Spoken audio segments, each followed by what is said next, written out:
ನರಾಜನ ಪಿರಿದು ಸಂತುಜಿಸಿ ಅಂಬುನಿಧಿಯಾತ್ಮಜೆಗೆ ಕೈ ಮುಗಿದ ಪೂಜಾತನವಾಣಿಯರ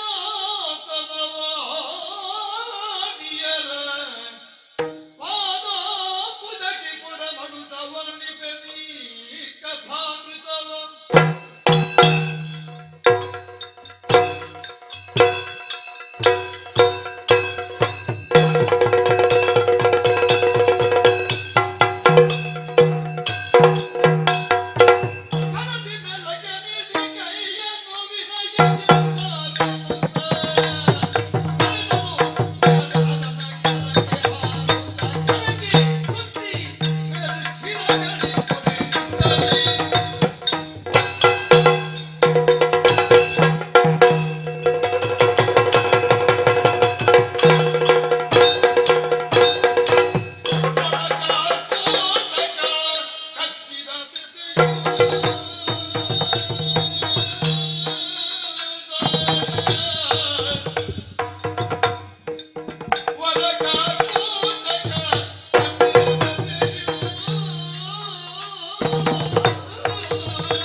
ಎಂತಹ ಆಘಾತ ಇದು!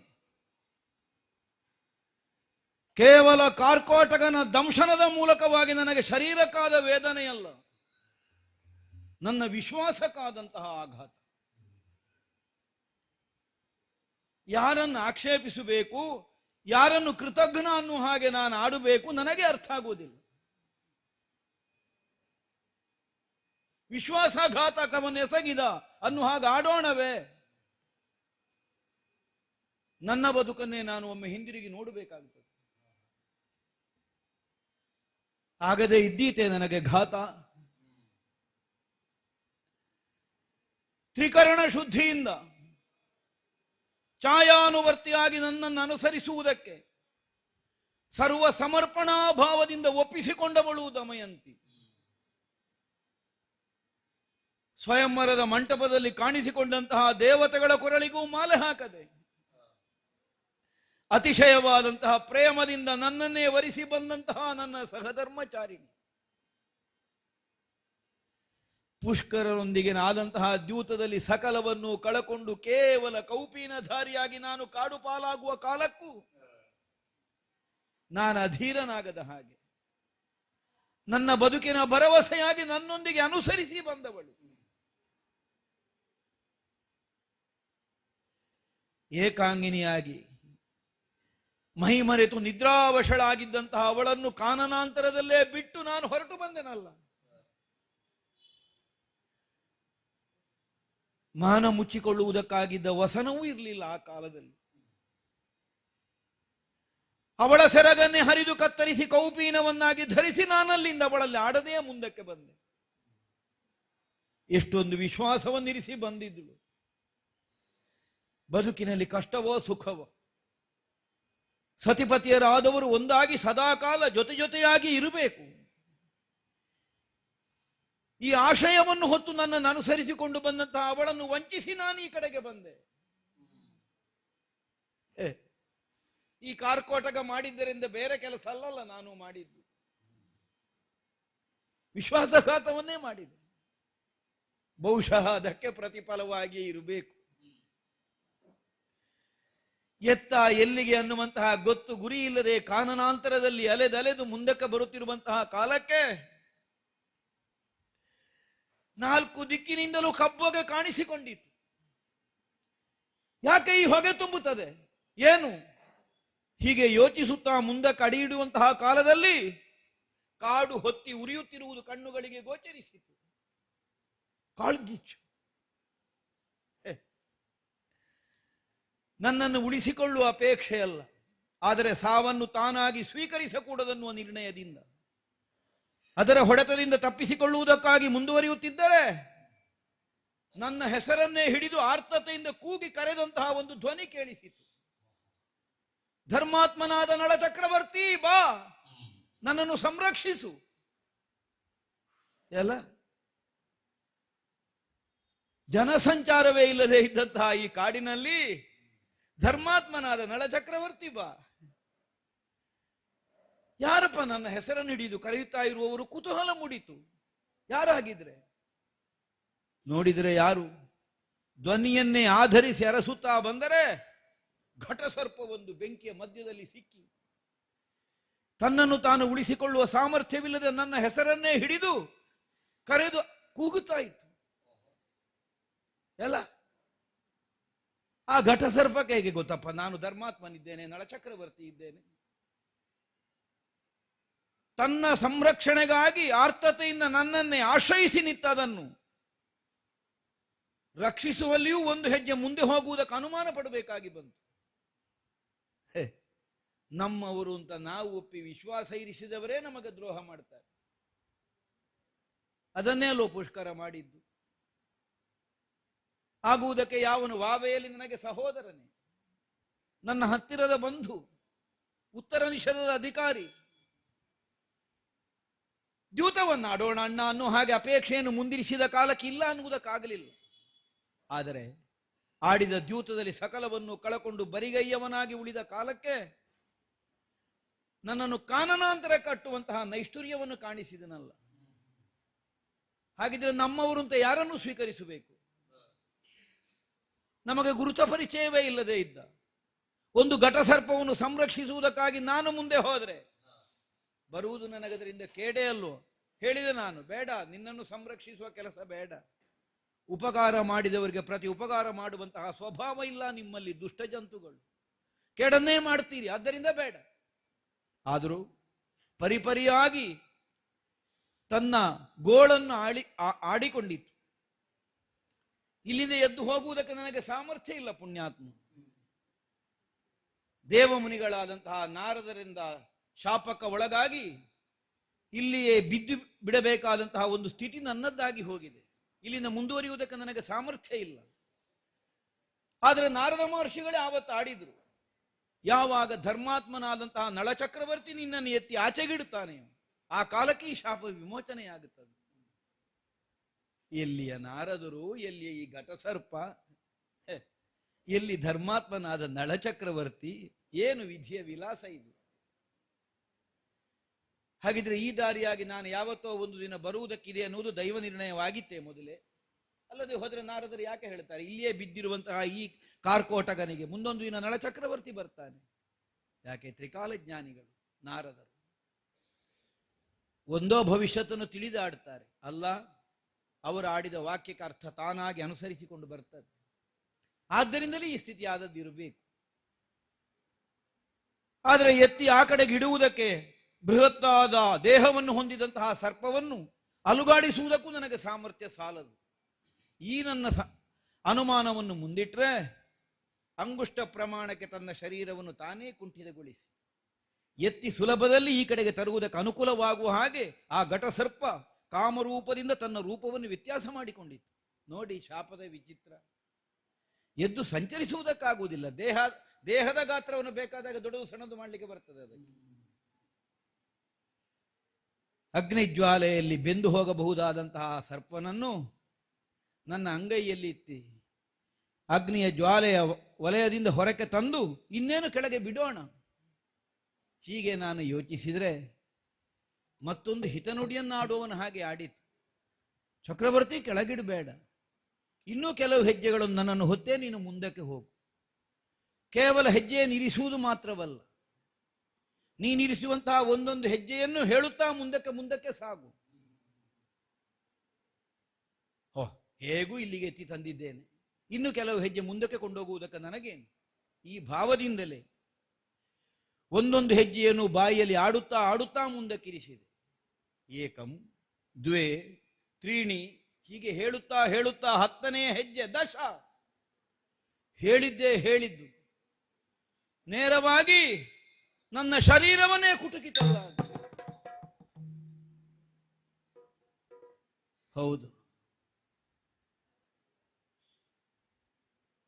ಗಣಿತಶಾಸ್ತ್ರದಲ್ಲಿ ದಶ ಅಂದ್ರೆ 10 ಅಂತ ಅರ್ಥ. ಹಾಗೆಂದದನ್ನು ಕ್ರಿಯಾಪದವಾಗಿ ಪ್ರಯೋಗಿಸಿದರೆ ಕಚ್ಚು ಅಂತ ಅರ್ಥ. ದಶ ಅಂದ್ರೆ ಕಚ್ಚು. ನಾನು ಕಚ್ಚು ಅಂತ ಹೇಳಿದ ಮೇಲೆ ಕಚ್ಚಿದ ಕಾರ್ಕೋಟಕನನ್ನು ಘಾತಕನವನ್ನು ಎಸಗಿದ ಅನ್ನೋ ಹಾಗೆ ನನಗೆ ಆಕ್ಷೇಪಿಸುವುದಕ್ಕೆ ಅಧಿಕಾರ ಉಂಟೆ? ನಾನೇ ಹೇಳಿದ್ದು ಕಚ್ಚು ಅಂತ. ಆದರೂ ಮಾಡಿದ್ದು ಮೋಸ ಹೌದಲ್ಲ. ಅಗ್ನಿಯಲ್ಲಿ ಸಿಕ್ಕಿ ಸತ್ತು ಹೋಗಬಹುದಾದಂತಹ ಒಂದು ಜಂತುವನ್ನು ಈ ಕಡೆಗೆ ನಾನು ಸಂರಕ್ಷಿಸುವುದಕ್ಕಾಗಿ ತಂದು ಬಿಟ್ಟರೆ ನನಗಾದ ಉಪಕಾರ ಏನು? ಕಚ್ಚಿದ್ದು. ಯಾಕೆ ಪುಣ್ಯಾತ್ಮ ಹೀಗೆ ಮಾಡಿದೆ? ಏನ್ ದೋಷ ಮಾಡಿದ್ದೇನೆ ನಿನಗೆ ನಾನು? ಯಾಕೆ ನನಗಿಂತಹ ಘಾತ ಅನ್ನೋ ಹಾಗೆ ಕೇಳಿದರೆ ಕರೆದು ಸಹಾನುಭೂತಿಯಿಂದ ಆಡಿದ ಕಾರ್ಕೋಟಕ, ನೀತಿವಂತನೇ ನಿನಗೆ ಎಸಗಿದ ಘಾತವಲ್ಲಿದು ಕೊನೆಗೆ ತಿಳಿಯುವುದು. ನಿನಗೆ ಮಾಡಿದ ಆಘಾತ ಅಲ್ಲ ಇದು, ನಿನಗೆ ಉಪಕಾರವನ್ನೇ ನಾನು ಮಾಡಿದ್ದೇನೆ. ಏನಯ್ಯ, ಸರ್ಪದಂಶನ ಅನ್ನುವುದು ಉಪಕಾರವೋ? ಯಾಕೆ ಈ ಕೆಲಸ? ಹೀಗೆ ಕೇಳಿದರೆ ಮುಂದಿನ ನಿನ್ನ ಬದುಕು ಸುಲಲಿತವಾಗುವುದಕ್ಕೆ ಬೇಕಾಗಿದ್ದು ಅನಿವಾರ್ಯವಾಗಿತ್ತು. ಯಾಕೆ? ಒದಗಿದಂತಹ ಆಪತ್ತನ್ನು ಉತ್ತರಿಸಿ ಮತ್ತೆ ನೀನು ಸುವ್ಯವಸ್ಥಿತನಾಗಿ ಮೊದಲಿನಂತೆ ಸ್ಥಿತನಾಗುವುದಕ್ಕೆ ಸ್ವಲ್ಪ ಕಾಲಾವಧಿ ಬೇಕಾಗುತ್ತದೆ. ಆ ಅವಧಿಯ ತನಕ ಈ ಪ್ರಪಂಚದಲ್ಲಿ ಬದುಕುವುದಕ್ಕೆ ನಿನಗೊಂದು ಆಸರೆಯೂ ಆಶ್ರಯವೂ ಬೇಕಾಗುತ್ತದೆ. ಈ ಆಕೃತಿಯಿಂದ ನೀನು ಎಲ್ಲಿಗೆ ಮುಂದಕ್ಕೆ ಹೋದರು ನಿನ್ನನ್ನು ಪ್ರತಿಯೊಬ್ಬರು ಈ ಪ್ರಪಂಚದಲ್ಲಿ ಗುರುತಿಸಿಯೇ ಗುರುತಿಸ್ತಾರೆ, ನಳಚಕ್ರವರ್ತಿ ಅಂತ. ಯಾರಿಗೂ ನಿನ್ನ ಗುರುತ ಪರಿಚಯವಾಗಕೂಡುದು ಅನ್ನುವುದಕ್ಕಾಗಿ ನಿನ್ನನ್ನು ದಂಶಿಸಬೇಕಾಗಿ ಬಂತು. ಮಾತ್ರ ಅಲ್ಲ, ನನ್ನ ವಿಷಜ್ವಾಲೆಯಿಂದ ನಿನಗೆ ಏನಾದರೂ ದೈಹಿಕವಾದಂತಹ ನೋವು ಸಂಕಟಗಳಾಗುತ್ತದೆ ಅನ್ನುವಂತಹ ಆತಂಕ ನಿನಗೆ ಬೇಡ. ಕಚ್ಚಿದ್ದು ನಿನಗಾದರೂ ನನ್ನ ವಿಷಜ್ವಾಲೆಯ ಪರಿಣಾಮವನ್ನು ಅನುಭವಿಸಬೇಕಾದದ್ದು ನಳಚಕ್ರವರ್ತಿಯಾದ ನೀನಲ್ಲ, ನಿನ್ನ ದೇಹವನ್ನು ಸೇರಿಕೊಂಡಿರುವಂತಹ ಒಂದು ಶಕ್ತಿ ಇದೆ, ಅದಕ್ಕೆ ಇದರದ್ದಾದಂತಹ ದಂಶನದ ಪರಿಣಾಮವಾಗುತ್ತದೆ.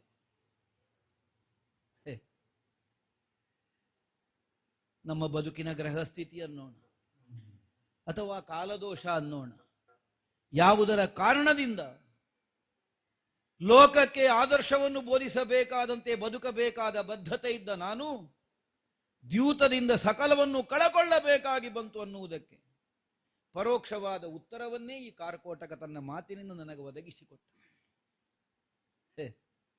ಕಾಲ ಕೆಟ್ಟ ಕಾಲಕ್ಕೆ ಎಂತಹ ಧರ್ಮ ಬುದ್ಧಿಯನ್ನು ಹೊಂದಿದವನಿಗಾದರೂ ಈ ಪ್ರಪಂಚದಲ್ಲಿ ಅಲ್ಲದೆ ಇದ್ದ ಆಲೋಚನೆಗಳು ಬಂದು ಕೈ ಸೇರಿ ಬಿಡುತ್ತವೆ ಅನ್ನುವುದಕ್ಕೆ ನಳನ ಜೀವನವೇ ಉದಾಹರಣೆಯಾಗಿ ಹೋಯಿತು. ಇಲ್ಲದೆ ಹೋದರೆ ಸಾಕ್ಷಾತ್ ಯಮಧರ್ಮನಿಂದ ವರರೂಪದಿಂದ ಅನುಗ್ರಹಿತನಾದವ ನಾನು. ನಿನ್ನಲ್ಲಿ ಧರ್ಮ ಸ್ಥಿರವಾಗಿ ಉಳಿಯಲಿ, ಸದಾಕಾಲ ಧಾರ್ಮಿಕವಾದಂತಹ ಮನೋವೃತ್ತಿಯನ್ನೇ ಹೊಂದಿರಬಹುದಾದ ವರವನ್ನು ಹೊಂದಿದ ನಾನು ಒಂದು ವ್ಯಸನ ಕಾರಣವಾದಂತಹ ದ್ಯೂತದಿಂದ ಸಕಲ ಸಾಮ್ರಾಜ್ಯವನ್ನು ಸಂಪದವನ್ನು ಕಳಕೊಂಡು ಕಾಡು ಪಾಲಾಗುತ್ತೇನೆ ಅಂತಾದರೆ ಹಾಗಿದ್ರೆ ಆ ವರದ ಮೌಲ್ಯ ಎಲ್ಲಿ ಹೋಯಿತು? ಪ್ರಶ್ನೆ ಬರುವುದಿಲ್ಲ. ಹಾಗಿದ್ರೆ ದೇವತಾ ಪ್ರಸಾದವಾಗಿ ಬಂದಂತಹ ವರಕ್ಕೆ ಮಾತ್ರ ಮಹತ್ವಕ್ಕೆ ಇರುವುದಲ್ಲ, ಈ ಪ್ರಪಂಚದ ಅನುಗ್ರಹ ಮಾಡಲಿಕ್ಕೆ ಮಾತ್ರ ವಿಶಿಷ್ಟವಾದ ಶಕ್ತಿಗಳಿರುವುದಲ್ಲ, ಆಗ್ರಹಕ್ಕೊಳಗು ಮಾಡುವ ಶಕ್ತಿಗಳು ಪ್ರಪಂಚದಲ್ಲಿ ಇದ್ದಾವೆ. ಹಾಗಿದ್ರೆ ಯಾವುದೋ ಒಂದು ವಿಶಿಷ್ಟವಾದ ಶಕ್ತಿ ಆಗ್ರಹಕ್ಕೆ ಒಳಗಾಗಿ ಇದನ್ನು ನಾನು ಅನುಭವಿಸಬೇಕಾಗಿ ಬಂದಿದೆ. ಏನು ಕೇಳಿದರೆ ನಮ್ಮ ಸ್ಥಿತಿ, ಗ್ರಹ ಸ್ಥಿತಿ ಅಷ್ಟೇ ಹೇಳಬೇಕಷ್ಟೆ. ಹಾಗಿದ್ರೆ ಅದರ ಮೇಲೆ ಪರಿಣಾಮ ಆಗುವುದಕ್ಕಾಗಿ, ಹಾಗಿದ್ರೆ ಕಾರ್ಕೋಟಕ ದಂಶನದಿಂದ ನನಗೆ ಯಾವ ಪರಿಣಾಮವೂ ಇಲ್ವೋ ನೋಡಿದ್ರೆ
ಏನಿದು ನನ್ನ ಆಕಾರದಲ್ಲಿ ಆದಂತಹ ವ್ಯತ್ಯಾಸವನ್ನು ನಾನೀಗಷ್ಟೇ ಗಮನಿಸಿದೆ.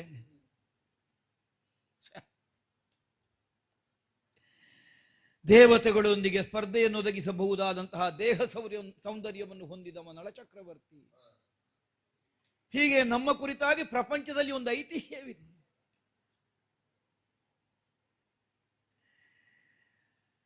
ಪ್ರತ್ಯಕ್ಷವಾದಂತಹ ಕಾಮದೇವನೇ ನಳನ ರೂಪದಿಂದ ಈ ಪ್ರಪಂಚದಲ್ಲಿ ಸಂಚರಿಸುತ್ತಾ ಇದ್ದಾನೆ ಅನ್ನೋ ಹಾಗೆ ನನ್ನ ಸೌಂದರ್ಯದ ಕುರಿತಾಗಿ ಹೊಗಳಿದ್ರು. ಆದರೆ ಏನಿದು ನನ್ನ ದೇಹದ ಸ್ಥಿತಿ? ಚರ್ಮ ಕಪ್ಪಾಗಿ ಹೋಗಿದೆ, ಕೈಕಾಲುಗಳೆಲ್ಲ ಮುರುಟಿ ಒಳ ಸೇರಿ ಹೋಗಿದೆ, ಗೂನು ಬೆನ್ನು ಡೊಳ್ಳು ಹೊಟ್ಟೆ. ಅಯ್ಯೋ, ಏನಾಯ್ತಿದು? ಕಾರ್ಕೋಟಕನ ದಂಶನದ ಪರಿಣಾಮ, ವಿರೂಪ, ವಿಕಾರ. ಆಗಿ ಹೋದ ಬದಲಾವಣೆಯನ್ನು ಗಮನಿಸಿದ ಕ್ಷಣಕ್ಕೆ ಒಂದು ಸಲ ಆಘಾತ ಆಗಿ ಹೋಯಿತು. ಆದರೆ ಪಕ್ಕನೆ ಕಾರ್ಕೋಟಕ ಹೇಳಿದಂತಹ ಮಾತು ಜ್ಞಾಪಕಕ್ಕೆ ಬಂತು. ಏನು ಹೇಳಿದವ? ನಿನ್ನ ದೇಹದ ಮೇಲೆ ಯಾವ ಪರಿಣಾಮವಾಗುವುದಕ್ಕಾಗಿಯೂ ನನ್ನ ದಂಶನ ಅಲ್ಲ. ಹಾಗಿದ್ರೆ ಈಗ ಆದ ವೈರೂಪ್ಯಕ್ಕೆ ಏನರ್ಥ? ಓ, ಇದು ಶಾಶ್ವತವಾಗಿ ಆದದ್ದಲ್ಲ ಅಂತಲೇ ಅರ್ಥ. ಯಾವುದೋ ಒಂದು ಕಾರ್ಯೋದ್ದೇಶಕ್ಕಾಗಿ ಮಾತ್ರ ಈ ಬದಲಾವಣೆ ತಾನಾಗಿ ಒದಗಿ ಬಂದಿದೆ. ಧರ್ಮ ಸಹಾಯ ಅನ್ನುವುದನ್ನು ಯಾಕೆ? ತ್ರಿಭುವನದ ಚಕ್ರವರ್ತಿ ಅನ್ನುವ ಖ್ಯಾತಿಯನ್ನು ಹೊಂದಿದವ ನಳ ಚಕ್ರವರ್ತಿ, 3 ಲೋಕದ ಚಕ್ರವರ್ತಿ. ಅದರರ್ಥ ಪಾತಾಳ ಲೋಕಕ್ಕೆ, ಸ್ವರ್ಗ ಲೋಕಕ್ಕೆಲ್ಲ ದಾಳಿ ನಡೆಸಿದ್ದೇನೆ ಅಂತಲ್ಲ. ಅವರು ಮನಸ್ವಿಯಾಗಿ ನಮ್ಮದ್ದಾದಂತಹ ಚಕ್ರವರ್ತಿತ್ವವನ್ನು ಮಾನಿಸಿದ್ದಾರೆ ಅಂತ. ಅಂತಹ ತ್ರಿಭುವನದ ಚಕ್ರವರ್ತಿ ಅಂತ ಹೊಗಳಿಸಿಕೊಂಡವ ನಾನು ಎಲ್ಲಿ ಹೋದ್ರೂ ನನ್ನನ್ನು ಪರಿಚಯಿಸಿಕೊಳ್ತಾರೆ, ಅಥವಾ ನನ್ನ ಗುರುತವನ್ನು ಹಿಡಿಯುತ್ತಾರೆ. ಈಗ ಕೈ ಹಿಡಿದ ಹೆಂಡತಿಯೇ ಕಣ್ಣ ಮುಂಭಾಗದಲ್ಲಿ ಹಾದು ಹೋದ್ರೂ ನನ್ನನ್ನು ಗುರುತಿಸಲಾರಳು. ಯಾಕೆ ಗುರುತಿಸಲಾರಳು? ಒಬ್ಬನ ಚತುರತೆಯ ಮೂಲಕವಾಗಿ ಬದಲಿಸಿಕೊಳ್ಳಬಹುದಾದ ಸ್ವರೂಪದಂತಿಲ್ಲ ನನ್ನ ಸ್ವರೂಪ. ಈ ವಿಕಾರ ಬಹುಶಃ ಕನ್ನಡಿಯಲ್ಲಿ ನೋಡಿದ್ರೆ ನನಗೆ ಗೊತ್ತಾಗ್ಲಿಕ್ಕಿಲ್ಲ ನಾನು ನಳ ಚಕ್ರವರ್ತಿ ಅಂತ. ಹಾಗಾಗಿ ಹೋಗಿದೆ. ಆಗುವುದೆಲ್ಲ ಒಳ್ಳೆಯದಕ್ಕೆ ಬೇಕಲ್ಲ. ದ್ಯೂತದಲ್ಲಿ ಸಕಲವನ್ನು ಸೋತು ಕಾಡು ಪಾಲಾದಂತಹ ಕಾಲಕ್ಕೆ ಸತಿಪತಿಯರು ಜೊತೆಯಾಗಿ ಹೊರಟು ಬರುವಾಗ ನಿಷಧದ ಪ್ರಜೆಗಳು ಅನುಸರಿಸಿಕೊಂಡು ಬಂದರು. ಪುರದ ಪುಣ್ಯವೇ ಪುರುಷ ರೂಪಿನಿಂದ ಹೊರಟು ಹೋಗುತ್ತಾ ಉಂಟು, ನಮಗಿಲ್ಲಿಯ ಬದುಕು ಬೇಡ, ನಿನ್ನನ್ನು ಅನುಸರಿಸಿಕೊಂಡು ಬರ್ತೇವೆ. ಈ ಭಾವದಿಂದ ಅನುಸರಿಸುವುದಕ್ಕೆ ಸಿದ್ಧರಾದರು. ಆ ಕಾಲಕ್ಕೆ ಪುಷ್ಕರನ ಕಠೋರವಾದಂತಹ ಒಂದು ಶಾಸನ ಘೋಷಿಸಲ್ಪಟ್ಟಿತ್ತು.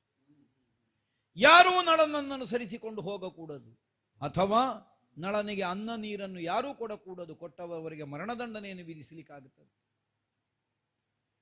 ಅನುಸರಿಸಿ ಬರುತ್ತಿರುವ ಪ್ರಜೆಗಳನ್ನೆಲ್ಲ ಹಿಂದಕ್ಕೆ ಕಳುಹಿಸುವುದಕ್ಕೆ ನಮಗಿದೊಂದು ಕಾರಣವೂ ಆಯಿತು. ಅವರನ್ನೆಲ್ಲ ಹಿಂದಕ್ಕೆ ಕಳುಹಿಸಿದೆ. ನಮ್ಮ ಆಳ್ವಿಕೆಗೊಳಪಟ್ಟಂತಹ ಪ್ರದೇಶದಲ್ಲಿ ಅನ್ನ ನೀರುಗಳನ್ನು ನಾನು ಸ್ವೀಕರಿಸುವುದಕ್ಕಿಲ್ಲ. ಹಾಗೆಂದು ಇಲ್ಲಿಯ ತನಕ ಬದುಕಬೇಕೆಂದು ನಮ್ಮ ಹಣೆಯಲ್ಲಿ ಆಯುಷ್ಯ ಲೇಖಿಸಲ್ಪಟ್ಟಿದೆ. ಅಷ್ಟರ ತನಕ ಬದುಕಬೇಕೋ ಬೇಡವೋ? ಹಾಗಿದ್ರೆ ಒಂದು ಆಶ್ರಯ ಬೇಕು, ಒಂದು ಆಸರೆ ಬೇಕು. ಎಲ್ಲಿ ಹೋಗಲಿ, ಏನು ಮಾಡಲಿ? ಯಾಕಂದ್ರೆ ಯಾವ ವಿರೂಪ ಬಂದ್ರು ಜನ್ಮದಿಂದಲೇ ಬಂದಂತಹ ಯೋಗ್ಯತೆ ದೂರ ಆಗುವುದಿಲ್ಲ. ಲೋಕರೂಢಿಯಲ್ಲಿ ಒಂದು ಮಾತುಂಟು, ಆನೆ ಬಡವಾದ್ರೂ ಹಟ್ಟಿಯಲ್ಲಿ ಕಟ್ಟಲಿಕ್ಕೆ ಬರುವುದಿಲ್ಲ. ಲಾಯವೇ ಬೇಕು. ಒಬ್ಬ ಚಕ್ರವರ್ತಿ ಆದವನಿಗೂ ಬಡತನ ಬಂದ್ರೆ ಎಲ್ಲಿ ಯಾವನ ಒಬ್ಬ ಸಾಮಾನ್ಯನ ಮನೆಯಲ್ಲಿ ಹೋಗಿ ಊಳಿಗಕ್ಕೆ ನಿಲ್ಲುವುದಕ್ಕಾಗುವುದಿಲ್ಲ. ಹಾಗಿದ್ರೆ ಬದುಕು ಸಾಗಿಸಬೇಕು ಅಂತಾದರೆ ಆಶ್ರಯ ಎಲ್ಲಿ ಕೇಳಿದ್ರೆ ನಮ್ಮಂತೆಯೇ ಸಾರ್ವಭೌಮನಾದವನಲ್ಲಾಗಬೇಕು. ಹೌದಲ್ಲ? ಪಕ್ಕನೆ ನೆನಪಿಗೆ ಬಂತು ಅಯೋಧ್ಯ. ಸೂರ್ಯವಂಶದ ವರಿಷ್ಠನಾದಂತಹ ಋತುಪರ್ಣ ನಾಮಕ ಅಲ್ಲಿ ಸಿಂಹಾಸನಾರೋಹಣವನ್ನು ಮಾಡಿದನು. ಸತ್ಯಧರ್ಮ ಪರಾಯಣತೆಯನ್ನು ಮೆರೆದಂ. ಹೌದು, ಚಂದ್ರವಂಶವಾಗಲಿ ಸೂರ್ಯವಂಶವಾಗಲಿ ಚಕ್ರವರ್ತಿ ಮನೆತನವೆಂದು ಪ್ರಪಂಚದಲ್ಲಿ ಮನ್ನಣೆಯನ್ನು ಗಳಿಸಿದ್ದು. ಯಾಕೆಂದ್ರೆ ಮೂಲದಲ್ಲಿ ಎರಡು ವಂಶವೂ ಒಂದೇ. ಸೂರ್ಯವಂಶದಿಂದಲೇ ಕವಲೆ ಹೊಡೆದು ಚಂದ್ರವಂಶ.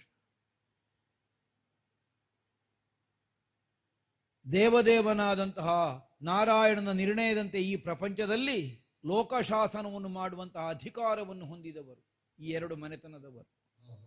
ಆದ್ದರಿಂದ ಅದು ಚಕ್ರವರ್ತಿ ಪೀಠ. ಒಂದು ಕಾಲಕ್ಕದು, ಒಂದು ಕಾಲಕ್ಕಿದು, ಹೀಗಾಗಿ ಹೋಗ್ತದೆ. ಯಾವನೇ ಒಬ್ಬ ಸೂರ್ಯವಂಶದಲ್ಲಿ ಹುಟ್ಟಿದವನು ತಾನೆಷ್ಟು ಸೋತರು ಮತ್ತೊಂದು ಮನೆತನದಲ್ಲಿ ಹೋಗಿ ಹಾಳಾಗ್ಲಿಕ್ಕಾಗುವುದಿಲ್ಲ. ಚಂದ್ರವಂಶಕ್ಕೆ ಬರ್ಬೋದು. ಚಂದ್ರವಂಶದ ಒಬ್ಬ ನೃಪಾಲನಿಗೆ ಆಪತ್ತು ಬಂದ್ರೆ ಸೂರ್ಯವಂಶವನ್ನು ಆಶ್ರಯಿಸಬಹುದು. ಹಾಗಿದ್ರೆ ನನಗೀಗಿರುವ ದಾರಿ ಅದೊಂದೇ. ನೋಡಿದರೆ ಯಾರೂ ಗುರುತು ಹಿಡಿಯಲಾರದು. ನಮ್ಮ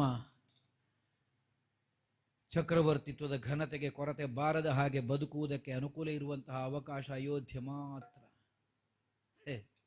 ನೋಡೋಣ, ಅಯೋಧ್ಯೆಯನ್ನು ಸೇರಿಕೊಳ್ಳೋಣ ಅನ್ನುವಂತಹ ಉದ್ದೇಶದಿಂದ ಪಯಣದ ಮೇಲೆ ಪಯಣವನ್ನು ಸಾಧಿಸಿ 10 ದಿನಗಳಾಯಿತು ನಾನು ನಡೆಯುವುದು. ಅಯೋಧ್ಯೆಯ ಸೀಮೆಗೆ ಬಂದು ಸೇರಿದ್ದೇನೆ. ನೇರವಾಗಿ ಆಸ್ಥಾನಕ್ಕೆ ಹೋಗ್ಲಿಕ್ಕೆ ಆಗೋದಿಲ್ಲ. ಆದ್ದರಿಂದ ಬೀದಿಯಲ್ಲಿ ಯಾಚಕರ ಹಾಗೆ ಮುಂದುವರಿಯುತ್ತಾ ಹೋಗ್ತೇನೆ. ನೋಡು,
ಸಿಂಹಾಸನ ಏರಿದ ಮೇಲೆ ಯಾರ ಬಾಯಿಯಿಂದ ನಮ್ಮ ಕುರಿತು ಯಾವ ಮಾತು ಬಂದರು ಒಂದು ವಿಮರ್ಶೆ ಅಂತ ನಾವು ಗ್ರಹಿಸಬೇಕಾಗ್ತದೆ.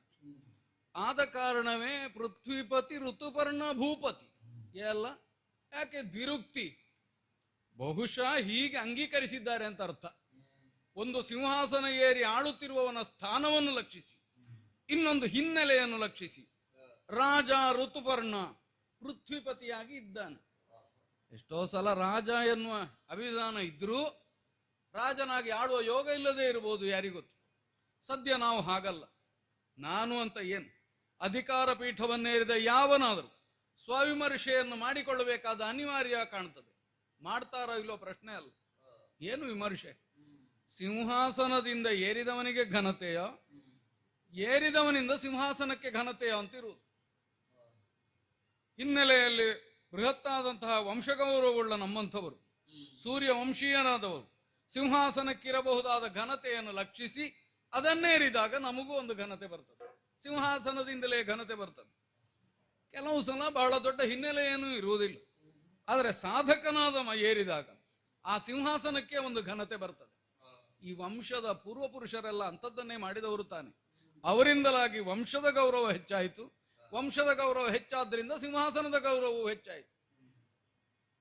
ಕೆಲವು ಸಲ ಪ್ರಶ್ನೆ ಮೂಡ್ತದೆ, ಸೂರ್ಯವಂಶೀಯರಾದವರು ನಾವು, ನಮಗೂ ಒಂದು ಸ್ಪರ್ಧೆಯ ನೆಲೆಯಿಂದ ಇನ್ನೊಂದನ್ನು ಪ್ರಪಂಚ ಕಾಣ್ತದಲ್ಲ.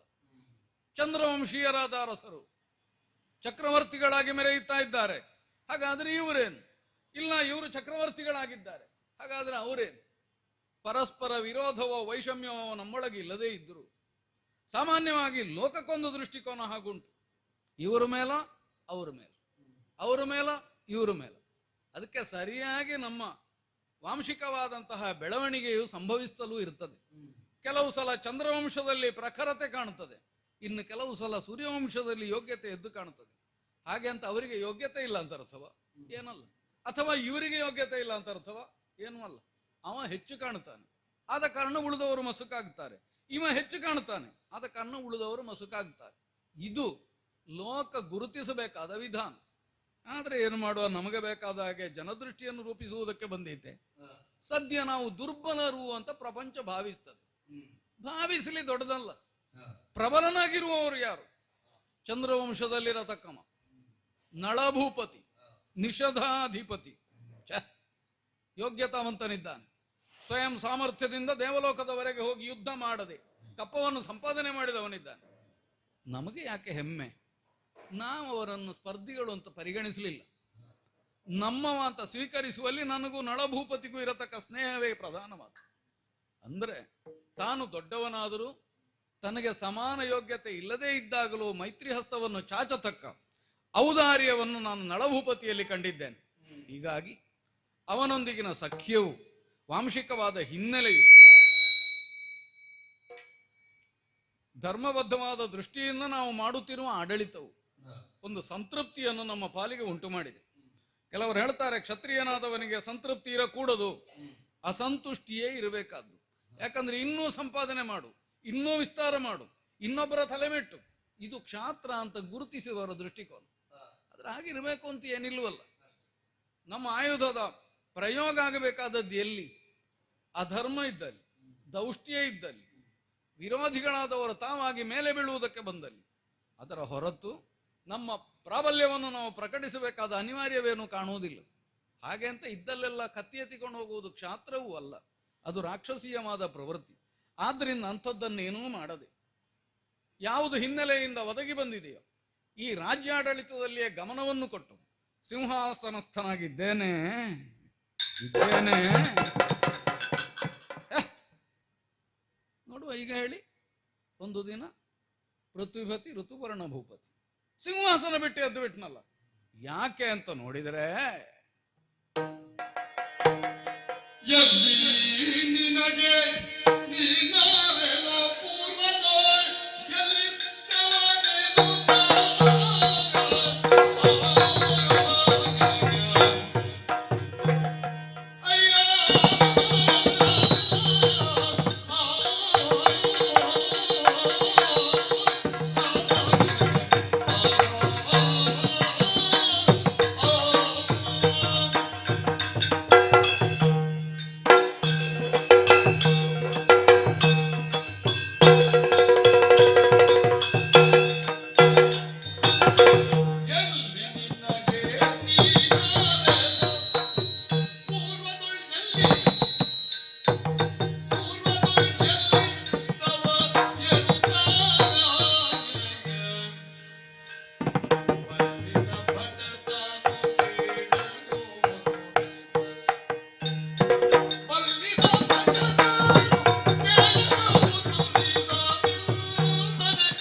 ಬೆಳ್ಳಗಾಗಿಯೇ ಉರಿಯುತ್ತಾ ಇದ್ದ ಹಣತೆ ಬೆಳಗಾಗುವಾಗ ಪ್ರಖರತೆಯನ್ನು ಕಳೆದುಕೊಂಡ ಹಾಗೆ ಕಾಣುತ್ತದೆ.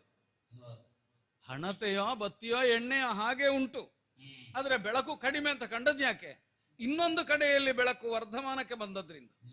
ಸದ್ಯ ನನ್ನಂಥಮ ಯೋಗ್ಯತೆ ಇದ್ದೇ ಸಿಂಹಾಸನ ಏರಿ ಮಂಡಿಸಿದವ ಇದ್ದಕ್ಕಿದ್ದ ಹಾಗೆ ಇಲ್ಲಿಂದ ಏಳಬೇಕು ಅಂತಾದ್ರೆ ನಮ್ಮನ್ನು ಸಿಂಹಾಸನ ಬಿಟ್ಟು ಎಬ್ಬಿಸತಕ್ಕವರು ಯಾರು? ಏನು ಪ್ರಕಟವಾಗಿ ಬಂದು ಆಜ್ಞೆ ಮಾಡಿದ್ರ? ಇಲ್ಲ. ಎಲ್ಲಿಂದಲೋ ಒದಗಿ ಬಂದ ಒಂದು ಪರೋಕ್ಷ ಪ್ರಚೋದನೆಯೇ ಕಾರಣವೋ ಎಂಬಂತೆ ನಾ ಎದ್ದಿದ್ದೇನಲ್ಲ. ಎದ್ದವ ಸುತ್ತ ನೋಡಿದೆ ಶೋಧಕ ದೃಷ್ಟಿಯಿಂದ. ಎಲ್ಲಿ ನಾ ಹುಡುಕುತ್ತಾ ಇದ್ದದ್ದು ಬೇರೆ, ಕಾಣ್ತಾ ಇರುವುದೇ ಬೇರೆ. ಏನು ವೈದೃಶ್ಯವಯ್ಯ ಇದು? ಯಾವನೋ ಒಬ್ಬ ಪ್ರಭಾವಶಾಲಿಯಾದವ ಬಂದನ, ಅವನ ಪ್ರಭಾವದಿಂದ ನಾ ಎದ್ದನ ಅಂತ ನೋಡಿದರೆ ಯಾವನೋ ಒಬ್ಬ ವಿಕಾರವಾದ ಶರೀರ ಎಷ್ಟಿವುಳ್ಳವ, ಕಪ್ಪಾದ ಬಣ್ಣದಿಂದ ಕೂಡಿ ಯಾಚನೆಯೇ ತನ್ನ ಜೀವನದ ಉದ್ದೇಶವೋ ಎಂಬಂತೆ ಬೇಡ್ತಾ ಬರುತ್ತಿರುವುದು ಕಾಣುತ್ತದೆ. ಅಲ್ಲ, ಬೇಡುವ ಬರಬೇಕಾದದ್ದು ಎಲ್ಲಿಗೆ? ಕೊಡುವಷ್ಟು ಇರುವಲ್ಲಿಗಲ್ಲ. ಸದ್ಯ ನಮಗೆ ಇನ್ನೊಬ್ಬರಿಗೆ ಕೊಡುವಷ್ಟುಂಟು ಮಾತ್ರ ಅಲ್ಲ, ಕೊಡುವ ಬುದ್ಧಿಯೂ ಉಂಟು. ಅಂಥವ ಒಬ್ಬ ಬಂದಾಗ ವಿಚಾರಿಸಬೇಕಲ್ಲ. ಅಯ್ಯ, ನಿನ್ನನ್ನೇ ಮಾತನಾಡಿಸ್ತಾ ಇದ್ದೇನೆ. ಈಗ ಗೊತ್ತಾಯ್ತು. ಇಲ್ಲಿ ಅರಸ ನಾನು. ನಮ್ಮಿ ಅಯೋಧ್ಯೆಯಲ್ಲಿ ಯಾಚನೆಯನ್ನೇ ವೃತ್ತಿಯಾಗಿ ಹೊಂದಿ ಇನ್ನೊಬ್ಬರು ಕೊಟ್ಟದ್ರಿಂದಲೇ ಬದುಕಬೇಕು ಎಂಬ ಹಂಬಲವೂ ಅಸಹಾಯಕತೆಯೂ ಇದ್ದವರಿಲ್ಲ. ನಮ್ಮ ಆಡಳಿತಕ್ಕೆ ಹೆಗ್ಗಳಿಕೆ ಅಂತ ನಾ ಹೇಳೋದಲ್ಲ, ಇಲ್ಲಿ ಅಂತಹ ಸ್ಥಿತಿಯೇ ಕಲ್ಪಿಸಲ್ಪಡ್ಲಿಲ್ಲ. ಆದ್ರೆ ಯಾಚನೆ ಮಾಡುವವರಿಲ್ವಾ? ಇದ್ದಾರೆ. ಯಾರು? ವರ್ಣರೀತ್ಯ ಅದನ್ನೇ ಮಾಡಬೇಕಾದ ಕರ್ಮ ಎಂಬ ನೆಲೆಯಿಂದ ಆಚರಿಸಬೇಕಾದವರು ಮಾತ್ರ. ಅದು ಯಾಚನೆ. ಆದ್ರೆ ಇದು ಹಾಗಲ್ವಲ್ಲ. ಇದು ಒಂದು ದೀನತೆ ಕಾಣುತ್ತದೆ, ಒಂದು ಅಸಹಾಯಕತೆ ಕಾಣುತ್ತದೆ, ಒಂದು ದಾರಿದ್ರ್ಯ ಕಾಣುತ್ತದೆ. ಆದ್ರೆ ನೀನು ಬೇಡುವುದಕ್ಕೆ ಬಂದವನು ಅಂತ ಕೇಳಿದ್ರೆ ಹಾಗೂ ಕಾಣುವುದಿಲ್ಲ. ಯಾರಾದ್ರೂ ಕರೆದು ಕೊಟ್ರೆ ಆದೀತು ಎಂಬ ಧೋರಣೆ ಉಂಟು. ಯಾಕೆ ಕೊಡಬೇಕು? ಹಾಗಾದ್ರೆ ಜನರ ದೃಷ್ಟಿಯೇ ವಿಚಿತ್ರವಾದ್ದು. ನಿನ್ನಂಥವನನ್ನು ಸಮೀಪ ಸೇರಿಸಬೇಕು ಅಂತಲೇ ಕಾಣ್ಲಿಕ್ಕಿಲ್ಲ ಉಳಿದವರಿಗೆ. ಆದ್ರೆ ನನಗೆ ಹಾಗಲ್ಲ. ನಾನು ಪ್ರಜಾ ಪರಿವಾರದಲ್ಲಿ ಎಲ್ಲರನ್ನು ಸಮಾನ ದೃಷ್ಟಿಯಿಂದ ನೋಡಬೇಕಾದ ಅರಸ. ಋತುಪರ್ಣ ಅಂತ ನನ್ನ ಹೆಸರು. ನಿನ್ನನ್ನು ನೋಡಿದ್ರೆ ಇಲ್ಲಿ ಅವನ ಹಾಗೆ ಇಲ್ಲ. ಹಾಗಾದ್ರೆ ಎಲ್ಲಿ ಅವ? ಎಲ್ಲಿ ನಿನಗೆ? ನೀನು ಆರೇಲೋ? ಇದೇ ವೃತ್ತಿಯ ಮಾಡ್ತಾ ಮಾಡ್ತಾ ಮಾಡ್ತಾ ದೇಶಾಂತರಗಳನ್ನು ಹೋಗಿ ಸಿಕ್ಕಿದ್ರಿಂದಲೇ ಹೊಟ್ಟೆ ಹೊರೆಯುತ್ತಾ ಇದ್ದೀಯ. ಆದ್ರೆ ನಿನ್ನ ದೈಹಿಕವಾದ ಸ್ಥಿತಿ ನೋಡಿದ್ರೆ ಬಹಳ ದೂರ ಸಂಚರಿಸುವ ಸಾಮರ್ಥ್ಯ ಇದ್ದವನಾಗೂ ಕಾಣುವುದಿಲ್ಲ. ಯಾಕಯ್ಯ ಹೀಗೆ? ಎಲ್ಲಿಂದ ಬಂದೆ? ಏನಾಗಬೇಕು? ನಮ್ಮಿಂದ ಏನಾದ್ರೂ ಆಗಬೇಕು, ಅದಕ್ಕಾಗಿ ಬಂದ್ಯಾ? ಇದು ಕೈ ಮುಗಿದುಕೊಂಡೆ. ಸಿಂಹಾಸನಕ್ಕೆ ಸಲ್ಲಬೇಕಾದ್ದು ಒಳ್ಳೇದು. ಅಲ್ಲ, ನಾಚಿಕೆ ಆಯ್ತು ನನಗೆ. ಆದ್ರೂ ಕೈ ಮುಗಿಲಿಕ್ಕೆ ನಾಚಿಕೆಯೋ? ಅಲ್ಲ ಅಲ್ಲ, ಮುಗಿಯುವುದಕ್ಕೆ ತಡ ಆಯ್ತು ಅಂತ ನಾಚಿಕೆ ಆಯ್ತು. ಆಗ್ಲೇ ಮುಗಿಯಬೇಕಿತ್ತು. ಆದ್ರೆ ಒಂದು ತಡವಾದ್ರೂ ಆದ್ದು ನಾಚಿಕೆ. ಹೌದು, ಬೇರೆನಲ್ವಲ್ಲ, ದೊಡ್ಡದಲ್ಲ. ಇದು ನನ್ನ ಪರಿಚಯ ಕೇಳಿದ್ರಿ ಅಲ್ವಾ? ಹೌದು. ಯಾರು? ಇಲ್ಯವಲ್ಲ ನಾನು. ನಿಜ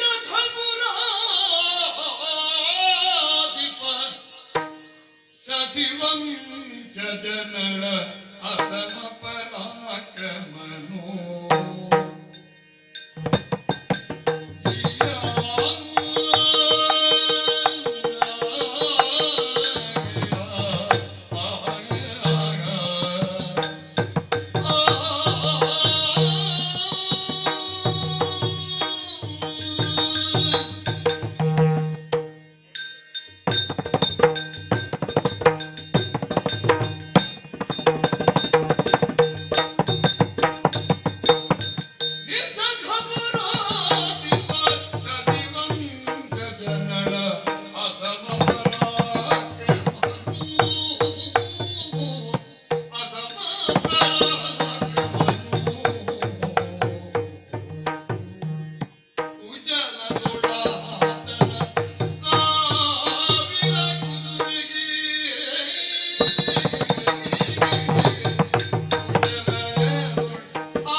ಒಡೆಯ ಹ್ಮ್ ಕೈ ಮುಗಿದುಕೊಂಡೆ. ಹಾಗೆ ಈ ಪ್ರಪಂಚದಲ್ಲಿ ಯಾವನೇ ಒಬ್ಬ ವ್ಯಕ್ತಿಯನ್ನು ನೋಡಿದ್ರು ಹ್ಮ್ ಕರಗಳೆರಡನ್ನೂ ಜೋಡಿಸಿ ನಮಸ್ಕರಿಸಬೇಕಂತೆ. ಹ. ಯಾಕೆ? ಹ್ಮ್ ವ್ಯಕ್ತಿಯ ಸ್ಥಾನಮಾನ ಏನು ಅನ್ನುವುದು ಪ್ರಧಾನ ಅಲ್ಲ, ಹ್ಮ್ ವ್ಯಕ್ತಿಯಲ್ಲಿ ಅಂತರ್ಗತವಾಗಿರುವವ ಯಾರು ಅನ್ನುವುದೇ ಪ್ರಧಾನ. ಅಂದ್ರೆ ಈ ತತ್ವ ಹೆಚ್ಚಿನವರಿಗೆ ಅರ್ಥ ಆಗೋದಿಲ್ಲ. ಆದ ಕಾರಣವೇ ಕಂಡವರನ್ನೆಲ್ಲ ನೋಡಿದೊಡನೆ ಕೈ ಮುಗಿದ್ರೆ ಇವನ ವರ್ಚಸ್ಸೇ ಕಡಿಮೆ ಅಂತ ಲೋಕ ತಿಳಿಯುತ್ತದೆ. ಹೌದು, ಹಾಗೆ ಭಾವಿಸಿಕೊಳ್ತಾರೆ. ನಿಜವಾಗಿ ನೋಡಿದ್ರೆ ಇನ್ನೊಬ್ಬನಿಗೆ ಕೈ ಮುಗಿದು ನಮಸ್ಕರಿಸುವುದು ಅಂದ್ರೆ ತನ್ನನ್ನೇ ತಾನು ಗೌರವಿಸಿಕೊಂಡ ಹಾಗೆ ಅಂತ. ಹಾಗೆ ನೋಡಿದ್ರೆ ಹಾಗೆ ಕೈ ಮುಗಿಯುವವನಿಗೆ ಉಳಿದವರು ಕೈ ಮುಗಿಬೇಕು ಅಲ್ವಾ? ಕೈ ಮುಗಿದೆ ಅದಿ ಆಗಲೇ ಆಗಬೇಕಿತ್ತು ಅಂತ ಹೇಳಿದ್ಯಾಕೆ? ಸಿಂಹಾಸನಾರೋಹಣವನ್ನು ಮಾಡಿದಂತಹ ಒಬ್ಬ ಅರಸನಲ್ಲಿ ಸರ್ವ ದೇವತೆಗಳ ಅಂಶವನ್ನು ಶಾಸ್ತ್ರ ಗುರುತಿಸ್ತದ. ದೇವತಾಂಶ ಸಂಭೂತನಲ್ಲದೆ ಇದ್ದವನಿಗೆ ಸಿಂಹಾಸನ ಇರ್ಲಿಕ್ಕೆ ಆಗುವುದಿಲ್ಲ. ಹಾಗಿದ್ರೆ ಅಂತಹ ಪ್ರಭುವಿಗೆ, ಆ ಸಾನ್ನಿಧ್ಯಕ್ಕೆ ಮೊದಲಾಗಿ ತಲೆ ಬಾಗಬೇಕಿತ್ತು. ಆದರೆ ಒಂದು ಬೇಕಾದ ಹಾಗೆ ನನ್ನ ಶರೀರವೇ ಬಾಗುವುದಿಲ್ಲ. ಆದ್ರೆ ಬೇಡದಲ್ಲಿ ಬಾಗುವ ಹಾಗೆ ಕಾಣ್ತದೆ, ಅಥವಾ ಬಾಗಿದ ಹಾಗೆ ಕಾಣ್ತದೆ. ಬೇಡದಲ್ಲಿ ನಾನು ಬಾಗಿಸಿದ್ದಲ್ಲ, ಅದೇ ಬಾಗಿದ್ದು, ಅದರಷ್ಟಾಗಿ ಬಾಗಿಕೊಂಡದ್ದು. ನಾನು ಯೋಚಿಸಿದಲ್ಲಿಗೆ ಬೇಕಾದಾಗ ಅದು ಬಗ್ಗುವುದಿಲ್ಲ. ಒಂದು ಬಗ್ಗದ ಶರೀರಕ್ಕಿಂತ ಬಾಗಿದ ಶರೀರ ಒಳ್ಳೇದು. ಒಂದು ದೃಷ್ಟಿಯಿಂದ ಒಳ್ಳೆಯದು ಅಲ್ವಾ? ಉದ್ದಟ ಅಂತ ಯಾರು ಆಕ್ಷೇಪ ಮಾಡ್ಲಿಕ್ಕಿಲ್ಲ. ಸೋಮಾರಿ ಅಂತಲೂ ಹೇಳಲಿಕ್ಕಿಲ್ಲ. ಅಲ್ಲ, ಸೋಮಾರಿ ಅಲ್ಲೂ ಅಲ್ಲ. ನಾನು ಒಂದು ಸಿಂಹಾಸನಾರೋಹಣವನ್ನು ಮಾಡಿದಂತಹ ಪ್ರಭುವಾಗಿ ನನ್ನ ಕುರಿತಾಗಿ ಬಹಳಷ್ಟು ಎಚ್ಚರಿಕೆಯಿಂದ, ಕಾಳಜಿಯಿಂದ, ಆಸ್ಥೆಯಿಂದ ನೀವು ಪ್ರಶ್ನೆಯನ್ನು ಮುಂದಿಟ್ಟಿದ್ದೀರಿ. ಹೇಳಿದ್ನಲ್ಲ, ಯಾರಾದರೂ ನಾವು ಮಾಡಬೇಕಾದ ಕರ್ತವ್ಯ ಅದು. ಪಕ್ಕನೆ ನನಗೊಂದು ಅನುಮಾನ ಇತ್ತು, ಎಲ್ಲಿ ನನ್ನನ್ನು ನುಡಿಸ್ತಾರೋ ಇಲ್ಲೋ. ಯಾಕೆಂದ್ರೆ ಸಹಜವಾಗಿ ಅಧಿಕಾರದ ದರ್ಪ ಅನ್ನುವುದು ಪಕ್ಕನೆ ಆವರಿಸಿ ಬಿಡುತ್ತದೆ. ತುಂಬಾ ಗೊತ್ತುಂಟು. ಆದರೆ ಋತುಪರ್ಣ ಭೂಪತಿಯ ಬಗ್ಗೆ ನಾವು ಕೇಳಿ ತಿಳಿದ ಹಾಗೆ ಈ ಮನೆತನವೇ ಹಾಗಂತೆ. ಬಡವ ಬಲ್ಲಿದ ಅನ್ನುವಂತಹ ವ್ಯತ್ಯಾಸವನ್ನಿಡದೆ ಸಮಾನವಾದಂತಹ ದೃಷ್ಟಿಯಿಂದ ಪ್ರತಿಯೊಬ್ಬರನ್ನೂ ಸಮಂಜಸವಾಗಿ ಸಂರಕ್ಷಿಸುವಂತಹ ಒಂದು ಅರ್ಹತೆಯನ್ನು ಹೊಂದಿದವರು. ಆದ್ದರಿಂದ ಮತ್ತೆ ನನಗೆ ಬೇರೆ ಎಲ್ಲಿಗೂ ಹೋಗ್ಲಿಕ್ಕೆ ಮನಸ್ಸಾಗಲಿಲ್ಲ, ಇಲ್ಲಿಗೆ ಬರುವಂತ ಕಂಡದ್ದು. ಒಳ್ಳೆದು. ಇದು ಕಂಡವರ ಮುಂಭಾಗದಲ್ಲಿ ಯಾಚಿಸಿಯೇ ಬದುಕುವುದು ನನ್ನ ವೃತ್ತಿ ಅಲ್ಲ. ಆದ್ರೆ ಅಲ್ಲಲ್ಲ, ಬೇಡುವವರಲ್ಲಿಯೂ ಈ ವೃತ್ತಿಪರತೆ ಅಂತ ಒಂದು ಇರ್ತದೆ. ಹೌದೌದು, ಅವರಿಗೆ ಯಾರಲ್ಲಿ ಹೇಗೆ ಬೇಡಬೇಕು ಅಂತ ಗೊತ್ತಿರ್ತದೆ, ಕೊಡುವವರಲ್ಲಿಯೇ ಬೇಡ್ತಾರೆ. ಹೌದು ಹೌದು. ಆದ್ರೆ ನೀನು ಹಾಗಲ್ಲ, ನೀನು ಯಾರಲ್ಲಿ ಆದ್ರೂ ಬೇಡುವುದು ಅಂತ ಉಂಟು. ಅಲ್ಲ, ಹಾಗಲ್ಲ. ಇಲ್ಲಿ ಅರಸ ಋತುಪರ್ಣ ಭೂಪತಿ ಬೇಡದೇ ಇದ್ದರೂ ಕೊಡುವವ, ಬೇಡದೇ ಇದ್ದದ್ದನ್ನು ಕೊಡುವವ. ಅಲ್ಲ ಅಲ್ಲ, ಬೇಡದೇ ಇದ್ದರೂ ಕೊಡುವವ ಅಂದ್ರೆ ಮನೋಗತವನ್ನು ಅರ್ಥ ಮಾಡಿಕೊಂಡು ಕೊಡುವಂತಹ ಔದಾರ್ಯವನ್ನು ಹೊಂದಿದವ ಅಂತ ನಾನು ಕೇಳಿ. ಬೇಡದೇ ಇದ್ರೆ ಅಂತಂದ್ರೆ ಕೇಳದೇ ಇದ್ರೆ. ಹೌದೌದು, ಕೇಳದೇ ಇದ್ರು, ಅಪೇಕ್ಷೆಯೇ ಇಲ್ಲದವನಿಗೆ ಒತ್ತಾಯ ಮಾಡಿ ಕೊಡುವುದು ಅಂತಲೂ ಅಲ್ಲ. ಕೇಳಬೇಕು ಅಂತಿಲ್ಲ, ಮನೋಗತವನ್ನು ಅರ್ಥವಿಸಿಕೊಳ್ಳುವಂತಹ ಸಾಮರ್ಥ್ಯ. ಅವನಿಗೆ ಅಗತ್ಯ ಇಲ್ಲದನ್ನು ಒತ್ತಾಯ ಮಾಡಿ ತುಂಬಿಸ್ತಾನೆ ಅಂತಲೂ ಅಲ್ಲ. ಒಂದು ಸಮಸ್ಯೆ ಏನು ಕೇಳಿದ್ರೆ ಸಾಮಾನ್ಯವಾಗಿ ಮನಸ್ಸಿನಲ್ಲಿ ಏನು ಅಂತ ಮುಖ ನೋಡಿದ್ರೆ ಗೊತ್ತಾಗ್ತದ. ಈಗ ನನ್ನ ಮುಖ ನೋಡಿದ್ರೆ ನನ್ನ ಮನಸ್ಸಿನಲ್ಲಿ ಎಂತದ್ದು ಅಂತ ಯಾರಿಗೂ ಗೊತ್ತಾಗಲಿಕ್ಕಿಲ್ಲ. ನಿನ್ನ ಮುಖ ಎಲ್ಲಿ ಉಂಟು ಗೊತ್ತಾಗಲಿಕ್ಕೆ ಮಾಡೋ ಹೊತ್ತು ಬೇಕಾಗ್ತದೆ. ಅಲ್ಲ, ನನಗೆ ಒಂದೊಂದ್ಸಲ ಮುಂದಿನದ್ದು ಏನು ಮುಖ ಅಂತಲೇ ಗೊತ್ತಾಗೋದಿಲ್ಲ. ಮುಖ ಉಂಟು ಅಂತ ಗೊತ್ತುಂಟಲ್ಲ. ಅಲ್ಲ, ಅದುಂಟು ಅಂತ ಈಗ ಧೈರ್ಯ ಆಯ್ತು ನನಗೆ. ಅಲ್ಲ ಇರೋ ನಾನು ಅಯೋಧ್ಯೆಗೆ ಬಂದು ಸೇರುವುದಕ್ಕಿರ್ಲಿಲ್ಲ. ನಾನು ಇದೇ ವೃತ್ತಿಯವಲ್ಲ ಅಂತ ಹೇಳಿದ್ ಯಾಕೆ? ಬೇರೆ ಒಂದು ವೃತ್ತಿಯಲ್ಲಿ ನನ್ನ ಜೀವನಕ್ಕೆ ಬೇಕಾದಂತಹ ಆಶ್ರಯವನ್ನು ಹೊಂದಿಯೇ ನಾನು ಇಷ್ಟರ ತನಕ ಬದುಕಿದವ. ಬೇರೆ ವೃತ್ತಿಯನ್ನು ಮಾಡ್ತಾ ಇದ್ದವ. ಆದ್ರೆ ಸದ್ಯಕ್ಕೆ ಈಗ ಎಲ್ಲ ಹೋಗಿ ಈ ವೃತ್ತಿಗೆ ಬಂದು ಮುಟ್ಟಿದ್ದೇನೆ. ಅಲ್ಲ, ಈಗ ವೃತ್ತಿ ಮಾಡ್ತಾ ಇದ್ದವನಿಗೆ ವೃತ್ತಿಯೇ ಇಲ್ಲ ಅಂತ ಆಗಬೇಕು ಅಂತ ಆದ್ರೆ ಏನೋ ಒಂದು ಕಾರಣ ಇರಬೇಕು. ಅಲ್ಲ, ವೃತ್ತಿ ಅಂದ್ರೆ ಅಂತಿಂತ ವೃತ್ತಿಯಲ್ಲ, ದೊಡ್ಡ ವೃತ್ತಿಯಲ್ಲೇ ಇದ್ದೆ ನಾನು. ಹೌದಾ? ಹೌದೌದು. ಏನದು? ಒಂದು ಕಾಯುವ ಕೆಲಸ. ಅಲ್ಲ, ಕಾಯುವ ಕೆಲಸಕ್ಕೆ ನಾವು ಮಾಡುವುದು ಅದೇ. ಹೌದು, ನೀವು ಪ್ರಜೆಗಳನ್ನೆಲ್ಲ ಸಂರಕ್ಷಣೆ ಮಾಡುದು. ಅಲ್ಲ, ನಾವೀಗ ಎಲ್ಲರನ್ನು ಅಂತಲ್ಲ, ಮತ್ತೆ ಅಂತೂ ಕಾಯುವುದೇ. ಯಾರನ್ನು? ಇದು ನಿಮಗೆ ನಿಷೇಧ ಗೊತ್ತುಂಟಾ? ಅಲ್ಲ, ಹೇಳು, ನೀನು ಹೇಳಯ್ಯ. ಅಲ್ಲ, ನಿಷೇಧ ಗೊತ್ತುಂಟು. ಅಲ್ಲ, ಗೊತ್ತುಂಟು ಅಂತ ನನ್ನಲ್ಲಿ ಕೇಳುವುದ್ರೇನು? ಅಲ್ಲ, ಯಾಕಂದ್ರೆ ನಿಷೇಧದ ಪರಿಚಯ ಎಲ್ಲರಿಗೂ ಇರ್ತದೆ ಅನ್ನೋ ವಿಶ್ವಾಸದಿಂದಲೇ ಹಾಗೆ ಕೇಳಿದ್ನ. ಅಲ್ಲ, ನಮಗೆ ಹೆಚ್ಚುಂಟು. ಅಲ್ಲ, ಸರಿ. ನಿಷೇಧ ಅದು ನಮ್ಮದೇ ದೇಶ. ನಿಮ್ಮದು? ನಮ್ಮದು ಅಂತಂದ್ರೆ ನೀನು ಇರುವ ದೇಶ. ಅದೇ ನಾನು ನಿಷೇಧದಲ್ಲಿ ನಮ್ಮದು ಅಂತ ಅಲ್ಲ, ಅಧಿಕಾರದಿಂದ ಹೇಳಿದ್ದಲ್ಲ. ಅಧಿಕಾರದಿಂದ ಈಗ ಹೇಳಲಿಕ್ಕಿಲ್ಲ ನಿಷೇಧ ನಮ್ಮದು ಅಂತ. ಅಲ್ಲ, ಈಗ ನೀನು ಯಾಕೆ ಒಗಟಿನ ಹಾಗೆ ಏನೋ ಮಾತಾಡ್ತಾ ಇದ್ದಿ? ಅಲ್ಲ, ಆಗಲ್ಲ, ಈಗ ಎಲ್ಲ ಬಿಟ್ಟು ಹೊರಟು ಬಂದಿದ್ದೇನೆ ನಾನು. ಮತ್ತೆ ಅಲ್ಲಿಂದ ನಿಷೇಧ ನಮ್ಮದು ಅಂತ ಹೇಳುದು ಎಲ್ಲಿಂದ? ಹೇಳಿದ್ರೆ ನಾನು ಸುಳ್ಳು ಹೇಳಿದಾಗ ಆದೀತು. ಈಗ ನೀನು ನಿಷೇಧದ ಪ್ರಜೆಯ, ಹೌದೌದು ಹೌದು. ಎಲ್ಲಿ ಹೋದ್ರು ಅದನ್ನೇ ಹೇಳ್ಬೇಕು ನೀನು. ನಿಷೇಧದ ಪ್ರಜೆ ಮಾತ್ರ ಅಲ್ಲ, ನಿಷೇಧದ ಪ್ರಧಾನ ಪ್ರಜೆ ನಾನು. ಅಲ್ಲ, ಎಂತದು? ಅದು ಹಾಗಂದ್ರೆ? ನನ್ನ ಅಭಿಮಾನ, ನಾನು ಹೇಳುದು ನಾನು ನನ್ನಷ್ಟಕ್ಕೆ. ಸ್ವಾಭಿಮಾನ ಸಾಧಾರಣವಾಗಿ ನಿಷೇಧದಲ್ಲಿದ್ದ ಪ್ರಜೆಗಳೆಲ್ಲ ಹಾಗೆ ಅಲ್ಲ, ಪ್ರತಿಯೊಬ್ಬ ಪ್ರಜೆಯೂ ಹಾಗೇ ಇರಬೇಕು. ಅಯೋಧ್ಯೆಯಲ್ಲಿಯೂ ಹಾಗಂತೆ ಪ್ರಜೆಗಳೆಲ್ಲ ಭಾವಿಸುದಂತೆ, ನಮ್ಮದೇ ದೇಶ ಇದು ಹೌದೌದು. ಅಲ್ವ. ಇಲ್ಲಿ ಸೇವಕನಾದರೂ ನಾನು ಪ್ರಧಾನ ಸೇವಕ ಅಂತಲೇ ಹೇಳುದು. ಹೌದೌದು, ಹಾಯಿ ಭಾವ ಹೇಳುವುದಕ್ಕೆ ಮಾತ್ರ ಅಲ್ಲ, ಅಂತರಂಗದಲ್ಲಿ ಇದ್ದ ಇರ್ಬೇಕು. ದೇಶದಲ್ಲಿ ಮಾತ್ರ ಕ್ಷೇಮ ಅಲ್ಲ, ಇರ್ತದೆ. ಇಲ್ಲದಿದ್ರೆ ಬಾಯಿಗೆ ಬರ್ಲಿಕ್ಕಿಲ್ಲ ಅದು. ಹೌದು, ನಾನು ಆ ದೃಷ್ಟಿಯಿಂದ ಹೇಳಿದ್ದು ಅಲ್ಲಿಯ ಪ್ರಧಾನ ಪ್ರಜೆ ನಾನು ಅಂತ. ನಿಷೇಧದ ಪ್ರಜೆ, ನಿಷೇಧದ ಪ್ರಜೆ, ನಿಷೇಧಿತ ಪ್ರಜೆ ಅಲ್ಲ. ಅಲ್ಲಲ್ಲ ನಿಷೇಧಿತ ಅಲ್ಲ, ಹಾಗೆಂತ ಈಗ ನಿಷೇಧಿತ ಅದ್ಯಾಕೆ? ಅಲ್ಲ, ಯಾಕೆಂದ್ರೆ ಯಾರು ಹೋಗು ಅಂತ ಹೇಳಿದ್ದಲ್ಲ, ಇರುವುದು ಬೇಡ ಅಂತ ನನಗೆ ಕಂಡದ್ದು. ಅದ್ಯಾಕೆ ನಿಷೇಧದಂತ ಒಂದು ದೇಶದಲ್ಲಿ ಇರುವುದು ಬೇಡ ಅಂತ ಕಾಣ್ತದೆ ಅಲ್ಲ, ಅಂತಂದ್ರೆ? ಇರುವುದು ಬೇಡ ಅಂತ ಹೇಳಿದ್ರೆ ದೊಡ್ಡ ಅಧಿಕಾರದಲ್ಲಿ ಇದ್ದೆ ನಾನು. ಅಲ್ಲ, ಅದೆಂತದ್ದು ಅಂತ ನೀನು ಇಷ್ಟರವರೆಗೆ ಬಾಯಿ ಬಿಡ್ಲಿಲ್ಲ. ಹಾ. ಈಗ ಅಲ್ಲಿ ಇರ್ಲಿಕ್ಕೆ ಆಗದ ಪರಿಸ್ಥಿತಿ ಬಂತು ಅಂತ ಹೇಳಿದೆ. ಅಲ್ಲ, ಈಗ ನಿಷೇಧದಲ್ಲಿದ್ದ ದೊಡ್ಡ ದೊಡ್ಡ ಅಧಿಕಾರಿಗಳಿಗೆಲ್ಲ ಅಲ್ಲಿ ಇರ್ಲಿಕ್ಕೆ ಆಗೋದಿಲ್ಲ. ಅಲ್ಲ, ಅದು ಗೊತ್ತಿಲ್ಲ ನನಗೆ. ಮತ್ತೆ ಎಲ್ಲ ಅಧಿಕಾರಿಗಳಿದ್ದಾರೆ. ನಾನು ನೀನು ಅಲ್ಲಿ 1000 ಕುದುರೆಗಳ ಅಧಿಕಾರವನ್ನು ಹೊಂದಿದ್ದೆ. ಹೇಗೆ? 1000 ಕುದುರೆಗಳ ಅಧಿಕಾರ. ನೀನ ಹೌದು. ಸುಳ್ಳು ಹೇಳ್ತೀಯ? ಅದ್ಯಾಕೆ? ನಿನಗೆ 1000 ಕುದುರೆಗಳ ಅಧಿಕಾರವ? ಅಶ್ವಶಾಸ್ತ್ರದಲ್ಲಿ ಪ್ರಾವೀಣ್ಯವನ್ನು ಹೊಂದಿದವ ನಾನು. ಅದು ಹೌದು. ಅಲ್ಲ, ಸರಿ, ಪರಿಶ್ರಮದಿಂದ ಕುದುರೆಗಳನ್ನು ನೋಡಿಕೊಳ್ಳುವುದಲ್ಲ, ಹಾ. ಅದರ ಹೃದಯವನ್ನು ತಿಳಿದು ಹೌದು. ಶಾಸ್ತ್ರದ ಆಧಾರದ ಮೇಲೆ ಒಳ್ಳೇದು. ನಾನು ಆಸಕ್ತಿಯಿಂದ ಕಲಿತ ವಿದ್ಯೆ ಅದು, ಅಶ್ವವಿದ್ಯೆ. ಅಲ್ಲ, ಕೆಲವು ಸಲ ವ್ಯಕ್ತಿಯನ್ನು ನೋಡುವಾಗ ಎಷ್ಟು ವಿದ್ಯೆ ಇದ್ದೀತು ಅಂತ ಗೊತ್ತಾಗುದಿಲ್ಲ ನಮ್ಗೆ. ಆಗಲಿ, ನಿನ್ನಲ್ಲಿ ಉಂಟು, ಹೌದು, ಒಪ್ಪುವ. ಅಸಮ ಪರಾಕ್ರಮ. ನೀನ ಅಲ್ಲಲ್ಲ, ಇದು ನನ್ನ ವಿಷಯ ಅಲ್ಲ ಈಗ. ನೀನು ಒಂದೊಂದು ಸಲಕ್ಕೆ ಒಬ್ಬೊಬ್ಬನ ವಿಷಯ ತಕ್ಕೊಳ್ಳೋದು ಅಂತ ಅಲ್ಲ, ಆಗಲ್ಲ. ಈಗ ನನ್ನ ಪರಿಚಯ ಹೇಳಬೇಕಿದ್ರೆ ಅದನ್ನ ಹೇಳಲೇಬೇಕು, ಅಲ್ಲ ಇದು ಸರಿ ಆಗುದಿಲ್ಲ. ಅಸಮ ಪರಾಕ್ರಮ ಅಂತ ನಿನ್ನ ಪರಿಚಯ ಹೇಳುವಾಗ ಯಾಕೆ ಹೇಳೋದು? ನಾನು ಅಸಮ ಅಲ್ಲ, ನಾನು ಸಮ ಇಲ್ಲದೆ ಇದ್ದವ ಈಗ ಅಷ್ಟೇ. ಅಲ್ಲ, ಕೈ ಕಾಲೆಲ್ಲ ಅದು ಒಂದು ರೀತಿಯಲ್ಲಿ ಅಸಮವೇ. ಹೌದು, ಅಸಮತೆ ಇರುವ ವಿಷಮ ಅಲ್ಲ, ಅಸಮ. ಅಸಮ ಪರಾಕ್ರಮಿ ಶಶಿವಂಶಜ ನಳ ಚಕ್ರವರ್ತಿ. ಅಯ್ಯ, ಇದು ನನಗೆ ಪರಿಚಯ ಹೇಳೋದ ನೀನು? ಅಲ್ಲ, ನಿಷೇಧದ ದೊರೆ. ಹೌದು. ಆ ನಳ ಚಕ್ರವರ್ತಿಯ ಕೈ ಕೆಳಗೆ 1000 ಕುದುರೆಗಳಿಗೆ ನಿಷೇಧ ಚಕ್ರವರ್ತಿಯ ಕೈ ಕೆಳಗೆ. ಅಲ್ಲಲ್ಲ, ಅವನ ಕೈ ಕೆಳಗೆ ಆಗ್ಲಿಕ್ಕೆ ನಾವೆಲ್ಲ ಬಿಡ್ಲಿಕ್ಕಿಲ್ಲ. ಅಲ್ಲಲ್ಲ, ನಾನೇ ಹೇಳುದು, ನೀನು ಹೇಳುದು ಅವನ ಕೈಯ ಕೆಳಗೆ, ಅಂದ್ರೆ ಅವನ ಅಂಕಿತದಲ್ಲಿ ನಿಷೇಧದ ಚಕ್ರವರ್ತಿಯಾದ ನಳ ಚಕ್ರವರ್ತಿಯ ಕೈ ಕೆಳಗೆ ಇದು ನೀನು ಅಲ್ಲ 1000 ಕುದುರೆಗಳ ಅಧಿಕಾರಿ. ವಿಷಯಕ್ಕಾಗುವಾಗ ತಡವರಿಸ್ತಿ. 1000 ಕುದುರೆಗಳ ಅಧಿಕಾರಿಯಾಗಿದ್ದೆ ನಾನು. ಅಸಮ ಪರಾಕ್ರಮ, ಹೌದು. ನಿಷಧ ಪುರಾಧಿಪ, ನಳ ಚಕ್ರವರ್ತಿ. ಹೌದು, ಇದಿಷ್ಟು ಅವನಿಗೆ. ಹೌದು. ಅವನ ಕೈ ಕೆಳಗೆ 1000 ಕುದುರೆಗಳನ್ನು ನೋಡಿಕೊಳ್ಳುತ್ತಾ ಇದ್ದ ಅಧಿಕಾರಿ ಹೌದು, ನೀನು. ಹೌದು. ಇದಿಷ್ಟು ನಿನ್ನ ಪರಿಚಯ. ದೇಶ ಬಿಡುವ ಅಂತ ಖಂಡಿತ? ಬಿಡುವ ಅಂದ್ರೆ ಬಿಡದ ಉಪಾಯ ಇಲ್ಲ.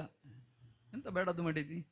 ಬೇಡದು ಮಾಡಿದ್ದಲ್ಲ, ಆದದ್ದು. ಅಲ್ಲ, ಆದದ್ದಾದ್ರೂ ಹೊಣೆ ನೀನೆ ಅಲ್ವ? ಕೆಲವು ಸಲ ಹಾಗಾಗ್ತದೆ, ದೊಡ್ಡ ಅಧಿಕಾರಿ ಏನೋ ಬೇಡದು ಮಾಡೋದು, ಅದರ ಹೊಣೆಗಾಗುವಾಗ ಸಣ್ಣವರನ್ನು ತೋರಿಸುದು ಅವ ಮಾಡಿದ್ದು ಅಂತ. ಅಲ್ಲ, ನೀನು ಹಾಗೇನಾದ್ರೂ ಮಾಡಿದ್ಯಾ? ಈಗ ಹೊಣೆ ನನ್ನದಲ್ಲ ಅಂದ್ರೆ ನಾನು ಹೊಣೆಗೇಡಿ ಅಂತ ಆಗ್ತೇನೆ.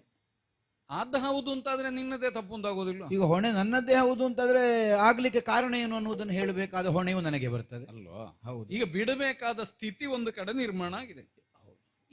ಏನಾಯ್ತು? ಯಾರು? ಯಾಕೆ? ಎಲ್ಲ ಸಮವಾಗಿಯೇ ಸತ್ಯವಂತನಾದಂತಹ ಚಕ್ರವರ್ತಿಯಲ್ಲಿ ಆಳ್ವಿಕೆಯಲ್ಲಿ ನಡೆಯುತ್ತಾ ಇತ್ತು. ಹೌದಲ್ಲ, ನಡೀತಾ ಇರಬೇಕು. ಆದರೆ ಯಾರ ದೃಷ್ಟಿ ತಾಗಿದೆ, ಒಂದು ವಿಷಮ ಆಗಿ ಹೋಯಿತು. ಹೌದಾ? ವಿಷಮ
ಒಂದು ದಿವಸ ಚಕ್ರವರ್ತಿ ಸಿಂಹಾಸನಾರೂಢನಾಗಿದ್ದಂತಹ ಕಾಲದಲ್ಲಿ ಉತ್ತರ ನಿಷಧದ ಅಧಿಕಾರಿಯಾದಂತಹ ಪುಷ್ಕರನ ಆಗಮನ ಆಯಿತು. ಪುಷ್ಕರ? ಹೌದು. ಬಂದವನೇ ದ್ಯೂತ ಆಡೋಣ ಅಂತ ಹೇಳಿದ. ಅವನಿಗೆ ಅದನ್ನು ಬಿಟ್ಟರೆ ಬೇರೆ ಏನು ಗೊತ್ತಿದ್ದ ಹಾಗಿಲ್ಲ.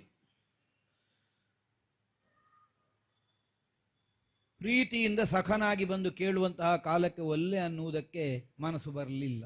ಅದು ಇವನಿಂದ ಆಗುವುದಿಲ್ಲ. ಆದ್ದರಿಂದಲೇ ಸುದ್ಯೂತ ಅಂತ ಪ್ರಾರಂಭ ಆಯಿತು. ಕೇವಲ ದ್ಯೂತದಲ್ಲಿ ಪರಿಣಾಮದ ಕುರಿತಾದಂತಹ ಲಾಭ ನಷ್ಟಗಳ ಎಣಿಕೆಯೇ ಇಲ್ಲದೆ ಹೋದರೆ ಆಸಕ್ತಿಯೇ ಕಡಿಮೆ ಆಗ್ತದೆ ಅನ್ನುವುದಕ್ಕಾಗಿ ಒತ್ತೆ ಇಟ್ಟು ಕೆಲವು ಸಲ ಹೇಳಬೇಕು ಅಂತ ಯೋಚನೆ ಮಾಡಿದ್ದೆ, ಹೇಳಲಿಕ್ಕೆ ಆಗಿರ್ಲಿಲ್ಲ. ಗೊತ್ತಿಲ್ಲದಕ್ಕೆ ಕೈ ಹಾಕದೇ ಇರುವುದು ಒಳ್ಳೆಯದು, ಅದು ದೊಡ್ಡವರು ಅಂತ. ಯಾರ ಬಗ್ಗೆ ಇದು? ನಳ ಚಕ್ರವರ್ತಿಯ ಬಗ್ಗೆ. ನನಗೆ ಆಪ್ತ ಅಲ್ವೇ ನಾವು? ನನ್ನನ್ನು ನೋಡಿದ ನೆನಪಿಲ್ವ ನಿನಗೆ? ಅಲ್ಲ, ನಿನ್ನನ್ನು ನಾನು ನೋಡ್ಲಿಲ್ಲ ಇಷ್ಟರವರೆಗೆ. ಅಲ್ಲ, ನನ್ನನ್ನು ನೋಡಿದ ನೆನಪಿರ್ಲಿಕ್ಕಿಲ್ಲ, ನನಗೆ ನೋಡಿದ ನೆನಪಿರ್ಬೇಕಿತ್ತು. ಇರಬೇಕು ಅಂತಿಲ್ಲ. ಇರಬೇಕು ಅಂತಿಲ್ಲ. ಯಾಕಂದ್ರೆ ನೀನು ನೋಡ್ತಾ ಇರುವುದು ನಿತ್ಯ ಯಾವುದನ್ನು? ಅಲ್ಲ, ಈಗ ನೆನಪಿಲ್ಲೋ ಅಂತ ಕೇಳಿದ ಮೇಲೆ ನೆನಪಾಗ್ತದೆ ನನಗೆ. ನೋಡಿದ ಹಾಗುಂಟು ಅಂತ. ಅಲ್ಲ, ಮೊದಲೇ ಹೇಳಲಿಕ್ಕೆ ಉಪಾಯ ಇಲ್ಲ. ಯಾಕೆ?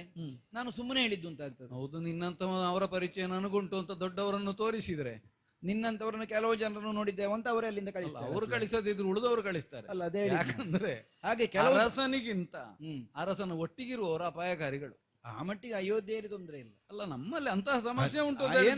ಏನು ಸಮಸ್ಯೆ ಆಗಲಿಲ್ಲ. ಎಲ್ಲ ಕಡೆಯಲ್ಲಿಯೂ ಅಂಥದ್ದು ಇರ್ತದೆ. ನಾನು ಬರುವಾಗ ಎಲ್ಲರೂ ಎದ್ದು ನಿತ್ಯ ದಾರಿ ಕೊಟ್ರು ನನಗೆ. ಒಂದು ಅವರು ಎದ್ದು ನಿಂತದ್ದಕ್ಕೆ ನಾನು ಎದ್ದು ನಿಂತಂತದ್ದೇ ಒಂದು ಕಾರಣ ಇದ್ದಿತ್ತು, ನಮ್ಗೆ ಗೊತ್ತಿಲ್ಲ. ಮತ್ತೆ ಇನ್ನು ಕೆಲವರು ಎದ್ದು ನಿಲ್ಲಲಿಕ್ಕೆ ನೀನು ಮುಟ್ಟುದು ಬೇಡ ಅಂತಲೂ ಇರ್ಬೋದು. ಅಲ್ಲ, ಬಹುಶಃ ಆಗಿರ್ಬೇಕು. ಎದ್ದು ನಿಂತವರೇ ಹತ್ತಿರ ಬರಲಿಲ್ಲ, ದೂರ ನಿಂತು. ಹೌದೌದು. ನಾನ್ ತಿಳ್ಕೊಂಡದ್ದು ನನಗೆ ಗೌರವ ಕೊಡ್ತಾ ಇಲ್ಲ. ನಿನಗೆ ಸುಖ ಅಲ್ವಾ ಅದನ್ನು ಎಣಿಸಿದ್ರೆ? ಅಲ್ಲ, ನಾನು ಹಾಗೆ ಭಾವಿಸಿಕೊಳ್ಳೋದು. ನಾವು ಸುಮ್ಮನೆ ಅಲ್ಲದೆ ಎಷ್ಟು ಸಂದಣಿ ಇರ್ಲಿ, ಎಷ್ಟು ಜನ ಇರ್ಲಿ, ನಿನಗೆ ಕೂತ್ಕೊಳ್ಳಿಕ್ಕೆ ಜಾಗ ಸಿಗ್ತದೆ. ಸಿಗ್ತದೆ ಅಲ್ಲ. ಕೆಲವು ಸಲ ಈ ಅಂಗವೈಕಲ್ಯ ಅನ್ನುವುದು ಅನುಕೂಲ ಆಗ್ತದೆ. ಕೆಲವರು ಅದಕ್ಕೆ ಬೇಕಾಗಿ ಮಾಡಿಕೊಳ್ತಾರೆ, ನೀ ಯಾರಿಗೊತ್ತು. ಅಲ್ಲ, ಇದ್ರೆ ಇರ್ಬೋದು. ನೋಡಿದ್ರ, ನಾನು ಅಂಗವಿಕಲ, ನನಗೆ ಸೌಲಭ್ಯ ಕೊಡಿ, ಹೌದಾ, ನನಗೆ ಅನುಕೂಲ ಕೊಡಿ. ಒಂದು ಬೆರಳಿಗೆ ಸಣ್ಣ ನೋವಾದ್ರೂ ಸಾಕು, ಇದ್ದ ಲಾಭ ಎಲ್ಲ ತಗೊಳ್ತಾರೆ ಜೀವನ ಪೂರ್ತಿ. ಆದ್ರಲ್ಲೂ ಆ ನೋವು ಮಾಡಿಕೊಳ್ಳಿಕ್ಕೂ ಸಾಕು, ಯಾರಿಗೊತ್ತು. ಹೌದೌದು ಅಲ್ವಾ? ಇದ್ರೂ ಇರ್ಬೋದಪ್ಪ. ನಾವು ವಿಷಯಕ್ಕೆ ಬರುವ. ಅಂತೂ ನೀನಂತದ್ದು ಮಾಡಿಕೊಂಡವ ಅಲ್ಲ. ಅಲ್ಲ ಅಲ್ಲ ಅಲ್ಲ, ಇದು ದ್ಯೂತ ಮುಂದುವರಿಯಿತು. ಒತ್ತೆ ಇಟ್ಟು ಆಡೋಣ ಅಂತ ಆಯ್ತು. ದೊಡ್ಡವರ ಆಟ ಅಲ್ಲೋ? ಹೌದಪ್ಪ. ಸಣ್ಣ ಸಣ್ಣದು ಒತ್ತೆ ಇಡ್ಲಿಕ್ಕೆ ಆಗ್ತದ?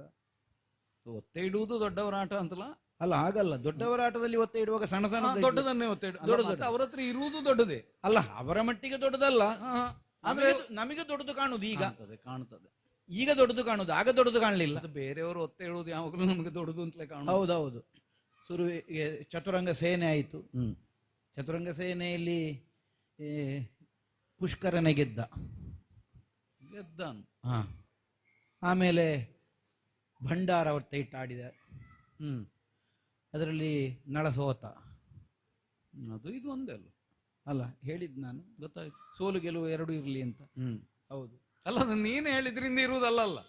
ಆಮೇಲೆ ಸಕಲ ಸಾಮ್ರಾಜ್ಯವನ್ನೇ ಒತ್ತೆ ಇಟ್ಟಾಯ್ತು.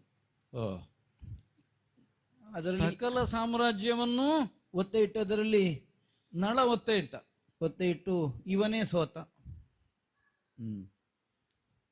ಇವನೇ ಸೋತ. ಪುಷ್ಕರನೇ ಗೆದ್ದ. ಆಮೇಲೆ ನಿಲ್ಲುವುದಕ್ಕೆ ಜಾಗ ಇಲ್ಲ ಅಂತ ಆಯ್ತು. ಪರಮ ಪತಿವ್ರತೆಯಾದ ದಮಯಂತಿ ದೇವಿಯ ಮೈ ಆಭರಣವನ್ನು ಒತ್ತೆ ಇಟ್ಟಾಯಿತು. ಅದರಲ್ಲಿಯೂ ಸೋಲೆ ಬಂತು. ಆಮೇಲೆ ಊರಿನಲ್ಲಿ ನಿಲ್ಲುವುದಕ್ಕೆ ಅವಕಾಶ ಆಗಲಿಲ್ಲ. ಸೋತ ಸಾಮ್ರಾಜ್ಯದಲ್ಲಿ ಅನ್ನ ನೀರಿಗೆ ಅವಕಾಶ ಇಲ್ಲ. ಮೈ ಆಭರಣವನ್ನೆಲ್ಲ ಕಳಚಿ ಕೇವಲ ಕೌಪೀನ ಧರಿಸಿ ದೇಶಾಂತರ ಹೋಗಬೇಕು ಅಂತ ಕಟ್ಟಪ್ಪಣೆ ಆಯಿತು. ಸದಾಕಾಲ 16 ಮೊಳದ ಸೀರೆ ಉಟ್ಟು ಸೂರ್ಯಚಂದ್ರರಿಗೆ ಗಾಳಿಗೂ ದಮಯಂತಿ ದೇವಿಯ ಮೈ ನೋಡುವ ಅವಕಾಶ ಆಗಲಿಲ್ಲ ಅಷ್ಟರವರೆಗೆ. ಅಂತ ದಮಯಂತಿ ದೇವಿ 6 ಮೊಳದ ಸೀರೆ, ಮೈಯ ಮಾನ ಮುಚ್ಚಿಕೊಳ್ಳಿಕ್ಕೆ. ಅಷ್ಟನ್ನು ಮಾತ್ರ ಪುಷ್ಕರ ಉದಾರ ಮನಸ್ಸಿನಿಂದ ಕೊಟ್ಟ. ಅದನ್ನು ಧರಿಸಿಕೊಂಡು ಸತಿ ಸಹಿತವಾಗಿ ನಳ ಚಕ್ರವರ್ತಿ ಕಾಡು ಪಾಲಾಗಿ ಹೋದ. ನಳ ಚಕ್ರವರ್ತಿ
ಶಿವನೇ, ಈಗೂ ಆಯ್ತಾ?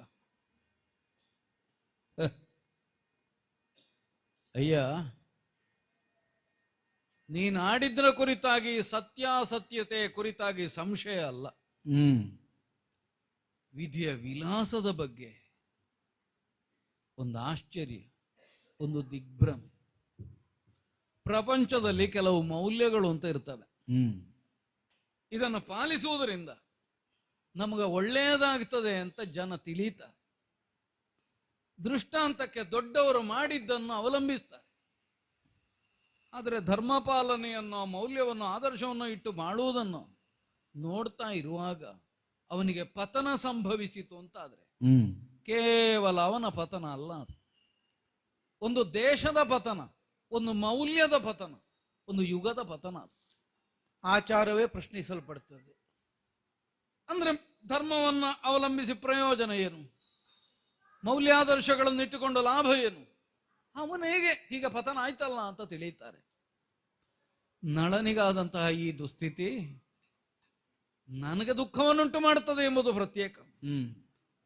ಆದರೆ ಲೋಕದ ದೃಷ್ಟಿಯಿಂದಲೂ ಬಹಳ ದೊಡ್ಡ ಪತನಕ್ಕೆ ಕಾರಣವಾಗ್ತದಲ್ಲ. ನಳ ಚಕ್ರವರ್ತಿ ಅಂತಂದ್ರೆ ನಮ್ಮಂತಹ ಅರಸರೆಲ್ಲ ಅವನ ಹೆಸರು ಕೇಳಿದಾಗ ಎದ್ದು ನಿಲ್ಲಬೇಕು. ಅಂತಹ ಯೋಗ್ಯತೆ ಇತ್ತು, ಅಂತಹ ಪರಮ ಧಾರ್ಮಿಕತೆ ಇದ್ದವ, ದೇವಾದಿಗಳಿಂದ ಮನ್ನಣೆಯನ್ನು ಪಡೆದವ. ಅವನಿಗೂ ಹೀಗಾಯಿತು. ಮೇಲಾಗಿ ನನಗೆ ಅತ್ಯಂತ ಆಪ್ತನಾಗಿದ್ದವ. ಸರಿದರೆ ಅಲ್ಲ ನಾನು ಅವನಿಗಿಂತ ಪರಾಕ್ರಮದಲ್ಲಿಯೋ, ಯೋಗ್ಯತೆಯಲ್ಲಿಯೋ, ಸಂಪತ್ತಿನಲ್ಲಿಯೋ, ಅಧಿಕಾರದಲ್ಲಿಯೋ ಕಿರಿದೆ.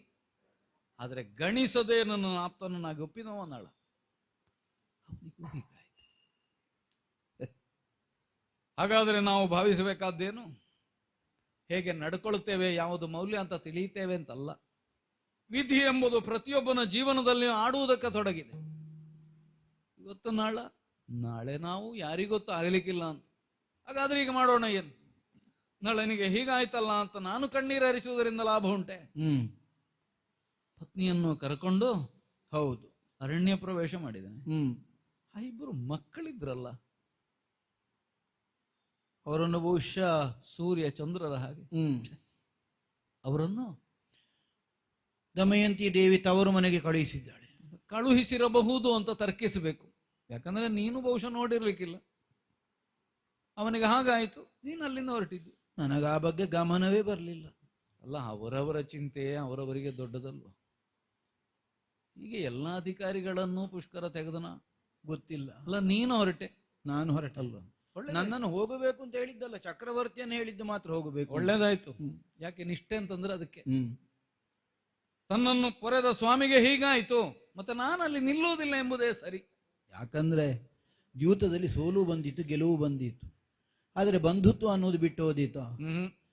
ಚಕ್ರವರ್ತಿಯೇ ಊರಿನಲ್ಲಿರುವುದು ಬೇಡ ಅನ್ನೋ ಹಾಗೆ ನೈಷ್ಠೂರ್ಯದ ಶಾಸನ ಮಾಡ್ತಾನೆ ಪುಷ್ಕರ ಅಂತ. ಅದರ ಅರ್ಥ ಏನು? ಕೇವಲ ದ್ಯೂತದ ಸೋಲು ಗೆಲುವಿನ ಪ್ರಶ್ನೆ ಮಾತ್ರ ಅಲ್ಲ, ಅಂತರಂಗದ ಭಾವ ಅನ್ನೋದು ಸ್ಪಷ್ಟವೇ. ಅಷ್ಟಾದ ಮೇಲೆ ಮತ್ತೆ ನನಗೂ ಒಮ್ಮೊಮ್ಮೆ ಕಾಣ್ತದೆ, ಈ ಕಾಲದಲ್ಲಿ ನಳ ಚಕ್ರವರ್ತಿ ಏನಾದರೂ ನನಗೆ ಸಿಕ್ಕಿದ್ರೆ ಅಯೋಧ್ಯೆಯ ಸಿಂಹಾಸನವನ್ನಾದರೂ ಬಿಟ್ಟು ಕೊಡ್ತಿದ್ನಪ್ಪ. ಅವನಿಗೆ ಪತನವಾಗ ಕೂಡದು. ಆದ್ರೇನು ಮಾಡುವ? ಅದನ್ನು ಪ್ರಕಟಿಸಲಿಕ್ಕೆ ನಮಗೆ ಮಾಧ್ಯಮ ಇಲ್ಲ. ಬಹುಶಃ ಅದು ಗೊತ್ತಿದ್ದೇ ಈ ಚಕ್ರವರ್ತಿ ಹಾಗೆ ಬರಲಿಲ್ಲ. ಹೇಗೆ ಬರಲಿಲ್ವೋ, ಯಾಕೆ ಬರಲಿಲ್ವೋ, ಬರಬಹುದಿತ್ತು. ನನ್ನನ್ನು ನೆನಪಿಸಿಕೊಳ್ತಿದ್ರೆ ನನಗೊಂದು ಸಾರ್ಥಕತೆ ಇತ್ತು ಕಷ್ಟಕಾಲದಲ್ಲಿ. ಬರಲಿಲ್ಲ. ನಮಗೆ ಮಾಧ್ಯಮವೇ ಇಲ್ಲ ನಮ್ಮ ಯೋಗ್ಯತೆಯನ್ನು, ಸ್ನೇಹವನ್ನು ನೆನೆದು ಪ್ರತಿಕ್ರಿಯಿಸಲಿಕ್ಕೆ. ಈಗ ಏನು ಮಾಡುವ?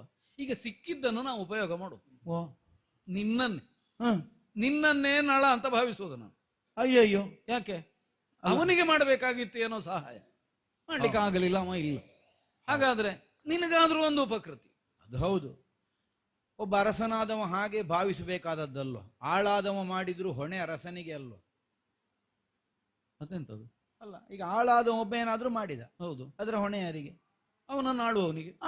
ಹೌದು. ಹಾಗಿದ್ರೆ ಆಳಿಗೆ ಮಾಡಿದ ಉಪಕಾರ ಅರಸನಿಗೆ ಮಾಡಿದ ಉಪಕಾರವೇ ಅಲ್ವ ಅಂತ ಭಾವಿಸಿದ್ರೆ, ಅದು ನೀನು ನಾನಲ್ಲ, ಅವ ಭಾವಿಸಿದ್ರೆ ನಮಗೊಂದು ಸಾರ್ಥಕತೆ ಬಂದಿಲ್ಲ. ಅದೇನೇ ಇರ್ಲಿ, ನಿನಗೊಂದು ಉದ್ಯೋಗ ಕೊಡೋಣ ಜೀವನಕ್ಕೆ.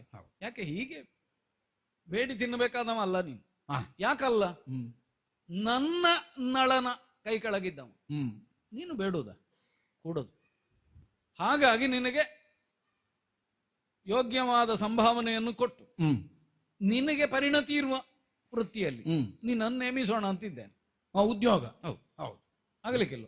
ಅದು ಬೇಕು. ಉದ್ಯೋಗ ಇಲ್ಲ ಮನೆ ನಮ್ಮಲ್ಲಿ ಅರಮನೆಯಲ್ಲಿ ಉಂಡುಕೊಂಡು ಕೆಲವರಿದ್ದಾರೆ. ಅದು ಬೇಡ, ಅದು ಬೇಡ, ಬೇಡ ಅಲ್ಲ. ಹಾಗೆ ಈಗ ಅದು ನಿರಾಶ್ರಿತರಿಗಾಗಿರುವುದು ಅಥವಾ ಅಸಹಾಯಕರಿಗಾಗಿರುವುದು. ಹಾಗಲ್ಲ, ಈಗ ನೀನು ನಮ್ಮಲ್ಲಿ ಇದ್ರೆ ನಿರಾಶ್ರಿತನಾಗಿರ್ಬೇಕು ಅಂತಿಲ್ಲ. ಅಲ್ಲ ಹಾಗಲ್ಲ, ನಮ್ಮ ನಳನ ಜನ ಅಂತನ ಅಲ್ಲ. ನನಗೀಗ ನನ್ನ ಅನ್ನ ಸಂಪಾದನೆ ಮಾಡ್ಲಿಕ್ಕೆ ಕೂಡದೇ ಇದ್ದಷ್ಟೆಲ್ಲ ಏನು ಆಗ್ಲಿಲ್ಲ. ಅಲ್ಲದ ಆಗಿ ನೀನು ಸಂಪಾದನೆ ಮಾಡೋದಿಲ್ಲ ಅಂತ ಹೇಳಿದ್ದಲ್ಲ, ನಿನ್ನಲ್ಲಿ ಆ ಪ್ರವೃತ್ತಿ ಕಾಣಲಿಲ್ಲ. ಹೌದೌದು. ಹಾಗೆ ನಾನೇನಿದ್ರು ದುಡಿದೇ ತಿನ್ನಬೇಕು ಅಂತ ನನ್ನ. ಅದು ಇಲ್ಲಿಗೆ ಬರುವಾಗ ಬೇಡ್ತಾ ಬಂದಿ. ಅಲ್ಲ, ಬೇಡ್ತಾ ಬಂದೆ. ಅದು ನಿಜವಾಗಿ ಯಾರು ಬೇಡಿದ್ದಕ್ಕೆ ಹಾಕಲೇ ಇಲ್ಲ ನನಗೆ. ಆಗ ನನಗೆ ಗೊತ್ತಾಯ್ತು ನಾನು ಬೇಡಬೇಕಾದವಲ್ಲ. ಅಲ್ಲ, ಅದು ಒಂದು. ಮತ್ತೊಂದು, ಹಾಕುವವರೇ ಇಲ್ಲ ಅಂತಾದ್ರೆ ಮತ್ತೆ ಬೇಡುದು ಅಂತದ್ದು. ಹೌದು, ನಾನು ಬೇಡಿದ್ರೆ ಯಾರು ಹಾಕ್ತಾರೋ ಇಲ್ಲ ಅಂತ ಗೊತ್ತಾಗಬೇಕಾದ್ರೆ ಬೇಡಬೇಕಲ್ಲ. ಹೌದೌದು. ಅಂತೂ ನಮ್ಮನ್ನು ಪರೀಕ್ಷೆ ಮಾಡ್ಲಿಕ್ಕೆ ಹೊರಟಾಗುಂಟು ನೀನು. ಅಲ್ಲ ನಾನು ನನ್ನನ್ನೇ ನೀ ಪರ್ಯಾಯದಿಂದ ಹೇಳಿದ್ದು ಅದನ್ನೇ ಅಲ್ವಾ, ಅಯೋಧ್ಯೆಯಲ್ಲಿ ಬೇಡಿದ್ರೆ ಯಾರು ಕೊಡುವುದಿಲ್ಲ ಅಂತ. ಅಲ್ಲ, ನಾನೀಗ ನಿಷೇಧದಿಂದ ಹೊರಡುವುದರಿಂದ ಮೊದಲೇ ನನ್ನನ್ನು ಪರೀಕ್ಷೆ ಮಾಡ್ಲಿಕ್ಕೆ ಪ್ರಾರಂಭ. ಹಾಗಲ್ಲ, ಈ ಅಯೋಧ್ಯೆಯಲ್ಲಿ ಕೊಡದಿರುವುದಕ್ಕೊಂದು ಕಾರಣ ಉಂಟು. ಇವರಿಗೆ ಬೇಡುವವರಿಗೆ ಕೊಟ್ಟು ಗೊತ್ತಿಲ್ಲ. ಯಾಕಂದ್ರೆ ಇಲ್ಲಿ ಬೇಡುವವರೇ ಇಲ್ಲ. ಬೇಡುವವರೇ ಇಲ್ಲ.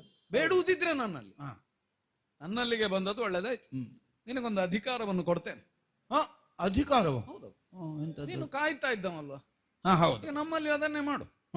ಯಾವುದನ್ನು ಅದನ್ನೇ ಹೇಳಬೇಕು. ನೀನು ಕುದುರೆಗಳನ್ನೆಲ್ಲ ಕಾಯ್ತಾ ಇದ್ದವ. ಹೌದು, 1000 ಕುದುರೆಗಳ ಅಧಿಕಾರ. ಹೇಳುವಾಗ 1000 ಅಂತ ಹೇಳುತ್ತಿ.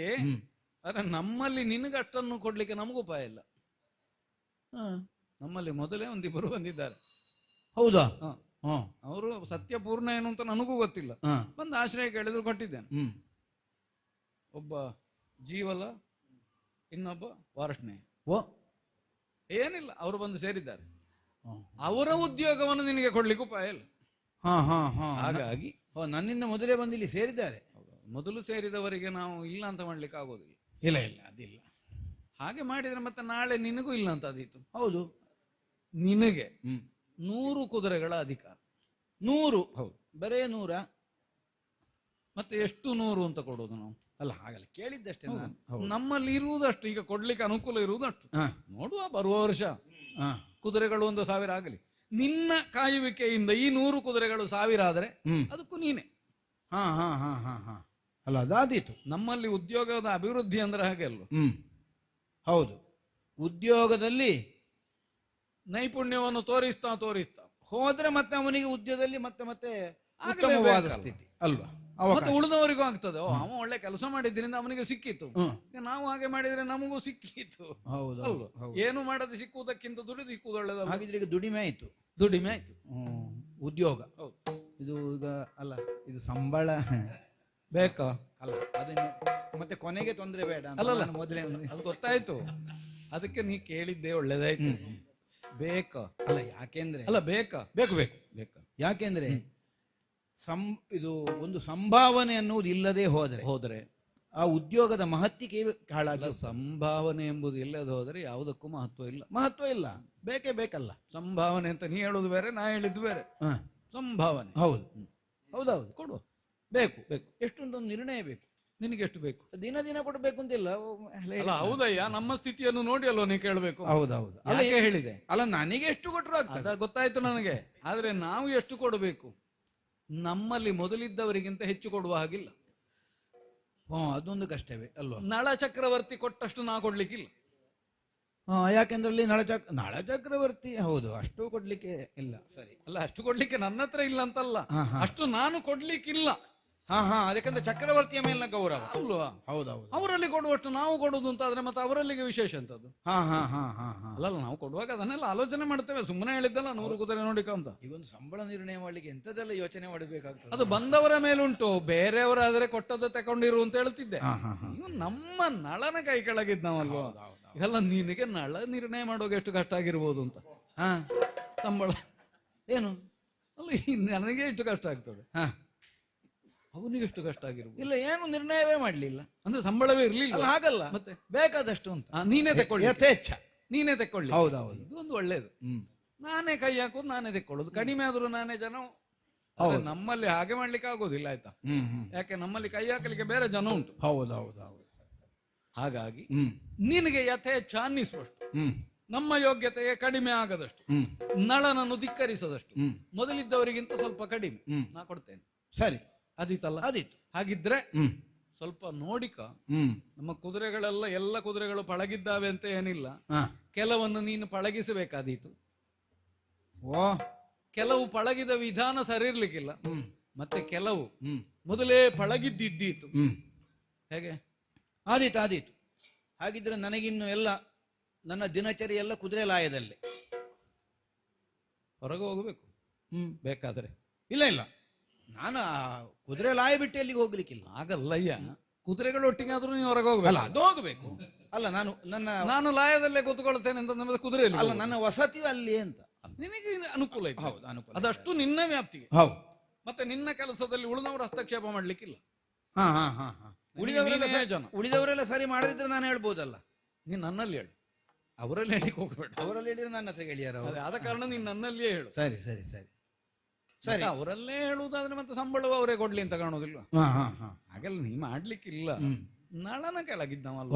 ಆದ ಕಾರಣ ನಿನ್ನ ಹೊಣೆ ಅದು. ಬೇಕಾದಾಗ ಕರೀತೇನೆ. ಸರಿ, ಒಳ್ಳೆಯದಲ್ಲ? ಒಳ್ಳೆಯದು.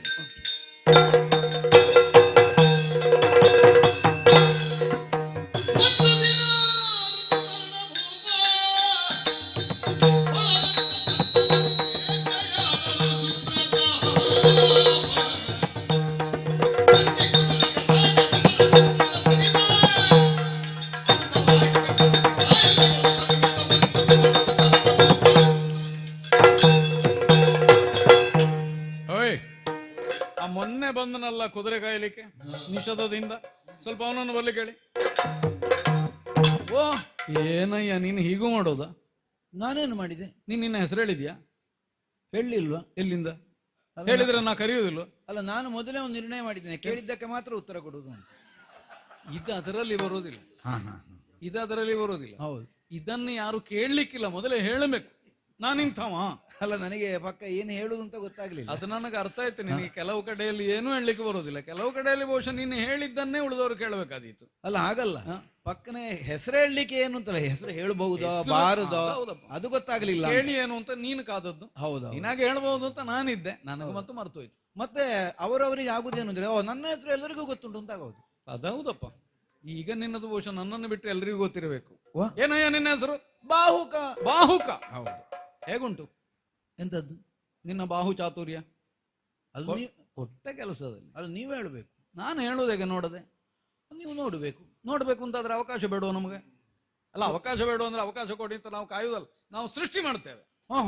ಹೇಗೆ? ಒಂದು ಸವಾರಿ ಮಾಡುವ. ಎಲ್ಲಿಗೆ? ಎಲ್ಲಿಗೂ ಆದಿತ್ತು. ಸವಾರಿ ಮಾಡುವ ಅಂದ್ರೆ ನನ್ನೊಟ್ಟಿಗೆ ನೀನು ಕೂತ್ಕೊಳ್ಳುವುದಾ? ಅಲ್ಲ, ಹಾಗಲ್ಲ. ಅಲ್ಲ, ಒಟ್ಟಿಗೆ ಕೂತ್ಕೊಳ್ಳುದು ಅಂತ. ಒಟ್ಟಿಗೆ ಕೂತ್ಕೊಂಡ್ರೆ ಇನ್ನೊಂದಾಗ್ತದೆ. ಕುದುರೆ ಕಾಯುವವನು ಅರಸನೊಟ್ಟಿಗೆ ಕೂರ್ಬೇಕು ಅಂತಂದ್ರೆ ಅರಸನಿಗೆ ಕುದುರೆ ಓಡಿಸಲಿಕ್ಕೆ ಬರುವುದಿಲ್ಲ ಅಂತ ಆಗ್ತದೆ. ಬೇಡ, ನಾನು ಹಿಂದಿನಿಂದ ಕೂತ್ಕೊಳ್ಳ. ನಮಗೆ ಕುದುರೆ ಕಾಯ್ಲಿಕ್ಕೆ ಗೊತ್ತಿಲ್ಲ, ಆದ್ರೆ ಕುದುರೆಗೆ ಏನು ಬೇಕು ಅದನ್ನು ಕೊಡ್ಲಿಕ್ಕೆ ನಮ್ಗೆ ಗೊತ್ತು. ಸೂಚನೆ. ಹಾಗೆ ನೀನು ಪಳಗಿಸಿದ ಕುದುರೆಗಳಲ್ಲಿ ಒಳ್ಳೇದು. ಹೌದೌದು. ಒಂದು ನನಗೆ ಅಲ್ಲ, ಒಳ್ಳೆ ಒಳ್ಳೆ ಜಾತಿಯ ಕುದುರೆಗಳೆಲ್ಲ ಇತ್ತು ನಿಮ್ಮ ಲಾಯದಲ್ಲಿ. ನಾವು ತರುವಾಗ ಒಳ್ಳೆ ಜಾತಿ ಇದೆ ತರುವುದು. ಆದ್ರೆ ಕೆಲವು ಸಲ ಏನಾಗ್ತದೆ, ಈ ಮೊದಲೇ ಇದ್ದ ಕೆಲವು ಜಾತಿ ಇದ್ದು ಅದರೊಟ್ಟಿಗೆ ಸೇರಿ ಎಲ್ಲ ಹಾಳಾಗ್ತದೆ. ಅದೇ ಸಹವಾಸ ದೋಷ. ಅದಕ್ಕೆ ಸರಿಯಾದ ಒಂದು ಜನ ನಾನು ಇಟ್ಟದೀಗ. ಈ ಸಹವಾಸ ದೋಷ ಕುದುರೆಗಳಿಗುಂಟು. ಕೆಲಸ ಮಾಡದೇ ಇದ್ದವರೊಟ್ಟಿಗೆ ಸೇರಿಸಿ ಕೆಲಸ ಮಾಡುವ ಕುದುರೆಗಳು ಮತ್ತೆ ಮಾಡುದು. ಅದೇ ಹೇಳಿದ್ದು ನಾನು. ಕೆಲಸ ಮಾಡುದಿಲ್ಲ ಮಾತ್ರ ಅಲ್ಲ, ಕೆಲವು ಹೊಲಸು ಮಾಡ್ತವೆ. ಹೌದೌದು. ಈಗ ನೀ ಬಂದ ಮೇಲೆ ಹೇಗುಂಟು ಅದು ನೀವು ಹೇಳ್ಬೇಕು.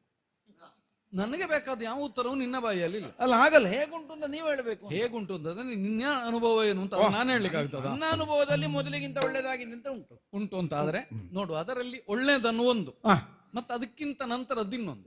2 ಕುದುರೆ. 2 ಕುದುರೆ? ಹೌದು. ಅದೆಂತದ ಬೇಕಯ್ಯ? ಒಂದು ನನಗೆ, ಮತ್ತೊಂದು ನಿನಗೆ. ಮತ್ತೆ ನನಗೆಂತದ? ನೀನು ಪಳಗಿಸಿದ ಕುದುರೆಯನ್ನು ಏರಿ ನಾನು ಎಲ್ಲಿಗೂ ಹೋಗೋದು, ನೀನ್ ಇಲ್ಲಿಯೇ ಇರೋದು. ನಾ ಹಿಂದೆ ಬಾರದೇ ಇದ್ರೆ ಹಾಗಿದ್ರೆ ನೀವು ದೂರ ಹೋಗುದು ಈಗ. ಅಲ್ಲ, ಅದೇ ದೂರವೇ ಹೋಗಬೇಕಾದ್ದು. ಅದ್ರೊಟ್ಟಿಗೆ ನೀನು ಬೇಕು, ನಾನು ಬೇಕು, ನೀವು ಬೇಕು. ನಾವು ಹೋಗಬೇಕಾದ್ದು ಬೇಟೆಗೆ. ಬೇಟೆಗೆ? ಅರಸನಿಗೆ ಅರಮನೆ ಬಿಟ್ಟು ಹೊರಡಬೇಕು ಅಂತಾದ್ರೆ ಕಾರಣ ಎಂತದ್ದು? ಬೇಟೆ. ಬೇಟೆಗೆ ಅಂದ್ರೆ ಕಾಡಿಗೆ ಹೋಗಬೇಕು. ಎಲ್ಲರೂ ಬೇರೆ ಬೇರೆ ಬೇಟೆಗೆ ಹೋಗ್ತಾರೆ, ನಾವು ಕಾಡಿಗೆ ಹೋಗುದು. ಹೇಗೆ?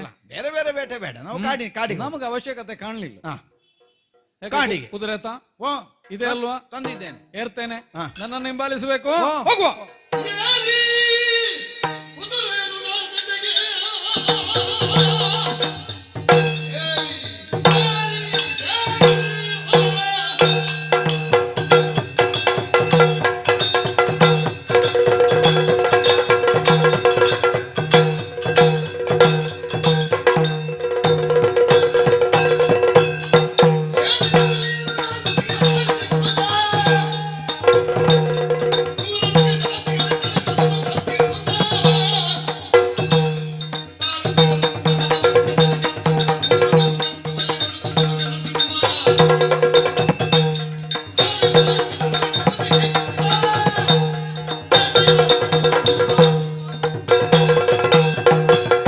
ಬಾಹುಕ ಹಾ ಏನಯ್ಯ ಇದು? ಓ ಇದು ಕುದುರೆಯ ಅಲ್ಲ ಉಚ್ಚೈಶ್ರವಸ. ಏನು ಬೇಗ ಬೆನ್ನೇರಿದ್ದೆ ತಡ ನಗಾಲೋಟದಿಂದ ಧಾವಿಸ್ತಾ ಉಂಟು. ಕಾಡಿನಲ್ಲಿ ಸಿಗತಕ್ಕ ಯಾವ ಅಡೆತಡೆಗಳನ್ನು ಲೆಕ್ಕಿಸದೆ ಒಂದೊಂದನ್ನೇ ನೆಗೆದು ಜಿಗಿದು ವಾಯು ವೇಗದಿಂದ ಒಟ್ಟಿಗೆ ನೀನು ಇದೆಯಲ್ಲ. ಹೌದೌದು. ನೀನು ಕೇವಲ ಕುದುರೆಗಳಿಗೆ ತರಬೇತಿ ಕೊಟ್ಟದ್ದು ಮಾತ್ರ ಅಲ್ಲ, ನಿನಗೂ ಕುದುರೆಯನ್ನೇರಿ ಅದನ್ನು ಓಡಿಸಿ ಒಳ್ಳೆ ಅನುಭವ ಇದ್ದಾಗುಂಟು. ಓ ನಾನು ಮೊದಲಲ್ಲಿ ಎಷ್ಟು ಸಲ ಕುದುರೆ ಸವಾರಿ ಮಾಡಿದವ. ಆಗಲ್ಲ, ಎಷ್ಟು ಕುದುರೆಗಳ ಸವಾರಿ ಮಾಡಿದ್ದೇನೆ ಅಂತ ಹೇಳಿದ್ರೆ ಬೇರೆ ಅರ್ಥ ಬರ್ತದೆ. ಅಲ್ಲ ಹಾಗಲ್ಲ, ಅಲ್ಲ ಎಷ್ಟೆಷ್ಟೋ ಕುದುರೆಗಳದ್ದು ಅಂತ ಅಲ್ಲ, ಕುದುರೆ ಸವಾರಿ ಎಷ್ಟೋ ಸವಾರಿಯ ವೈಖರಿ ಒಳ್ಳೇದು. ಬಹಳ ವೇಗವಾಗಿ ನಾವು ಕಾಡಿನೊಳಗೆ ಬಂದೆವು.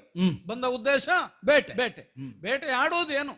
ಸಾಧು ಪ್ರಾಣಿಗಳನ್ನಷ್ಟೇ ಹೊಡೆಯುವುದು ಬೇಟೆ ಅಲ್ಲ, ಕ್ರೂರ ಮೃಗಗಳನ್ನು ಕೊಂದು ಪ್ರಜೆಗಳಿಗೆ ಕ್ಷೇಮವನ್ನುಂಟು ಮಾಡಿ ವನ್ಯ ಮೃಗಗಳ ಸಂತತಿಯು ವೃದ್ಧಿಯಾಗಬೇಕು. ಇಲ್ಲದಿದ್ರೆ ಜಿಂಕೆಗಳು ಬೆಳೆಯುವುದಾಗೆ, ಎಲ್ಲ ಕಡೆ ಹುಲಿಗಳೇ ಆದ್ರೆ, ಆನೆಗಳು ಬೆಳೆಯುವುದಾಗೆ, ಎಲ್ಲ ಕಡೆ ಸಿಂಹಗಳೇ ಆದ್ರೆ, ಆದ ಕಾರಣ ಕ್ರೂರ ಮೃಗಗಳನ್ನು ಒಂದೊಂದಾಗಿ ಹೊಡೆಯುತ್ತಾ ಬೇಟೆಯನ್ನು ಆ ಮೂಲಕವಾಗಿ ಆನಂದಿಸುತ್ತಾ ಮುಂದೆ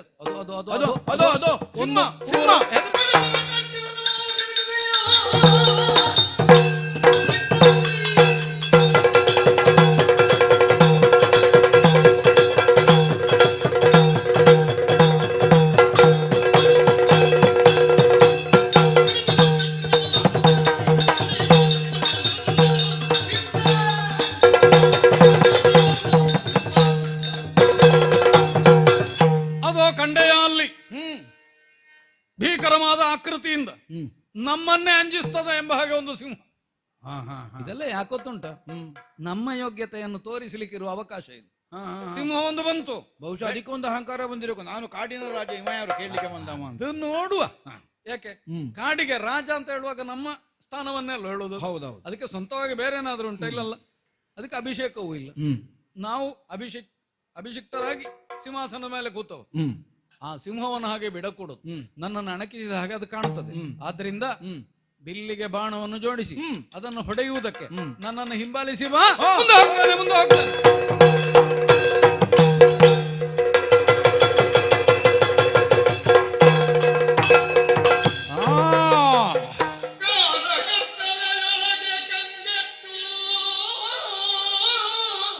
ಅಯ್ಯಯ್ಯೋ,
ಬಹುಶಃ ಇದಕ್ಕೆ ಇರಬೇಕು ಬೇಟೆಯನ್ನು ವ್ಯಸನ ಅಂತ ಹೇಳಿದರು.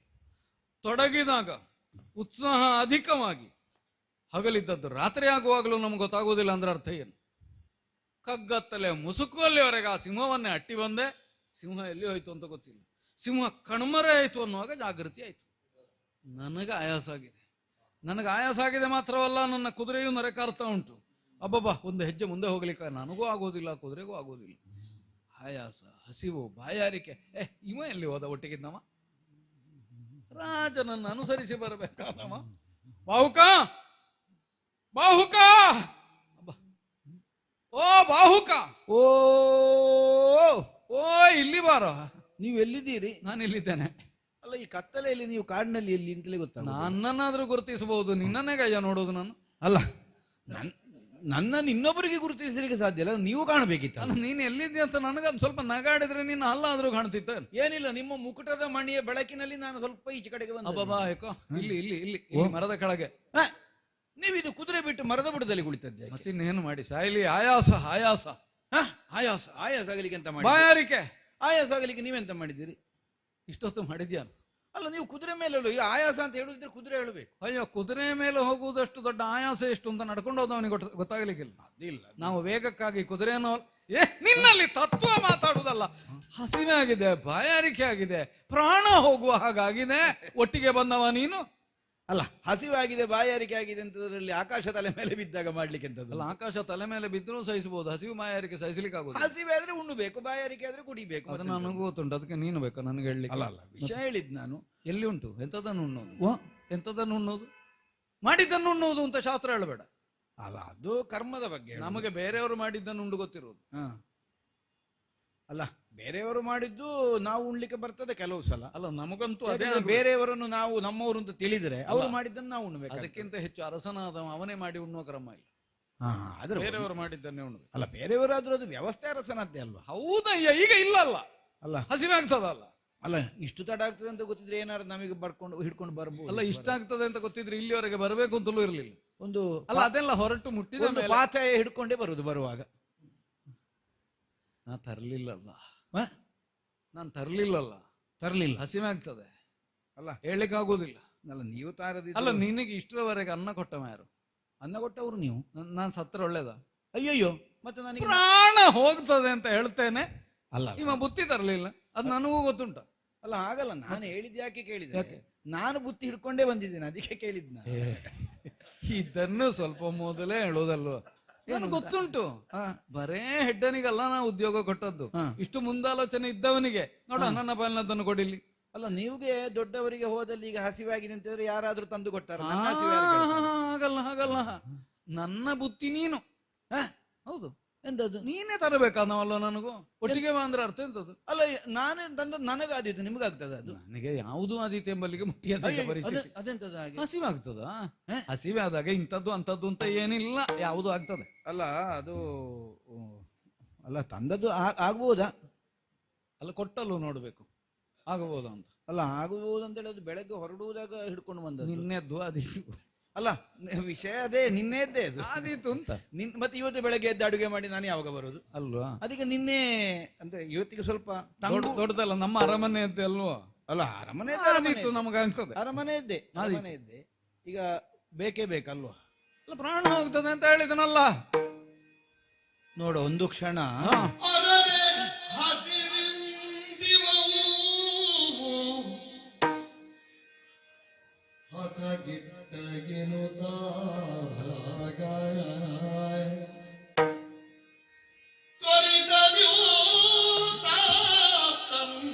ಪಾತ್ರೆಯಲ್ಲಿ ತಂಡುಲವ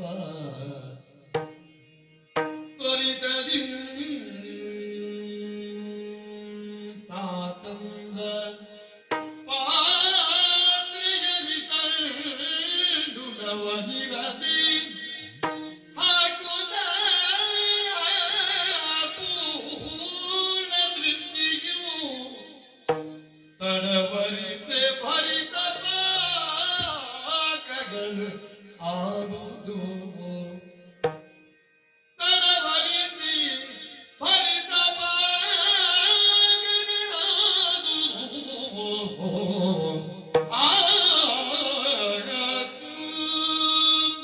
ಸಂದಿಗ್ಧಾಗಿ ಹೋಯ್ತಲ್ಲ. ಬೇಟೆ ಆಡುತ್ತಾ ಆಡುತ್ತಾ ಉತ್ಸಾಹದಿಂದ ಶರೀರಕ್ಕಾಗಬಹುದಾದಂತಹ ಆಯಾಸವನ್ನು ಲೆಕ್ಕಿಸದೆ ಋತುಪರ್ಣ ಭೂಪತಿ ಪೂರ್ಣ ಪ್ರಮಾಣದಿಂದ ಬಳಲಿ ಹೋಗಿದ್ದಾನೆ. ಕೈಕಾಲುಗಳು ಒಡೆದು ರಕ್ತ ಸೋರ್ತಾ ಇದೆ. ಹಸಿವೆ ಹಸಿವೆ ಹಸಿವೆ ಬೊಬ್ಬಿಡ್ತಾ ಇದ್ದಾನೆ.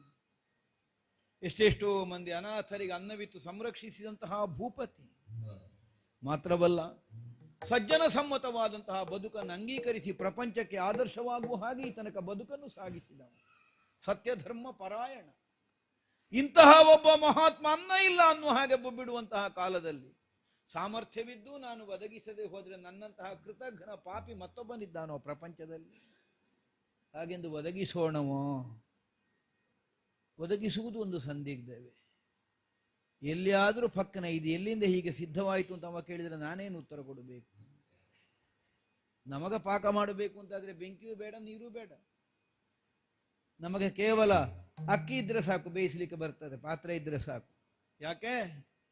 ದಮಯಂತಿ ದೇವಿಯ ಸ್ವಯಂವರದ ಕಾಲದಲ್ಲಿ ಬಂದಂತಹ ದೇವತೆಗಳು ಮರಳಿ ಹೋಗುವ ಕಾಲಕ್ಕೆ ನನಗೆ ಕೊಟ್ಟಂತಹ ವರ ವಿಶೇಷಗಳಿವೆ. ನಾನು ಪ್ರಾರ್ಥಿಸಿದಲ್ಲಿಗೆ ಅಗ್ನಿ ಬರ್ತಾನೆ, ನಾನು ನೆನೆಸಿದಾಕ್ಷಣ ವರುಣ ಒದಗುತ್ತಾನೆ. ಪಾಕಶಾಸ್ತ್ರದ ಪ್ರಾವೀಣ್ಯವನ್ನು ಯಮಧರ್ಮರಾಯ ನನಗೆ ಅನುಗ್ರಹಿಸಿದ್ದಾನೆ. ನಿಜವಾದ ಬದುಕಿನ ಪಾಕ ಮಾಡುವ ಮಾಮ ಯಮ. ಅವ ಬದುಕಿಗೆ ಪಾಕ ಹೇಗೆ ಅನ್ನುವುದಕ್ಕೆ ನನಗೆ ಅನುಗ್ರಹ ವಿಶೇಷವನ್ನು ಮಾಡಿದ. ನೋಡೋಣ, ಏನು ಬೇಕಾದರೂ ಆಗಲಿ. ಮಹಾತ್ಮನಾದಂತಹ ಇವನ ಬಳಲುವಿಕೆಯನ್ನು ಕಂಡು ಸಹಿಸಿಕೊಂಡು ಸುಮ್ಮಗುಳಿಯುವುದಕ್ಕೆ ನನಗೆ ಸಾಧ್ಯ ಆಗುವುದಿಲ್ಲ. ಅದಕ್ಕಾಗಿ ತಂದ ಪಾತ್ರೆಯಲ್ಲಿ ಅಕ್ಕಿಯನ್ನು ಹಾಕಿ ಒಂದು ಕ್ಷಣ ಅಗ್ನಿಯನ್ನು ಧ್ಯಾನಿಸಿದೆ, ಒಂದು ಕ್ಷಣ ವರುಣನನ್ನು ಧ್ಯಾನಿಸಿದೆ. ನೀರು ತುಂಬಿತು ಪಾತ್ರೆಯಲ್ಲಿ, ಬೆಂಕಿ ಉರಿಯಿತು. ಮಾತ್ರವಲ್ಲ, ಯಮಧರ್ಮರಾಯನ ಅನುಗ್ರಹ ವಿಶೇಷದ ಮೂಲಕವಾಗಿ ದಿವ್ಯವಾದಂತಹ ಪಾಕವೂ ಸಿದ್ಧವಾಯಿತು. ಇನ್ನೀ ಪುಣ್ಯಾತ್ಮನಿಗೆ ಇದನ್ನು ಉಣ್ಣಿಸಬೇಕಾದದ್ದು ಕೆಲಸ. ರಾಯರೇ, ಬಾಹುಕ ಇಗೊಳ್ಳಿ ಬುತ್ತಿ. ಹೌದು, ಇದೆಯೋ ಇಲ್ಲೇ? ಇಲ್ಲೇ ಇದ್ದೇನೆ. ಎಲ್ಲಿಯೋ ನನ್ನನ್ನು ಬಿಟ್ಟು ಹೋದೇನೋ ಅಂತ ಎಣಿಸಿದೆ. ಇಲ್ಲಪ್ಪ, ತಂದ ಬುತ್ತಿಯನ್ನು ನಾನು ಅಲ್ಲಿ ಮರದ ಪೊಟರೆಯಲ್ಲಿ ಇಟ್ಟಿದ್ದೆ, ಅಲ್ಲಿಂದ ತರಬೇಕಲ್ಲ. ಅಲ್ಲಿ ಯಾಕೆ ಅಡಗಿಸಿಟ್ಟದ್ದು? ಅಲ್ಲ, ಅಲ್ಲಿ ಅಡಗಿಸಿ ಅದನ್ನು ಹಿಡ್ಕೊಂಡು ಬೇಟೆ ಆಡ್ಲಿಕ್ಕೆ ಆಗ್ತದ? ಅಲ್ಲ, ಎಲ್ಲಿ ಅಡಗಿಸಿ ಇಟ್ಟದ್ದು. ಹೌದಲ್ಲ? ಹೌದೌದು. ಸದ್ಯ ನಮಗೆ ಸಿಕ್ಕಿತ್ತಲ್ಲ, ನೋಡುವ ನೋಡುವ ನೋಡುವ ನೋಡುವ ಅಂದ್ರೆ ಹಾಗೆ ಆಗುದಿಲ್ಲ. ಮತ್ತೆ ಕೈಕಾಲ ಮುಖಾಲ ತೊಳೆಯದೆ ಒಂದು ಯಾಕೆ ಯಾಕೆ ಅಲ್ಲ ಅಲ್ಲ ಯಾಕೆ ಅಂತ ಅಲ್ಲ, ಆಚಾರ ಹಾಗಂತೆ. ಆಚಾರ ಹೌದಯ್ಯ, ಹೌದು. ಹಸಿವಿನಿಂದ ಪ್ರಾಣ ಹೋಗ್ತದೆ ಅಂತಾದ್ರೆ ಯಾವ ಆಚಾರವೂ ಇಲ್ಲ. ಇಲ್ಲದಿದ್ದರೆ ರಾಜ ತಂಗಳನ್ನು ಉಣ್ಣುದುಂಟ? ಅಲ್ಲ, ಹಾಗಲ್ಲ. ಕೈಕಾಲು ಮುಖ ತೊಳೆಯದೆ ಊಟ ಮಾಡಿದ್ರೆ, ಮೂತ್ಸೋತ್ಸರ್ಜನೆಯನ್ನು ಮಾಡಿದ ಮೇಲೆ ಪಾದ ಪ್ರಕ್ಷಾಳನೆಯನ್ನು ಮಾಡಿ ಆಚಮನ ಮಾಡದೆ ನೀರು ಕುಡಿದ್ರೆ ಅದೆಲ್ಲ ಶನಿ ಹಿಡಿಯುತ್ತದೆ ಅಂತ ಅಲ್ಲ. ಹಿಡಿಯುವುದಾದ್ರೆ ಹೇಗೂ ಹಿಡಿಯುತ್ತದೆ. ಈಗ ನೋಡಿದ್ರೆ ನನಗೆ ಹಿಡಿದ ಹಾಗೆ ಕಾಣ್ತದೆ. ನನಗೆ ಎದ್ದು ಇಲ್ಲ ಇಲ್ಲ, ನಾನಿರುವಾಗ ಶನಿ ಹಿಡಿಲಿಕ್ಕೆ ಬಿಡ್ಲಿಕ್ಕಿಲ್ಲ. ಅಲ್ಲ, ಒಂದು ಕೆಲಸ ಮಾಡು, ನೀನೇ ಒಂದಿಷ್ಟು ನೀರು ತಂದು ಕೊಡು. ಆದೀತಲ್ಲ. ಓ, ಪ್ರಕ್ಷಾಳ ಅಂದ್ರೆ ಅರ್ಥ ಎಂತದ್ದು? ಶಾಸ್ತ್ರಕ್ಕೆ ಶಾಸ್ತ್ರ ಕೊಳೆ ಆಗಿದೆ ಅಂತ ಅರ್ಥ. ಹೌದು. ಆದ ಕಾರಣ ಆಯ್ತಲ್ಲ. ಇದು ಇಕ್ಕಿದ್ದೇನೆ, ಊಟ ಮಾಡಿ ವರ ಭೋಜನಂ ಗೈಸಿ ಹರುಚದುರುಚಿಕರಕ್ಕೆ ಮೆಚ್ಚಿ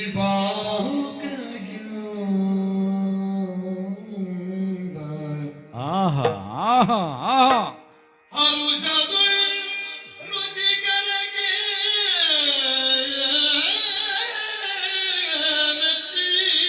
ಓ ಬಾಹುಕ,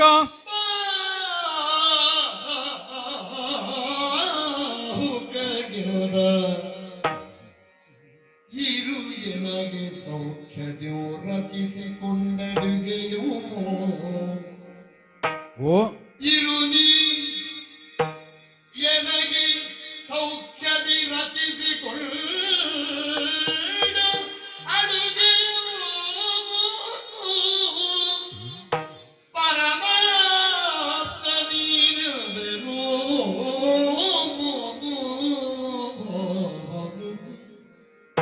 ಪರಮಾತ್ಮ ವರ ಭೋಜನೋ ಗೈಸೆ ಹರುಷದೊಳ್ ರುಚಿಕರಗೆ ಮೆಚ್ಚುತ್ತ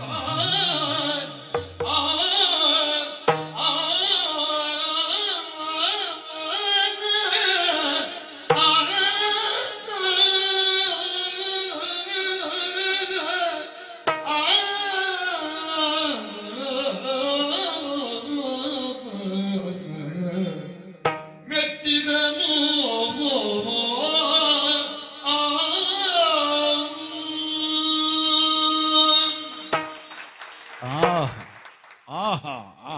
ಹ್ಮ್ ಇಷ್ಟೇಯ ಇಷ್ಟೇಯ ತಂದದ್ದು? ಇನ್ನು ನನಗಂತೇನಿಲ್ಲ. ನಿನಗೆ ಕೇಳಿದ್ದಲ್ಲ ನಾನು, ನನಗೆ. ವಾ ಅಂದ್ರೆ ಹೊಟ್ಟೆ ತುಂಬಲಿಲ್ವಾ? ಅಲ್ಲಯ್ಯ, ಇನ್ನೂ ಉಣ್ಣು ಅಂತ ಕಾಣ್ತದೆ. ವಾ ಪರಮ ತೃಪ್ತನಾದೆ.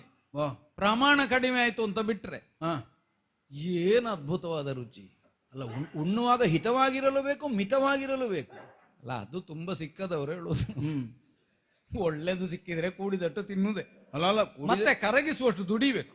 ಅಲ್ಲ ಅದೇ ಕೆಲವು ಸಲ ಏನಾಗ್ತದೆ, ಕೂಡಿದಷ್ಟು ತಿಂದ್ರೆ ಮತ್ತೆ ದುಡಿಲಿಕ್ಕೆ ಆಗುದಿಲ್ಲ. ಅಲ್ಲ, ದುಡಿಲಿಕ್ಕೆ ಆಗದವ ಕೂಡಿದಟ್ಟು ತಿನ್ನಬಾರದು, ಸಿಕ್ಕಿದಟ್ಟೆ ತಿನ್ನಬೇಕು. ನಿಜವಾಗಿ ಎಷ್ಟು ಅಷ್ಟೇ ತಿನ್ನಬೇಕು. ಕೂಡಿದಷ್ಟು ತಿನ್ನಬೇಕು ಅಂದ್ರೆ ತಿನ್ಲಿಕ್ಕೆ ಎಷ್ಟು ಸಾಮರ್ಥ್ಯ ಉಂಟು ಅನ್ನುವ ಅರ್ಥದಿಂದ ಅಲ್ಲ, ಅದು ಸಂಗ್ರಹ ಎಷ್ಟು ಅದನ್ನು ಅವನಿಗೆಷ್ಟು ಕೂಡಿ ಬಂದಿದೆ ಅಷ್ಟು ಉಣ್ಣಬೇಕು ಅಂತ. ಹೌದಯ್ಯ, ಈಗ ನೀ ಮಾತಾಡುವಾಗ ಸ್ವಾರಸ್ಯ ಕಾಣ್ತದೆ ನನಗೂ. ಸ್ವಲ್ಪ ಹೊತ್ತಿನ ಮೊದಲು ಪ್ರಾಣ ಹೋಗುವ ಆಗಿತ್ತು. ಹೌದು, ಈಗ ನೋಡು ಪ್ರಾಣ ಬಂದದ್ದು. ಇನ್ನು ಜೀರ್ಣ ಆಗೋಲ್ಲಿವರೆಗೆ ಮಾತಾಡ್ತಿರೋ ಅಂತ ಕಡೆಗೆ ಮಾತಾಡಿಯೇ ಜೀರ್ಣ ಮಾಡುವಂತ ಇದ್ದೇನೆ. ಆಗ್ಲಿ ಆಗ್ಲಿ, ಆಗಲಿಕ್ಕಿಲ್ವಾ? ನಮ್ಮ ಮಾತು ಜೀರ್ಣ ಆಗುವವರಾಗಬೇಕು. ಅದೇ ನನಗೂ ಅದೇ ಸಮಾಧಾನ. ಹೌದು, ಕೆಲವು ಸಲ ಏನಾಗ್ತದೆ ಅಂತ ಕೇಳಿದ್ರೆ ಮಾತಾಡೋರು ಜೀರ್ಣ ಆಗೋಲ್ಲಿವರೆಗೆ ಮಾತಾಡ್ತಾರೆ, ಮಾತೊಂದು ಜೀರ್ಣ ಆಗುದಿಲ್ಲ. ಈಗ ನಿನಗೆ ಹೇಗೆ? ನನಗೆ ಎರಡು ಆಗ್ತದಲ್ಲ, ಸಾಕು. ಜೀರ್ಣವೇ ಆರೋಗ್ಯ. ಹೌದು, ಅರ್ಥ ಆಯ್ತಾ? ಇದೆಲ್ಲ ಈಗಲೇ ಜೀರ್ಣ ಆಗಿ ಹೋಯ್ತು ಅಂತ ಕಾಣುತ್ತದೆ. ಅಷ್ಟೂ ರುಚಿಯಾದ್ದು ಅಲ್ಲಯ್ಯ. ಅದಕ್ಕೆ ನೀನು ಇದನ್ನೇ ದಿನ ಉಣ್ಣುದ ಮತ್ತೆಂತದನ್ನು? ಅಲ್ಲ ನಿಜ ಹೇಳ್ಬೇಕಾ ನಾನು, ನಿಮಗೆ ಇವತ್ತು ಒಳ್ಳೆ ಹಸಿವಾಗಿದೆ. ಯಾಕೆ? ಈಗ ಹಸಿವಾಗದವನ ಮುಂಭಾಗದಲ್ಲಿ ಮಿಷ್ಟಾನ್ನ ತಂದಿಟ್ಟು ಪ್ರಯೋಜನ ಇಲ್ಲ. ಅವನ ನಾಲಿಗೆ ರುಚಿ ಆಗುದಿಲ್ಲ, ಅದೇನಾದ್ರೂ ಕೊರತೆ ಹೇಳುದು. ಒಳ್ಳೆ ಹಸಿವಾಯ್ತಾ ಮತ್ತೆ ಎಂತದ್ದು ಕೊಟ್ರು ನಡೆಯುತ್ತದೆ. ಸುಳ್ಳು ಹೇಳ್ತೀಯಲ್ಲೋ? ಎಂತದ್ದು? ಅಲ್ಲ, ಸುಳ್ಳು ಹೇಳ್ತೀಯಲ್ಲೋ? ಯಾರು ನೀ? ಅದೇ ಯಾಕೆ? ಸುಳ್ಳು ಹೇಳಿದವರಿಗೆ ನಮ್ಮಲ್ಲಿ ಉದ್ಯೋಗ ಇಲ್ಲ. ನಾನು ಸುಳ್ಳು ಹೇಳಿದನ ಈಗ? ಎಂತದ್ದು? ಯಾವುದು ಸುಳ್ಳು? ಇಷ್ಟು ಸುಗ್ರಾಸವಾದ ಅತ್ಯಂತ ರುಚಿಕರವಾದ ಭೋಜನ ವಿಶೇಷವನ್ನು ಮಾಡ್ಲಿಕ್ಕೆ ಬರ್ತದೆ ಅಂತಲೇ ಹೇಳಿಲ್ಲಲ್ಲ. ನೀ ಹೇಳಿದ್ದೆಂತದ್ದು? ನಾನು ಕುದುರೆ ಕಾಯ್ತೇನೆ. ಹೌದೌದೌದೌದು. ಅಲ್ಲ ಕುದುರೆ ಕಾಯ್ತೇನೆ ಅಂದ್ರೆ ಕುದುರೆಗಳಿಗೆ ಇದನ್ನು ಕೊಡೋದ ನೀನು? ಅಲ್ಲಲ್ಲ ಅಲ್ಲ, ಕುದುರೆಗಳಿಗೆ ಬೇಯಿಸುವುದಿದೆ ಪಾತ್ರೆಯಲ್ಲಿ. ಆದ್ರೆ ನಿನ್ನ ಕೈಯಲ್ಲಿ ಎಂತದ್ದು ಬೇಯಿಸಿದ್ರು ಅದೀತ, ಕುದುರೆಗಳಿಗೆ ಕೊಡುವುದು ರುಚಿ ಅದೀತ ಅಂತ. ಹೌದು, ಯಾಕೆ? ಯಾಕೆ? ಕುದುರೆಗಳಿಗೆ ಬೇರೆ ನನಗೆ ಬೇರೆ ಅಂತ ಇಲ್ಲ. ನನಗೆ ಕುದುರೆಗಳಲ್ಲಿ ಅಷ್ಟು ಪ್ರೀತಿ. ಹೌದಪ್ಪ. ಅದಕ್ಕೆ ಯಾವ ಪಾತ್ರೆಯಲ್ಲಿ ಬೇಯಿಸಿ ಕೊಡ್ತೇನೆ ಅದೇ ಪಾತ್ರೆಯಲ್ಲಿ ಬೇಯಿಸಿ ನಾನು ಉಣ್ಣೋದು. ಅಲ್ಲ, ಅದಕ್ಕೆ ಬೇಯಿಸಿದ್ದನ್ನು ಉಂಡ್ರೂ ರುಚಿ ಅದೀತು ಅಂತ ನಾ ಹೇಳಿದ್ದು. ಕೆಲವರು ಬೇಯಿಸುವ ಕ್ರಮವೇ ಹಾಗೆ. ಅಲ್ಲ, ಎಂತದ್ದು ಆಗ್ತದೆ ಅದೇ ಕೆಲವರ ಕೈಯಲ್ಲಿ. ಅದೇ ಅದು ಅದಕ್ಕೆ ಕುದುರೆಗೆ ಬೇಯಿಸಿ ಹುರುಳಿಯದ್ದೆಲ್ಲ ಸ್ವಲ್ಪ ಇರ್ತದಲ್ಲ ಸತ್ವ, ಹಾಗೆ ಒಳ್ಳೇದಾಗುದು ಅದು. ಕುದುರೆಗಳ ಭಾಗ್ಯ ದೊಡ್ಡದು ನೋಡು, ನಮ್ಮ ಕುದುರೆಗಳದ್ದು. ಅಲ್ಲ, ಇರ್ಲಿ, ಇಷ್ಟು ಚೆನ್ನಾಗಿ ಮಾಡ್ಲಿಕ್ಕೆ ಬರ್ತದೆ ಅಂತ ನೀ ಹೇಳಲಿಲ್ಲಲ್ಲ. ಇದು ಚೆನ್ನಾಗಿ ಎಂತದ್ದು ಚೆನ್ನಾಗಿ? ಎಂತದ್ದು? ಅಲ್ಲ, ಒಳ್ಳೆ ಬೆಂದಿದೆ ಅಷ್ಟೇ, ಮತ್ತೆ ಅಂತ ಅಲ್ಲ. ಅದೇ ಬೇಯಿಸುವುದರಲ್ಲಿ ಇರುವುದು, ಅದಕ್ಕೆ ಪಾಕ ಅಂತ ಹೆಸರು. ಹದ. ಅದು ಎಷ್ಟು ಅದು ಗೊತ್ತಿದ್ದವ ನಿಜವಾದ ಮಾನಸಿಕ. ಮತ್ತೆ ಎಷ್ಟು ಏನು ಅಂತ ಗೊತ್ತಿಲ್ಲದೆ ಒಟ್ಟು ಬೇಯಿಸಿ ಹಾಕಿದ್ರೆ ತಿನ್ಲಿಕ್ಕೆ ಆಗ್ತದ? ಅಲ್ಲ, ತಿನ್ನವ ಕುದುರೆಗಿಂತ ಬೇರೆ ಅಂತ ಹೇಳೋಣವ. ಹೌದೌದು. ಅದರಿಂದ ಸಂತೋಷ ಆಯ್ತು. ಅಲ್ಲ, ಮತ್ತೆ ಅಡುಗೆ ಕೆಲಸದಲ್ಲಿ ನನಗೆ ಸ್ವಲ್ಪ ಆಸಕ್ತಿ ಹೆಚ್ಚು. ಆಸಕ್ತಿ ಇದ್ದವರಿಗೆಲ್ಲ ಮಾಡ್ಲಿಕ್ಕೆ ಅವಕಾಶ ಬೇಡ. ಅಲ್ಲ, ಒಂದೊಂದ್ಸಲ ಬರೇ ಆಸಕ್ತಿ ಸಾಕಾಗೋದಿಲ್ಲ. ಒಂದೊಂದ್ಸಲ ನಿಷೇಧದಲ್ಲಿ ಇರುವಾಗ್ಲೂ ಹಾಗೆ ನಾನು ನನ್ನ ಹೆಂಡತಿಯನ್ನು ಬೇಯಿಸ್ಲಿಕ್ಕೆ ಬಿಡ್ಲಿಕ್ಕಿಲ್ಲ, ನಾನೇ ಬೇಯಿಸೋದು. ಕೆಲವರು ಯಾವಾಗಲೂ ಹಾಗೆ. ಅಲ್ಲ, ಅವರು ಬೇಯಿಸ್ಲಿಕ್ಕೆ ಯಾವಾಗಲೂ ಬಿಡುದಿಲ್ಲ, ಅದೇ ಪ್ರಶ್ನೆ ಬೇರೆ. ಹೌದು, ಹೆಂಡತಿಯನ್ನೇ ಬೇಯಿಸುವವರು ಹೇಗಿದ್ದಾರೆ, ಹೆಂಡತಿ ಬೇಯಿಸಲೇಬಾರದು ಅನ್ನುವರು ಇದ್ದಾರೆ. ಇರ್ಲಿ, ಹೇಳಿಲ್ಲಲ್ಲ ನೀನು ಎಂತ ಅಡುಗೆ ಕೆಲಸ ಬರ್ತದೆ ಅಂತ? ಅಲ್ಲ, ಕೆಲಸ ಬರ್ತದೆ ಅಂದ್ರೆ ಆಸಕ್ತಿ ಉಂಟು, ಅದನ್ನಾದ್ರೂ ಹೇಳ್ಬೋದಿತ್ತಲ್ಲ. ಈ ಉದ್ಯೋಗ ಕೊಡುವಾಗ ಉದ್ಯೋಗದಾತನಲ್ಲಿ ಎಲ್ಲವನ್ನೂ ಹೇಳಬೇಡುವ? ಅಲ್ಲ, ಹೌದು. ಹಾಗೀಗ ಕೆಲವು ಸಲ ಇದು ಬೇಕಾದ್ರೆ ಒಂದು ರಾಜಕಾರಣದ ವಿಷಯದಲ್ಲಿ ಸಲಹೆ ಎಲ್ಲ ಕೊಡ್ತೇನೆ ನಾನು. ಅದು ಈಗ ಇಲ್ಲಿ ಹೇಳುದ? ಅಲ್ಲ, ಹೇಳಿದ್ ನಾನು. ಅಲ್ಲ, ಅದು ಗೊತ್ತುಂಟು. ನಮ್ಮಲ್ಲಿ ತುಂಬಾ ಜನರಿಗೆ ಅಭ್ಯಾಸ ಉಂಟು, ಅನುಭವ ಇಲ್ಲ. ಹೌದು, ಅನುಭವ ಇಲ್ಲದೆ ಅಭ್ಯಾಸ ಮಾತ್ರ ಇದ್ದವರು ಮಾಡುವ ಅವಾಂತರಕ್ಕಿಂತ ನಿನ್ನಂತ ಒಬ್ಬ ಸಿಕ್ಕಿದ್ರೆ ಅದಿತ್ತು ಅಂತ ನನಗುಂಟು. ಈಗ ನಿನಗೆ ಈ ಉದ್ಯೋಗ ಇಲ್ಲ ಏನು? ಅಯ್ಯಯ್ಯೋ, ಹಾಗಿದ್ರೆ ಊರಿನಲ್ಲಿ ಒಂದು ಮಾತಿರುವುದು ಸತ್ಯ ಆಯ್ತು. ಏನು ಅಂತ? ದೊಡ್ಡವರಿಗೆ ಅನ್ನ ಕೊಡಬಾರದು ಅಂತ. ಹೌದಾ? ಕೊಟ್ರೆ ಪಾಪದವನ ಅನ್ನ ಹೋಗ್ತದೆ. ಹೇಳುದು ಯಾರು? ಅಲ್ಲ, ಸಾಮಾನ್ಯರು ಹೇಳುದು. ಅದೇ, ದೊಡ್ಡವರಿಗೆ ಅನ್ನ ಕೊಡುವಷ್ಟು ಯೋಗ್ಯತೆ ಇದ್ದವಾಗ ಹೇಳಲಿಕ್ಕಿಲ್ಲ. ಇಲ್ಲ ಇಲ್ಲ, ದೂರದಲ್ಲಿ ನಿಂತವ್ರು ಹೇಳುದು. ಹೌದು, ಅನ್ನ ಕೊಡ್ಲಿ ಯೋಗ್ಯತೆ ಇಲ್ಲದವನೇ ಹೇಳುದು ಅದನ್ನು. ನಿನಗೆ ಉದ್ಯೋಗ ಇಲ್ಲ ಅಂತ ಯಾಕೆ ಹೇಳಿದೆ? ನಿನಗೆ ಬೇರೆ ಉದ್ಯೋಗ ಕೊಡ್ತೇನೋ? ಬೇರೆ? ಹೌದು, ಬೇರೆ ಅಂದ್ರೆ ಇದೆ. ನನಗೆ ಹಸಿವಾಗುವಾಗ ಇಂಥದ್ದು ಭೋಜನ ಸಿದ್ಧಪಡಿಸಿ ಕೊಡಬೇಕಾದವ ನೀನು. ಅಂದ್ರೆ ರಾಜ ಭೋಜನ? ಹೌದು. ಯಾರು? ನಾನು? ಹೌದು. ಏನಿಗೆ ನಾನು ಅಲ್ಲ, ಒಂದು ನಿಮಗೆ ಲಾಭ ಉಂಟು ನಾನು ಅಡಿಗೆ ಎಂತದ್ದು? ಮಾಡಿದ್ರೆ. ಬಹಳ ಮಂದಿಗಳು ಊಟ ಮಾಡ್ಲಿಕ್ಕಿಲ್ಲ ಮಾತ್ರ. ಅದ್ಯಾಕೆ ನನ್ನ ರುಚಿಯಾದ್ದನ್ನು ಯಾರು ಉಣ್ಲಿಕ್ಕಿಲ್ಲ? ನನ್ನ ಮುಸುಡು ನೋಡಿದ್ರೆ ಬೇಡ ಹೇಳಿಯಾರ ಅವರು. ಮುಸುಡು ನೋಡಿಯೇ ಉಣ್ಣುವವರಿಗೆ ಹಾ. ಯಾವತ್ತು ಹೊಟ್ಟೆ ತುಂಬಲಿಕ್ಕಿಲ್ಲ. ಹ್ಮ್ ಹ್ಮ್ ಯಾಕೆ? ಒಂದೋ ಬಡಿಸುವವನು ಮುಖದಲ್ಲಿ ಸೌಂದರ್ಯ ನೋಡಿಯೇ ಉಣ್ಲಿಕ್ಕಿಲ್ಲ, ಹ್ಮ್. ಇಲ್ಲದಿದ್ರೆ ಕುರೂಪ ನೋಡಿ ಉಣ್ಲಿಕ್ಕಿಲ್ಲ. ಹಾ. ಹಾಗಾಗಿ ಮುಖ ನೋಡಿ ಉಣ್ಣಬೇಕಾದ್ದಲ್ಲ, ಕೈ ನೋಡಿ ಉಣ್ಣಬೇಕಾದ್ದು. ಹೋ ಹೋ ಹೋ ಹೋ ಹೋ. ನಿನ್ನ ಕೈ ಒಳ್ಳೆದುಂಟು, ಹಾಗಾಗಿ ನನಗಿನ್ನು ಅಡುಗೆ ಕೆಲಸ ಆಗ್ಲಿಕ್ಕಿಲ್ವ? ಅಲ್ಲ, ಆಗ್ಲಿಕ್ಕಿಲ್ಲ ಅಂತ ಇಲ್ಲ, ಹಾಗಂತೇಳಿ ಈ ಬಂದವರಿಗೆಲ್ಲ ಬೇಯಿಸಿ ಆಗುದು ಕಷ್ಟದ ಕೆಲಸ. ಬಂದವರಿಗೆಲ್ಲ ಬೇಯಿಸಿ ಹಾಕಿದ್ರೆ ಮತ್ತೆ ನೀನು ನನಗೆ ಯಾಕೆ? ಎಲ್ಲರಿಗಲ್ವಾ? ಸತ್ರದಲ್ಲಿ ಅಡಿಗೆ ಮಾಡು ಅಂತ ಹೇಳಿದ್ದಲ್ಲ, ಪಾಕಶಾಲೆಯಲ್ಲಿ ಎಲ್ರಿಗೂ ಅಲ್ಲ, ಹಾ. ರಾಜನಿಗೆ ಅಂತ ಸಿದ್ಧವಾಗ್ತದೆ ಪ್ರತ್ಯೇಕವಾಗಿ. ಓ, ರಾಜಭೋಜನ. ಅದನ್ನು ನೀ ಮಾಡಬೇಕು. ಓ, ರಾಜಭೋಜನ ಅಂದ್ರೆ ದೊಡ್ಡ ಹೊಣೆ ಅದು. ಅಲ್ಲಪ್ಪ, ಯಾರು ಹೇಳಿದ್ರು? ಅಲ್ಲ. ನೀ ಮಾಡಿದ ಭೋಜನವನ್ನು ನಾನು ಉಂಡ್ರೆ ಅದೇ ರಾಜಭೋಜನ. ಅಲ್ಲ, ಹೌದು. ನಾನು ಉಣ್ಣೋದ್ರಿಂದ ಅದಕ್ಕೆ ರಾಜಭೋಜನ ಅಂತ ಹೇಳುದು. ಅಲ್ಲ, ಸರಿ ಸರ್, ಆದ್ರೆ ಮಾಡುದು ರಾಜಭೋಜನ ಅಂತಲೇ ಮಾಡುದಲ್ಲ, ಪಾಕ ಸಿದ್ಧ ಮಾಡುವಾಗ ಮಾಡುದು. ಈಗ ಸಾರ್ವಜನಿಕರಿಗೆ ಮಾಡುವಾಗ ಅಷ್ಟು ದೊಡ್ಡ ಸಮಸ್ಯೆ ಇಲ್ಲ, ಬೇಡಪ್ಪ, ಸ್ವಲ್ಪ ಹೆಚ್ಚು ಕಡಿಮೆ ಆದ್ರೂ ನಡೀತದೆ. ನಡೀತದೆ. ಯಾಕಂದ್ರೆ ಬಂದವನಿಗೆ ಆಕ್ಷೇಪಕ್ಕೆ ಹಾಕಿಲ್ಲ, ಅದೆಲ್ಲ ಉಂಡು ಹೋಗುದಲ್ವ. ಆದ ಕಾರಣ ಕಡಿಮೆ ಇದ್ದದ್ದನ್ನು ಹೆಚ್ಚು ಮಾಡ್ಲಿಕ್ಕೂ ಬರ್ತದೆ, ಹೆಚ್ಚಿದ್ದದನ್ನು ಕಡಿಮೆ ಮಾಡ್ಲಿಕ್ಕೂ ಬರ್ತದೆ. ಹೌದು, ಈಗ ರಾಜಭೋಜನ ಮಾಡುವಾಗ ಸರಿ ಮಾಡ್ಬೇಕಲ್ಲ. ಹೀಗೆ ಮಾಡಿದ್ರೆ ಸಾಕು. ಸರಿ ಸರಿ, ಹೀಗೆ ಮಾಡಿದ್ರೆ ಸಾಕು. ಇದನ್ನು ಹೆಚ್ಚು ಕಡಿಮೆ ಮಾಡ್ಲಿಕ್ಕೆ ಹೋಗ್ಬೇಡ. ಹಾಗಿದ್ರೆ ಬಹಳ ಮಂದಿಗಳಿಗೆ ಬೇಯಿಸ್ಲಿಕ್ಕಿಲ್ಲ, ನನಗೆ ಮಾತ್ರ. ನಿಮಗೆ ಬೇಕಾದ್ರೆ ಮತ್ತೆ ನಿಮ್ಮ ಪಂಕ್ತಿಯಲ್ಲಿ ಯಾರಾದ್ರೂ ಕುಳಿತಾರೆ. ನಾನು ಕುಳ್ಳಿರಿಸಿದ್ರೆ ಅದೇ ಅದೇ, ಯಾರೋ ಕರೆಯುವುದಲ್ಲ, ಅಲ್ಲ, ಹೌದು. ನಾನು ಕರೆದು ಇವನಿಗೆ ನೀನು ಬಡಿಸು ಅಂತಂದ್ರೆ ಹಾ. ಯಾವ ಸಂಕೋಚವೂ ಬೇಡ, ನೀನೇ ಮಾಡಬೇಕು, ನೀನೇ ಬಡಿಸಬೇಕು. ಅಲ್ಲ, ಯಾಕಂದ್ರೆ ಅಲ್ಲ, ಈ ಕೆಲಸ ಇರ್ಲಿ, ಅಡುಗೆ ಕೆಲಸ ಇರ್ಲಿ, ಮತ್ತೆ ಕುದುರೆ ಕಾಯುವ ಕೆಲಸ ಬೇಕು ನನಗೆ. ಎರಡೆರಡು ಸಂಬಳ ತಕೊಳ್ಳಿಕ್ಕ? ಹೌದು, ನಾನು ಮೊದಲನ ಸಿಕ್ಕಿದ ಉದ್ಯೋಗ ಬಿಡ್ಲಿಕ್ಕಿಲ್ಲ. ಅಲ್ಲಲ್ಲ, ಈಗ ಎರಡನೇ ಸಂಬಳ ಬೇಕು ಅನ್ನುವುದಕ್ಕ? ಅಲ್ಲ ಅಲ್ಲ, ಅದು ಮೊದಲನ ಉದ್ಯೋಗ. ಹೌದಾದ್ರೆ ನಿನಗೆ ಅದನ್ನು ಸೇರಿಸಿ ಕೊಡುವ. ಅಲ್ಲ ಅಲ್ಲ, ಹಾಗಲ್ಲ, ನನ್ನ ಬದುಕಿನಲ್ಲಿ ನಾನು ಇಷ್ಟಪಟ್ಟ ಉದ್ಯೋಗ ಅದು. ಅಲ್ಲ, ಬೇಡ ಅಂತ ನಾನು ಹೇಳುವುದಿಲ್ಲ. ಯಾಕಂದ್ರೆ ಇವತ್ತು ನೀನು ತನ್ನ ಕುದುರೆಯನ್ನೇರಿ ಇಷ್ಟು ದೂರ ಬಂದ ಮೇಲೆ ನನಗೆ ಆಯಾಸ ಐತೆ ಹೊರದು ಕುದುರೆ ಹೆಚ್ಚು ಬಳಲಿದ ಹಾಗೆ ಕಾಣಲಿಲ್ಲ. ಅದೇ ಅದೇ, ಅಲ್ಲ, ಈಗ ಕುದುರೆ ಮತ್ತೆ ನನಗೆ ಅಲ್ಲಿ ಏನು ಹೆಚ್ಚು ಕೆಲಸ ಇಲ್ಲ, ನೋಡಿಕೊಳ್ಳಿಕ್ಕೆಲ್ಲ ಅವರೇ ನೋಡಿಕೊಳ್ತಾರೆ. ಅಂದ್ರೆ ಈ ಕೆಲಸವನ್ನು ಬಿಟ್ಟು ಹೋಗ್ಲಿಕ್ಕಿಲ್ಲ. ಇಲ್ಲ ಇಲ್ಲ, ಇದು ಮತ್ತೆ ಅದು ಬಿಡುವಿನಲ್ಲಿ ನೀನು ಮಾಡು. ಹೌದಾ? ನಮ್ಮಲ್ಲಿ ಅಂತ ಹವ್ಯಾಸದವರು ತುಂಬಾ ಜನ ಇದ್ದಾರೆ. ಒಂದು ಉದ್ಯೋಗ ಮಾಡುದು, ಇದರಲ್ಲಿ ಬಿಡುವಾದ್ರೆ ಇನ್ನೊಂದಕ್ಕೆ ಹೋಗುದು, ಹೌದೌದು, ಅದರಲ್ಲಿಯೂ ಬಿಡುವಾದ್ರೆ ಮತ್ತೊಂದಕ್ಕೆ ಹೋಗ್ಲಿಕ್ಕೂ ಸಾಕು, ದೊಡ್ಡದಲ್ಲ. ಅಲ್ಲ, ಕೊನೆಗೆ ಮತ್ತೆ ಇವರು ಯಾವುದನ್ನು ಬಿಡುದಿಲ್ಲ. ಅಲ್ಲ, ಇಲ್ಲಿ ಕೊರತೆ ಆಗಬಾರದು ಅಂತ. ಇಲ್ಲ ಇಲ್ಲ ಇಲ್ಲ ಇಲ್ಲ, ಮೂಲ ಉದ್ಯೋಗ ನಿನ್ನದು ಇದು. ಮತ್ತೆ ನನಗೆ ಅಡುಗೆ ಮಾಡ್ಲಿಕ್ಕೆಲ್ಲ ಹೆಚ್ಚು ಹೊತ್ತು ಬೇಡ. ಅಡುಗೆ ಮಾಡ್ಲಿಕ್ಕೆ ಅಂತ ನೋಡು, ನೀರು ಹಾಕುದು, ಬೆಂಕಿ ಇಡುದಲ್ವ. ಹೌದು, ಅದು ಗೊತ್ತಾಯ್ತಪ್ಪ ನನಗೆ. ಇದು ಇಷ್ಟಕ್ಕೆ ಇಷ್ಟು ಅಂತ ಆದ್ರೆ ನೋಡು, ನಮ್ಮಲ್ಲಿ ಪರಮ ಆಪ್ತ ನೀನು. ಓ, ಹೌದಲ್ಲ. ಅರಸನಿಗೆ ಪಾಕವನ್ನು ಸಿದ್ಧ ಮಾಡಬೇಕು ಅಂತಾದ್ರೆ ಕೇವಲ ಪಾಕಶಾಸ್ತ್ರದ ಪ್ರಾವೀಣ್ಯ ಮಾತ್ರ ಒಂದು ಅರ್ಹತೆ ಅಲ್ಲ, ವಿಶ್ವಾಸಾರ್ಹತೆ. ಹೌದೌದೌದು, ವಿಶ್ವಾಸಾರ್ಹತೆ ಬೇಕು. ಮತ್ತೆ ಮಾಡಿದವ ನಮ್ಮ ಎಂಬ ಭಾವ ನಮ್ಮಲ್ಲಿಯೂ ಇರಬೇಕಲ್ಲ. ಹೌದು, ಯಾರ್ಯಾರಿಗೂ ವಹಿಸಲಿಕ್ಕೆ ಆಗೋದಿಲ್ಲ. ಹಾಗಿದ್ರೆ ನನ್ನ ಆಪ್ತ ವಲಯಕ್ಕೆ ತಕೊಂಡಿದ್ದೀರಿ. ನನ್ನ ಪರಮಾಪ್ತ ನೀನು, ಸರಿಯಲ್ವ? ಸರಿ ಸರಿ ಸರಿ. ಇನ್ನೀಗ ಅಲ್ಲ, ಇದು ಎಲ್ಲ ಹೀಗೆ ಇರುವುದಲ್ವ ವ್ಯವಸ್ಥೆ ಎಲ್ಲ? ಅಂದ್ರೆ ಅಲ್ಲ, ಇನ್ನು ಬದಲಾವಣೆ ಹೆಸರೆಲ್ಲ ಬೇರೆ ಬೇಡ ಬೇಕು. ಅಲ್ಲ, ಅಲ್ಲ, ನಿನಗೆ ಬೇರೆ ಹೆಸರು ಬೇಕಾದ್ರೆ ನಾ ಕೊಡ್ತೇನೆ, ನಾನು ಯಾರಿಗೆ ಬೇಕಾದ್ರೆ ಹೆಸರು ಕೊಡ್ತೇನೆ. ಅಲ್ಲ, ಈಗೆಲ್ಲ ಇನ್ನೊಬ್ರಿಗೆ ಕೊಡ್ಲಿಕ್ಕೆ ಅಂತ ಇಲ್ಲ, ಅವರವರೇ ಇಟ್ಟುಕೊಳ್ಳುದು. ನೀನು ಇಟ್ಟುಕೊಳ್ಳುವವನ ಕೊಟ್ರೆ ತಕೊಳ್ಳುವವನ ಅಡುಗೆ ಭಟ್ರು ಬೇಕಾದಿತ್ತಪ್ಪ ನಮಗೆ ಅಂತ ಹೇಳಿ ನಾನು ನಿನ್ನನ್ನು ಭಾವುಕ ಅಂತಲೇ ಕರೀ. ಅಲ್ಲ, ಸರಿ ಸರಿ ಸರಿ, ಒಳ್ಳೆಯದು. ನನಗೂ ಅದೇ ಹೆಸರಿನಲ್ಲಿ ಇಷ್ಟ. ಒಳ್ಳೆಯದು. ಇದು ನನಗೆ ಹೇಳಿದ್ರು, ಭಾವುಕ ಹೇಳುವ ಹೆಸರೇ ಒಳ್ಳೇದು ಅಂತ. ಯಾರು ಹೇಳಿದ್ರು? ಅಲ್ಲ, ಯಾರೆಲ್ಲ ಹೀಗೆ ಹೇಳಿದ್ರು ಅಂತ. ಅಥವಾ ಕೇಳುವಾಗ ನಿನಗೆ ನಿನ್ನನ್ನು ವಾಹುಕ ಅಂತ ಯಾರೋ ಕರೆದಾಗ ಇಷ್ಟವಾಯ್ತು, ಹೌದು, ಅದೇ ಇರ್ಲಿ. ಹೌದು, ನಳ ಚಕ್ರವರ್ತಿ ಕರೆದದ್ದಿರಬೇಕು. ಹಾ ಹಾ ಹಾ, ಹೌದಪ್ಪ, ಮತ್ತೆ ಬೇರೆ ಯಾರು? ಅವ ಕರೆದ್ರ ಆ ಹೆಸರಲ್ಲದೆ ಮತ್ತೆ ಯಾವುದು? ಹೌದು, ಹಾಗೆ ಅವ ಕರೆದ ಹೆಸರನ್ನೇ ನಾನು ಕರೀತೇನೆ, ಬಾಹುಕ. ಸರಿ, ನೋಡು, ಮೂಡಣದಲ್ಲಿ ಕೆಂಪೆ ಇರ್ತಾ ಉಂಟು, ನೀವು ವಿಳಂಬ ಬೇಡ, ಅರಮನೆ ಎತ್ತ ಹೋಗೋಣ.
ಸುದೇವರೇ ಈ ಕಡೆಗೆ ಬನ್ನಿ, ಹೀಗೆ ಕರೆದು ನನ್ನನ್ನು ಕಳುಹಿಸಿಕೊಟ್ಟದ್ದಲ್ಲವೇ ಭೀಮಕ? ಆಗುವುದಕ್ಕೆ ನನ್ನ ಜೊತೆಯಲ್ಲೇ ಕಲಿತವನ ಸಹೋದರಿ ಆಕೆ ದಮಯಂತಿ. ಮಕ್ಕಳಿರುವರು ಅಮ್ಮ ಎಲ್ಲಿದ್ದಾರೆ ಎಂದು ಕೇಳಿದಾಗ ಆ ಪ್ರಶ್ನೆಗೆ ಮೇಲಿದ್ದಾರೆ ಅಂತ ಹೇಳ್ಬೋದು, ಅಲ್ಲಿದ್ದಾರೆ ಅಂತ ಹೇಳ್ಬೋದು. ಎಷ್ಟು ದಿನ ಅಂತ ಹೇಳುವುದು? ಈಗ ಬರ್ತಾರೆ, ನಾಳೆ ಬರ್ತಾರೆ ಅಂತ. ಮಕ್ಕಳ ಪ್ರಶ್ನೆಗೆ ಉತ್ತರ ಕೊಡುವುದಕ್ಕಾಗದೆ ತತ್ತರಿಸಿ ಹೋದದ್ದ ಭೀಮಕ ತನ್ನೆರಡೂ ಕೈಗಳನ್ನು ಚಾಚಿ ಮುಗಿದು, ಸುದೇವರೇ ಈ ಕಡೆಗೆ ಬನ್ನಿ. ಬಂದಂತಹ ನನ್ನಲ್ಲಿ ಕೈ ಮುಗಿದು ಮಾತಾಡಲಾಗದ ಸ್ಥಿತಿ. ಎಲ್ಲರ ದುಃಖವನ್ನು ಕೂಡ ಸೈರಣೆಯಿಂದ ಕೇಳುತ್ತಾ, ಎಲ್ಲರ ದುಃಖಕ್ಕೂ ಪರಿಹಾರವನ್ನು ಕೊಡುತ್ತಾ ಇದ್ದಂತಹ ಭೂಪತಿ ಈ ಹೊತ್ತು ಮಾತಾಡಲಾಗದ ಸ್ಥಿತಿಗಿದ್ದಿದ್ದಾನೆ. ಮಾತಾಡಲಿಕ್ಕೆ ಆಗುವುದಿಲ್ಲ ಅವನಿಗೆ. ಸುದೇವರೇ ಸುದೇವರೇ ಅಂತ ಹೇಳ್ತಾನೆ ಹೊರತು ಮುಂದುವರಿಸಲಿಕ್ಕೆ ಆಗುವುದಿಲ್ಲ. ಮಕ್ಕಳನ್ನು ತೋರಿಸ್ತಾನೆ.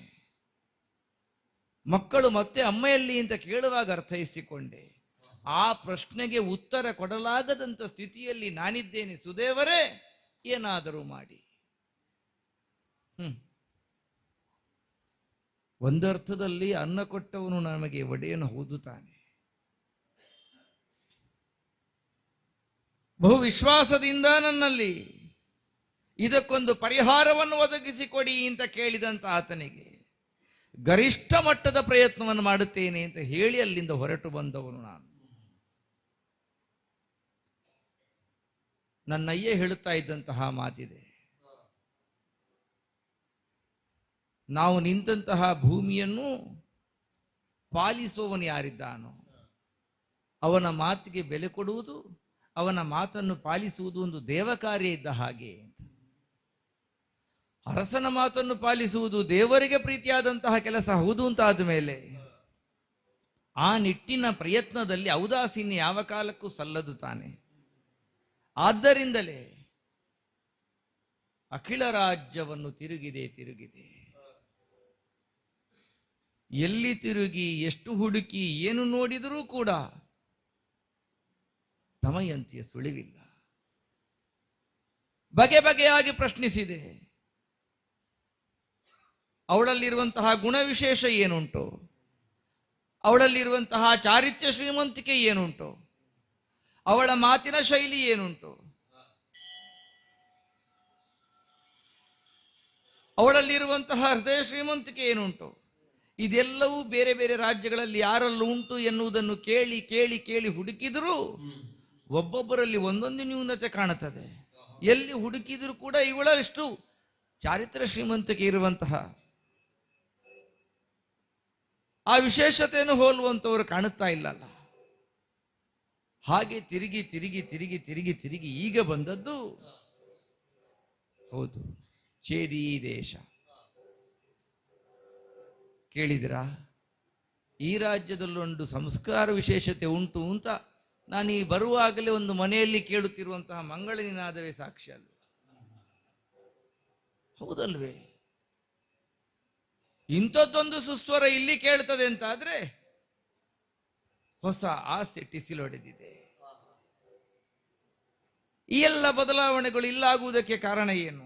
ನನ್ನಲ್ಲಿ ಹೌದು, ಇಲ್ಲೇನೋ ಒಂದು ನನಗೆ ಬೇಕಾದುದು ಸಿಗುವುದಕ್ಕಿದೆ. ಯಥಾರ್ಥಕ್ಕಾದ್ರೆ ಮಧ್ಯಾಹ್ನವಾಯಿತು, ನನಗೆ ಬೇಕಾದ್ದು ಸಿಗುವುದಕ್ಕಿದೆ ಅಂತಂದ್ರೆ ಬ್ರಾಹ್ಮಣನಿಗೆ ಇಲ್ಲಿ ಭೋಜನ ಸಿಕ್ಕೀತು ಅಂತ, ಮತ್ತು ನನಗೆ ಬೇಕಾದುದು ಇಲ್ಲಿ ಸಿಕ್ಕೀತು ಎನ್ನುವಂತಹ ಭರವಸೆ ಮಾತನ್ನು ನನ್ನ ಮನಸ್ಸು ಹೇಳ್ತಾ ಇದೆ ಅಂತಾದರೆ ಮುಂದುವರಿಯಲೇಬೇಕಾದಂಥ ಅನಿವಾರ್ಯತೆ ನನಗುಂಟು ತಾನೆ. ಎಲ್ಲೆಲ್ಲಿಗೆ ಯಾಕೆ ಹೋಗುವುದು? ಅರಸು ಪೀಠ ಬ್ರಾಹ್ಮಣರಿಗೆ ಯಾವತ್ತೂ ಮರ್ಯಾದೆಯನ್ನು ಕೊಡುವಂಥದ್ದೇ. ಆದ್ದರಿಂದಲೇ ಅನ್ನ ಹಾಕುವಂತಹ ಅನ್ನದಾತೆ ಇದ್ದಾಳಲ್ಲ, ಆ ಕಡೆಗೆ ನಡೀತೇನಂತೆ, ಆ ಕಡೆಗೆ ನಡೀತೇನೆ.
ಗೃಹಸ್ಥ ಧರ್ಮದ ಪರಿಪಾಲನೆ ಸಾಮಾನ್ಯವಾದ ಗೃಹಸ್ಥನಿಗಾದ್ರೆ ಮನೆಯ ಧರ್ಮ ಅಂತಲೇ ಮಾನಿಸಲ್ಪಡುತ್ತದೆ.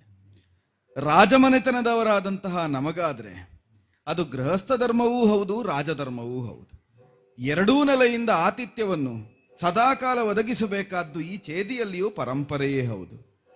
ನನ್ನವರು ನಿತ್ಯವೂ ರಾಜಕಾರಣದಲ್ಲಿ ವ್ಯಸ್ತರಾಗಿರುವವರು. ಇದನ್ನೆಲ್ಲ ನೀ ಮಾಡಬೇಕಾದವಳು ಗೃಹಿಣಿ ಎಂಬ ನೆಲೆಯಿಂದ ಅಂತ ಸದಾಕಾಲವು ನನ್ನನ್ನೇ ಪ್ರೇರೇಪಿಸ್ತಾ ಇರುವವರು. ಆ ನೆಲೆಯಿಂದಲೇ ನಾ ಕೈವರ್ತಿಸ್ತಾ ಸಾಗಿದವಳು. ನಿತ್ಯವೋ ಎಂಬ ಹಾಗೆ ಚಾತುರ್ವರ್ಣೀಯರಿಗೂ ಅವರವರಿಗೆ ಯೋಗ್ಯತೆಗೆ ಸರಿಯಾದ ಸ್ಥಾನಮಾನವನ್ನು ಅನುಲಕ್ಷಿಸಿ ಅತಿಥಿ ಯಜ್ಞವನ್ನು ನಾವು ನಡೆಸ್ತಾ ಸಾಗಿ ಬಂದವರು. ಇಂದು ಹಾಗೆಯೇ ಮಧ್ಯಾಹ್ನ ಸಮೀಪಿಸ್ತಾ ಇದೆ. ಅರಮನೆಯಲ್ಲಿ ಆಗಬೇಕಾದಂತಹ ಭೋಜನಾದಿಗಳನ್ನು ಮಾಡುವ ಪೂರ್ವದಲ್ಲಿ ಬ್ರಹ್ಮಭೋಜನವನ್ನು ಮಾಡುವುದು ಶಿಷ್ಟಾಚಾರ ಪರಂಪರೆ. ಆ ನೆಲೆಯಿಂದ ಅದಕ್ಕೆ ಬೇಕಾದಂತಹ ವ್ಯವಸ್ಥೆಗಳೆಲ್ಲ ಆಗಿದೆಯೋ ಹೇಗೆ ಅಂತ ನೋಡುತ್ತಾ ಹೀಗೆ ಸಾಗಿ ಬಂದ್ರೆ ಯಾರದು ಅರಮನೆಯ ಸ್ವಾಮಿ ಭೂಸುರರು ಹೀಗೆ ಬರಬೇಕು, ಹೀಗೆ ಬರಬೇಕು. ಬಂದೆ ಉಚಿತ ಆಸನವನ್ನು ಇತ್ತಿದ್ದೇನೆ, ಸ್ವೀಕರಿಸಿದ್ದೇನೆ. ಸ್ವರ್ಣಮಯವಾದ ಆಸನವಾದರೂ ತಾವು ಅಲಂಕರಿಸುವುದು ದರ್ಭಾಸನ ಎಂಬ ನೆಲೆಯಿಂದ ಅದರ ಮೇಲೆ 2 ದರ್ಭೆಯನ್ನಿರಿಸಿ ತಮ್ಮನ್ನು ಕುಳ್ಳಿರಿಸಿದ್ದೇನೆ. ನಿನ್ನ ಸಂಸ್ಕಾರ ವಿಶೇಷತೆ ದೊಡ್ಡದು. ಯಥೋಚಿತವಾಗಿ ಅರ್ಘ್ಯ ಪಾದ್ಯಾದಿಗಳನ್ನು ಕೊಟ್ಟು ಉಪಚರಿಸಿದ್ದೇನೆ ಸ್ವಾಮಿ. ಒಳ್ಳೆಯದು, ಬರಬೇಕು. ಬಂದೆ. ಬಂದವರಲ್ಲಿ ಹೆಚ್ಚು ಬೆಸಗೊಳ್ಳುವುದು ಈಗಲ್ಲ, ಯಾಕಂದ್ರೆ ಕಾಲಾಕಾಲದ ವಿವೇಚನೆ ಅಂತ ಉಂಟು. ದಿವಾಕರನು ನಡು ಪಥದಲ್ಲಿ ಇದ್ದಾನೆ. ಅಂಬರದ ಮೇಲೆ ಕಂಡ್ರೆ ನೆತ್ತಿಯನ್ನೇ ಸುಡುವ ಪ್ರಖರವಾದಂತಹ ತೀಕ್ಷ್ಣವಾದ ಕಿರಣವನ್ನು ಬೀಸುತ್ತಾ ಇದ್ದಾನೆ. ಸರಿ, ನಮ್ಮ ನೆರಳು ನಮ್ಮ ಪಾದದ ಅಡಿಯಲ್ಲಿದೆ. ಅದನ್ನೇ ನಾವು ಮಧ್ಯಾಹ್ನ ಅಂತ ಆಡುವುದು. ಅದು ಉತ್ತರಿಸಿತು ಅಂತಾದ್ರೆ ಅಪರಾಹ್ನವಾಗುತ್ತದೆ. ಮಧ್ಯಾಹ್ನದಲ್ಲಿಯೇ ಅತಿಥೇಜ್ಞವನ್ನು ಪೂರೈಸಬೇಕು, ಅಪರಾಹ್ನವಾದ ಮೇಲೆ ಕೂಡದು ಅಂತ ಶಾಸ್ತ್ರ ಹೇಳುತ್ತದೆ. ನಿಜ. ನಿಮ್ಮಿಂದಲೇ ಉಪದಿಷ್ಟವಾದ ಸ್ವಲ್ಪ ಶಾಸ್ತ್ರವನ್ನು ತಿಳಿದವಳು, ಅದನ್ನು ಬಲ್ಲವಳು ನೀನಾದ್ದರಿಂದಲೇ ನಾ ಬಾಗಿಲ ಬಳಿಯಲ್ಲಿ ನಿಂತದ್ದು. ಆದ್ದರಿಂದ ಯಥೋಚಿತವಾದ ಸತ್ಕಾರದಿಂದ ತಮ್ಮ ಮನಸ್ಸನ್ನು ಸಂತೃಪ್ತಿಪಡಿಸಬೇಕು ಎಂಬ ಅಪೇಕ್ಷೆ ಭೋಜನ ಶಾಲೆಯತ್ತ ಹೀಗೆ ಬರಬೇಕು. ಬಂದೆ. ಹೇಗೆ ಸ್ವಾಮಿ, ಊಟ ಹೇಗಿತ್ತು? ಪರಮ ಷಡುರಸ ಭೋಜನವ. ಸಂತೋಷ ಆಯ್ತು. ಸುದೇವನ್ನು ಭುಂಜಿಸಿ. ಅದು ನಮ್ಮ ಸುದೈವ ಅಲ್ವಾ ಸ್ವಾಮಿ? ಹಾಗಂತ ನೀವು ತಿಳಿದುಕೊಂಡ್ರೆ ಈ ನೆಲದ ಸಂಸ್ಕಾರ ಅದು ಅಂತ ಒಪ್ಪಿಕೊಳ್ಳುತ್ತೇನೆ. ನಾವೆಲ್ಲ ನಂಬಿಕೊಂಡದ್ದು ಹೇಗೆ ಗೊತ್ತಾ? ಹೇಗೆ? ನಾವು ಅನ್ನವನ್ನಿಕ್ಕುತ್ತೇವೆ ಎಂಬ ಕಾರಣದಿಂದ, ಅನ್ನವನ್ನು ಇಕ್ಕುತ್ತಾ ಇರುವ ನಾವು ದೊಡ್ಡವರು ಯಜಮಾನರು ಎಂಬ ಭಾವದಿಂದ, ಒಂದು ಯಾಜಮಾನ್ಯದಿಂದ ಅನ್ನವನ್ನು ಕೊಡುವುದಲ್ಲ. ನಮ್ಮಲ್ಲಿರುವ ಶಿಷ್ಟಾಚಾರ, ನಮ್ಮ ನಂಬಿಕೆ, ನಮ್ಮ ಆರ್ಷೇಯವಾದ ಶಾಸ್ತ್ರ ಅದನ್ನೇ ಹೇಳುತ್ತದೆ. ಹರಿರ್ ದಾತ ಹರಿರ್ ಭೋಕ್ತ ಹರಿರ್ ಅನ್ನಂ ಪ್ರಜಾಪತಿ ಹರಿರ್ ವಿಪ್ರ ಶರೀರಸ್ತು ಭುಂಕ್ತೆ ಭೋಜಯತೆ ಹರಿ. ಕೊಡುವವನು ಹರಿ, ಉಣ್ಣುವವನು ಹರಿ, ಅನ್ನವೂ ಹರಿಯೇ. ಹಸಿದವನಿಗೆ ಅನ್ನವಿಕ್ಕುವವನಾಗಿ ಹರಿ ಕಾಣಿಸಿಕೊಂಡ್ರೆ ಅನ್ನವಿದ್ದವನ ಮನೆಯ ಬಾಗಿಲಿಗೆ ಹಸಿದವನಾಗಿ ಹರಿ ಬರ್ತಾನೆ. ಹಸಿದವನಿಗೆ ಅನ್ನವಿದ್ದವನಿಕ್ಕುವ ಅನ್ನದಲ್ಲಿಯೂ ಹರಿ ನೆಲೆಗೊಳ್ಳುತ್ತಾನೆ.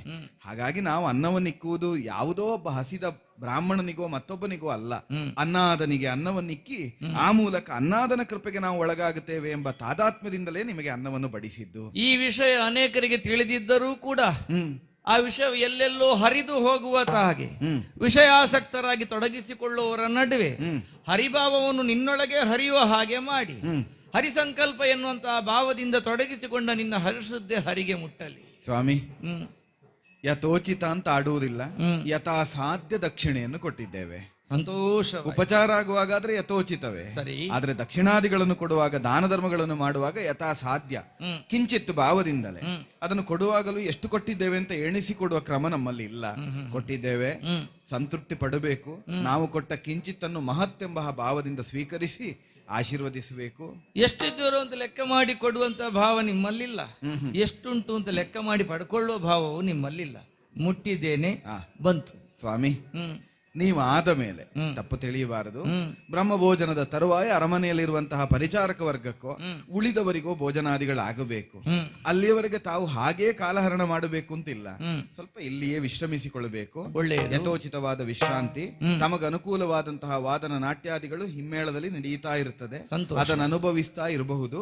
ಉಳಿದವರ ಭೋಜನ ಆದ ಮೇಲೆ ಪುನರಪಿ ಬಂದು ವಿಚಾರಿಸಿಕೊಳ್ತೇನೆ ಸ್ವಾಮಿ. ಅದೊಂದು ಹೇಳಿದೆಯಲ್ಲ, ಸಂಗೀತ ಕಾರ್ಯಕ್ರಮಗಳಾಗುತ್ತಾ ನಡೆಯುತ್ತದೆ. ಹೌದೌದು. ಸಂಗೀತ ಮತ್ತು ಸಾಹಿತ್ಯ ಸರಸ್ವತಿ ಮಾತೆ 2 ಪವಿತ್ರ ಪಯೋದರಗಳೆಂದು ಭಾವಿಸಿದವರು. ಅದರ ಅಮೃತಪಾನವನ್ನು ಮಾಡುವಂತಹ ಸೌಭಾಗ್ಯ ಭೋಜನದ ನಂತರ ಸಿಗುತ್ತದೆ ಅಂತಾದ್ರೆ ಆನಂದ ತುಂದಿಲನಾಗಿ ಅನುಭವಿಸ್ತೇವೆ. ದೊಡ್ಡದಲ್ಲದೆ ಹೋದ್ರೂ ಚಿಕ್ಕದಾದ್ರೂ ಮಾಡುತ್ತೇವೆ ಸ್ವಾಮಿ. ಒಳ್ಳೆಯದು.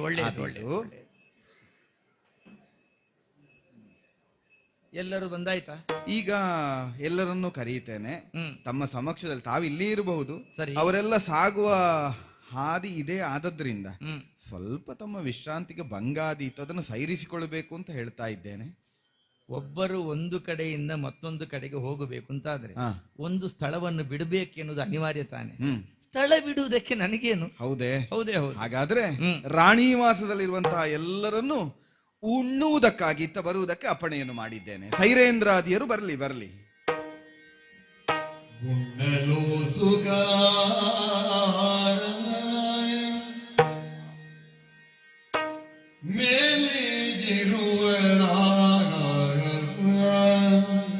ಮೇಲಿದ್ದವರು ಕೆಳಗೆ ಬರಲಿ. ಮುನ್ನ ಕರೆಯೇನೋ ಹಿಡಿದು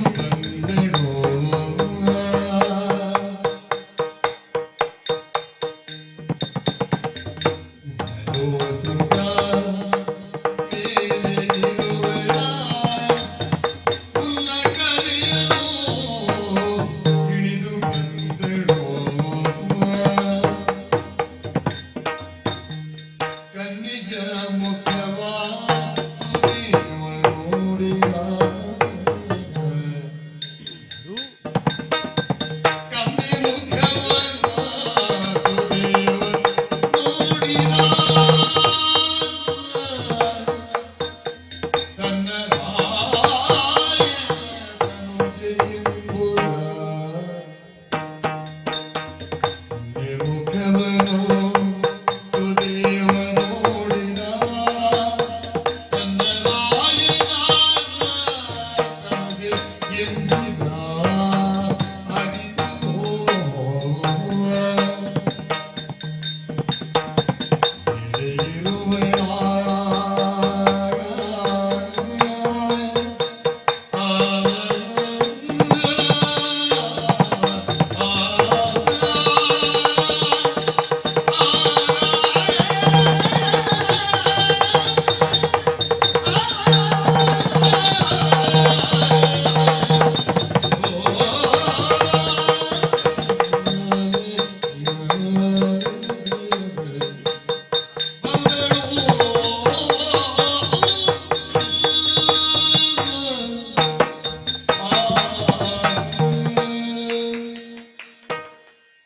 ಎಲ್ಲ ಸಾಲಾಗಿ ಸಾಗುತ್ತಾ ಇದ್ದಾರೆ. ಮಹಾರಾಣಿ ಹಾ, ಸಾಲು ಸಾಲಾಗಿ ಇಳಿಯುತ್ತಾ ಇರುವಂತಹ ಸೈರಂಧ್ರಿ ವೃತ್ತಿಯವರು. ಹೌದು. ಹೋಗುವುದಕ್ಕೆ ಉಣ್ಣುವುದಕ್ಕೆ ಆಗದೇ ಇದ್ದವರಿಗೆ ಅಲ್ಲಿಯೇ ವ್ಯವಸ್ಥೆಯೂ ಮಾಡುತ್ತೇವೆ ನಾವು. ಒಂದು ಕಡೆಗೆ ಸಾಲಾಗಿ ಇಳಿಯುತ್ತಾ ಇದ್ದಾರೆ, ಮತ್ತೊಂದು ಕಡೆಯಲ್ಲಿ ಸಂಗೀತಗಾರರು ವಿಧ ವಿಧ ರಾಗದಿಂದ ತೋಡಿಕೊಳ್ಳುತ್ತಾ ಇದ್ದಾರೆ. ಹೌದು. ಈ ಇಳಿಯುವ ಸಂದರ್ಭದಲ್ಲಿ ಕೊನೆಯಲ್ಲೊಬ್ಬಳು ಬರ್ತಾ ಇದ್ದಾಳಲ್ಲ. ಹೌದು. ಕೊನೆ ಮೊದಲಿಲ್ಲ ಸ್ವಾಮಿ, ನಮ್ಮ ಸಾಲು ರಾಣಿವಾಸ ಅಷ್ಟು ದೊಡ್ಡದು. ಹೌದು. ಹಾ, ಕೊನೆ ಮೊದಲಿಲ್ಲ ಎನ್ನುವುದನ್ನು ಒಪ್ಪುತ್ತೇನೆ. ಸಾಲಿಗೊಂದು ಕೊನೆ ಉಂಟು. ಆ ಸಾಲಿನ ಕೊನೆಯಲ್ಲಿದ್ದವಳು ಆ ನೆಲನೂಟಗಳಾಗಿ ಮಂದಗಮನೆಯಾಗಿ ತನ್ನ ಹೆಜ್ಜೆಯಿಂದ ನೆಲದಲ್ಲಿರುವಂತಹ ಚೇತನಾ ಶಕ್ತಿಗೂ ನೋವಾಗಕೂಡದು ಎನ್ನುವಂತಹ ಶ್ರೇಷ್ಠ ಪ್ರಜ್ಞೆಯನ್ನು ಹೊತ್ತು ಇಳಿದು ಬರುವಂತಹ ಮಾನಿನ್ಯ ಒಂದೊಂದೇ ಹೆಜ್ಜೆಯನ್ನು ಇಡುತ್ತಾ ಬರುತ್ತಾ ಇದ್ದಾಳೆ. ನನ್ನ ಮನಸ್ಸು ಹೌದು ಹೌದು ಅಂತ ಹೇಳುತ್ತಾ ಉಂಟು. ಯಾವುದನ್ನು? ನನ್ನ ಮನಸ್ಸು ಕಂಡುಕೊಂಡದ್ದನ್ನು. ಓ, ನಿಮ್ಮ ಮನಸ್ಸು ಕಂಡದ್ದನ್ನು ಈಗ ಕಣ್ಣು ಹೌದು ಹೌದು ಅನುಮೋದಿಸ್ತಾ ಉಂಟು. ಹಾಗಂತ ಸ್ಪಷ್ಟವಾಗಬೇಕಾದ್ರೆ ನಿಮ್ಮಿಂದಲೇ ಉತ್ತರ ಬೇಕು ನನಗೆ. ಏನದು? ರಾಣಿ, ಯಾರವಳು? ಎಂತದ್ದು? ಯಾರವಳು ಅಂತ ಹೋಗ್ತಾ ಇರುವವಳು. ಹೌದು.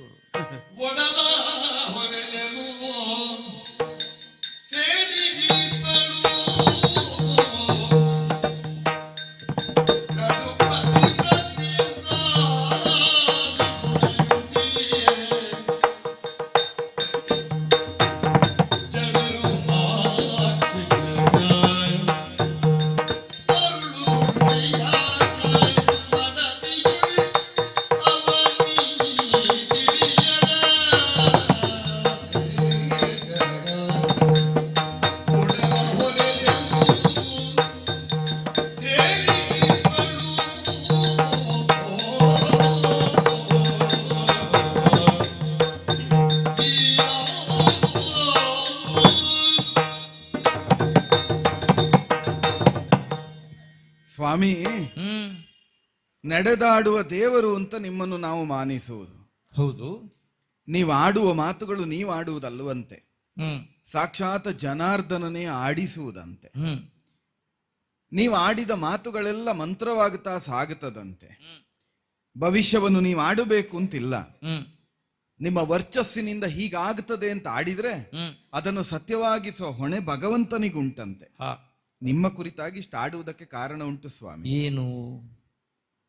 ಅನ್ನದ ದೋಷ ಅಂತ ಹೇಳೋಣವೋ? ಹ್ಮ್ ನಮ್ಮ ಮನೆಯ ಅನ್ನವನ್ನು ತಾವು ಉಂಡದ್ದು. ಹ್ಮ್ ಹಾಗೆ ಆರೋಪಿಸಿದ್ರೆ ನಮ್ಮ ಮನೆಯಲ್ಲಿರುವ ಅನ್ನದಲ್ಲಿಯೇ ದೋಷ ಉಂಟು ಅಂತ ನಾವು ಆಕ್ಷೇಪಿಸಿದಾಗ, ಅಯ್ಯೋ, ಹರಿತತ್ವವನ್ನೇ ಅನ್ನವಾಗಿರಿಸಿಕೊಂಡು ಅದನ್ನೇ ಅರಿವನ್ನಾಗಿಸಿಕೊಂಡು ಕೊಟ್ಟ ಅನ್ನವಲ್ವೇ ಅದು? ಅಲ್ವೋ? ಹ್ಮ್ ಅನ್ನಾದನ ಪ್ರಸಾದವೇ ಅನ್ನ ಎಂಬ ನೆಲೆಯಿಂದ ಹ್ಮ್ ಹರಿ ಸಂಪ್ರೀತಿಗಾಗಿ ಕೊಟ್ಟಂತಹ ಅನ್ನವನ್ನುಂಡ ನಿಮ್ಮಲ್ಲಿಯೂ ಹ್ಮ್ ಒಂದು ಮರುಳುತನವೋ ಒಂದು ವಿಕಾರವೋ ಕಾಣಿಸ್ತದೆ ಅಂತಾದ್ರೆ ಹ್ಮ್ ಅದನ್ನ ಅನ್ನದ ದೋಷ ಅಂತ ಆಡದೆ ಹೋದ ಕಾಲಕ್ಕೆ ಮತ್ತೊಂದು ದೋಷ ಕಾಣಿಸ್ತದೆ, ಸ್ವಭಾವದ ದೋಷ. ನನಗೆ ಆಶ್ಚರ್ಯ ಆಗುವುದು, ಹ್ಮ್ ತುಸು ಹೊತ್ತಿನ ಮೊದಲು ಹಾ ಯಾರ ಮಾತಿನಲ್ಲಿ ಸಾಕಾರ ಎನ್ನುವಂತಹ ಭಾವದಿಂದ ತೊಡಗಿಸಿಕೊಂಡ ನಿಮಗೆ ಹ್ಮ್ ಈ ಹೊತ್ತಿಗೆ ನನ್ನ ಮಾತು ವಿಕಾರವಾಗಿ ಕಾಣ್ತದ?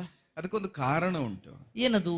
ಯಾವುದನ್ನು ಸಾಕಾರ ಎಂಬ ನೆಲೆಯಿಂದ ಭಗವದ್ವಾಣಿ ಅಂತ ನಾವು ಸ್ವೀಕರಿಸಿದ್ದೆವೋ ಹ್ಮ್ ಆ ಬಾಯಿಯಿಂದಲೇ ಹ್ಮ್ ಬರ್ತಾ ಇರುವ ಶಬ್ದಪುಂಜಗಳು, ಕುತೂಹಲದಿಂದ ಮೂಡಿಸಿದ ಪ್ರಶ್ನೆಗಳು ಹ್ಮ್ ಅದು ತಮ್ಮ ಆಕಾರಕ್ಕೂ ಅಲಂಕಾರವಾದದ್ದಲ್ಲ, ಹ್ಮ್ ತಮ್ಮ ವರ್ಚಸ್ಸಿಗೂ ಭೂಷಣವಾದದ್ದಲ್ಲ. ಹ್ಮ್ ಹ್ಮ್ ಸಾಗುತ್ತಾ ಇರುವುದು ಹೆಮ್ಮಕ್ಕಳ ಸಾಲು. ಅಂತಹ ಅಬದ್ಧವಾದದ್ದನ್ನು ಏನನ್ನು ನೋಡಿದೆ ನಾನು? ಸಾಗುತ್ತಾ ಇರುವುದು ಹೆಮ್ಮಕ್ಕಳ ಸಾಲು. ಸರಿ. ಅವಗಾಹನೆಗೆ ಬಂದಿದೆ ಅಲ್ವೋ? ಗೆಜ್ಜೆ ಧ್ವನಿಯಾಗಿ ಸಾಗಿ ಹೋದದ್ದು ಗಮನಿಸಿದೆವಲ್ಲ ನಾವು? ಬ್ರಾಹ್ಮಣರು ಅಂತಲ್ಲ, ಹ್ಮ್ ಸಂಸ್ಕಾರ ಇದ್ದ ಯಾವ ಪುರುಷನೇ ಆದ್ರೂ ಹ್ಮ್ ಹೆಮ್ಮಕ್ಕಳು ಸಾಗುವ ಕಾಲದಲ್ಲಿ ಅವರ ಮುಖವನ್ನು ಈಕ್ಷಿಸಕೂಡದು, ಹ್ಮ್ ಹ್ಮ್ ಅವರ ಚಲನವಲನವನ್ನು ತದೇಕ ದೃಷ್ಟಿಯಿಂದ ಕಾಣಕೂಡದು. ಹೆಣ್ಣಾಗಿ ನಾನು ಹೇಳ್ತಾ ಇರುವುದು ನಿಜ.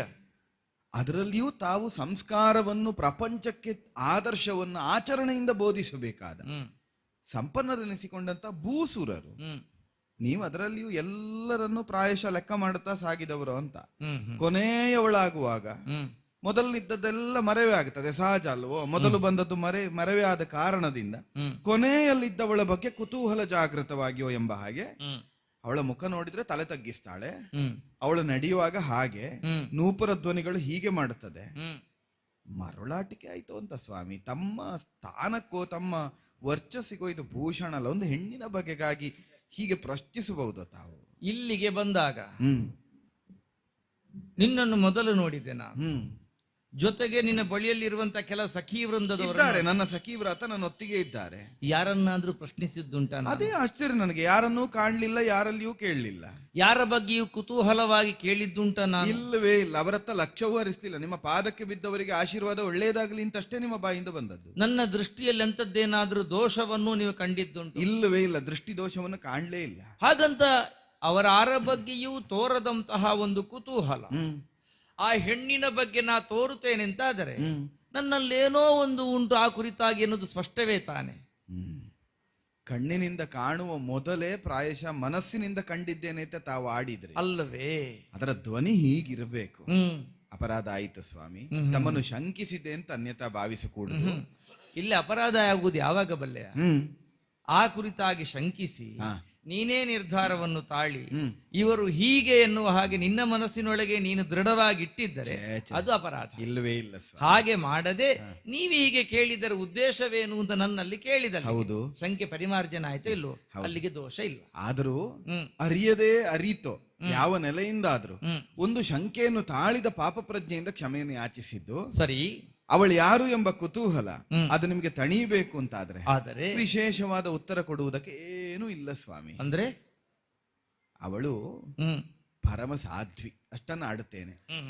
ಯಾಕಂದ್ರೆ ಬರುವ ಪೂರ್ವದಲ್ಲೇ ಕೆಲವಷ್ಟು ನಿಬಂಧನೆಗಳನ್ನು ಇರಿಸಿ ಇಲ್ಲಿಗೆ ಬಂದು ಸೇರಿಕೊಂಡವಳು. ಓಹೋ, ಬಹಳ ದೀರ್ಘಕಾಲದ ಒಡನಾಟ ಏನೂ ಅಲ್ಲ, ಮೊನ್ನೆಯೋ ಎಂಬ ಹಾಗೆ ರಾಣಿ ವಾಸವನ್ನು ಸೇರಿಕೊಂಡವಳು. ಈಗ ನನ್ನ ಮಗಳು ಸುನೀತಿ ಎಂಬವಳಿಗೆ ಸೈರೇಂದ್ರಿ ವೃತ್ತಿಯಲ್ಲಿರುವವಳು. ಆದ್ರಿಂದ ಸೈರೇಂದ್ರಿಯರೆಲ್ಲ ಬನ್ನಿ ಅಂತ ಆಡುವಾಗ ಮೇಲಿಂದ ಇಳಿದು ಬಂದವಳು. ಬರುವ ಪೂರ್ವದಲ್ಲೇ ಆಡಿದಳು. ಅನಾಥಳಾಗಿ ಆಶ್ರಯವನ್ನು ಊಳಿಗವನ್ನು ಅಪೇಕ್ಷಿಸಿ ಬಂದ ನನಗೆ ತಾವು ಯಾವುದನ್ನು ಕೊಟ್ಟರೂ ಮಾಡುತ್ತೇನೆ, ಆದರೆ ಪರೋಚ್ಚಿಷ್ಟ ಭುಂಜನವೋ, ಪರತಲ್ಪ ಗಮನವೋ, ಪರಪುರುಷನ ಸೇವೆಯೋ, ಪರಪುರುಷನ ಸಂಭಾಷಣೆಯೋ ಇತ್ಯಾದಿಗಳನ್ನು ಮಾಡಕೂಡದು ಅಪ್ಪಣೆಯಾಗಿ. ಅದನ್ನು ಉಳಿದೆಲ್ಲ ಕಜ್ಜವನ್ನು ತಾವು ಆಡಿದ ಹಾಗೆ ಮಾಡಿ ಪೂರೈಸ್ತೇನೆ ಅಂತ ಆಡಿದವಳು. ನಾನು ಸಾಧ್ವಿಯಾದ ಕಾರಣದಿಂದ ಅವಳಲ್ಲಿರುವ ಸೌಶೀಲ್ಯವನ್ನು ಪುರಸ್ಕರಿಸಿ ಅವಳಿಗೆ ಯಥೋಚಿತವಾದ ಸ್ಥಾನಮಾನವನ್ನು ಕೊಟ್ಟಿದ್ದೇನೆ.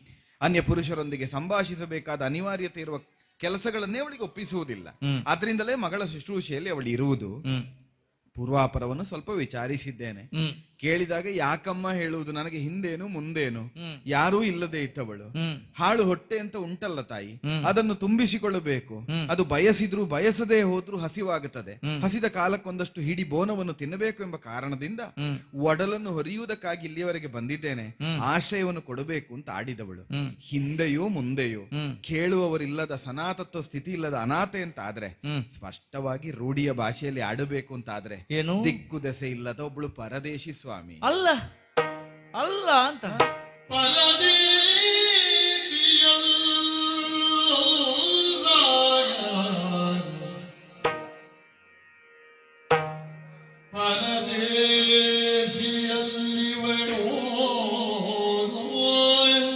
ಅಲ್ಲವೇ ಅಲ್ಲವೇ ಅಲ್ಲ.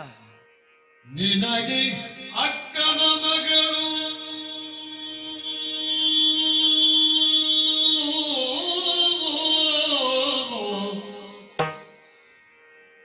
ನಿನಗೆ ಅಕ್ಕನ ಮಗಳು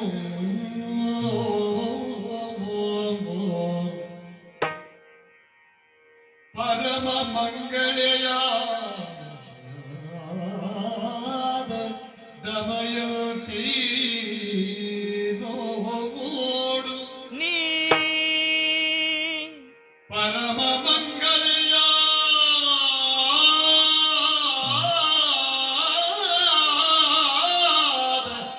ದಮಯಂತಿ ನೋಡು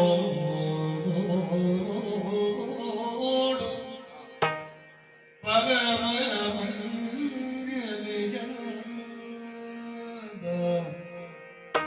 ದಮಯಂತಿ ನೋಡೆನು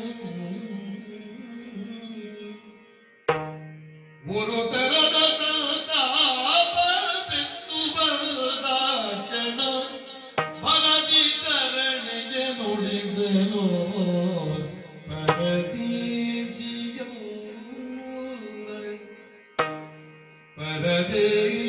ಪರದೇಶಿಯಲ್ಲ ನಿನಗೆ ಅಕ್ಕನ ಮಗಳು ಪರಮ ಮಂಗಲೆಗಾದ ದಮಯಂತಿ ನೋಡು ಪರಮ ಮಂಗಲೆಯಾದ ದಮಯಂತಿ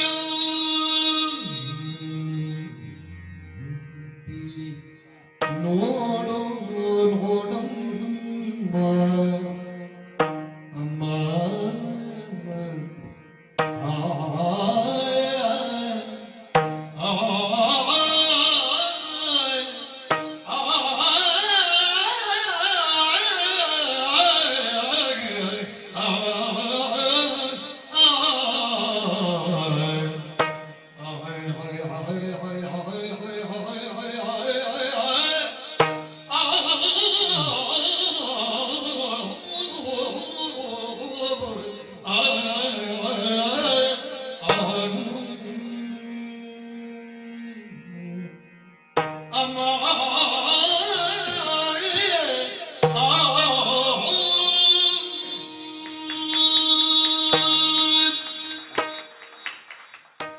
ಅಲ್ಲಮ್ಮ ಅಲ್ಲ ಅಲ್ಲ ಅಲ್ಲ. ಒಬ್ಬಳು ಪರದೇಶಿ, ಆಡಕೂಡದು ಆ ಪದ ಪ್ರಯೋಗವನ್ನ ಆಡಕೂಡದು, ನೀವು ಆಡಕೂಡದು. ಸತ್ಯ ಕಹಿಯಾಗಿರ್ತದೆ ಸ್ವಾಮಿ. ನೋಡುವುದಕ್ಕೆ ಸೌಭಾಗ್ಯವತಿಯಾಗಿದ್ದವರೆಲ್ಲ ಶ್ರೀಮಂತರಾಗಿರ್ಬೇಕು ಅಂತಿಲ್ಲ. ಹಾಗಂತ ಅದು ಸತ್ಯವೇ ಅಲ್ಲಮ್ಮ. ಛೇ, ಅವಳೇ ಆಡಿದ್ದಾಳೆ ತಾನ ಅನಾಥಳು ಅಂತ. ಅವಳಾಡಿದ ಮಾತ್ರಕ್ಕೆ ಅದು ಸತ್ಯವಾಗಬೇಕು ಅಂತಿಲ್ಲಲ್ಲ. ಅಂದ್ರೆ ಸತ್ಯ ಏನು ಅಂತ ತಿಳಿದವ ನಾನು. ಅವಳನ್ನು ತಾವು ಬಲ್ಲಿದೆ, ಚೆನ್ನಾಗಿ ಬಲ್ಲೆ. ನಾನೇನಮ್ಮ, ನನಗಿಂತ ಚೆನ್ನಾಗಿ ನೀನು ಬಲ್ಲೆ, ಕಾಣುವುದರಲ್ಲಿ ಸೋತೆ ನೀನಷ್ಟೇ. ರಾಣಿ ವಾಸದಲ್ಲಿ ಇರುವುದರಿಂದ ನಾನು ಬಲ್ಲೆ, ನಾ ತಿಳಿದದಷ್ಟೇ ಅವಳ ಅನಾಥೆ ಅಂತ. ಆ ಕುರಿತಾಗಿ ನನಗೂ ಒಂದು ಸಮಾಧಾನ ಉಂಟು. ಹ್ಮ್. ಎಷ್ಟೋ ಜನರಿಗೆ ಅವರ ಜೊತೆಯಲ್ಲಿರುವಂತಹ ಊಳಿಗೆ ಮಾಡುವವರ ಪರಿಚಯವೇ ಇರುವುದಿಲ್ಲ. ಚೇಚೆ, ನಮ್ಮ ಅವರು ಯಾರು ಅಂತ ಕೇಳಿದ್ರೆ ಅವರ ಹೆಸರು ಹೇಳುವಷ್ಟು ಕೂಡ ಪರಿಚಯ ಇರುವುದಿಲ್ಲ. ಹೌದು. ಹಾಗಂತ ನೀನು ಹಾಗಲ್ಲ. ಸೇವಕರಿಂದ ಸೇವೆ ಪಡೆಯುವ ಸೇವ್ಯನಿಗೆ ಅವರ ಕುರಿತಾದ ಕಾಳಜಿ ಕೃತಜ್ಞತೆ ಇಲ್ಲ ಅಂತಾದ್ರೆ ಆ ಪಡೆದ ಸೇವೆಗೊಂದು ಮೌಲ್ಯ ಉಂಟ. ಅವಳಾಡಿದಂತಹ ಮಾತುಗಳನ್ನಷ್ಟನ್ನು ಕೇಳಿಕೊಂಡು ಅವಳ ಗುಣವಿಶೇಷತೆಯನ್ನು ಒಪ್ಪಿಕೊಂಡು ಅವಳಾಡಿದಂತಹ ಮಾತಿಗೆ ಬದ್ಧಳಾಗಿ ನೀ ತೊಡಗಿಸಿಕೊಂಡು ಅವಳಿಗೆ ಬೇಕಾದ ಹಾಗಿಲ್ಲಿರುವುದಕ್ಕೆ ಅವಕಾಶ ಮಾಡಿಕೊಡುತ್ತೀಂತಾದರೆ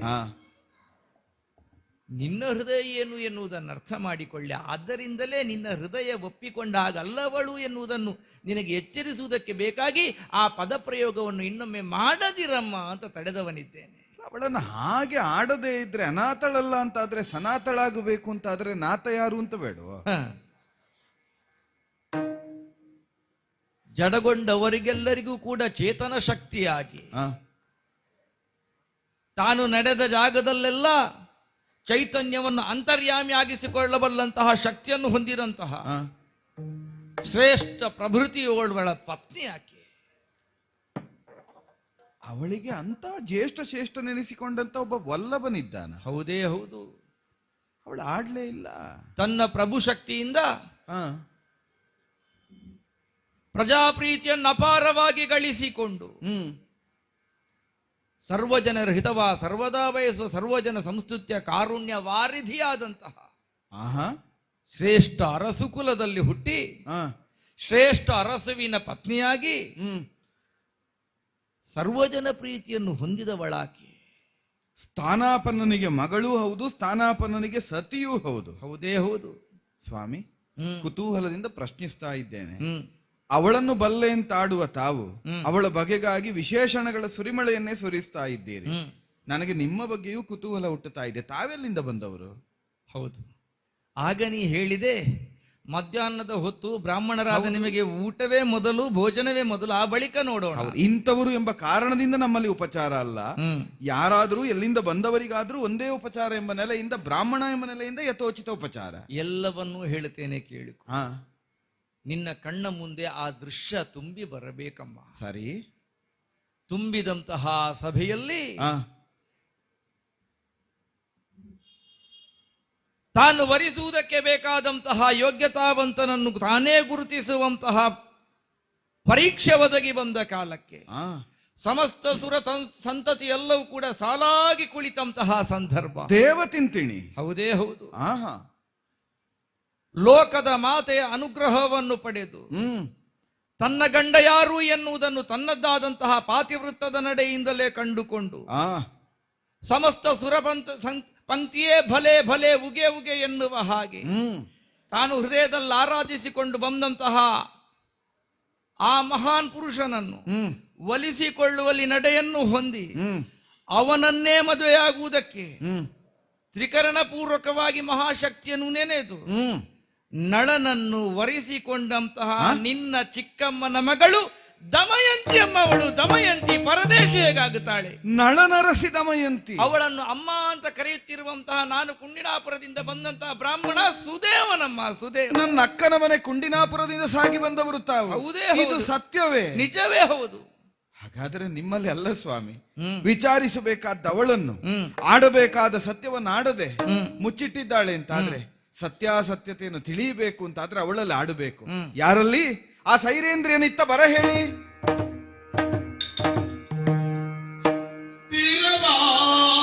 ಸ್ಥಿರವಾಗಿ ಅರು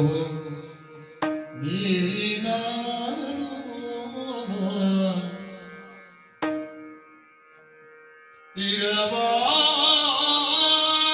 ಅರುದು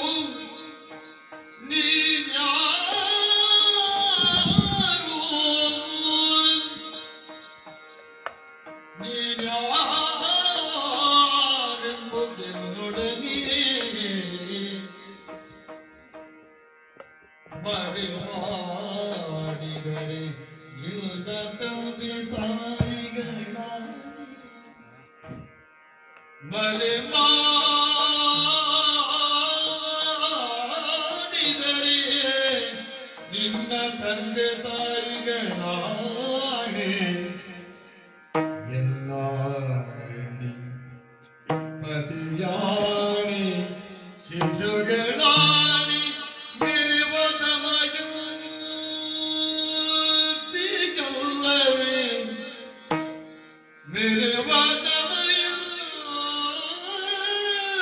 ದಮಯಂತಿಯಲ್ಲವೇ ನೀನು ಹೇಳುವ ಬೆರೆವ ದಮಯಂತಿಯಲ್ಲವೇ ನೀನು ಬೇಡನನು ಶಿರವಾಗಿ ಅಹುದೆಂದೆಡೋ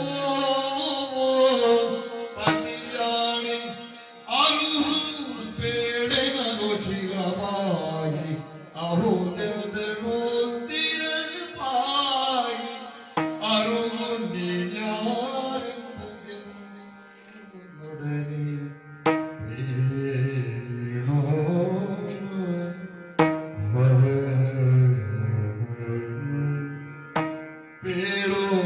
ಯಾರು ಬೇಡು ಬೇಡು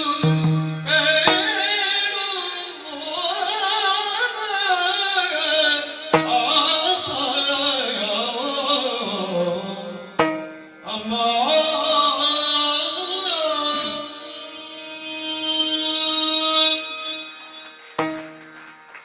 ಸೈರಂದ್ರಿ, ಏನು ತಾಯೇ? ಹೀಗೆ ಬಾರಮ್ಮ. ಬಂದೆ.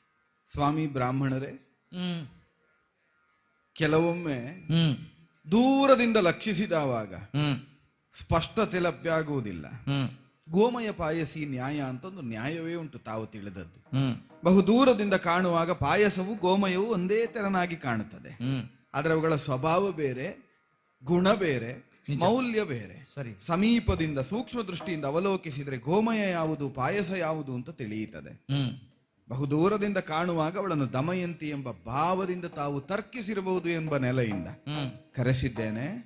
ಸ್ವಲ್ಪ ನೋಡಿ ಸ್ವಾಮಿ, ಅವಳೇ ಹೌದೋ? ಯಾವ ಸಂಶಯವೂ ಇಲ್ಲ. ಸಾಕಾಗುವುದಿಲ್ಲ ಸ್ವಾಮಿ. ಹ್ಮ್ ತಾವಾಡಿದ ದಮಯಂತಿ ಅವಳೇ ಅಂತ ನನಗೆ ನಂಬಿಕೆ ಬರಬೇಕು ಅಂತಾದ್ರೆ ಹ್ಮ್ ದಮಯಂತಿಯನ್ನು ನಾ ಬಲ್ಲೆ, ಹ್ಮ್ ತಾವು ಬಲ್ಲಿರೋ ಎಂಬ ಹಾಗೆ ತಮ್ಮ ಪರೀಕ್ಷೆ ಅಂತ ಭಾವಿಸಕೂಡದು. ಹ್ಮ್ ಇವಳೇ ದಮಯಂತಿ ಎಂಬುದು ದೃಢವಾಗುವುದಕ್ಕಾಗಿ ಹ್ಮ್ ಒಂದು ಲಕ್ಷಣವನ್ನಾದ್ರೂ ಹೇಳಬಹುದು. ಅದರಲ್ಲೇನುಂಟು? ವಿಶೇಷತೆ ಏನೂ ಇಲ್ಲ. ಆ. ನಿನಗೆ ಇನ್ನೂ ಸ್ಪಷ್ಟವಾಗಬೇಕು ಅಂತಾದ್ರೆ ಆ. ಅವಳ ಮುಖವನ್ನು ತಿರುಗಿಸು. ಆ. ಭ್ರೂಮಧ್ಯದಲ್ಲಿ ಕಮಲದಳಾಕೃತಿಯ ಚಿಹ್ನೆ ಇದೆ. ಆ. ಅದು ಕಾಣದ ಹಾಗೆ ಇನ್ನೊಂದು ಅದರ ಮೇಲೆ ಬರ್ಕೊಂಡಿದ್ದಾಳೆ ಅವಳು. ಹೌದು, ಅದನ್ನು ಒರೆಸಲಿಕ್ಕೆ ಹೇಳು, ಸ್ಪಷ್ಟವಾಗಿ ಗೊತ್ತಾಗ್ತದೆ. ಸ್ವಲ್ಪ ನಿಲ್ಲಿ. ಹ್ಮ್ ಸೈರೇಂದ್ರಿ, ತಾಯೇ ಇತ್ತ ಬಾ ಅಮ್ಮ. ಬಂದೆ. ನನ್ನಲ್ಲಿ ಉಳಿಗದ ಆಳಾಗಿ ಸೇರಿಕೊಂಡವಳು ನೀನು. ಸತ್ಯ. ಕಾರ್ಯಾರ್ಥಿಯಾಗಿ ಬಂದು ಆಶ್ರಯವನ್ನು ಅಪೇಕ್ಷಿಸುವ ಕಾಲಕ್ಕೆ ಆಡಿದ ಮಾತುಗಳು ಇನ್ನೂ ಹಸಿರಾಗಿಯೇ ಇದೆ. ಹಾ, ಪರೋಚ್ಚಿಷ್ಟವನ್ನು ಭುಂಜಿಸುವುದಿಲ್ಲ, ಪರತಲ್ಪ ಗಮನವನ್ನು ಮಾಡುವುದಿಲ್ಲ, ಪರಪುರುಷನ ಸೇವೆಯಲ್ಲಿ ನಾನು ತೊಡಗುವುದಿಲ್ಲ. ಆಡಿಯೇ ನಾನು ತೊಡಗಿದವಳು. ಆ ಕಾಲದಲ್ಲಿ ವಿಚಾರಿಸಿದವಾಗ ತಾನನಾಥಳು ಅಂತ ಆಡಿದವಳು. ಸರಿ, ಅದು ಸರಿ. ತಾಯಿ, ಏನಮ್ಮ? ಸ್ವಲ್ಪ ನಿನ್ನ ಭ್ರೂ ಮಧ್ಯದಲ್ಲಿರುವಂತಹ ಸಿಂಧೂರವನ್ನು ಹಾ, ವರಿಸಬೇಕು ಅಂತ ನನಗೆ. ಭೂಮಧ್ಯದಲ್ಲಿರುವ ಸಿಂಧೂರವನ್ನು ಸ್ವಲ್ಪ ಕೈಯಿಂದ ಒರೆಸಬೇಕು ಅಂತ. ಅಮ್ಮ, ಹ್ಮ್ ಭೂಮಧ್ಯದಲ್ಲಿ ಇಟ್ಟಿರುವಂತಹ ತಿಲಕವೇ ಆ ನನ್ನ ಸತೀತ್ವದ ಸಂಕೇತ ಅಲ್ವೇ? ಅದನ್ನೇ ನೀವು ಒರೆಸುವುದಕ್ಕೆ ಹೇಳ್ತಾ ಇದ್ದೀರಾ? ತಪ್ಪಾಗುತ್ತದೆ ಅಲ್ವೋ? ಸತಿಯಾದವಳಿಗೆ ಭೂಷಣವೆನಿಸಿದ ಸಿಂಧೂರವನ್ನು ಯಾವ ಕಾಲಕ್ಕೂ ಒರೆಸಕೂಡದು. ಹೀಗೆ ಮಾಡುವ. ಹೇಗೆ? ನಾವು ಒರೆಸುವುದಿಲ್ಲ, ಸ್ವಲ್ಪ ಸರಿಸ್ತೇನೆ. ಅದೀತೋ? ಯಾಕಮ್ಮ? ನೀತವ ಬಂದೆ. ಸೆರಗಿನಿಂದ ಹಾ, ಭ್ರೂ ಮಧ್ಯದಲ್ಲಿರುವ ಸಿಂಧೂರ ಪದ್ಮಾಕೃತಿಯ ಚಿಹ್ನೆ ಮಚ್ಚೆ ಜನ್ಮದಿಂದ ಬಂದದ್ದು. ಏಕೋ ನಿನಗೆ ಅನ್ನವಿತ್ತವಳು ನಾನು, ಆಶ್ರಯವಿತ್ತವಳು ನಾನು. ಅನಾಥಳಾಗಿ ಅಂಡಲಯಿತ ಚೇದೀಪುರವನ್ನು ಸೇರಿಕೊಂಡ ಕಾಲದಲ್ಲಿ ನಿನ್ನ ಮಾನ ಪ್ರಾಣಗಳ ರಕ್ಷಣೆಯನ್ನು ಮಾಡಿದವಳು ನಾನು. ತಂದೆ ಎನಿಸಿಕೊಳ್ತಾನೆ ಇದಿಷ್ಟನ್ನು ಮಾಡಿದವ. ಹೌದು. ಹೆಣ್ಣಾದವಳು ತಾಯಿ ಎನಿಸಿಕೊಳ್ತಾಳೆ. ತಾಯಿ ತಂದೆಯರಾಗಿ ನಾವು ನೃಪತಿಯೋ ನಾನೋ ನಿನಗಿದ್ದೇವೆ. ತಂದೆ ತಾಯಿಯಲ್ಲಿ ಮಕ್ಕಳು ವಂಚಿಸಕೂಡದು, ಸೆಟೆಯನ್ನಾಡಕೂಡದು. ಅನ್ನವಿಕ್ಕಿದ ಕೈ ಪ್ರಶ್ನಿಸ್ತಾ ಇರುವುದು. ಏನನ್ನು? ನೀನಾರು? ನೀ ದಮಯಂತಿಯೋ? ಅಮ್ಮ, ಆ? ನಾನು ಬರುವ ಕಾಲದಲ್ಲೇ ನಿಮ್ಮಲ್ಲಿ ಆಡಿದ್ದೆ. ನಾನೊಬ್ಬಳು ಹತಭಾಗೇನೆ. ಹ, ಹತಭಾಗ್ಯ. ಹೌದು. ನಿನ್ನ ಹೆಸರು ದಮಯಂತಿಯೋ? ಚೇ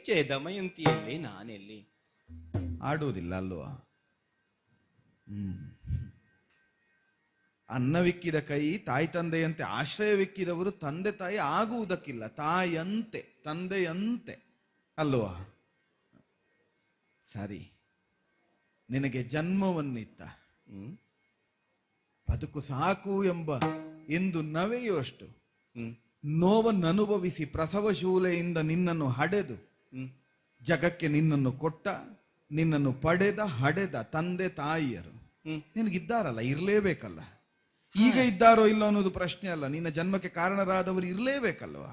ಅಲ್ಲದೆ ಹೋದ್ರೆ ಪ್ರಪಂಚದಲ್ಲಿ ನಾನು ಕಾಣಿಸಿಕೊಳ್ಳುವುದಕ್ಕೆ ಇಲ್ವಲ್ಲ ಅಮ್ಮ. ನಿನ್ನನ್ನು ಹಡೆದ ಪಡೆದ ತಾಯಿ ತಂದೆಯ ರಾಣೆಯಾಗಿ ಹೇಳು, ನೀ ದಮಯಂತಿ ಹೌದೋ ಅಲ್ವೋ? ಎಲ್ಲಿಯ ದಮಯಂತಿ, ಎಲ್ಲಿಯ ನಾನು? ಬಿಡು, ನಿನ್ನನ್ನು ಕಾಣುವಾಗ ಮುಖದ ಲಕ್ಷಣವೋ ವರ್ಚಸ್ಸಿನ ಪ್ರಬುದ್ಧತೆಯನ್ನು ಗುರುತಿಸಿದ್ರೆ ನೀನೂ ಮಕ್ಕಳನ್ನು ಹಡೆದವಳ ಹಾಗೆ ಕಾಣುತ್ತದೆ. ನನ್ನ ದಮಯಂತಿಯೇ ಹೌದು ಅಂತಾದ್ರೆ ಮಕ್ಕಳನ್ನು ಹಡೆದ ವರ್ತಮಾನವನ್ನು ನಾ ಬಲ್ಲೆ. ಸಮೀಕರಣದ ದೃಷ್ಟಿಯಿಂದ ಆಡುತ್ತಾ ಇದ್ದೇನೆ. ನಿನ್ನ ಗರ್ಭದರ್ಭಕರಾಗಿ ಪ್ರಪಂಚದ ಬೆಳಕನ್ನು ಕಂಡ ನೀ ಹಡೆದ ಮಕ್ಕಳು ಶಿಶುಗಳ ಮೇಲಾಣೆಯಾಗಿ ಹೇಳು, ನೀ ದಮಯಂತಿಯೋ? ಅಮ್ಮ, ತಂದೆ ತಾಯಿಯಂದಿರಿಲ್ಲ, ಊರಿಲ್ಲ, ಮಕ್ಕಳಿಲ್ಲ, ನಾನೊಬ್ಬಳು ಅನಾಥೆ ಅನ್ನುವ ಭಾವದಿಂದಲೇ ನಿಮ್ಮ ಬಳಿಗೆ ಊಳಿಗಕ್ಕೆ ಬಂದವಳು. ನನಗೆ ಯಾರೂ ಇಲ್ಲ, ನಾನು ದಮಯಂತಿಯೂ ಅಲ್ಲ. ಸರಿ, ಅರ್ಥ ಆಯಿತು. ಹೆಣ್ಣಾದವಳಿಗೆ ಸರ್ವಸ್ವವು ತಂದೆಯೂ ಅಲ್ಲ, ತಾಯಿಯೂ ಅಲ್ಲ, ಮಕ್ಕಳೂ ಅಲ್ಲ, ದೇವರೂ ಅಲ್ಲ. ಎಲ್ಲವೂ ಆಗಬಲ್ಲವ ಒಬ್ಬ ಮಾತ್ರ. ಸರಿಯಾಗಿ ಕೇಳಿಸಿಕೋ ದಮಯಂತಿ, ನಿನ್ನ ಕರ್ಣದ್ವಯಗಳು ಹೃದಯಕ್ಕೆ ಮುಟ್ಟಬೇಕು. ನಿನ್ನ ಬಲಕರವನ್ನು ನಿನ್ನ ಹೃದಯದ ಮೇಲೆ ಇರಿಸಿಕೊಂಡು ಉತ್ತರವನ್ನು ಕೊಡಬೇಕು. ಇರಿಸಿಕೊಂಡು ದೇವತಿಂತಿಣಿಯೇ ಕೆಳಗಿಳಿದು ಬಂದು ಸಮಾಹಿತರಾಗಿ ಸ್ವಯಂವರ ವೇದಿಯಲ್ಲಿ ವರಿಸಬೇಕು ಅಂತ ಯಾರನ್ನು ನೀ ವರಿಸುವ ಅಪೇಕ್ಷೆಯನ್ನು ಪಟ್ಟಿದ್ಯೋ ಅವನನ್ನೇ ದೂತನನ್ನಾಗಿ ರಾಯಸವನ್ನಿತ್ತು ಕಳಿಸಿದ ಕಾಲದಲ್ಲಿಯೂ ವಾಗ್ದೇವಿಯ ಅನುಗ್ರಹದಿಂದ ಪತಿಯವನೇ ಎಂಬ ಭ್ರಮೆ ಹುಟ್ಟಿದ ಕಾಲದಲ್ಲಿ ಪತಿಯನ್ನು ಆಯ್ದುಕೊಂಡು ಅವನ ಸತಿಯಾಗಿ ಇಂದ್ರಾದಿ ಸುಮನಸರೇ ಪೂರ್ಣಾನುಗ್ರಹವನ್ನು ಒದಗಿಸುವ ಹಾಗೆ ಪಾತಿವ್ರತ್ಯದಲ್ಲಿ ಮೇಲೆದ್ದು ಬಂದಂತಹ, ಪಾತಿವ್ರತ್ಯ ಶಿಖಾಮಣಿ ಶಿರೋಮಣಿ ಎನಿಸಿಕೊಂಡಂತಹ ದಮಯಂತಿಯೇ ಸತ್ಯವಾದ್ರೆ ಆಡು. ಯಾವ ನಿಷದ ನೃಪತ ಆರ್ಯಾವರ್ತಕ್ಕೆ ಚಕ್ರವರ್ತಿಯಾಗಿ ಸಮಸ್ತರನ್ನು ಪರಿಪಾಲಿಸ್ತಾ ಭೂಮಂಡಲದಲ್ಲಿ ಚಂದ್ರನೋಪಾದಿಯಲ್ಲಿ ಸೂರ್ಯನೋಪಾದಿಯಲ್ಲಿ ಕಂಗೊಳಿಸ್ತಾ ಇದ್ದಾನೋ ಆ ನಿಷದೇಂದ್ರ ನೆನೆಸಿಕೊಂಡ ನಳನ ಪದದಾಣೆಯಾಗಿ ಆಡು, ನೀ ದಮಯಂತಿ ಹೌದಾ ಅಲ್ವೋ? ಸಾಕು ತಾಯೇ, ಒಪ್ಪತಿಯ? ಅದೇ ದಮಯಂತಿ ನಾನು. ದಮಯಂತಿ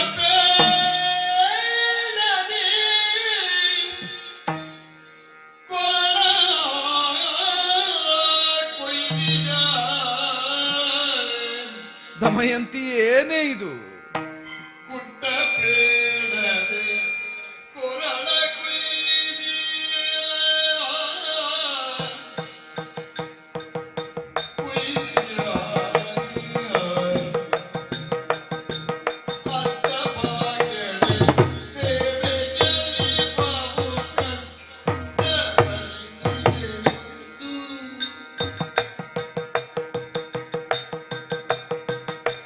ಅಷ್ಟಮ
ದಮಯಂತಿ ದಮಯಂತಿ, ಚಿಕ್ಕಮ್ಮ, ಎಂತ ಕೆಲಸ ಮಾಡಿದೀಯ ಮಗಳೇ? ಏನಾಯ್ತಮ್ಮ? ತವರಲ್ವೇನೆ ಇದು ನಿನ್ನದ್ದು? ತವರು ಮನೆಗೆ ಸಾಗಿ ಬರುವ ಹೆಮ್ಮಕ್ಕಳ ಅಪೇಕ್ಷೆ ಆದ್ರೂ ಏನಿದ್ದೀತು ಹೇಳು? ಹಾ, ತನಗಾದ ಯಾವ ಸಂಕಷ್ಟಕ್ಕಾದ್ರೂ ಹ್ಮ್, ಒಂದು ಪರಿಹಾರ ಲಭ್ಯವಾಗುವುದಿದ್ರೆ ತವರು ಎಂಬ ಭಾವದಿಂದಲ್ವೇನೆ ಬರುವುದು. ಹೌದು. ಬಿಸಿಲಾಗಲಿ ಮಳೆಯಾಗಲಿ, ಹ್ಮ್, ಬಿಸಿಲಿನಿಂದಲೋ ಮಳೆಯಿಂದಲೋ ನಮ್ಮನ್ನು ರಕ್ಷಿಸುವ ಛತ್ರದೋಪಾತಿಯಲ್ಲಿ ಹೆಮ್ಮಕ್ಕಳಿಗೆ ತವರಿರುತ್ತದೆ. ಪತಿಗೃಹದಲ್ಲಿ ಬಿಸಿಪು ಅಂತಾದ್ರೆ ತವರಿಗೆ ಬಂದು ಛತ್ರದ ಕೆಳಗಿರುವುದು. ಪತಿಗೃಹದಲ್ಲಿ ಸುರಿಯುವ ಕುಂಭದ್ರೋಣ ವರ್ಷ ಅಂತಾದ್ರೆ ನೆನೆಯದಂತೆ ತಮ್ಮನ್ನು ರಕ್ಷಿಸಿಕೊಳ್ಳುವುದಕ್ಕೆ ತವರಿರುವುದು. ಛತ್ರದೋಪಾದಿಯಲ್ಲಿ ರಕ್ಷಿಸಬೇಕಾದ ತವರನ್ನು ಅನಾಥಳೆಂಬ ಭಾವದಿಂದ ಹೊಕ್ಕು. ಅಯ್ಯೋ ಅಯ್ಯೋ, ಎಂತ ಕೆಲಸ ಮಾಡಿದೀಯ ನೀನು. ಪರಿಚಾರಕರ ಅನೇಕ ಮಂದಿಗಳಿಗೆ ಅನ್ನವನ್ನಿಕ್ಕಿ ಪೋಷಿಸ್ತಾ ಇದ್ದವಳು ನನ್ನ ಮುಂದೆ ದೇಹಿ ಅಂತ ಅನ್ನಕ್ಕಾಗಿ ಕೈಯೊಡ್ಡುವ ಸ್ಥಿತಿಯನ್ನು ನಾನಾಗಿ ತಂದುಕೊಂಡೆನಲ್ವೇನೆ. ನಾನೇನು ನನ್ನರಸ ನಿನ್ನರಸನ ಪದತಲದಲ್ಲಿ ತನ್ನ ಮುಕುಟವನ್ನೊಪ್ಪಿಸಿ ಸಮ್ರಾಟ ಜಿಯ ಹಸಾದ ಎಂಬ ನೆಲೆಯಿಂದ ಸಾಮಂತರಾಗಿ ಬದುಕಬೇಕಾದ ನಾವು ನಿನ್ನನ್ನು ಊಳಿಗದ ಆಳಾಗಿ ದುಡಿಸಿಕೊಂಡೆ. ಮಗಳು ಸುನೀತಿಗೆ ಸೈರೇಂದ್ರಿಯಾಗಿ ಅವಳ ಪರಿಚಾರಕೆಗಾಗಿ ನಿನ್ನನ್ನು ಇರಿಸಿದೆ. ಚಿಕ್ಕಮ್ಮನ ಮನೆ ಅಂತಾದ್ರೆ, ಚಿಕ್ಕಮ್ಮನ ಮನ ಅಂತಾದ್ರೆ ಅದು ಕರುಣೆ ಇಲ್ಲದ ಪಾಷಾಣ ಅಂತ ಭಾವಿಸಿದೆಯೇನೆ? ಛೇದಿ ದೇಶ ಅಂತ ಆಡಿದ್ರೆ ಅದು ಛೇದಿಸುವುದಕ್ಕಿರುವ ದೇಶ ಅಂತ ಭಾವಿಸಿದೆಯೇನೆ? ಒಟ್ಟಾಗಿಸುವುದಕ್ಕಿರುವ ದೇಶ ಅಲ್ಲ ಅಂತ ತಿಳಿದೆಯೋ ಹೇಗೆ? ಏನಮ್ಮ ಇದು, ಕೊರಳು ಕತ್ತರಿಸಿ ಬಿಟ್ಟಿಯಲ್ಲ. ಯಾವ ಬಾಯಿಂದ ನಾ ಮಗಳೇ ಅಂತ ಕರೆಯಬೇಕಿತ್ತು ಆ ಬಾಯಿಂದ ನಿನ್ನನ್ನು ಒಂದು ದಿವಸವೂ ಮಗಳೇ ಅಂತ ಕರೆಯುವುದಕ್ಕೆ ಭಾಗ್ಯವನ್ನೇ ಒದಗಿಸಲಿಲ್ಲ. ಸೈರೇಂದ್ರಿ ಇತ್ತ ಬಾ, ಸೈರೇಂದ್ರಿ ಅತ್ತ ಹೋಗು, ಸೈರೇಂದ್ರಿ ಇದನ್ನು ಮಾಡು, ಊಳಿಗದ ಆಳಾಗಿ ದುಡಿಸಿಕೊಂಡೆ. ನೀನಾದ್ರೆ ಹಾಗಲ್ಲ, ಬಾಯಿ ತುಂಬಿ ಅಮ್ಮ ಅಮ್ಮ ಅಮ್ಮ ಅಮ್ಮ ಎಂಬ ಹಾಗೆ ಸಂಬೋಧಿಸಿದೆ. ಶಾಸ್ತ್ರವನ್ನು ರೂಢಿಯನ್ನು ಸುಳ್ಳು ಮಾಡಿದೆಯಲ್ಲ ದಮಯಂತಿ. ಕಣ್ಣರಿಯದೆ ಇದ್ರೆ ಕರುಳರಿಯುತ್ತದೆ ಅಂತ ಶಾಸ್ತ್ರ ಹೇಳ್ತದೆ, ರೂಢಿ ಹೇಳ್ತದೆ. ಅಮ್ಮ ಅಂತ ಆಕ್ರಂದನದ ದನಿಯಿಂದ ನೀನ್ ಆಡುವ ಕಾಲದಲ್ಲಿಯೂ ಅನಾಥಳಾದೆ. ಹಿಂದಿಲ್ಲ ಮುಂದಿಲ್ಲ ಅಮ್ಮ ನೀವೇ ಗತಿ ಅಂತ ಆಡುವ ಕಾಲಕ್ಕೂ ನೀ ನನ್ನ ಅಕ್ಕನ ಮಗಳು ಅಂತ ತಿಳಿಯದೆ ಹೋದೆ. ನನ್ನ ಕಣ್ಣಿಗೆ ಮುಸುಕಿದ ಪೊರೆಗೆ ನಾ ಯಾರನ್ನು ಶಪಿಸಲಿ? ಯಾಕೆ ಹೀಗೆ ಮಾಡಿದ್ಯಾ? ನನ್ನ ಸರ್ವಾಪರಾಧವನ್ನು ಕ್ಷಮಿಸೆ. ಯಾಕೆ ತಾಯೇ ಮಾಡಿದ್ದೆ?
ಯಾಕೆ ಹೀಗೆ ಮಾಡಿದೆ ದಮಯಂತಿ? ನಾನು ಮಾಡಿದಂತಹ ಅಚಾತುರ್ಯಕ್ಕೆ ನೀವು ಯಾಕೆ ಕ್ಷಮೆ ಕೇಳ್ತಾ ಇದ್ದೀರಿ ಹೇಳಿ? ಹಿರಿಯರಾದವರು ಕಿರಿಯರಲ್ಲಿ ಕ್ಷಮೆ ಯಾಚಿಸಿದ್ರೆ ಕಿರಿಯರ ಆಯುಷ್ಯವೇ ಕುಂಠಿತವಾಗುತ್ತದೆ. ನನಗೆ ಆ ಭಾಗ್ಯವೂ ಇಲ್ಲ. ತಾಯೇ, ಯಾವ ಕಾಲಕ್ಕೆ ಈ ಅರಮನೆಗೆ ನಾನು ಬಂದೆನೋ, ನಿಮ್ಮ ಮುಂಭಾಗದಲ್ಲಿ ನಾನು ಕಾಣಿಸಿಕೊಂಡಾಗ್ಲೇ ನೀವು ಆಡಿದ್ದೀರಿ, ನೀನು ಸಾಮಾನ್ಯಳಲ್ಲ ಅಂತ ಅನ್ನಿಸ್ತದೆ. ಸತ್ಯ. ಯಾವ ಅರಸನ ಅರಸಿ ನೀನು? ಕೇಳಿದ್ದೇನೆ. ಅಥವಾ ದೇವಕನ್ನಿಕೆಯೇ ಈ ರೀತಿಯಾಗಿ ಬಂದೆಯೋ ಪ್ರಶ್ನಿಸಿದ್ದೀರಿ. ಆದ್ರೆ ನಾನೇ ಉದ್ದೇಶಪೂರ್ವಕವಾಗಿ ಉತ್ತರ ಕೊಡ್ಲಿಲ್ಲ ಅಷ್ಟೇ. ಹೌದು ಅಮ್ಮ.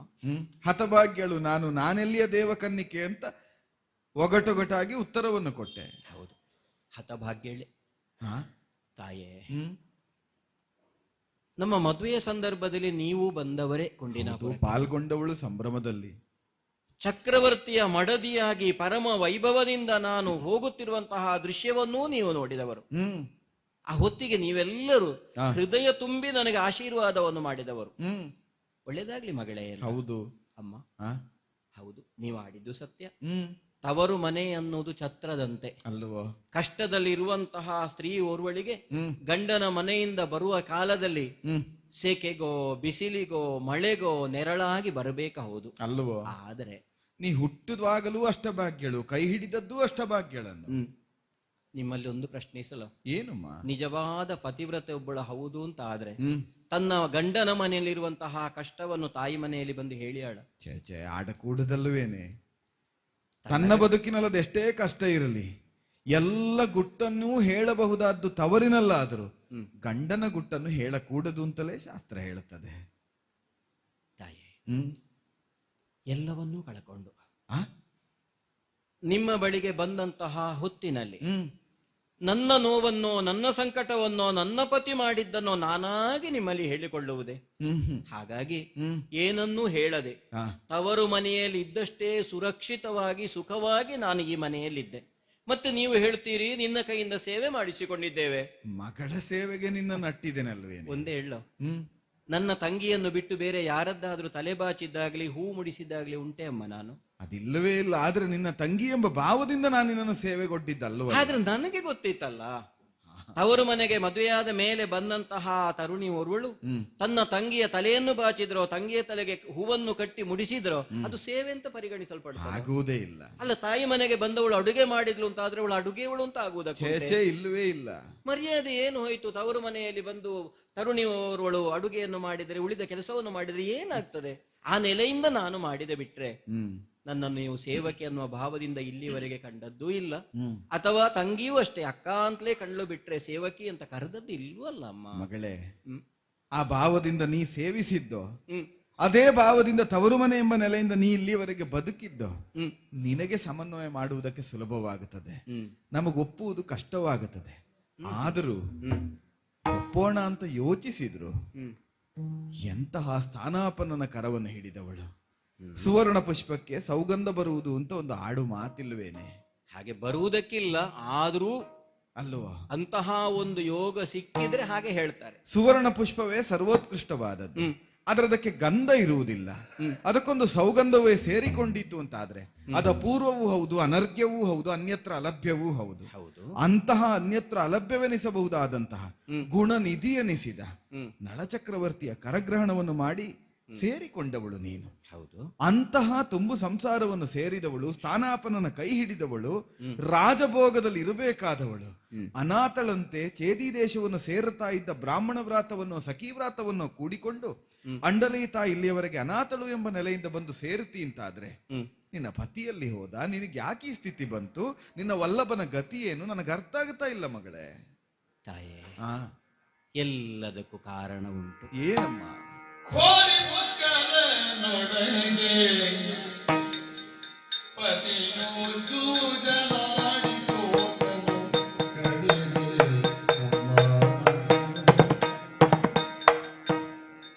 ಪುಷ್ಕರ ನೊಡಗೆ ಪತಿಯು ಜೂಜಲಾಡಿ ಸೋತನು ಕಡೆಗೆ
ಅಮ್ಮ, ಮಗಳೇ, ಯಾರಾದ್ರೂ ಸರಿ ಕನಸಿನಲ್ಲೂ ಕಲ್ಪಿಸಿಕೊಳ್ಳುವುದಕ್ಕೆ ಅಸಾಧ್ಯವಾದಂತಹ ಘಟನೆ ಇದು. ಎಲ್ಲಿಯ ದಮಯಂತಿ ಹೀಗೆ ಈ ಸ್ಥಿತಿ?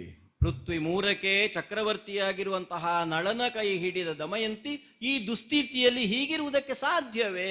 ದೇವರ್ಕಳ ಸಾಲಿನಲ್ಲಿ ಇತ್ತಂತಹ ದೇವಪತಿಯನ್ನು ಧಿಕ್ಕರಿಸಿ ನಳನ ಕೈ ಹಿಡಿದವಳು ನೀನು. ಹೌದಮ್ಮ ತಾಯೇ, ಬಹುಶಃ ವಿಧಿಗೆ ಅದುವೇ ಅಸೂಯೆ ಆಯಿತೋ ಏನೋ.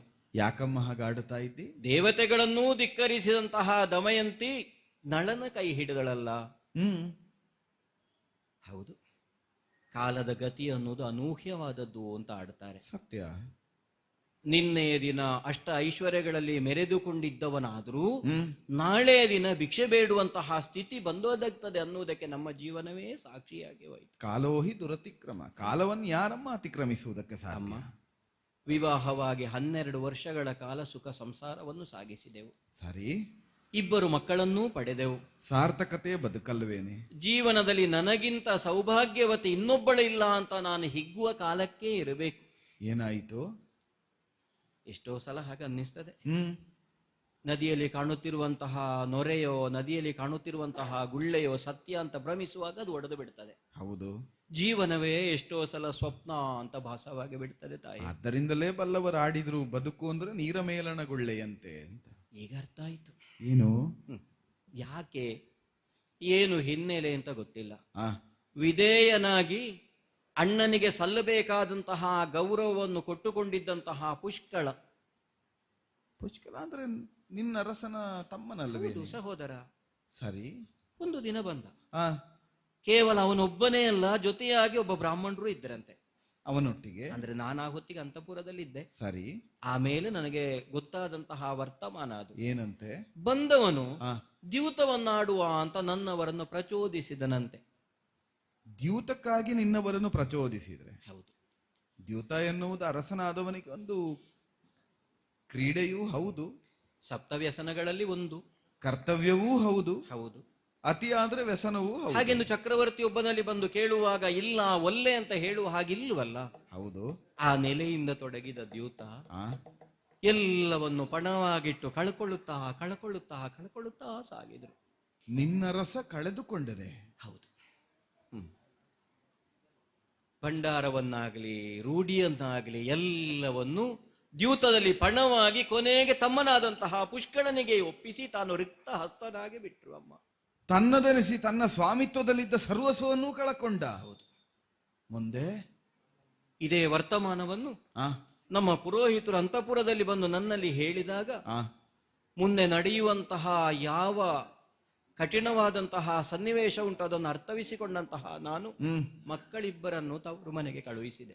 ಓ, ತಾನು ಪಡುವ ಬವಣೆಯನ್ನು ಮಕ್ಕಳು ಪಡೆಯಬಾರದು ಎಂಬ ಕಾರಣಕ್ಕಾಗಿ ತವರಿಗಟ್ಟಿದೆ. ಹಾಗೆಂದು? ಓಹೋ, ನಿನ್ನ ಮಕ್ಕಳಿಗೆ ಕೊಂಡಿನಾಪುರದಲ್ಲಿದ್ದ? ಹೌದಮ್ಮ. ಓಹೋ. ಹಾಗೆಂದು ನಾನು ಮರಳಿ ಬಂದವರಲ್ಲಿ ಮಾತನಾಡುವ ಅಂತ ಹೇಳಿದ್ರೆ ನನ್ನ ಕಡೆಗೆ ಲಕ್ಷ್ಯವನ್ನೇ ಹರಿಸುವುದಿಲ್ಲ. ಪಣವನ್ನು ಇಡುತ್ತಾ ಇಡುತ್ತಾ ಇಡುತ್ತಾ ಎಲ್ಲವನ್ನು ಕಳ್ಕೊಂಡು ಬಿಟ್ಟು ಸರ್ವಸ್ವವನ್ನು ಕಳಕೊಂಡ್ರು. ಹೌದು. ಮುಂದೇನಾಯ್ತಮ್ಮ? ಏಕವಸನಧಾರಿಯಾಗಿ ಅವರು ಕಾಡಿಗೆ ಹೊರಡುವುದಕ್ಕೆ ಸನ್ನದ್ಧರಾಗಿ ನಿಂತಾಗ ನಾನು ಅವರ ಜೊತೆಯಾಗಿ ಹೊರಟು ನಿಂತೆ. ಸಹಚಾರಿಣಿಯಾಗಿ ನೀ ಸಾಗಬೇಕಾದ ನಿನಗೆ ಕರ್ತವ್ಯ ಅಲ್ವಾ? ಅಲ್ಲವೇ? ಪತಿವ್ರತೆ ಅಂದ್ರೆ ಅದೇ ತಾನೇ. ಹೌದು. ಶರೀರವನ್ನು ಬಿಟ್ರೆ ನೆರಳಿಗೆ ಬೇರೆ ಅಸ್ತಿತ್ವ ಇಲ್ಲ. ಇಲ್ಲವೇ ಇಲ್ಲ. ಅದೇ ನೆಲೆಯಿಂದ ನೆರಳಾಗಿ ನಾನು ಅವರ ಜೊತೆಯಾಗಿ ಬಂದವಳು. ಕಾಡಿಗೆ ಬಂದೆವು. ಕಾಡನ್ನು ಸೇರಿದೆ. ಹೌದು. ಮುಂದೆ ನೀವು ಆಡಿದಂತೆ ಬಾಲ್ಯದಲ್ಲಾಗ್ಲಿ ಯೌವನದಲ್ಲಾಗ್ಲಿ ಪತಿಯ ಮನೆಗೆ ಬಂದ ಮೇಲಾಗ್ಲಿ ಅಷ್ಟಭಾಗ್ಯಗಳಿಂದ ಸಕಲ ಐಶ್ವರ್ಯಗಳಿಂದ ಬೆಳೆದಂತಹ ನನಗೆ ಕಾಡು ಅನ್ನೋದು ಕಠಿಣ ಆಗುತ್ತಿತ್ತು. ಆದ್ರೆ ನನ್ನವರು ಜೊತೆಯಾಗಿದ್ರು. ಪತಿಯ ಇರಸರಿಕೆ ಇದೆ ಅಂತ ಆದ್ರೆ ಅದು ಕಾಂತಾರವೂ ನಿಲಯದ ಸದೃಶವಾಗುತ್ತದೆ. ಮುಂದೆ ಬರಬೇಕಾದ್ರೆ 4 ಹಕ್ಕಿಗಳು ಕಾಣಸಿಕ್ಕವು. ಅದನ್ನು ಹೇಗಾದ್ರೂ ಮಾಡಿ ಹಿಡಿಯಬೇಕು ಅನ್ನುವಂತಹ ಉದ್ದೇಶದಿಂದ ನನ್ನವರು ತಾವುಟ್ಟಂತಹ ಬಟ್ಟೆಯನ್ನೇ ಅದರ ಮೇಲೆ ಬೀಸಿದಾಗ ಆ ಹಕ್ಕಿಗಳು ಬಟ್ಟೆಯನ್ನೇ ಎತ್ತಿಕೊಂಡು ಮೇಲೆ ಹೋದವು. ಏಕವಸನದಾರಿಯಾಗಿ ಅರಮನೆಯಿಂದ ನಿನ್ನ ಅರಸ ಹೊರಟದ್ದು. ಹೌದು. ಇದ್ದ ಏಕವಸನವನ್ನು ಪಕ್ಷಿಯನ್ನು ಗ್ರಹಿಸಬೇಕೆಂಬ ಕಾರಣಕ್ಕಾಗಿ ಜಾಲದೋಪಾದಿಯಲ್ಲದ ನೆಸೆದ ಕಾಲಕ್ಕೆ ಅದನ್ನು ಪಕ್ಷಿಗಳು ಕಚ್ಚಿಕೊಂಡು ಹೋಯಿತು. ಆಮೇಲೆ ನನ್ನ ಸೀರೆಯ ಸೆರಗೇ ಅವರಿಗೆ ವಸನವಾಯಿತು. ಸಹಧರ್ಮಿಣಿ ಎಂಬುದನ್ನು ನೀ ಚರ್ಯೆಯಿಂದ ತೋರಿಸಿಕೊಟ್ಟೆ. ನೀನುಟ್ಟ ವಸನಾರ್ಧವನ್ನು ಅವರಿಗೆ ಕೊಟ್ಟು ಅವರ ಮಾನ ಸಂರಕ್ಷಣೆಯನ್ನು ಮತ್ತೆ ಮಾಡಿ. ಒಂದು ತಾಯಿ, ಹಾ, ನಮ್ಮಿಬ್ಬರದ್ದು ಬಟ್ಟೆ ಒಂದೇ ಅಲ್ವೇ? ಹೌದು. ಆ ಬಟ್ಟೆ ಬದಲಾಗಕೂಡದು, ಬೇರಾಗಕೂಡದು ಎಂಬ ಕಾರಣದಿಂದಲೇ ಅಗ್ನಿಸಾಕ್ಷಿಕವಾಗಿ ಕೈ ಹಿಡಿದದ್ದಲ್ವ. ಬಟ್ಟೆ ಅಂದ್ರೆ ದಾರಿ ಅಂತಲೂ ಅರ್ಥ. ಬದುಕಿನ ಬಟ್ಟೆ ಅಂದ್ರೆ ಅದೇ ಅಲ್ವೇನೆ. ಅದೇ ದಾರಿಯಲ್ಲಿ ಪತಿಯ ಜೊತೆಯಾಗಿ ಸಾಗುವವಳು ನಾನು ಅಂತ ಬಂದ್ರೆ, ಹಾ 3 ದಿನಗಳ ಕಾಲ ಕಾಡಿನಲ್ಲಿ ನಡೆದ ಮೇಲೆ ಹಾ, ಆಯಾಸದಿಂದ ಒಂದು ದಿನ ಅವರ ತೊಡೆಯಲ್ಲಿ ತಲೆಯಿಟ್ಟು ನಾನು ನಿದ್ರಿಸಿದ್ದೆ. ಸರಿ. 3 ದಿನ ನಿದ್ದೆ ಮಾಡ್ಲಿಲ್ಲ. ಏನಾಯ್ತಮ್ಮ? ಒಂದು ಯಾಕೆ ದಿನ ನಿದ್ದೆ ಮಾಡಿದೆ, ಈಗ ಮತ್ತೆ ಸರಿ ನಿದ್ದೆ ಮಾಡ್ಲಿಲ್ಲ ಇಷ್ಟು ವರ್ಷದಿಂದ. ಉಮ್ಮಳಿಸ್ತಾ ಇದ್ದಿ? ಪತಿಯ ತೊಡೆಯ ಮೇಲೆ ತಲೆಯನ್ನಿಟ್ಟು ಮಲಗಿದ್ದೆ ಅಂತ ಆಡತಿ. ಇಲ್ಲಿ ಬರುವಾಗ ನನಗೆ ಪತಿ ಇಲ್ಲದೆ ಅನಾಥಳು ಅಂತ ಆಡತಿ. ಏನಾಯ್ತಮ್ಮ? ನಿನ್ನ ರಸ ಹಾಳು ಎಲ್ಲಿ ಹೋದ? ನಿದ್ದೆ ತಾಯೇ. ನಿದ್ದೆಯಿಂದ ಎಚ್ಚೆತ್ತು ನೋಡುವಾಗ ನನ್ನವರು ನನ್ನ ಬಳಿಯಲ್ಲಿ ಇರಲಿಲ್ಲ. ನಿದ್ರೆಯಿಂದ ನೀನು ಹೇಳುವ ಕಾಲಕ್ಕೆ ನಿನ್ನ ಅರಸ ನಿನ್ನನ್ನು ಬಿಟ್ಟು ಹೋಗಿದ್ದೇನೆ. ನನ್ನ ಸೀರೆಯ ಸೆರಗನ್ನು ಕತ್ತರಿಸಿ ತಕೊಂಡು ಹೋಗಿದ್ರು. ಪ್ರಾಯಶಃ ಈ ಸಂಕಷ್ಟದ ಬದುಕಿನ ಬಟ್ಟೆ ನಿನ್ನದ್ದು ಅವನದ್ದು ಬೇರಾದ್ರೆ ಸೊಗಸು ಅಂತ ನಿನ್ನ ಗಂಡನಿಗೆ ಕಂಡಿರಬೇಕು. ಆದ್ರಿಂದಲೇ ಬಟ್ಟೆಯನ್ನು ಛೇದಿಸಿ ಹೊರಟಿರಬೇಕು ಅಲ್ಲ? ಆದ್ರೆ ನನಗೆ ಅದೇ ತಾನೇ ಪರಮಗತಿ. ನೆರಳಿಗೆ ಶರೀರವನ್ನು ಬಿಟ್ರೆ ಆಶಯ ಉಂಟೆ, ಕತ್ತಲಿನಲ್ಲಾದ್ರೂ ಶರೀರ ಇರ್ತದೆ, ಆದ್ರೆ ಕತ್ತಲಲ್ಲಿ ನೆರಳು ಇರುವುದಿಲ್ವಲ್ಲ. ಮಗಳೇ, ಪತಿಯೇ ಬಟ್ಟೆಯನ್ನು ಛೇದಿಸಿದ ಮೇಲಾದ್ರೂ ಹೋಗಬೇಕಾದ್ದು ಛೇದಿಗೆ ಅಂತ ನಿನಗನ್ನಿಸಿತಲ್ಲ? ಇಲ್ಲ ಆ?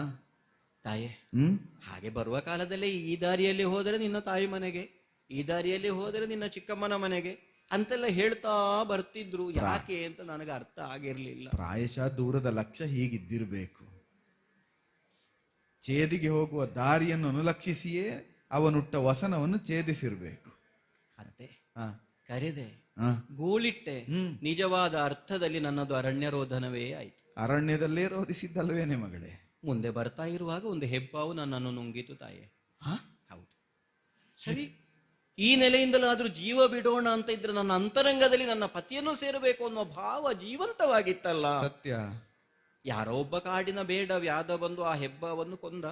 ನಿನ್ನ ರಕ್ಷಣೆಯನ್ನು ಮಾಡಿದ ಅಂತ ನಾನು ತಿಳ್ಕೊಂಡೆ. ಅಲ್ಲವೇ? ಆಮೇಲೆ ನನ್ನ ಭಕ್ಷಣೆಗೆ ಹೊರಟ.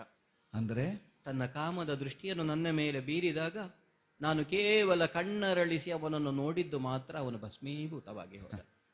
ನೀನ್ ಯಾರೆಂಬುದನ್ನು ಅರಿಯದೆ ನಿನ್ನ ಮೇಲೆ ಕೆಟ್ಟ ದೃಷ್ಟಿಯನ್ನ ಇರಿಸಿದ. ದೇವತತಿಗಳೇ ನಿನ್ನನ್ನು ವರಿಸಬೇಕು ಅಂತ ಬಯಸಿದ ಕಾಲಕ್ಕೆ ಅವರನ್ನಾದರೂ ಧಿಕ್ಕರಿಸಿ ಅವರಿಗಿಂತಲೂ ನಳನಧಿಕ ಅಂತ ತೋರಿಸಿಕೊಟ್ಟ ಕಣ್ಣುಗಳಲ್ಲವೇನೆ ಇದು?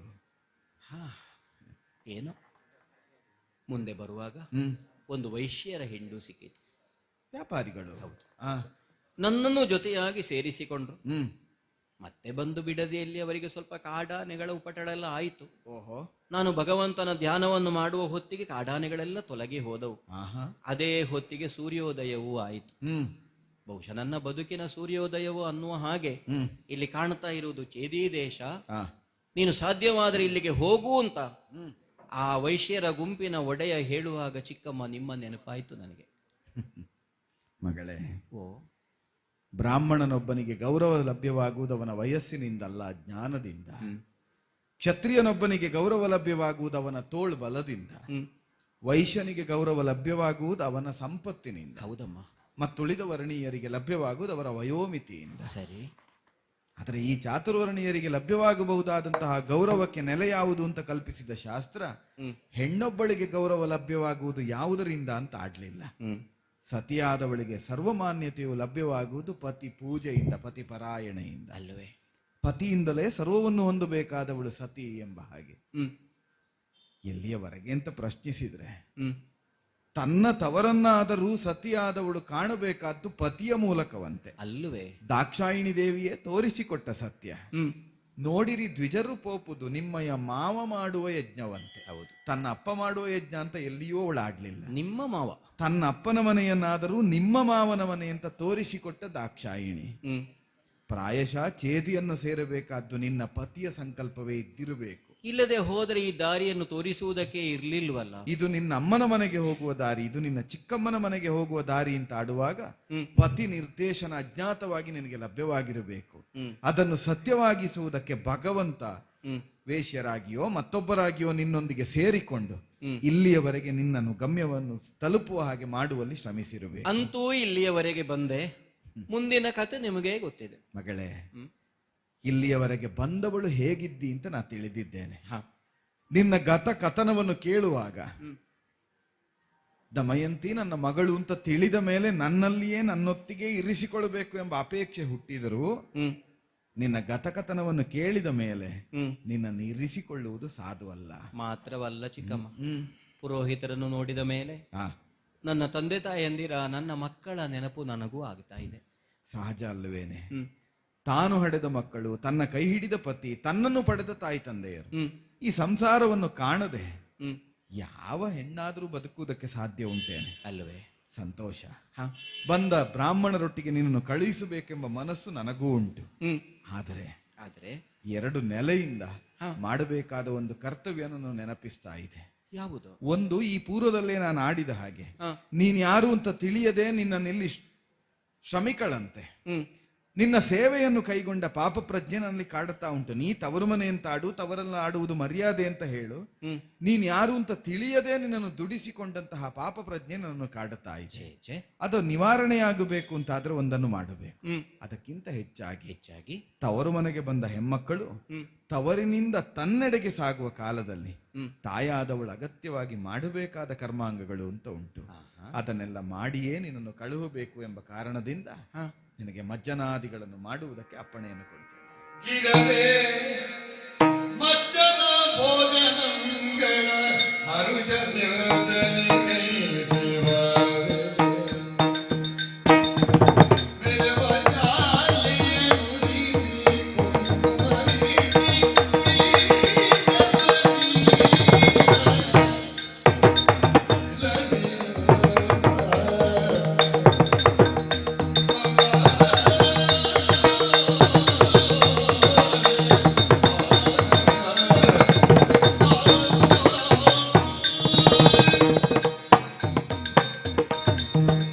ಮಗಳೇ, ಚಿಕ್ಕಮ್ಮ, ಮಲಿನ ವಸ್ತ್ರವನ್ನುಟ್ಟಿಲಿಗೆ ಸೇರಿದವಳು ನೀನು. ಹೌದು.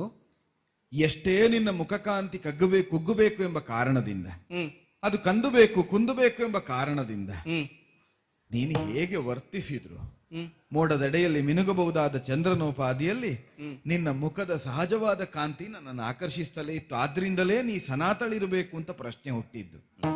ಏನು ಮಾಡುವ ಅಮ್ಮ, ಕಾಲಚೋದಿತವಾಗಿ ಬದುಕಿನಲ್ಲಿ ಸಂಕಷ್ಟಗಳು ಬರುತ್ತದೆ. ಕಷ್ಟವೇ ಬಾರದೆ ಹೋದ್ರೆ ಸುಖದ ಮೌಲ್ಯ ಆದ್ರೂ ನಮಗೆ ತಿಳಿಯುವುದೇ ಹೇಗೆ? ಅಲ್ಲವೇ? ನಾವಿರುವುದು ಸುಖದಲ್ಲಿ ಅಂತ ತಿಳಿಯಬೇಕು ಅಂತಾದ್ರೆ ಒಮ್ಮೆಯಾದ್ರೂ ಕಷ್ಟವನ್ನು ಪಡಲೇಬೇಕು. ನಿದ್ರಿಸಿದ್ದೆ ತಪ್ಪಾಯಿತು ಅಂತ ನಿನಗೆ ತಿಳಿಯಬೇಕು ಅಂತಾದ್ರೆ ನಿದ್ರೆ ಇಲ್ಲದೆ ಕಳೆದ ದಿನಗಳನ್ನು ನೀ ತಿಳಿಯಬೇಕು. ಎಲ್ಲವನ್ನು ಅನುಭವಿಸಿ ಆಗಿದೆ ಮಗಳೇ. ಅಮೃತ ನಿಧಿ ಎನಿಸಿದ ಚಂದ್ರ ಓಷಧೀಶನಾಗಿ ಪ್ರಪಂಚವನ್ನು ಬೆಳಗುತ್ತಾನೆ. ತಂಗದ್ರೆ ನೆನೆಸಿಕೊಂಡಿದ್ದಾನೆ. ಸರ್ವವೂ ಅವನಲ್ಲಿ ಉಂಟು. ಕ್ಷಯರೋಗ ಅವನನ್ನು ಬಾಧಿಸದೇ ಬಿಟ್ಟಿದೆ ಇಲ್ಲ. ಚಂದ್ರನಿಗೆ ಅಷ್ಟಾಗಿದೆ ಅಂತಾದ್ರೆ ಚಂದ್ರ ವಂಶೀಯರಿಗಾಗುವುದರಲ್ಲಿ ಯಾವ ದೊಡ್ಡಸ್ತಿಕೆ ಉಂಟು ಹೇಳು? ಹೌದಮ್ಮ. ಮನುಷ್ಯ ಮಾತ್ರರಾಗಿ ಪ್ರಪಂಚದಲ್ಲಿ ಬದುಕಬೇಕಾದ ನಮಗೆ ಕಷ್ಟಗಳು, ನೋವು, ನಲಿವುಗಳು ಸಹಜವಾಗಿರುತ್ತದೆ. ಅಧ್ಯಾತ್ಮವನ್ನು ಆಡ್ತಾ ಇದ್ದೇನೆ ಅಂತ ತಿಳಿಯಬೇಡ. ಅರ್ಥ ಆಯ್ತು. ಕತ್ತಲನ್ನು ಕಳೆದ ಮೇಲೆ ಸೂರ್ಯೋದಯವಾಗುವ ಹಾಗೆ ಬದುಕಿನಲ್ಲಿ ಶಾಶ್ವತವಾದದ್ದು ಯಾವುದೂ ಅಲ್ಲ. 12 ವರ್ಷಗಳ ಕಾಲ ನೀ ಉಂಡು ಅನುಭವಿಸಿದ ಸುಖ ನಿನಗೀಗ ದುರ್ಲಭ ಅಂತ ಕಾಣಿಸ್ತಾ ಇದೆ. ಕಷ್ಟವನ್ನೇ ಅನುಭವಿಸ್ತಾ ಇದ್ದೆ. ಈಗ ಅನುಭವಿಸ್ತಾ ಇರುವ ಕಷ್ಟಕೋಟಲೆಗಳು ಕಳೆದು ಪುನರಪಿ ನಿನ್ನ ಬದುಕಿನಲ್ಲಿ ಚಂದ್ರೋದಯವೋ ಸೂರ್ಯೋದಯವೋ ಆಗಿ ಸುಖದ ಸುಪ್ಪತ್ತಿಗೆ ನೇರುವ ಕಾಲ ಒದಗಿ ಬರುತ್ತದೆ. ಹಾಗಾಗಲಿ ಅಂತ ಪೂರ್ಣ ಮನದಿಂದ ಆಶೀರ್ವದಿಸ್ತೇನೆ. ನಿಮ್ಮೆಲ್ಲರ ಆಶೀರ್ವಾದವೇ ಮುಂದೆ ಹಾಗಾಗುವಂತೆ ಮಾಡ್ಲಿ. ತವರಿನಿಂದ ಹೊರಟು ನಿಂತಹ ಮಗಳಿಗೆ ಕೊಡಬೇಕಾದದ್ದು ಅಂತ ಉಂಟು.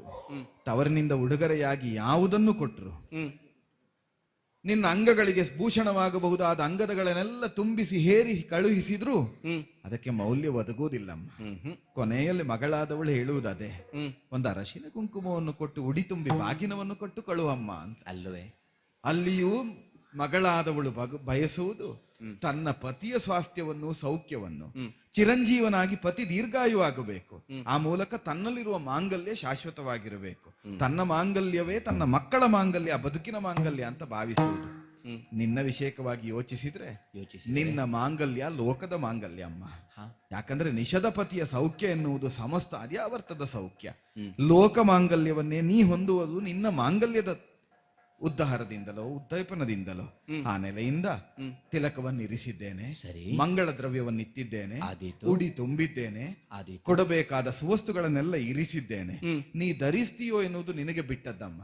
ನಾನಿರಿಸಿದ ಕನಕಮಯವಾದಂತಹ ಆಭರಣಗಳನ್ನು ನೀ ಧರಿಸಬೇಕು ಅಂತಿಲ್ಲ.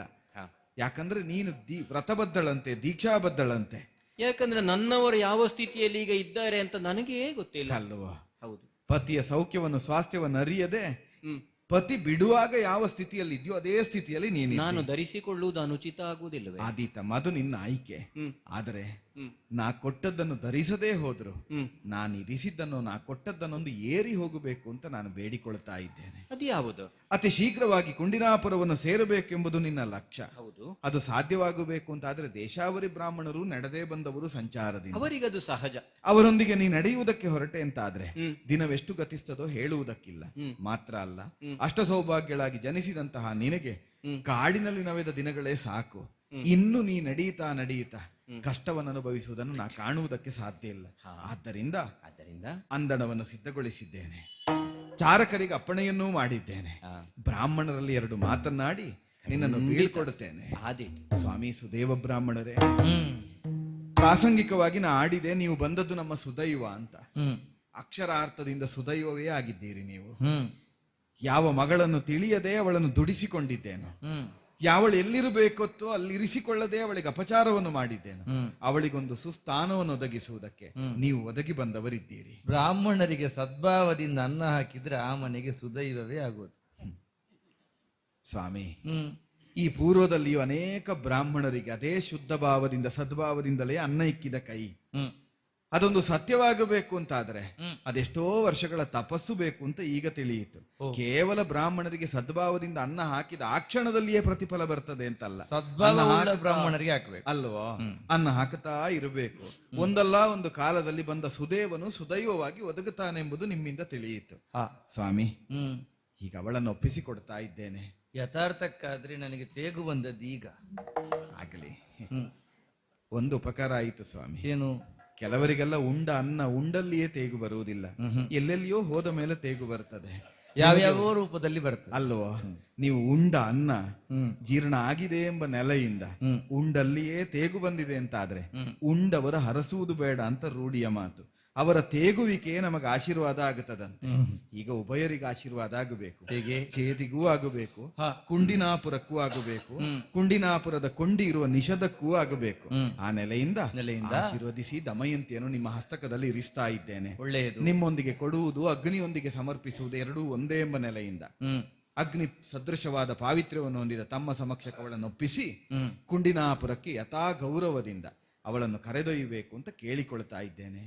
ಬ್ರಾಹ್ಮಣರ ಮಾತು ಅಂತ ಹೇಳಿದ್ರೆ ಪರಮ ಪ್ರೀತಿಯಲ್ಲ ನಿಮಗೆ? ಹೌದು. ಎಂತಹ ನಿರ್ವಹಣೆ ತಾಯಿ! ಹೌದಾ? ನೋಡಿಯೇ ಬಾಕಿ ಸ್ವಾಮಿ, ಒಡನಾಟದಿಂದಲೋ ಇದೆಲ್ಲ ಸಿದ್ಧಿ ಆಗುವುದು, ಶೀಲದಿಂದಲೇ ಶೈಲಿ ಅಂತ ಆಡುತ್ತೇವೆ. ಬ್ರಾಹ್ಮಣರ ಒಡನಾಟವೇ ಚೇದಿಯಲ್ಲಿರುವುದು. ಆದ್ರಿಂದ ಇದೆಲ್ಲವನ್ನು ಬ್ರಾಹ್ಮಣಾರ್ಪಣ ವಸ್ತು ಅಂತ ಇದೆಲ್ಲವನ್ನು ಬ್ರಾಹ್ಮಣ ಪದಕ್ಕೆ ಒಪ್ಪಿಸಿದ್ದೇನೆ. ಒಳ್ಳೆಯದು ಸ್ವಾಮಿ. ಈಗಲೂ ಆ ಸಂಸ್ಕಾರ ವಿಶೇಷತೆಯನ್ನು ನಾನು ಗೌರವಿಸುತ್ತಾ ಬರ್ತಾಳೆ ಅಂತ ಆದ್ರೆ ನೀನು ಮಾಡಿದ ವ್ಯವಸ್ಥೆಯಲ್ಲಿ ಹೋಗುವುದಕ್ಕೆ ನಾನು ಕರೆದುಕೊಂಡು ಹೋಗುವುದಕ್ಕೆ ಸಿದ್ಧ. ಅವಳಿಗೆ ಮಾತ್ರ ಅಂತ ತಿಳಿಯಬೇಡಿ, ಅವಳಿಗೆ ಏರುವುದಕ್ಕೆ ಅಂದಣದ ವ್ಯವಸ್ಥೆ ಆಗಿದೆ. ಹೇಗೂ ನಡೆದಾಡುವ ದೇಶಾವರಿ ಬ್ರಾಹ್ಮಣ ಅಂದಣದ ಹಿಂಭಾಗದಲ್ಲಿ ನಡೆದಾನು ಎಂಬ ಔದಾಸೀನ್ಯ ನಮಗಿಲ್ಲ. ನಿಮಗೂ ಯಥಾಯೋಗ್ಯವಾದ ಅಂದಣದ ವ್ಯವಸ್ಥೆ ಆಗಿದೆ.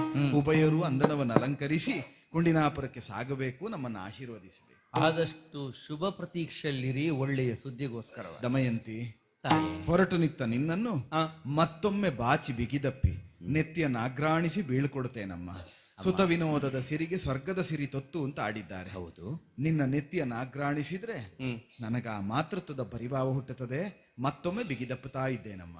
ತಾಯೇ, ಇಲ್ಲಿದ್ದಷ್ಟು ದಿನಗಳ ಸುಖ, ಸವಿಯಾದ ನೆನಪು ನನ್ನ ಸ್ಮರಣೆಯಲ್ಲಿ ಇರ್ತದೆ. ಮರಳಿ ನನ್ನ ಪತಿಯನ್ನು ನಾನು ಸೇರುವಂತಹ ಒಂದು ಸೌಭಾಗ್ಯ ನನಗೆ ಲಭಿಸಲಿ ಅಂತ ಆಶೀರ್ವಾದ ಮಾಡಿ ನಾನು ಹೋಗಿ ಬರ್ತೇನೆ. ಅದರೊಟ್ಟಿಗೆ ಒಂದು ಮಾತಾಡ್ತೇನಮ್ಮ. ಯಾವುದು? ಅಷ್ಟಭಾಗ್ಯಳು ನಿನ್ನನ್ನು ಅಂತ ಆಡಿದ್ದೇನೆ. ಅಷ್ಟಭಾಗ್ಯವತಿಯಾಗಿ ಪತಿ ಸಹಿತನಾಗಿ ಸುತ ಹೃದಯರ ಸಹಿತವಾಗಿ ಮತ್ತೊಮ್ಮೆ ಇಲ್ಲಿಗೆ ಬರಬೇಕು. ಆ ಪ್ರತೀಕ್ಷೆಯಲ್ಲಿ ಇರ್ತೇನೆ. ಹೋಗಿ ಬಾರ.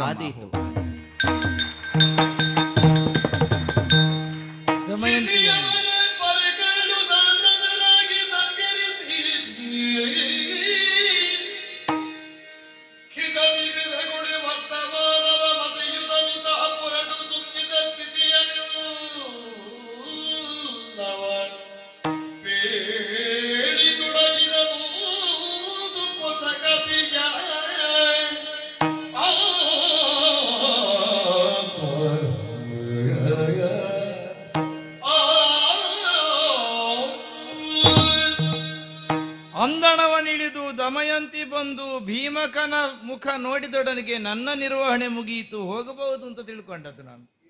ಆಹಾ, ಹೌದು, ತೋಷವಾಕ್ಯಗಳನ್ನಾಡಿದ್ರು, ತೋಷಭಾವವನ್ನೇ ಹೊಂದಿದನು ಭೀಮಕ.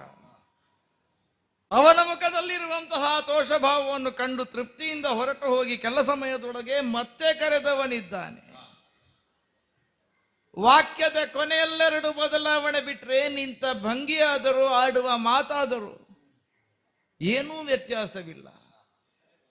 ಕರೆಗಳೆರಡನ್ನೂ ಮುಗಿದು ಅದೇ ಶ್ರದ್ಧೆ, ಅದೇ ಭಾವ, ಅದೇ ಭಕ್ತಿ, ಅದೇ ಸ್ವರ.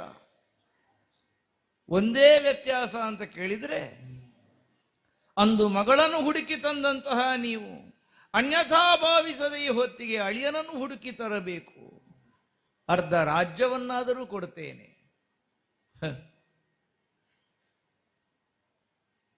ನಾ ಅಂದು ಹೇಳಿದ್ದನ್ನೇ ಈಗಲೂ ಹೇಳುವುದು. ಅನ್ನ ಕೊಟ್ಟವನ ಮಾತು ಅಂತ ಹೇಳಿದ್ರೆ ಅದು ದೇವರ ಮಾತಿದ್ದಾಗೆ ತಾನೆ. ಮತ್ತೆ ನಾವು ಬ್ರಾಹ್ಮಣರು ಇಷ್ಟು ಕೊಡ್ತಾರೆ ಎನ್ನುವುದಕ್ಕಾಗಿ ಕೆಲಸ ಮಾಡುವುದ ಅಲ್ಲ ತಾನೆ.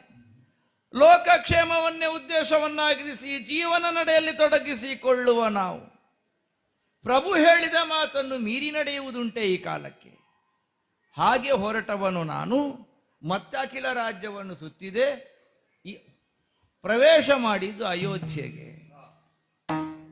ಮಧ್ಯಾಹ್ನದ ಹೊತ್ತೆ ಅದು ಕೂಡ. ಋತುಪರ್ಣ ಮಹಾರಾಜ ನನ್ನನ್ನು ಕಂಡೊಡನೆ ಬಹುವಿಧದಿಂದ ನನ್ನನ್ನು ಸೇವಿಸಿದ, ಯಥೋಚಿತವಾಗಿ ಸತ್ಕಾರಗಳನ್ನು ನೀಡಿದ. ಊಟ ಮಾಡಿ ಹೋಗಬೇಕು ಅಂತ ಕೇಳಿದ, ಊಟವೂ ಮಾಡಿದೆ. ನಾನು ಅಂತ ಏನು, ಅಲ್ಲಿದ್ದವರೆಲ್ಲರದ್ದು ಒಂದೇ ಉದ್ಗಾರ, ಏನು ಅದ್ಭುತವದು ಅಂತ. ಏನು ಊಟ ಅದು? ಹೀಗೊಂದು ಊಟವನ್ನು ಮಾಡುವುದಕ್ಕೆ, ಊಟ ಮಾಡುವುದಕ್ಕೆ ನನಗೆ ಸಾಧ್ಯ ಆಗಿದೆ, ಹೀಗೊಂದು ಅಡುಗೆಯನ್ನು ಸಿದ್ಧಪಡಿಸುವುದಕ್ಕೆ ಯಾರಿಂದ ಸಾಧ್ಯ? ಕುತೂಹಲಿಗನಾದೆ. ಕಾರಣ ಈ ಹಿಂದೆ ಇಂಥದ್ದೊಂದು ಊಟ ಮಾಡಿದ ನೆನಪುಂಟು ನನಗೆ. ಯಾರೂ ಅಂತ ನೋಡಿದ್ರೆ ಬಂದವನನ್ನು ನೋಡಿ ಯಾಕೆ ಕರೆಸಿದನು ಅಂತ ಆಯಿತು ನನಗೆ. ಅವನ ಮುಖದಲ್ಲಿ, ಮೂಗಲ್ಲಿ, ಕಣ್ಣಲ್ಲಿ, ದೇಹದವನ್ನು ನೋಡುದು ಯಾವ ಬಗೆಯಿಂದಲೇ ಗೊತ್ತಾಗಲಿಲ್ಲ. ತಿಂದದ್ದು ಅಜೀರ್ಣ ಆಗ ಹೊರಗೆ ಹೋಗದೇ ಇದ್ದದ್ದು ಬಾಕಿ. ಇವನೇ ಮಾಡಿದ್ದ. ಏನು ಪದಪ್ರಯೋಗ ಉಂಟಲ್ಲ, ಅಕರಾಳ ವಿಕರಾಳ, ಅಂತೂ ವಿಕಾರಕ್ಕೆ ವಿಕಾರವಾಗುವಂತಹ ರೂಪವದು. ನಾ ಯೋಚನೆ ಮಾಡುವುದು ಅದನ್ನಲ್ಲ. ನಳಮಹಾರಾಜನ ಮದುವೆಯಲ್ಲಿ ಉಂಡಂತಹ ಭೋಜನ, ಆ ಬಳಿಕ ಇಂದು ಉಂಡುತ್ತಾ ಇದ್ದೇನೆ. ಅವನ್ಯಾರು ಅಂತ ವಿಚಾರಿಸಿದ್ರೆ ನಳಮಹಾರಾಜನಲ್ಲಿ ಕುದುರೆ ಕಾಯ್ತಾ ಇದ್ದಾನೆ. ಕುದುರೆ ಕಾಯ್ತಾ ಇದ್ದವನು ಇಲ್ಲಿ ಅಡುಗೆ.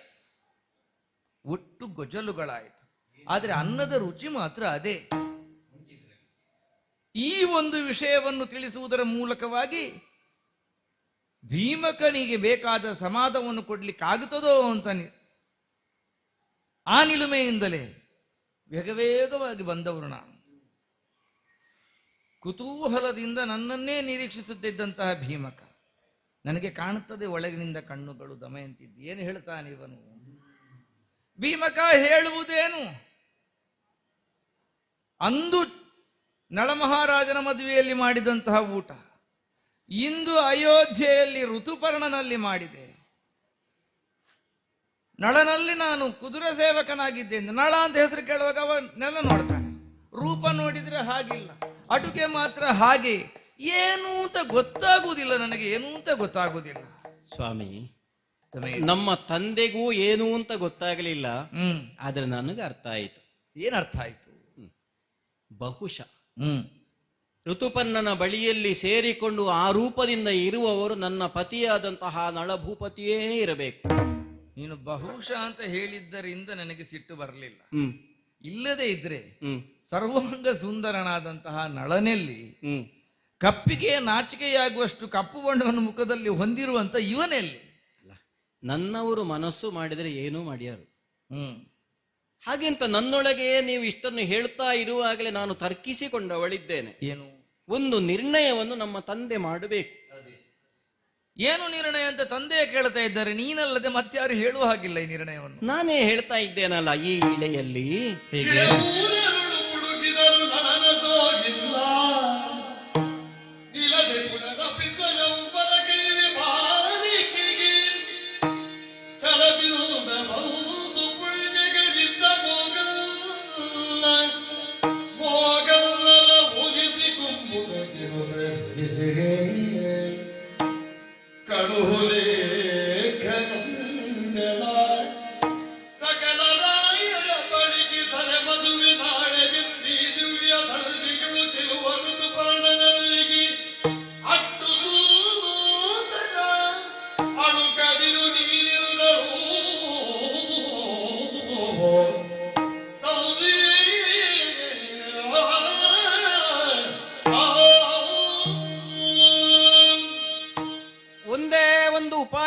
ಮಾಡಬೇಕು ಸ್ವಾಮಿ.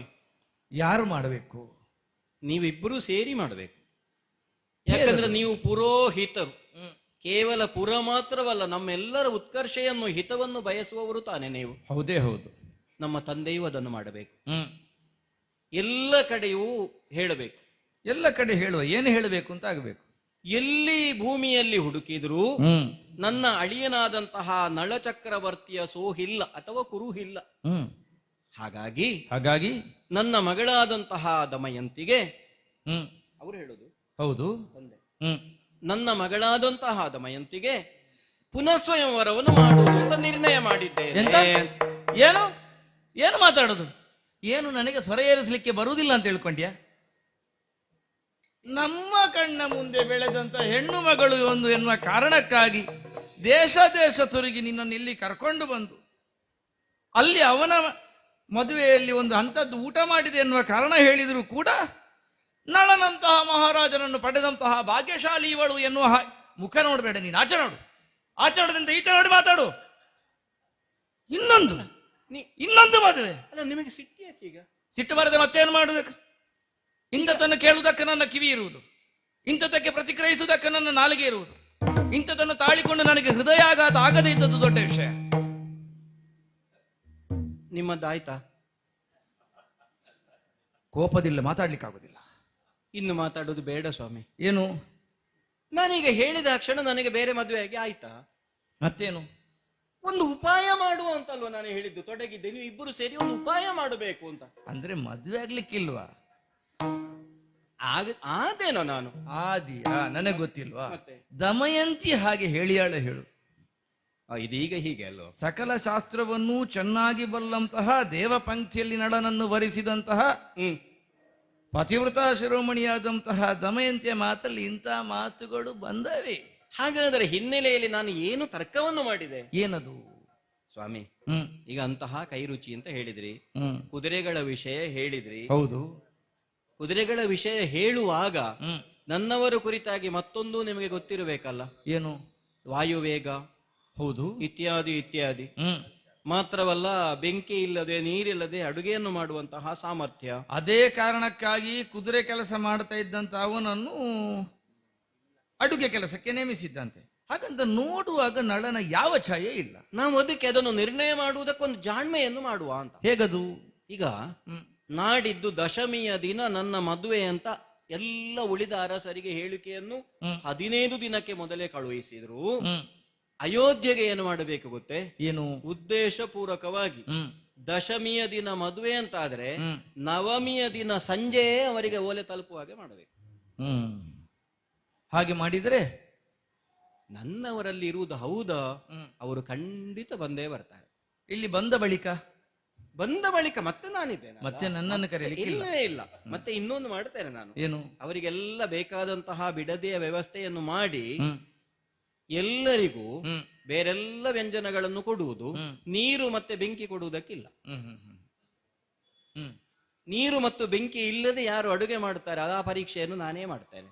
ಸರಿ, ಇನ್ನು ಮುಂದಿನ ಪರೀಕ್ಷಾ ನಿರ್ವಹಣೆಯ ಹೊಣೆಗಾರಿಕೆ ನಿನ್ನದು. ಅದು ನನ್ನದು. ನೀವು ನನ್ನೊಟ್ಟಿಗಿರಬೇಕಷ್ಟೇ. ಒಳ್ಳೆಯದು. ಧೈರ್ಯಕ್ಕೆ ತಂದೆ ಆಗ್ಲಿ, ತಂದೆಯ ಸ್ಥಾನದಲ್ಲಿರುವಂತಹ ಗುರುಗಳಾಗ್ಲಿ, ನೀವಿಬ್ಬರು ಇದ್ದೀರಿ ಅಂತಾದ್ರೆ ನನಗೊಂದು ಧೈರ್ಯ. ಹಾಗಾಗಿ ಉಳಿದ ಎಲ್ಲರಿಗೂ ಮೊದಲೇ ಕಳುಹಿಸಿ ಋತುಪರ್ಣನಲ್ಲಿಗೆ ಮಾತ್ರ ಮೊದಲ ದಿನ ತಲುಪುವಂತೆ ಕಳುಹಿಸುವ ಒಂದು ವ್ಯವಸ್ಥೆಯನ್ನು ನೀವು ಮಾಡಬೇಕು. ಇಷ್ಟು ನೀ ಹೇಳಿದ ಕ್ಷಣ ಭೀಮಕನು ಇದಕ್ಕೆ ಒಪ್ಪಿದ್ದಾನೆ. ಇನ್ಯಾಕೆ ತಡ? ದಮಯಂತಿ ಪುನಃ ಸ್ವಯಂವರ ಎನ್ನುವಂತಹ ಉಲ್ಲೇಖದೊಂದಿಗೆ ಉಳಿದೆಲ್ಲ ಅರಸರುಗಳಿಗೆ 15 ದಿವಸಕ್ಕೆ ಮುಂಚೆಯೇ ಲೇಖನವನ್ನು ಕಳಿಸುವಂತೆ. ಅಯೋಧ್ಯೆಗೆ ಮಾತ್ರ ದಶಮಿಯ ದಿವಸದಂತಾದ್ರೆ ನವಮಿಯ ಸಾಯಂಕಾಲದ ಹೊತ್ತಿಗೆ ಮಾತ್ರವೇ ಈ ಓಲೆ ತಲುಪುವ ಹಾಗೆ ಓಲೆಕಾರನಿಗೆ ಹೇಳಿಯಾಗಿದೆ. ನಿರೀಕ್ಷೆಯಲ್ಲಿ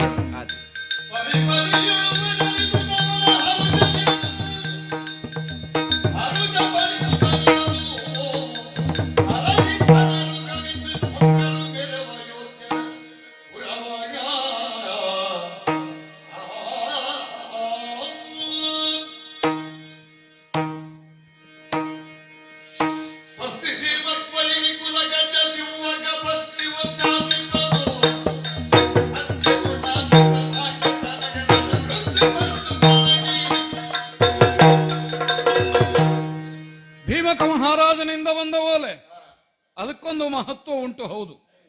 ಹಾಗೆ ಅಂತ ಸಂದರ್ಭ ಉಂಟು ಅಂತ ಕೇಳಿದ್ರೆ ಯಾವ ಸಂದರ್ಭವೂ ಇಲ್ವಲ್ಲ. ಭೀಮಕ ಮಹಾರಾಜ ಅಂತಂದ್ರೆ ಕುಂಡಿನಾಪುರ, ವಿದರ್ಭ. ಅದು ನಮ್ಮ ನಳನ ಮಾವನ ಮನೆಯಲ್ವೇ?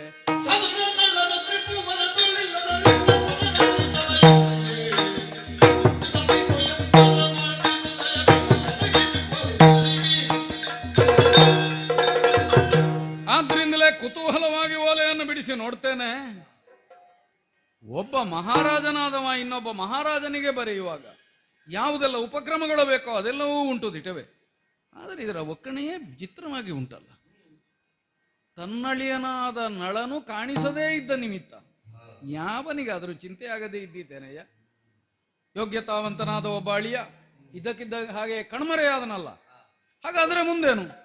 ಮುಂದೆ ಮುಂದೆ ತನ್ನ ಮಗಳಾದ ದಮಯಂತಿಗೆ ಸ್ವಯಂವರವನ್ನು ಏರ್ಪಡಿಸಿ ಬಾಹುಕ ಏನ ಏನಿಲ್ಲ, ತಲೆ ತಿರುಗಿದಾಗ ಆಯ್ತು. ಏನು ರೋಗವೋ? ಅಲ್ಲ ರೋಗವ ಯೋಗವ ಅಲ್ಲ, ಇಷ್ಟವರೆಗೆ ಇಲ್ಲದೆ ಇದ್ದದ್ದು. ಅದೇ ಹೇಳಿ ಕೇಳಿ ಬರುವುದು ಅದು. ಅಲ್ಲ, ಆದ್ರೂ ಗೊತ್ತಿದ್ರೆ ಹೇಳ್ಬೋದಿತ್ತಲ್ಲ, ನನಗೆ ಆಗಾಗ ತಲೆ ತಿರುಗುವ ರೋಗ ಉಂಟು ಅಂತ. ಅಂತೂ ಒಂದು ಉದ್ಯೋಗಕ್ಕೆ ಸೇರುವಾಗ ರೋಗ ಎಲ್ಲ ಮುಚ್ಚಿಡೋದು. ಮತ್ತೆ ಅಲ್ಲ, ಒಂದು ಸಮಾಧಾನ ಆಯ್ತು ನನಗೆ. ಏನು? ತಿರುಗಿದ್ದರಿಂದ ಗೊತ್ತಾಯ್ತು ತಲೆ ಉಂಟು ಅಂತ. ಅಲ್ಲ, ನನಗೂ ಗೊತ್ತಾಯ್ತು ಸ್ವಲ್ಪ ತಲೆ ಉಂಟು ನಿನಗೆ ಅಂತ. ತಿರುಗಿಸುವಷ್ಟು ತಲೆ ಉಂಟು ಅಂತಾಯ್ತಲ್ಲ. ಬಹುಶಃ ಊರಿನವರಿಗೆಲ್ಲ ತಲೆ ಉಂಟು ಅಂತ ಗೊತ್ತಾಗ್ಲಿ ಅಂತಲೇ ತಿರುಗಿದ್ದ. ಕೆಲವರ ತಲೆ ಇರುವುದೇ ತಿರುಗಲಿಕ್ಕೆ, ಕೆಲವರಿಗೆ ತಿರುಗುವ ಕಾರಣ ತಲೆ ಉಂಟು ಅಂತ ಗೊತ್ತಾಗ್ಲಿಕ್ಕೆ, ಕೆಲವರದ್ದು ಇನ್ನೊಬ್ಬರ ತಲೆ ತಿರುಗಿಸ್ಲಿಕ್ಕೆ. ಏನೇ ಇರ್ಲಿ, ನೀನು ತಿರುಗದೇ ಇದ್ದದ್ದನ್ನು ಹಿಡಿದು ನಿಲ್ಲು. ನಾವು ನಮ್ಮ ವ್ಯವಹಾರದಲ್ಲಿ ಸರಿ ಸರಿ ಆಯ್ತು. ಅದಕ್ಕೆ ಬೇಕಾಗಿ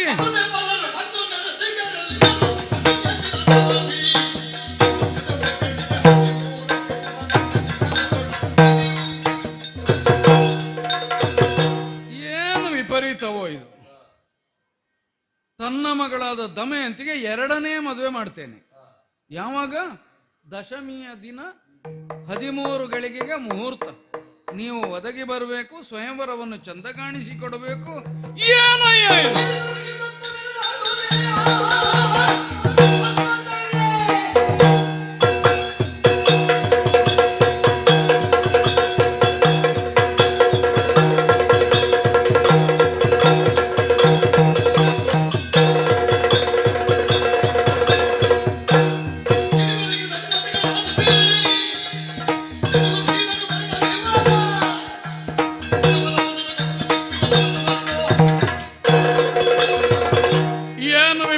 ಇದು?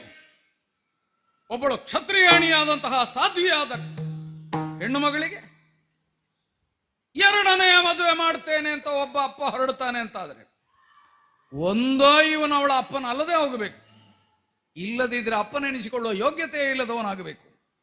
ಒಬ್ಬೊಬ್ಬರು ಒಂದೊಂದು ಮಾಡಿ ನಮ್ಮ ಜಾತಿ ಮರ್ಯಾದೆ ತೆಗೆಯುವುದು ಅಂತ ಆಯ್ತಲ್ಲ. ಈಗ ಒಬ್ಬ ಕ್ಷತ್ರಿಯನಾದವ ಯೋಚನೆ ಮಾಡಬೇಕಾದ ವಿಧಾನವೋ ಇದು ಅಲ್ಲ. ಈ ಭೀಮಕನಿಗೆ ಏನಾದರೂ ತಲೆ ತಿರುಗಿತ? ಕೆಲವು ಸಲ ಹಾಗಾಗ್ತದೆ. ಏನು ಅಧಿಕಾರವೋ, ಸಿಂಹಾಸನವೋ, ಮತ್ತೊಂದ ಸೌಭಾಗ್ಯವೋ ಒದಗಿ ಬಂದಾಗ ತನ್ನ ಐಹಿಕವಾದ ಪರಿವೇ ಇರುವುದಿಲ್ಲ, ಪಿತ್ತ ಏರುವುದು ಅಂತ ಹೇಳುವುದು. ಅದಕ್ಕೆ ಬಿನುಗು ಭೀಮಕ ಇಂಥದ್ದನ್ನೆಲ್ಲ ಆಲೋಚನೆ ಮಾಡ್ತಾನೆ ಅಂತ ಆದ್ರೆ, ಅಲ್ಲ, ಜತೆಯಲ್ಲಿದ್ದು ಸಮ್ಮತಿಸುವವರೆಂಥವರು? ಇನಿಬರಿಗೆ ಸಮ್ಮತಗಳಾದುದೇ ಈ ಬಿನುಗು ಭೀಷ್ಮನ ವ್ಯವಹಾರ. ಕ್ಷತ್ರಿಯಾಣಿಯಾದ ದಮಯಂತಿಗೆ ಮತ್ತೊಂದು ಸ್ವಯಂವರ ಅಂತ ಹೇಳುವವನ ನಾಲಿಗೆಯನ್ನು ಕತ್ತರಿಸಬೇಕು. ಇಲ್ಲದಿದ್ರೆ ಏನಯ್ಯ, ಏನು ಯೋಗ್ಯತಾವಂತನವನು?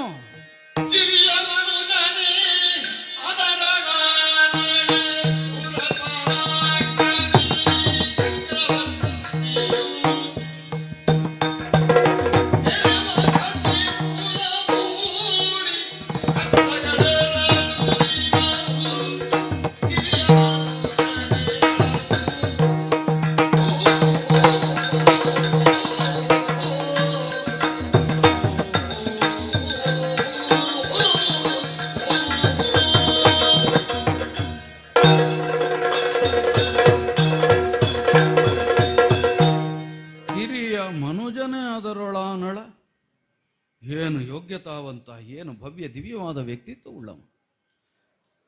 ಒಬ್ಬ ಚಕ್ರವರ್ತಿ ಎಂಬ ನೆಲೆಯಿಂದ ನಾವು ಮಾನಿಸಬೇಕು ಅಂತ ನಾನು ಆಡುವುದಲ್ಲ. ವ್ಯಕ್ತಿಯಾಗಿ ತನ್ನ ವರ್ಚಸ್ಸಿನಿಂದ ಪ್ರಪಂಚದಲ್ಲಿ ಎದ್ದು ಕಾಣುವ ಯೋಗ್ಯತೆ ಇದ್ದಂತಹ ನಳ, ಏನೋ ಒಂದು ವಿಪರೀತ ಉಂಟಾಯಿತು ಜೀವನದಲ್ಲಿ. ವಿಧಿಯ ವಿಲಾಸವೇ ಕಾರಣ ಇದ್ದೀತು. ಸೋತ ತನ್ನ ಭಾಗ್ಯವನ್ನು ಕಳ್ಕೊಂಡ. ದಿಟವೇ. ಹಾಗೆ ಅಂತ ಇದೇ ಶಾಶ್ವತ ಏನು? ಅಲ್ಲೂ ಅಲ್ಲ. ಇವತ್ತಲ್ಲ ನಾಳೆ, ಇವತ್ತು ಮುಳುಗಿದ ಸೂರ್ಯ ನಾಳೆ ಪೂರ್ವ ದಿಕ್ಕಿನಲ್ಲಿ ಮೇಲೆ ಬರುವ ಹಾಗೆ ನಳ ತನ್ನ ಯೋಗ್ಯತೆಯಿಂದ ಪ್ರಕಾಶಕ್ಕೆ ಬರುವ ದಿನ ಉಂಟು. ಇದನ್ನು ನನ್ನಂಥವರು ನಿರೀಕ್ಷೆ ಮಾಡ್ತಾರೆ. ಹೆಣ್ಣು ಕೊಟ್ಟ ಮಾವ ಈ ಭೀಮಕನಿಗೆ ತಲೆಗೋಗ್ಲಿಲ್ಲ. ಅಲ್ಲ ಅಲ್ಲ, ಇಂಥದ್ದನ್ನು ಅಪ್ಪ ಮಾಡ್ತಾನೆ ಅಂತ ಅನ್ನುವಾಗ ಆ ಸಾಧ್ವಿಯಾದ ದಮಯಂತಿಯಾದರೂ ಇದನ್ನು ಅಂಗೀಕರಿಸಬಹುದಾ?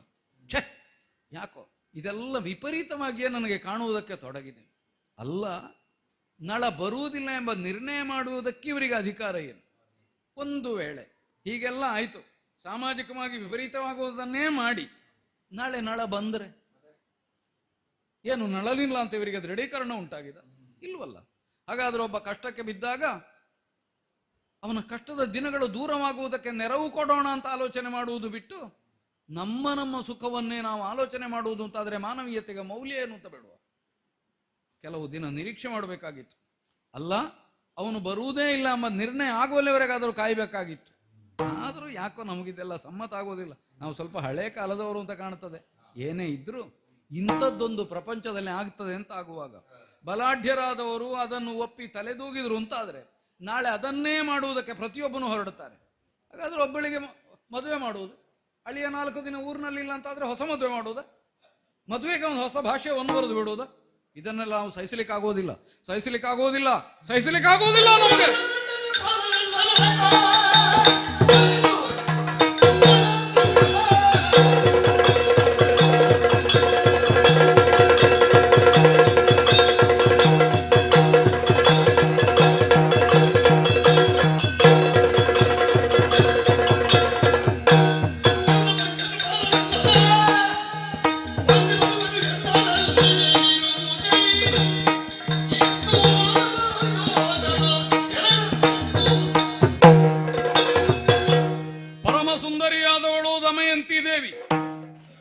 ಸೌಂದರ್ಯಕ್ಕಾಗಿ ದೇವಲೋಕದಿಂದಲೇ ಅಪೇಕ್ಷಿಸಿದ್ದುಂಟಂತೆ ಸ್ವಯಂವರ ಪೂರ್ವದಲ್ಲಿ.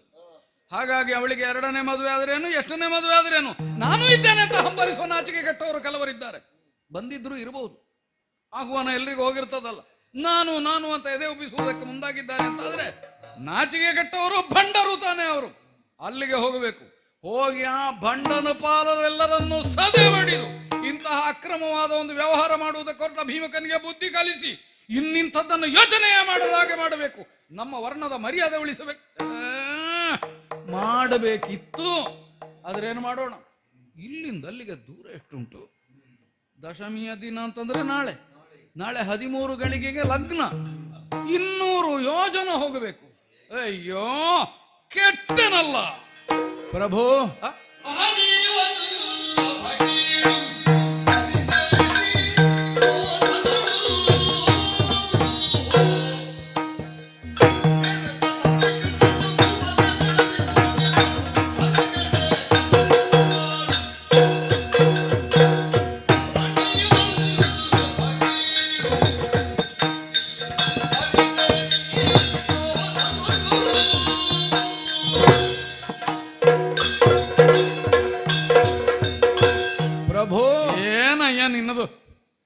ಆತಂಕದಿಂದಲೇ ಎದ್ದು ನಿಂತದ್ದು ನಾನು. ನನ್ನ ಆತಂಕವನ್ನು ಯಾರಲ್ಲಿ ಹೇಳೋಣ? ಅಲ್ಲ, ಎಲ್ಲರೂ ಆತಂಕಿತರಾಗಿ ಹೋಗಿದ್ದಾರೆ. ಒಮ್ಮೆ ಸಭೆಯನ್ನು ನೋಡಿ ಅಂತೆ. ನನಗೆ ಸಿಟ್ಟು ಬಂತು ಅಂತ. ಹೌದು, ಬಹುಶಃ ಇಷ್ಟು ಸಿಟ್ಟನ್ನು ನಿಮ್ಮ ಸಭೆಯಲ್ಲಿದ್ದವರು, ನಿಮ್ಮ ಊರಿನವರು ಯಾವಾಗಲೂ ನಿಮ್ಮಲ್ಲಿ ನೋಡ್ಲಿಲ್ಲ. ಅಲ್ಲ, ಯಾವಾಗಲೂ ನೋಡ್ಲಿಕ್ಕಿಲ್ಲ. ಇಂಥದ್ದಾಗುವುದೇ ಇಲ್ಲ. ಏನಿದು? ಏನು ಇಡೀ ಪ್ರಪಂಚವನ್ನೇ ಮೇಲೆ ಕೆಳಗ ಪ್ರಸಂಗ ಹಾಗುಂಟಾ? ಅಲ್ಲ, ಸಿಟ್ಟು ಬರದೆ ಸಿಟ್ಟು ಬರಬೇಕಾದದ್ದು ಹೌದು. ಮತ್ತೆ ನೀವು ಹೇಳಿದ ವಿಷಯವೂ ಹೌದು. ಮತ್ತೆಂತದ್ದು? ನಮ್ಮ ಕಣ್ಣೆದುರಿನಲ್ಲೇ ನಡೆಯುವ ಹಾಗೆ ಒಂದು ಅಕ್ರಮ ಆಗುವಾಗ ನಾವು ನೋಡಿಕೊಂಡು ಸುಮ್ಮನೆ ಒಂದು ಅಧರ್ಮದ ಕೆಲಸ, ಒಂದು ಕ್ರಮವಲ್ಲದೆ ಇದ್ದದ್ದು ನಡೆಸಲ್ಪಡ್ತದೆ ಅಂತ. ಮತ್ತೆ ಕ್ಷತ್ರಿಯರ ಆಯುಧ ಹಿಡ್ಕೊಂಡದ್ದು ಯಾಕೆ? ಆಕ್ಷೇಪ ಮಾಡತಕ್ಕದ್ದು. ಅಲ್ಲ, ಮಾಡಬೇಕಾದದ್ದು ಹೌದು. ಹೌದು, ಆದ್ರೆ ಮಾಡಬೇಕಾದಲ್ಲೇ ಮಾಡ್ಬೇಕಂದ್ರೆ ಸಂದರ್ಭ ಇದು ಹೌದಲ್ಲ. ಇದು ತಪ್ಪು ತಿಳ್ಕೊಳ್ಬಾರದು. ಅದು ಹಾಗೆ ಹೇಳುವುದೇ ಏನೋ ತಪ್ಪು ತಿಳ್ಕೊಳ್ಳಿಕ್ಕೆ ಹೇಳುವುದು. ನಿಮ್ಮನ್ನು ಆಕ್ಷೇಪಿಸುವಂತಹ ಬುದ್ಧಿಯಿಂದ ನಾನು ಎದ್ದು ನಿಂತದ್ದು ಅಂತ ಅರ್ಥ ಅಲ್ಲ. ಮತ್ತೆ ನಿಮ್ಮ ಆವೇಶವನ್ನು ನೋಡಿದಂತಹ ಕ್ಷಣದಲ್ಲಿ ನಮ್ಮವರೆಲ್ಲ ಭಯಭೀತರಾಗಿ ಹೋಗಿದ್ದಾರೆ. ಹೌದು, ಆದ್ರೆ ಇವರನ್ನು ಹೆದರಿಸಿದ್ರೆ ಅಲ್ಲಿ ಆಗುವ ಮದುವೆ ನಿಲ್ತಾರೆ. ಅಯ್ಯೋ, ಇವರನ್ನು ಹೆದರಿಸಲಿಕ್ಕೆ ಹೇಳಿದ್ದಲ್ಲ. ಇವರ ಮೇಲೆ ನಮ್ಮ ಆಯುಧ ಪ್ರಯೋಗವೂ ಇಲ್ಲ. ಇವರೆಲ್ಲ ನಮ್ಮವರೇ. ಈಗ ಹೇಳಬೇಕಾದದ್ದನ್ನೇ ಹೇಳಿದ್ದೀರಿ, ಹೌದು, ಹೇಳಬೇಕಾದಂತೆಯೇ ಹೇಳಿದ್ದೀರಿ. ಸರಿ. ಆದ್ರೆ ಹೇಳಬೇಕಾದಲ್ಲಿ ಹೇಳಲಿಲ್ಲ. ಹೇಳ್ಬೇಕಾದಲ್ಲಿ ಹೇಳ್ಬೇಕಾದಲ್ಲಿ ಅಂತಂದ್ರೆ ನನಗೆ ಅರ್ಥ ಆಯ್ತು. ಇಲ್ಲಿ ಅಲ್ಲ, ಮದುವೆ ನಡೆಯುವುದು ಅಲ್ವಾ? ನೀವು ಇಲ್ಲಿ ಬೊಂಬೆ ಹಾಕಿ ಆಕಾಶ ಭೂಮಿ ಒಂದು ಮಾಡಿದ್ರೆ ಅಲ್ಲಿ ಆಗುವ ಮದುವೆ ನಿಲ್ತದೆ. ಏನು ಮಾಡುವ? ಮಾಡಲಿ ನಾನು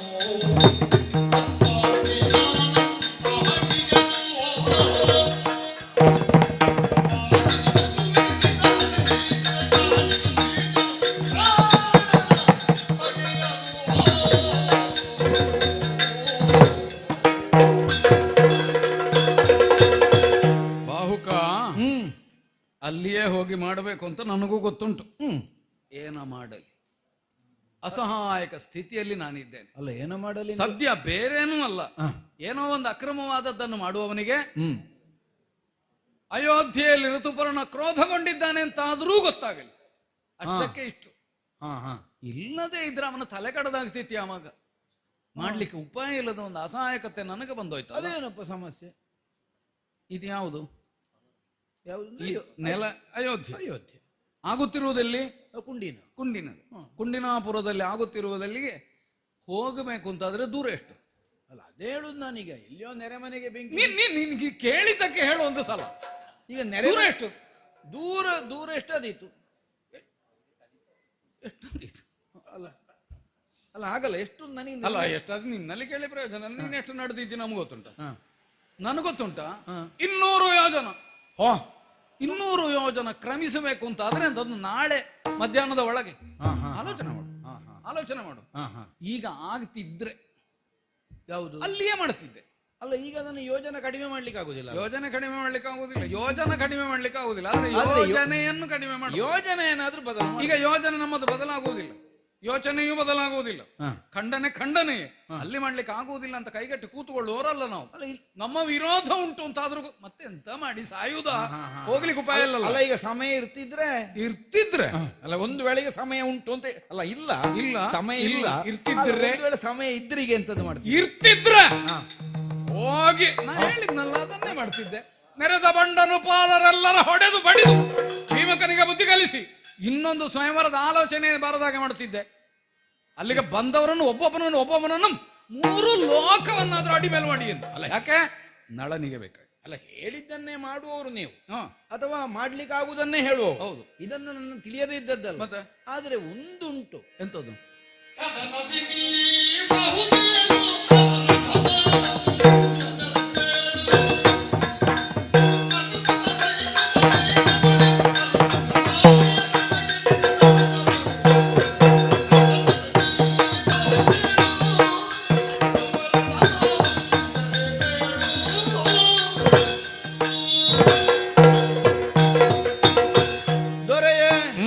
ಸಂಗ್ರಾಮದಲ್ಲಿ ತಾವು ಸಮರ್ಥರು. ಇದು ನಮಗೆ ಹೊಸ ವಿಷಯ ಏನೂ ಅಲ್ಲ.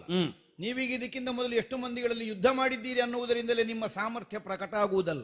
ಅಥವಾ ತನ್ನ ಪ್ರಾಣವಿದ್ದ ತನಕ ನ್ಯಾಯಕ್ಕಾಗಿ ಹೋರಾಡುತ್ತೇನೆ ಅನ್ನುವಂತಹ ನಿಮ್ಮ ನಿಲುಮೆಯೇ ಸಾಕು ಎಂತವರನ್ನಾದ್ರೂ ಎದೆಗಡಿಸಬಲ್ಲುದು. ಇಂಥದ್ದು ನಿನ್ನದು ಹೊಸ ವಿಶೇಷ ಶೈಲಿ. ಸತ್ವ ಬೇರೆ, ಶಕ್ತಿ ಬೇರೆ. ನಮ್ಮಲ್ಲಿ ಸತ್ವ ಉಂಟ? ಅಲ್ಲ, ಸತ್ವ ಉಂಟು, ಅದು ಉಂಟು. ಆದ್ರೆ ಎಲ್ಲಾ ಸಂದರ್ಭಗಳಲ್ಲಿ ಸತ್ವವೇ ಸಾಕಾಗ್ತದೆ ಅಂತ ಹೇಳಲಿಕ್ಕೆ ಆಗುದಿಲ್ಲ. ಶಕ್ತಿಯೂ ಬೇಕಾಗ್ತದೆ ಅಲ್ವಾ? ಹೌದು. ಸತ್ವ ಇದ್ದವನಿಗೆಲ್ಲ ಶಕ್ತಿ ಮೇಳೈಸಿದರೆ ಉದ್ದೇಶಿಸಿದಂತಹ ಕಾರ್ಯದಲ್ಲಿ ಸಿದ್ಧಿಯನ್ನು ಹೊಂದಲಿಕ್ಕೆ ಆಗ್ತದೆ. ಶಕ್ತಿ ಕೂಡದೇ ಇದ್ರೆ ಈ ಊರಿನಲ್ಲಿ ಒಳ್ಳೆದು ಮಾಡುವವನಿಗೆ ಹೆಚ್ಚು ಬೆಂಬಲ ಬೇಡ, ಕೆಟ್ಟದು ಮಾಡುವ ಹೆಚ್ಚು ರಕ್ಷಣೆ ತಗೊಂಡು ಬರ್ತಾನೆ ಯಾವಾಗ. ಮತ್ತೆ ಇರುವುದು ಹಾಗೆ ಅಲ್ವಾ? ಬೇಡದ್ದು ಮಾಡುವವನಿಗೆ ಹೆಚ್ಚು ಜನ ಬೆಂಬಲಿ. ಈಗ ನೀವು ಲೇಖನ ವಾಚಿಸುವಾಗ ನಾನು ನನ್ನ ಒಂದು ಕಿವಿ ಅಲ್ಲಿಗೆ ಕೊಟ್ಟಿದ್ದೆ. ಗೊತ್ತಾಯ್ತು. ಹೌದು, ನೀವು ಹೇಳಿದ್ರಿ ವಸುದೇ ಪಾಲಕರೆಲ್ಲ ನೆರೆದಿರಿಗರೆಲ್ಲ. ಹೌದು, ಅನೇಕ ಮಂದಿ ಬಂದಿದ್ದಾರೆ, ಅನೇಕ ಮಂದಿಗಳು ಬಂದಿದ್ದಾರೆ. ಹೌದು. ಈಗ ಬರುವವರಿಗೆ ಗೊತ್ತಿಲ್ವಾ ಇದು ಸರಿಯಾದ ಕ್ರಮದ ಮದುವೆ ಅಲ್ಲ ಅಂತ? ಅಲ್ಲ, ಅದಕ್ಕೆ ಬೇಡದ್ದಕ್ಕೆ ಕೈ ಹಾಕುವವರು ಹೆಚ್ಚು ಅಂತ. ಈಗ ಬೇಡದಿದ್ದಕ್ಕೆ ಕೈ ಹಾಕುವರು ಬೇಕಾದ ಬಲ ತಕೊಂಡೇ ಬರುವುದಿಲ್ಲ. ಬಂದಿರಬಹುದು ಅಲ್ವಾ? ಹಾಗೆ ಒಬ್ಬೊಬ್ಬರೇ ಬರ್ತಾರೆ ಅಂತ ಅರ್ಥ ಅಲ್ಲ. ಸೇನಾ ಸಮೇತನಾಗಿ ಏನಾದ್ರೂ ವಿಪರೀತ ಒದಗಿದ್ರು ಅದನ್ನು ಸಮರ್ಥವಾಗಿ ಎದುರಿಸುವಷ್ಟು ಬೇಕಾದ ಸಿದ್ಧತೆಯಿಂದಲೇ ಬರ್ತಾರೆ. ಮತ್ತೆ ಒಬ್ಬೊಬ್ರು ಎಂತವರು ಅವರಲ್ಲಿ ಈಗ ಅಧಮ ವಂಶರೇನಲ್ಲ, ಎಲ್ಲರೂ ಕ್ಷತ್ರಿಯ ವಂಶದವರೇ, ಕ್ಷತ್ರಿಯರೇ, ಯೋಗ್ಯರೇ. ಒಂದು ದೇಶ ಆಳುವ ಯೋಗ್ಯತೆ ಇದ್ದವರು, ಆಪತ್ತು ಬಂದಂತಹ ಕಾಲದಲ್ಲಿ ಸಂರಕ್ಷಿಸುವ ಸಾಮರ್ಥ್ಯ ಇದ್ದವರು, ಇನ್ನೊಬ್ಬರ ಮೇಲೆ ಆಕ್ರಮಣ ಮಾಡಬಹುದಾದ ಸಾಮರ್ಥ್ಯ ಇದ್ದವರು, ಇಷ್ಟೆಲ್ಲ ಇದ್ದವರು ಬರಿಗೈಯಲ್ಲಿ ಬರ್ತಾರೆ. ಒಂದು ವೇಳೆ ಸಾಕ್ಷಾತ್ ಪರಶಿವನೇ ಬಂದರೂ ಅಲ್ಲ ಹೇಳಿದ್ ನಾನು, ಅವನನ್ನಾದ್ರೂ ಸಮರದಲ್ಲಿ ಹಿಂದೆ ಮುಂದೆ ಮಾಡುವಷ್ಟು ಸಾಮರ್ಥ್ಯವನ್ನು ಹೊಂತ ಕಾರ್ಯಗಳೆಲ್ಲ ಬರುವಾಗ ಅಷ್ಟು ಮಂದಿಗಳೆಲ್ಲ ಬೆಳೆದಿದ್ದದ್ದು ಮಾಡ್ಲಿಕ್ಕೆ ಬಂದಿರುವಾಗ ನೀವೊಬ್ರು ಬೇಕಾದ್ದು ಮಾಡ್ತೇನೆ ಅಂತ ಹೊರಟ್ರೆ ಆದೀತ ಮಾಡಿ ಅಂದ್ರೆ ಏನ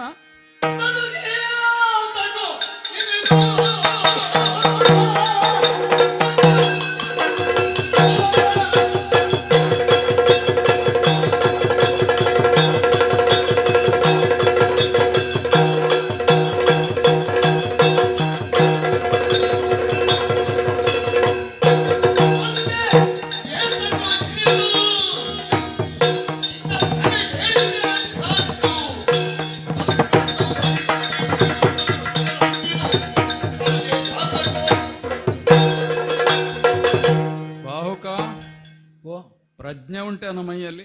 ಅಲ್ಲ ಇದ್ದಕ್ಕ ಏನು ಮಾತಾಡ್ತಾ ಇದ್ದಿ? ಯಾರಲ್ಲಿ ಮಾತಾಡ್ತಾ ಇದ್ದಿ? ಸಲುಗೆ ಹತ್ತಿರ ಇಟ್ಟುಕೊಂಡ್ರೆ ಇಟ್ಟ ನೀನೇನು ಮಾಡ್ತೀಯ ಅಲ್ಲಿ ಹೋಗಿ? ಅವರೆಲ್ಲ ಬಹಳ ಪ್ರಚಂಡರ. ನಾನು ಆಲೋಚನೆ ಮಾಡಿದ್ದು ಭೀಮಕನಿಗೆ ತಲೆ ಹಾಳಾದ್ದು ಮಾತ್ರ ಅಂತ. ಮತ್ತೆ ನೋಡಿದ್ರೆ ನಿನಗೂ ತಲೆಗೆಟ್ಟ ಆಗುಂಟು. ಆಗಿಂದ ನೋಡ್ತಾ ಇದ್ದೇನೆ ನಾನೇನನ್ನು ಉಜ್ಜುಗಿಸಿದ್ದೇನು, ನನ್ನ ಸಂಕಲ್ಪ ಏನು, ಅದಕ್ಕೆ ನಾನು ಅಸಹಾಯಕ ಎಂಬ ಅರ್ಥದಲ್ಲಿ ಮಾತಾಡ್ತಾ ಇದೆಯಲ್ಲ ನೀನು. ಈಗ ನನಗೆ ಬೇಕಾದ್ದೇನು ಗೊತ್ತಾ? ಅಲ್ಲಿಗೆ ಆ ಹೊತ್ತಿನ ಒಳಗೆ ತಲುಪಬೇಕಾದ್ದು. ಒಂದು ವೇಳೆ ಅಲ್ಲಿಗೆ ಹೋದ್ರೆ ಪರಶಿವನನ್ನು ಲೆಕ್ಕಕ್ಕಿಡದವರು ಬರ್ಲಿ, ಆಯುಧ ಹಿಡ್ಕೊಂಡವರು ಬರ್ಲಿ, ಅದರಿಂದ ಹೆಚ್ಚಿನವರು ಬಂದಿ, ಪ್ರಪಂಚವೇ ತಲೆಗೆಳಗಾದ್ರು ಅಲ್ಲ, ಅವರೆಲ್ಲ ಒಟ್ಟಾಗಿ ನನ್ನೆದುರು ಬಂದ್ರು, ನಾ ಅಂಜುವನಲ್ಲ ಅಳುಕೋವನಲ್ಲ. ಯಾಕೆ? ನನ್ನ ಆಪ್ತನಾದಂತಹ ನಳನಿಗಾಗುತ್ತಿರುವ ಅಪಚಾರ ಇದು. ಇದನ್ನೆದುರಿಸುವಲ್ಲಿ, ಧರ್ಮಕ್ಕಾಗಿ ಕೈ ಎತ್ತುವಲ್ಲಿ ನಾವು ಹಿಂಜರಿಯುವವರಲ್ಲ, ಅಂಜುವವರಲ್ಲ. ಹೋಗಿ ಹುಡಿ ಮಾಡುತ್ತಿದ್ದೆ, ಹೋಗ್ಲಿಕ್ಕೆ ಉಪಾಯ ಇಲ್ಲಲ್ಲ.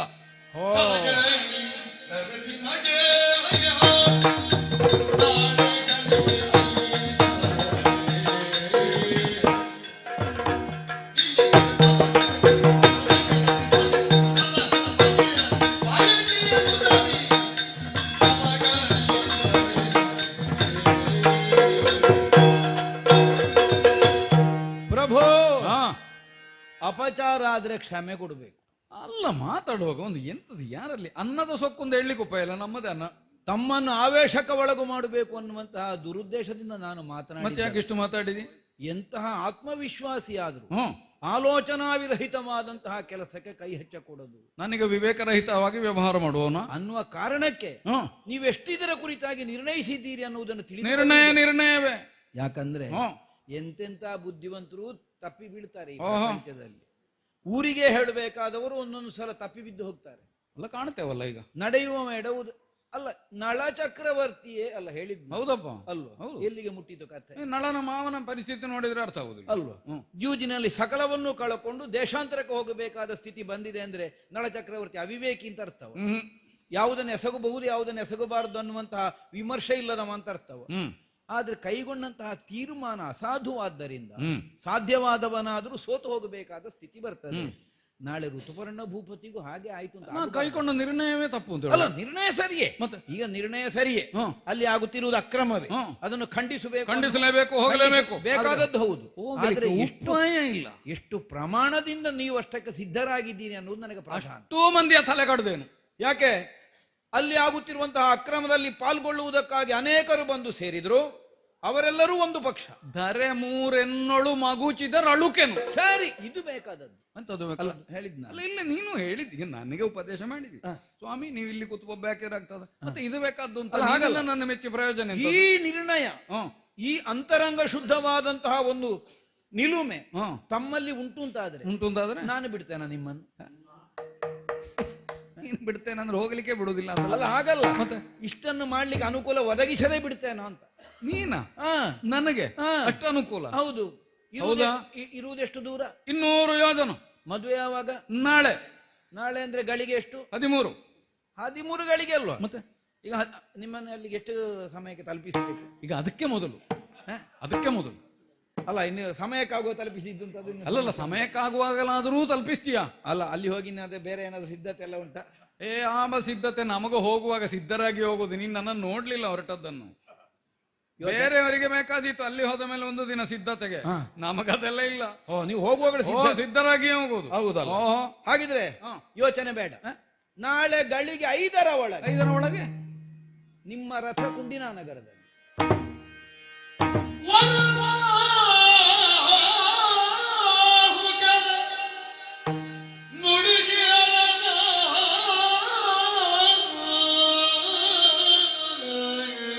ಬಾಹುಕ ವರಬಾಹುಕನ ನುಡಿಗಿ ಅರದನದಿ ದೋಷದುಳ್ಕರವ ತಟ್ಟುತ್ತ ಕರವ ತಟ್ಟುದರಿಂದ ಹೊಡಿವೆ ಒಂದು ಉಪಕಾರ ವಿರಚಿಸೋ ಒಂದು ಉಪಕಾರವನ್ನು ಮಾಡು.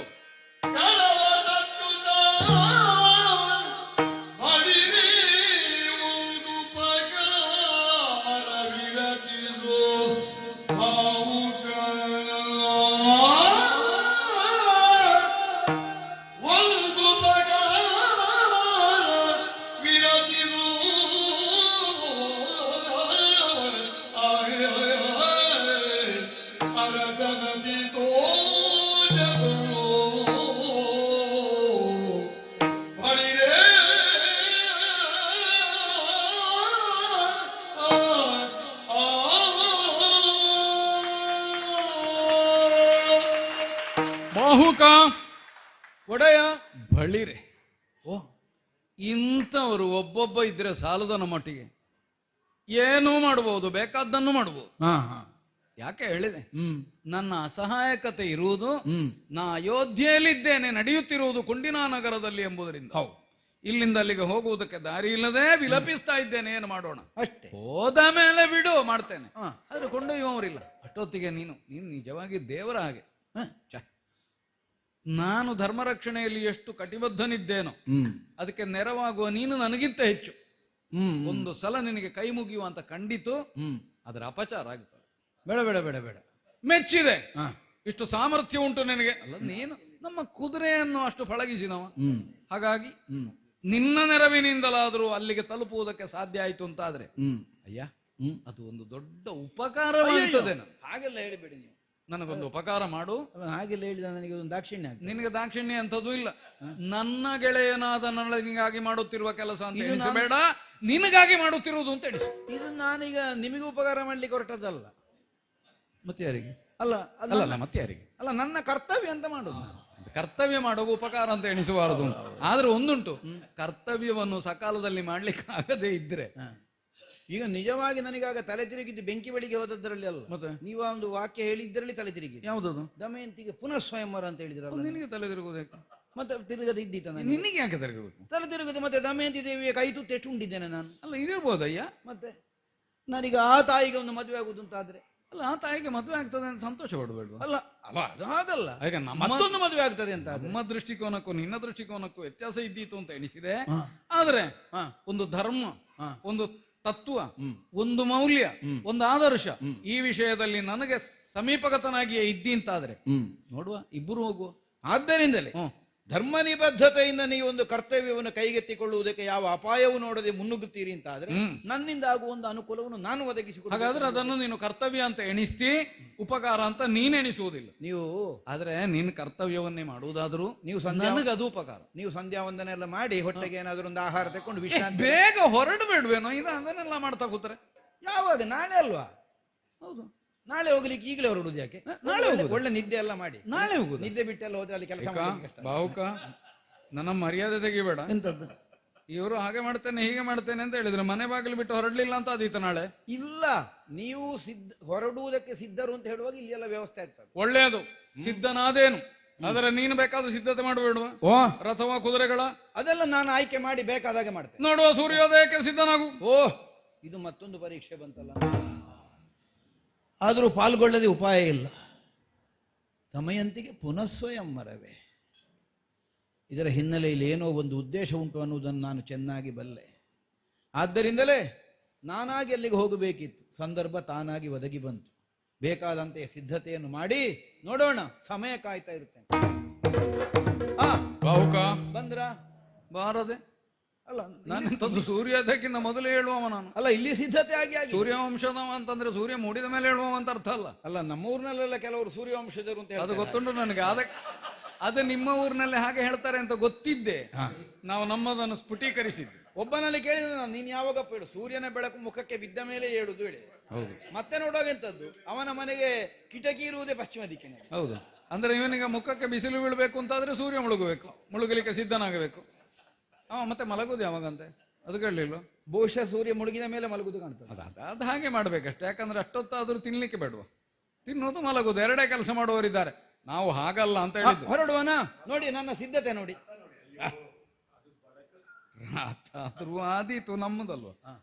ಅಲ್ಲ ಕುದುರೆಯು ನಮ್ಮದೇ. ಕುದುರೆ ನಮ್ದೇ, ನಮ್ಮ ಒಳ್ಳೆ ಕುದುರೆ. ಇದು ನಿನಗೆ ಸಾಕ್ಲಿಕ್ಕೆ ಕೊಟ್ಟ ಕುದುರೆಯ? ಹೌದು. ಅದ್ಯಾಕೆ ಹಾಗೆ?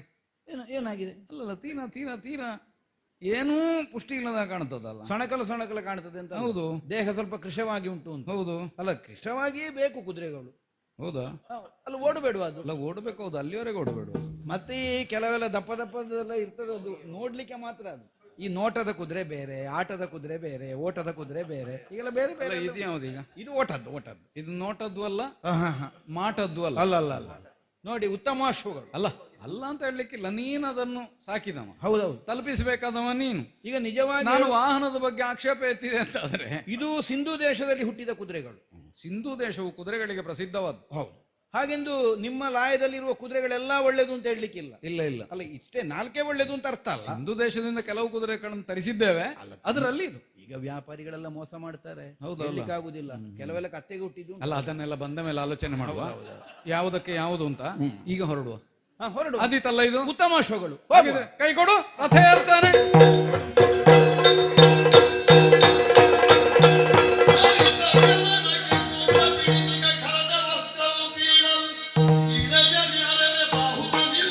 ಬಾಹುಕ ನಿಲ್ಲು.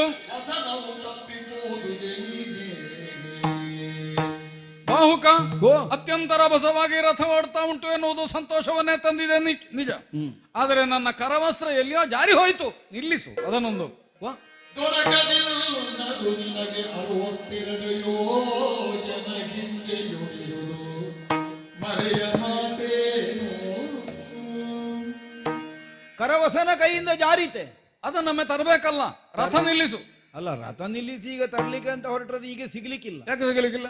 ಈ ಕ್ಷಣ ಜಾರಿದ್ದಲ್ಲೋ. ಹೌದು, ಅದು 62 ಯೋಜನೆ ಹಿಂದೆ ಆಯ್ತು. ಎಂತದ್ದು? 62 ಯೋಜನೆ. ಮರಣದಿರು ತಡಿ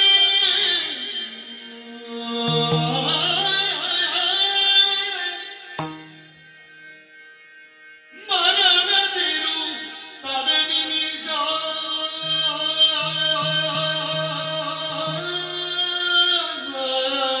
ಸಾರಥ್ಯಕ್ಕೆ ಮರಳದಿರು. ತಡನಿ ವಿಜಯ ಇಲ್ಲಿಯೇ ನಿಲ್ಲು. ನೀನಾರರು ಯಾರಯ್ಯ ನೀನು? ನೀನಾರರು ವಂಚಿಸಬೇಡ, ನೀನಾರರು ವಂಚಿಸಬೇಡ. ತ್ರೈ ಜಗದರಸು ನಳನೃಪನೂರ್ವನಲ್ಲದಿ ಇನ್ನೋರ್ವನಿಲ್ಲ. ಹರಿಗಳ ತಿರುಗಿ ಬರದು ಈ ವೇಗಗಳು.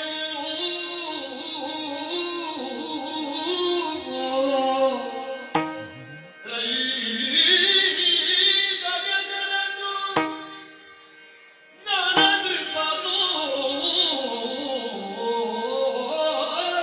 ಅಲ್ಲದಿ ಹರಿಗಳ ತೆರಿಗೆ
ಏನು ಕೌಶಲ, ಏನು ಸಿದ್ಧಿ.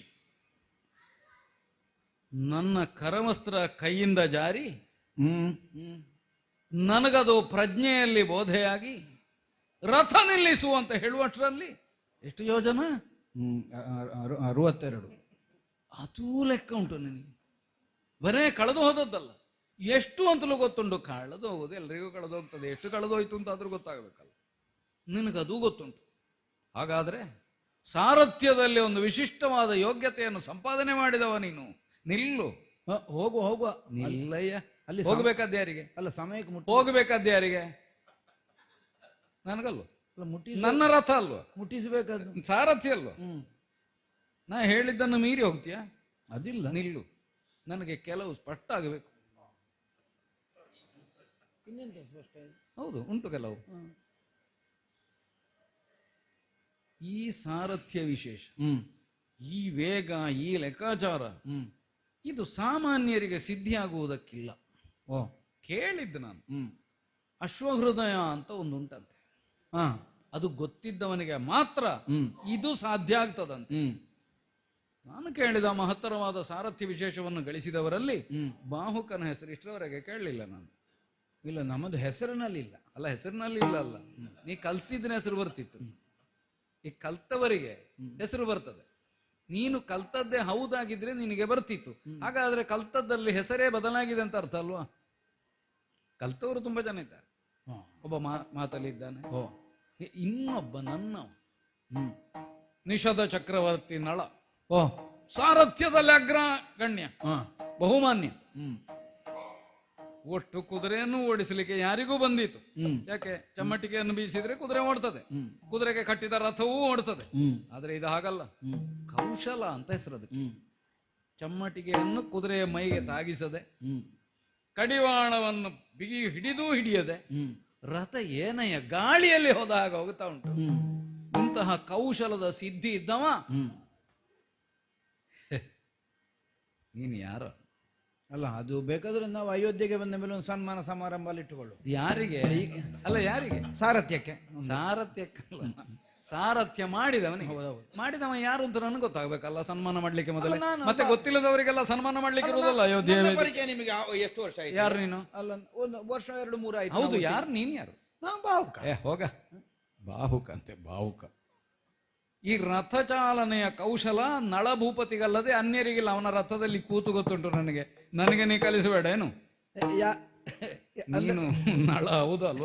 ಯಾರು? ನೀನು. ನಾನು ನೀನು ನಾನು ನಳನೆ. ನೀನು ನಳನೆ. ನಾನು ನಳನೆ. ನೀನು ನಳನೆ. ಕಿರುನಗೆಯುವಿ ಅವನು ಉದಾನಿ ಪರಿಮರಳೊಳು ಬಲಿರಾಯ. ರಾಯ ನೈಜದನೆಲ್ಲಿ ನಾನಿಲ್ಲಿ, ರಾಯ ನೈಜದನೆಲ್ಲಿ ನಾನಿಲ್ಲಿ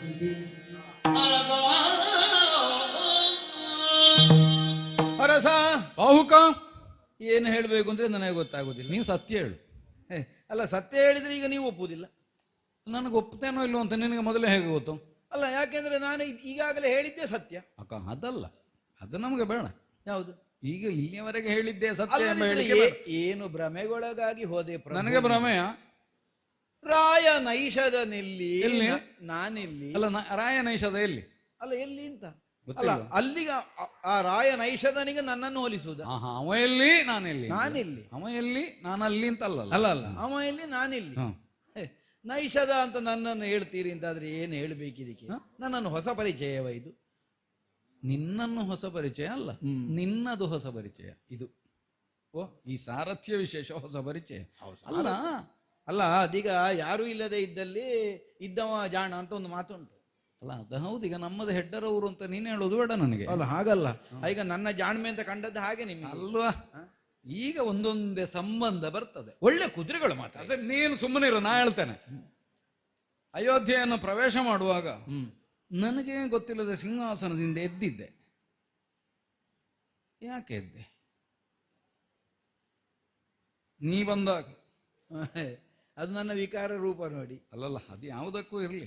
ನನ್ನನ್ನು ಅಯೋಧ್ಯೆಯ ಸೂರ್ಯವಂಶೀಯನಾದ ಒಬ್ಬ ಅರಸನನ್ನು ಸಿಂಹಾಸನದಿಂದ ಎಬ್ಬಿಸಬೇಕು ಅಂತಾದರೆ ಸಾಮಾನ್ಯ ವರ್ಚಸ್ಸಿದ್ದವರಿಗೆ ಸಾಧ್ಯವೋ?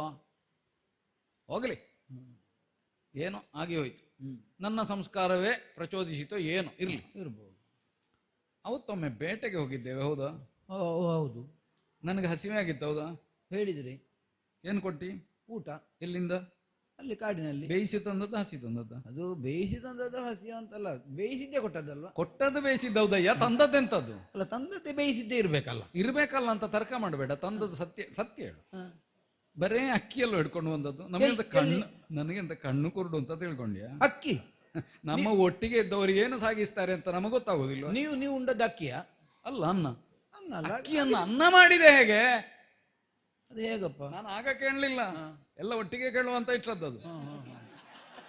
ಅಕ್ಕಿಯನ್ನು ಅನ್ನ ಮಾಡಿದಾಗ ನಿನ್ನ ಕಾಡಿನಲ್ಲಿ ಅಕ್ಕಿಯನ್ನು ಅನ್ನ ಮಾಡುದು ಯಾರಾದ್ರೂ ಬೇಯಿಸುದು? ಹೇಗೆ ಅದು ಬೇಯಿಸಿದ್ರೆ ಅನ್ನ. ಹೌದೌದು, ಅಕ್ಕಿ ಬೇಯಿಸಿದ್ರೆ ಅನ್ನ ಆಗ್ತದೆ ಅಂತ ನಮಗೆ ಗೊತ್ತುಂಟು. ಅದು ಹೇಗೆ?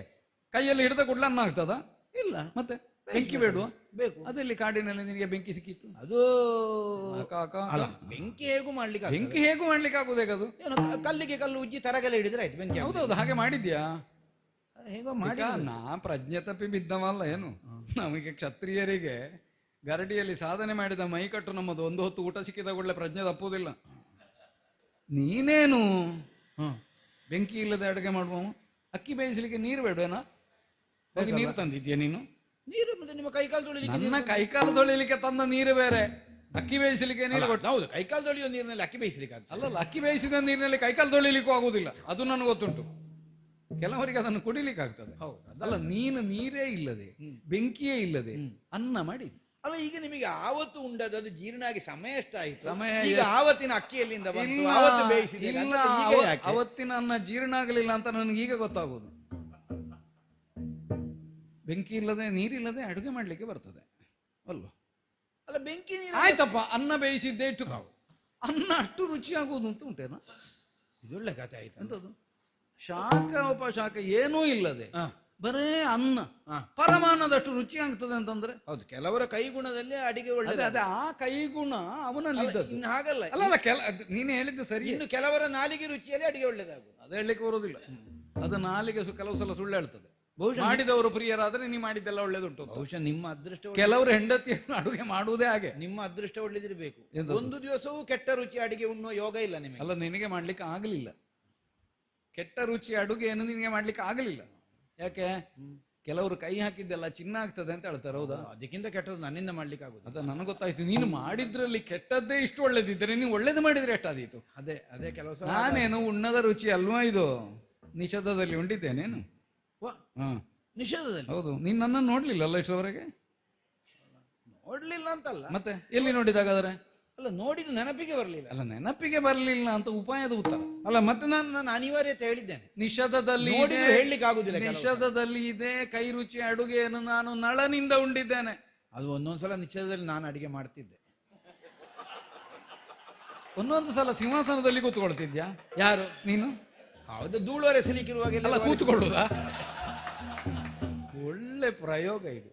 ಒಂದು ಆಸನದಲ್ಲಿ ಧೂಳು ಉಂಟು ಅಂತ ಆದ್ರೆ ಕೂತು ಒರೆಸುದು. ಹೌದು, ನಮಗೆ ಮತ್ತೆ ಅಲ್ಲಿ ಅದರಲ್ಲಿಯೇ ಕೂತು ಒರೆಸುದು. ಕೈ ಎಟಕುದಿಲ್ಲ, ಮತ್ತೆಂತ ಮಾಡುದು?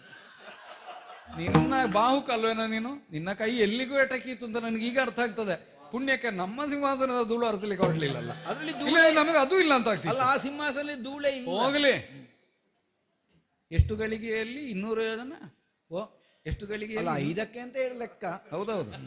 ಅಲ್ಲಿಂದ ಹೊರಟು ಹೌದು ಇಲ್ಲಿಗೆ 62 ಯೋಜನ ಬಂದಾಯ್ತು. ಅದು ಕರವಸ್ತ್ರ ಅಲ್ಲಿ ಉಂಟು. ಹೌದು. ಈಗ ನಿನ್ನ ವೇಗ ನೋಡಿದ್ರೆ ನಾವು ರಥ ತಿರುಗಿಸಿ ಹೋಗಿ ತಂದ್ರು ಅಲ್ಲಿಗೆ ಮುಟ್ಟಿಯವು. ಅಲ್ಲ, ಆಗಲ್ಲ. ಮತ್ತೆಂತದ್ದು? ಆಗಲ್ಲ. ಕರವಸ್ತ್ರ ಬೇಕು ಅಂತ ಆದ್ರೆ ಹಿಂದೆ ಹೋಗುವ. ಅಲ್ಲ, ಕರವಸ್ತ್ರವೇ ಬೇಕು ಅಂತಿಲ್ಲ. ನನಗದು ಜನ ಯಾವುದು ಅಂತ ಬೇಕು. ಯಾವುದು ಜನ? ಈಗ ನಿನ್ನ ಒಳಗೆ ಉಂಟಲ್ಲ ಒಂದು. ಹೌದು. ಈ ಬಹಿರಂಗದ ರೂಪದಿಂದ ಪ್ರತ್ಯೇಕವಾಗಿ ಅಂದ್ರೆ ಇದು ಒಳಗೊರ ಒಂದು ಹೊರಗೆ ಎಂತದು ಉಂಟು. ನೀನು ನಿಜವಾಗಿ ಹೇಳು, ನಿನ್ನ ನಳ ಹೌದು? ಯಾರು? ನನಗೆ ವಂಚನೆ ಮಾಡಬೇಡ. ನಾನು ಯಾರೋ ನಿನಗೆ ಗೆಳೆಯ ಅಲ್ಲ. ನಾನು ನಳ. ನಾ ಋತುಪರ್ಣ ಕೇಳ್ತಾ ಇರುವುದು. ನಾನು ನಳ. ನೀನು ನಳ. ನಾನು ನಳ. ನೀನು ನಳನೇ ಅಲ್ಲ, ಬಾಹುಕ. ಅದು ಗೊತ್ತಾಯ್ತು. ಬಾಹುಕ ಅಲ್ಲ ಅಂತ ಗೊತ್ತಾಯ್ತು. ಅಲ್ಲಲ್ಲ, ನಳ ಅಲ್ಲ, ಬಾಹುಕ ಅಂತ. ಅದ ನಳ ಬಾಹುಕ ಅಲ್ಲ ಅಂತ. ಯಾವುದು ಬಾಹುಕ ಅಲ್ಲ? ಬಾಹುಕ ಅಲ್ಲ, ನಳ. ಬಾಹುಕ ಹೌದು, ನಳ. ಬಾಹುಕ ಹೌದು, ನಳ ಅಲ್ಲ. ಅದೇ ಅದನ್ನು ಈ ಕಡೆ ಸೇರಿಸಿ. ಈಗ ನನ್ನಲ್ಲಿ ವಂಚನೆ ಮಾಡಬೇಡ. ಒಂದು ವೇಳೆ ನೀ ಸತ್ಯ ಹೇಳೋದಿಲ್ಲ ಅಂತ ಆದ್ರೆ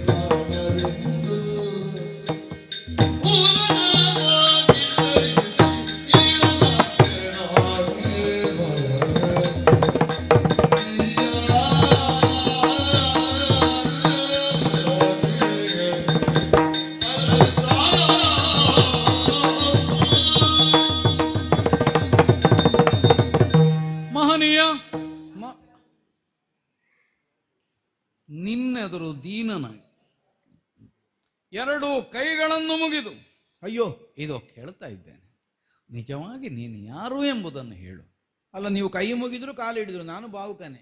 ಅಂದ್ರೆ ಯಥಾರ್ಥವನ್ನು ಹೇಳೋದಿಲ್ಲ ನೀನು. ಅಲ್ಲ, ಯಥಾರ್ಥವೇ. ಬಾಹುಕನಲ್ಲಿ ಈ ಯೋಗ್ಯತೆ ಇರುವುದಕ್ಕೆಲ್ಲ ಬಾಹುಕ ಯಾರೇ ಆಗಿರ್ಲಿ, ಈ ಸ್ವರೂಪಕ್ಕೆ ಬಾಹುಕ ಅಂತಲೇ ಹೆಸರು. ಹೌದಯ್ಯ, ನಮಗೆ ಬೇಕಾದ ಇನ್ನೊಂದು ಸ್ವರೂಪ. ಅಲ್ಲ, ಅದು ನಾನು ವೇಷ ಮಾಡಿ ಕೂತದ್ದೆ. ಮತ್ತಿನ್ನೆಂಥದ್ದು? ಅಲ್ಲ, ವೇಷ ಮಾಡಿದ್ರೆ ಒಂದು ಹೀಗೆ ವೇಷ ಮಾಡಿ ವೇಷ ಮಾಡಿದವರನ್ನು ನಾನು ನೋಡ್ಲಿಲ್ಲ ಅಂತ ಎಣಿಸಬೇಡ. ಮತ್ತೆ ಆದ ಕಾರಣವೇ ನಮಗೆ ವೇಷದ ಒಳಗಿರುವ ವೇಷಧಾರಿ ಯಾರು ಅಂತ ಗೊತ್ತಾಗ್ತದೆ. ಇದೀಗ ಕನಿಷ್ಠ ವೇಷಧಾರಿ ಅಂತ ಆದ್ರೂ ಗೊತ್ತಾಗ್ತದೆ. ಇದೀಗ ನಾನೀಗ ವೇಷ ಕೆಲವು ವೇಷವೇ ಮಾಡಿದವರು ವೇಷ ಮಾಡಿದ್ರೆ ನೋಡೋ ಗೊತ್ತಾಗುದಿಲ್ಲ, ಇದಾಗ್ಲಿಕ್ಕಿಲ್ಲ, ಇದು ನಿನ್ನದಾಗಲ್ಲ. ಒಳ್ಳೆ ವೇಷಧಾರಿ ನೀನು. ಅಲ್ಲ, ನಿಮ್ಮದು ಹೊಗಳಿಕೆ ಎಲ್ಲ ಬೇಡ. ಈಗ ನಾನು ವೇಷಧಾರಿ ಅಲ್ಲ, ವೇಷವೇ ಅಲ್ಲ.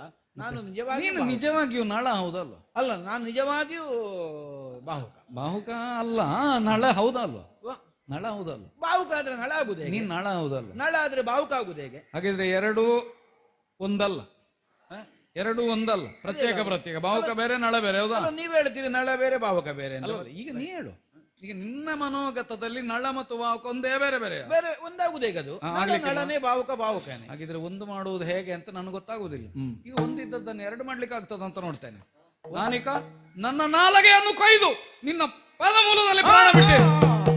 ಬದುಕಿಸುತ್ತ ಹಾಗಿಂತ ತರಳ ಬುದ್ಧಿಯಾತಕೀಗ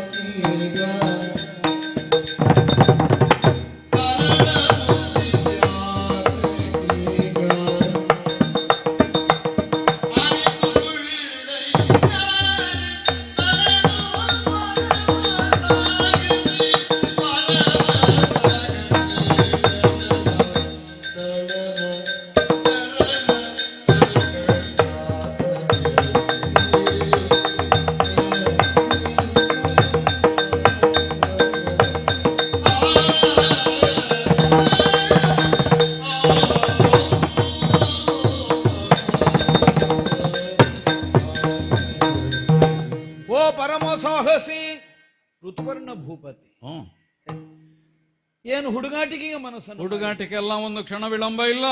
ನಿನ್ನನ್ನು ಪರಮ ಸಾಹಸಿ ಅಂತ ನಾನು ಗುರುತಿಸುವುದಕ್ಕೆ ಕಾರಣವಾದದ್ದೇ ನಿನ್ನದ್ದಾದಂತಹ ಈ ಕೃತ್ಯ. ಏನು? ಆಡಿದ ಮಾತಿನ ಬದ್ಧತೆಯನ್ನು ಪರಿಪೂರ್ಣವಾಗಿ ಉಳಿಸಿಕೊಳ್ಳುವಲ್ಲಿ ನೀನೆಷ್ಟು ನಿಷ್ಠನಿದ್ದಿ ಅನ್ನುವುದೀಗ ಸ್ಪಷ್ಟವಾಗಿ. ನನ್ನ ನಾಲಿಗೆ ಸುಳ್ಳು ಹೇಳಿತು ಅಂತಾದ್ರೆ ಮತ್ತೆ ನಾಲಿಗೆ ಅಂತದಕ್ಕೆ ನಮಗೆ? ಆಡಿದಂತಹ ಸುಳ್ಳ ಹೌದು ಅಂತಾದ್ರೆ, ಆಡಿದ್ದು ಸುಳ್ಳ ಹೌದು ಅಂತಾದ್ರೆ ಆ ಹೊಣೆ ಹೊತ್ತುಕೊಂಡು ಅಂತಹ ನಾಲಗೆಯನ್ನಾದ್ರೂ ಇದು ಪ್ರಾಣ ಕಳ್ಕೊಳ್ತೇನೆ ಅನ್ನುವಂತಹ ನಿರ್ಣಯಕ್ಕೆ ನೀನು ಮುಂದಾಗಿದ್ದು. ಹೌದು, ನಿನ್ನ ಹಠವೇ ಗೆದ್ದಿತಯ್ಯ. ನಿನ್ನನ್ನು ವಂಚಿಸಬೇಕನ್ನುವಂತಹ ದುರುದ್ದೇಶ ಇದ್ದದ್ದಲ್ಲ. ನಾನಾರು ಅನ್ನುವುದನ್ನು ಪ್ರಪಂಚಕ್ಕೆ ಆಡುವುದಕ್ಕೆ ಸಂದರ್ಭ ಅಲ್ಲ ಅನ್ನುವುದಕ್ಕಾಗಿ ಇಷ್ಟರ ತನಕ ಸುಮ್ಮಗುಳಿಯಬೇಕಾಗಿ ಬಂತು. ಆದರೆ ಅಂತರಂಗ ಶುದ್ಧತೆಯಿಂದಲೇ ಇಷ್ಟರ ತನಕ ಬದುಕನ್ನು ಸಾಗಿಸಿದವ ನೀನಾದ್ದರಿಂದ ನಿನ್ನ ಒಳಗಣ್ಣಿಗಾದ್ರೂ ನನ್ನ ಒಳ ಸ್ವರೂಪ ಸ್ಪಷ್ಟವಾಗಿ ಗೋಚರಿಸಿಯೇ ಬಿಟ್ಟಿತ್ತು. ನಿನ್ನ ತರ್ಕ ಸುಳ್ಳಾಗಲಿಲ್ಲ. ನೀನು ಊಹಿಸಿದ ಹಾಗೆ ಆ ಹತಭಾಗ್ಯ ನಳ ನಾನೇ. ನೀನು ನಿಲ್ಲುವರಿಲ್ಲ ಸಿರಿಯು ಏನು ಭಾಗ್ಯವಂತನಯ್ಯ ನಳ.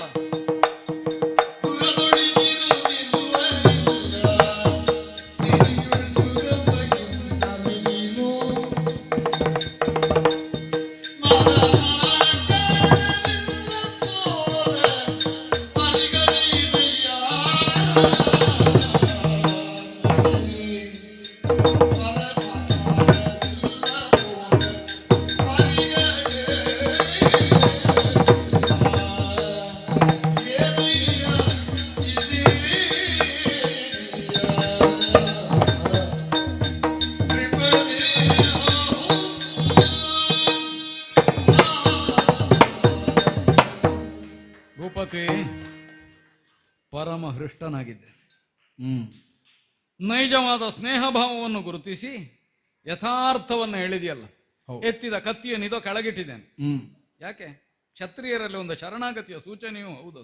ನಿನ್ನ ದಿವ್ಯ ಭವ್ಯವಾದ ವ್ಯಕ್ತಿತ್ವಕ್ಕೆ ಯಾವತ್ತೋ ಮನಸೋತ ನನಗೆ ನೀನೊಂದು ಮೈತ್ರಿಯ ಭಾಗ್ಯವನ್ನು ಕರುಣಿಸಿದ್ದಿ ಎಂಬುದರಿಂದ ನಾನೂ ದೊಡ್ಡವಂತ ಅನ್ನಿಸಿಕೊಂಡೆ. ಆದರೆ ಒಂದು ಉಂಟು, ಈಗ ನೀನು ಹೇಳಿದ್ದನ್ನೇ ನಾನು ಹೇಳಬೇಕಾಗ್ತದೆ. ನೀನು ನಳನೆ ಅಲ್ವಲ್ಲ? ಈ ಸ್ವರೂಪ ನೋಡಿದ್ರೆ ಯಾಕೆ ಹೇಳಿದೆ?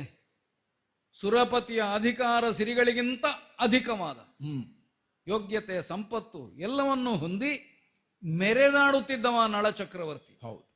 ನಿಷದಕ್ಕೆ ಮಾತ್ರ ದೊರೆಯೇ ಅಲ್ಲ, ಸಮಗ್ರ ಭಾರತ ವರ್ಷಕ್ಕೂ ದೊರೆಯಾಗಿ ಮೆರೆಯತಕ್ಕವ.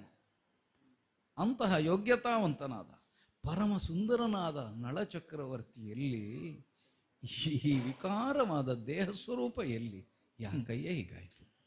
ಭೂಪತಿ, ಪುಷ್ಕರನೊಂದಿಗಿನ ದ್ಯೂತದಲ್ಲಿ ಸಕಲವನ್ನು ಕಳೆಕೊಂಡು ಸತಿಸಹಿತವಾಗಿ ಕಾಡು ಪಾಲಾದವನು ನಾನು. ಏಕಾಂಗಿನಿಯಾಗಿ ಮಧ್ಯರಾತ್ರಿ ಕಾಲದಲ್ಲಿ ನಿದ್ರಿಸುತ್ತಿದ್ದಂತಹ ದಮಯಂತಿಯನ್ನು ಅಲ್ಲಿಯೇ ಬಿಟ್ಟು ಶಿವನೇ ಮುಂದುವರಿಯುತ್ತಾ ಬಂದೆ. ಆದರೂ ವಿಧಿ ನನ್ನನ್ನು ಬೆಂಬತ್ತುತ್ತಾ ಬಂತು. ಕಾಳ್ಗಿಚ್ಚಿನಲ್ಲಿ ಸಿಕ್ಕಿ ಬೆಂದು ಹೋಗುವಂತಹ ಸ್ಥಿತಿಯಲ್ಲಿದ್ದ ಉರಗರಾಜ ಕಾರ್ಕೋಟಕ ನನ್ನ ಹೆಸರು ಹಿಡಿದು ಕರೆದು ಕೇಳಿದ, ರಕ್ಷಿಸು ರಕ್ಷಿಸು. ಆ ಕಾಲಕ್ಕೆ ಭೂತಾನುಕಂಪವನ್ನು ಹೊಂದಿದಂತಹ ನಾನು ಸಂರಕ್ಷಿಸುವ ಉದ್ದೇಶಕ್ಕಾಗಿ ಕೈ ಚಾಚಿ ನೀಡಿ ಅದನ್ನು ಎತ್ತಿಕೊಂಡು ಈ ಕಡೆಗೆ ಬಂದೆ. ಆದರೆ ಅದೇ ಕಾರ್ಕೋಟಕ ನನ್ನನ್ನು ಕಡಿದೇ ಬಿಟ್ಟ. ಆ ಕಾರ್ಕೋಟಕ ದಂಶನದ ಮೂಲಕವಾಗಿ ನನಗೆ ಈ ತರನಾದಂತಹ ವಿಕಾರ ರೂಪ ಒದಗಿತು. ಎಲ್ಲ ಹೇಳುವುದಾದರೆ ನನ್ನ ಗ್ರಹಚಾರ ಶನಿ ಕಾಟ ಅಷ್ಟೇ, ಮತ್ತೆಂತದ್ದು. ಅಂದ್ರೆ ಶನೈಶ್ಚರನಿಂದಲಾಗಿ ನಿನಗೆ ಈ ವಿಧಿ ಪ್ರಾಪ್ತಿಸಿತು. ದುರುಳ ಶನಿಯು ಪಿಡಿದು. ಯಾಕೆ ಹಿಡ್ದ ಅಂದ್ರೆ ಅಲ್ಲ, ನಾ ಕೇಳೋದು ಗ್ರಹ ಸ್ಥಿತಿ ಅಲ್ಲ, ಹಿಡಿಯುವುದಕ್ಕೆ ಅನುಕೂಲ ಇತ್ತು, ಆದ್ರಿಂದ ಹಿಡಿದ. ಹಾಗಾದ್ರೆ ಅದರಿಂದ ನಿರಸನ ಬೇಡವೆ? ಹೀಗೆ ಇರುವುದ? ಈಗ ನಾ ಗೆಳೆಯ ಹೌದು ಅಂತ ನೀವು ಒಪ್ಪಿದ್ರೆ ನಿನಗೆ ನಿಜವಾಗಿಯೂ ನಿಷೇಧದಿಂದ ಹೊರಡುವಾಗ ನೆನಪಾಗಬೇಕಿತ್ತು. ಆದ್ರೂ ಏನು ಮಾಡೋಣ, ದುರ್ದೈವ ನೆನಪಾಗಲಿಲ್ಲ. ಶನಿ ಹೌದು, ಅವ ನೆನಪು ಮಾಡ್ಲಿಕ್ಕೆ ಬಿಡ್ಲಿಲ್ಲ. ಹೌದು, ನಾನಿದ್ದಲ್ಲಿ ನಿನಗೆ ಶನಿ ಕಾಟವೇ? ಅಂದ್ರೆ ನಾನು ಕಾಟ ಕೊಡ್ತೇನೆ ಅಂತ ಅರ್ಥ ಅಲ್ಲ. ಶನಿಯನ್ನು ಒಲಿಸುವ ಮಂತ್ರವನ್ನು ಬಲ್ಲವನು ನಾನು. ಆದ್ರಿಂದ ಅವನ ಕಾಟದಿಂದ ನಿವಾರಣೆಯನ್ನು ಹೊಂದುವುದಕ್ಕೆ ಇದು ಕಿವಿಯಲ್ಲಿ ಆಪ್ತವಾಗಿ ಉಪದೇಶ ಮಾಡತಕ್ಕದ್ದು, ಬಹಿರಂಗದಲ್ಲಿ ಹೇಳತಕ್ಕದ್ದಲ್ಲ. ಶನಿಯನ್ನು ಒಲಿಸಿಕೊಳ್ಳುವ ಮಂತ್ರ. ಒಳ್ಳೆ, ಇದನ್ನು ಉಚ್ಚರಿಸು, ಸ್ವೀಕರಿಸಿ. ಶನಿ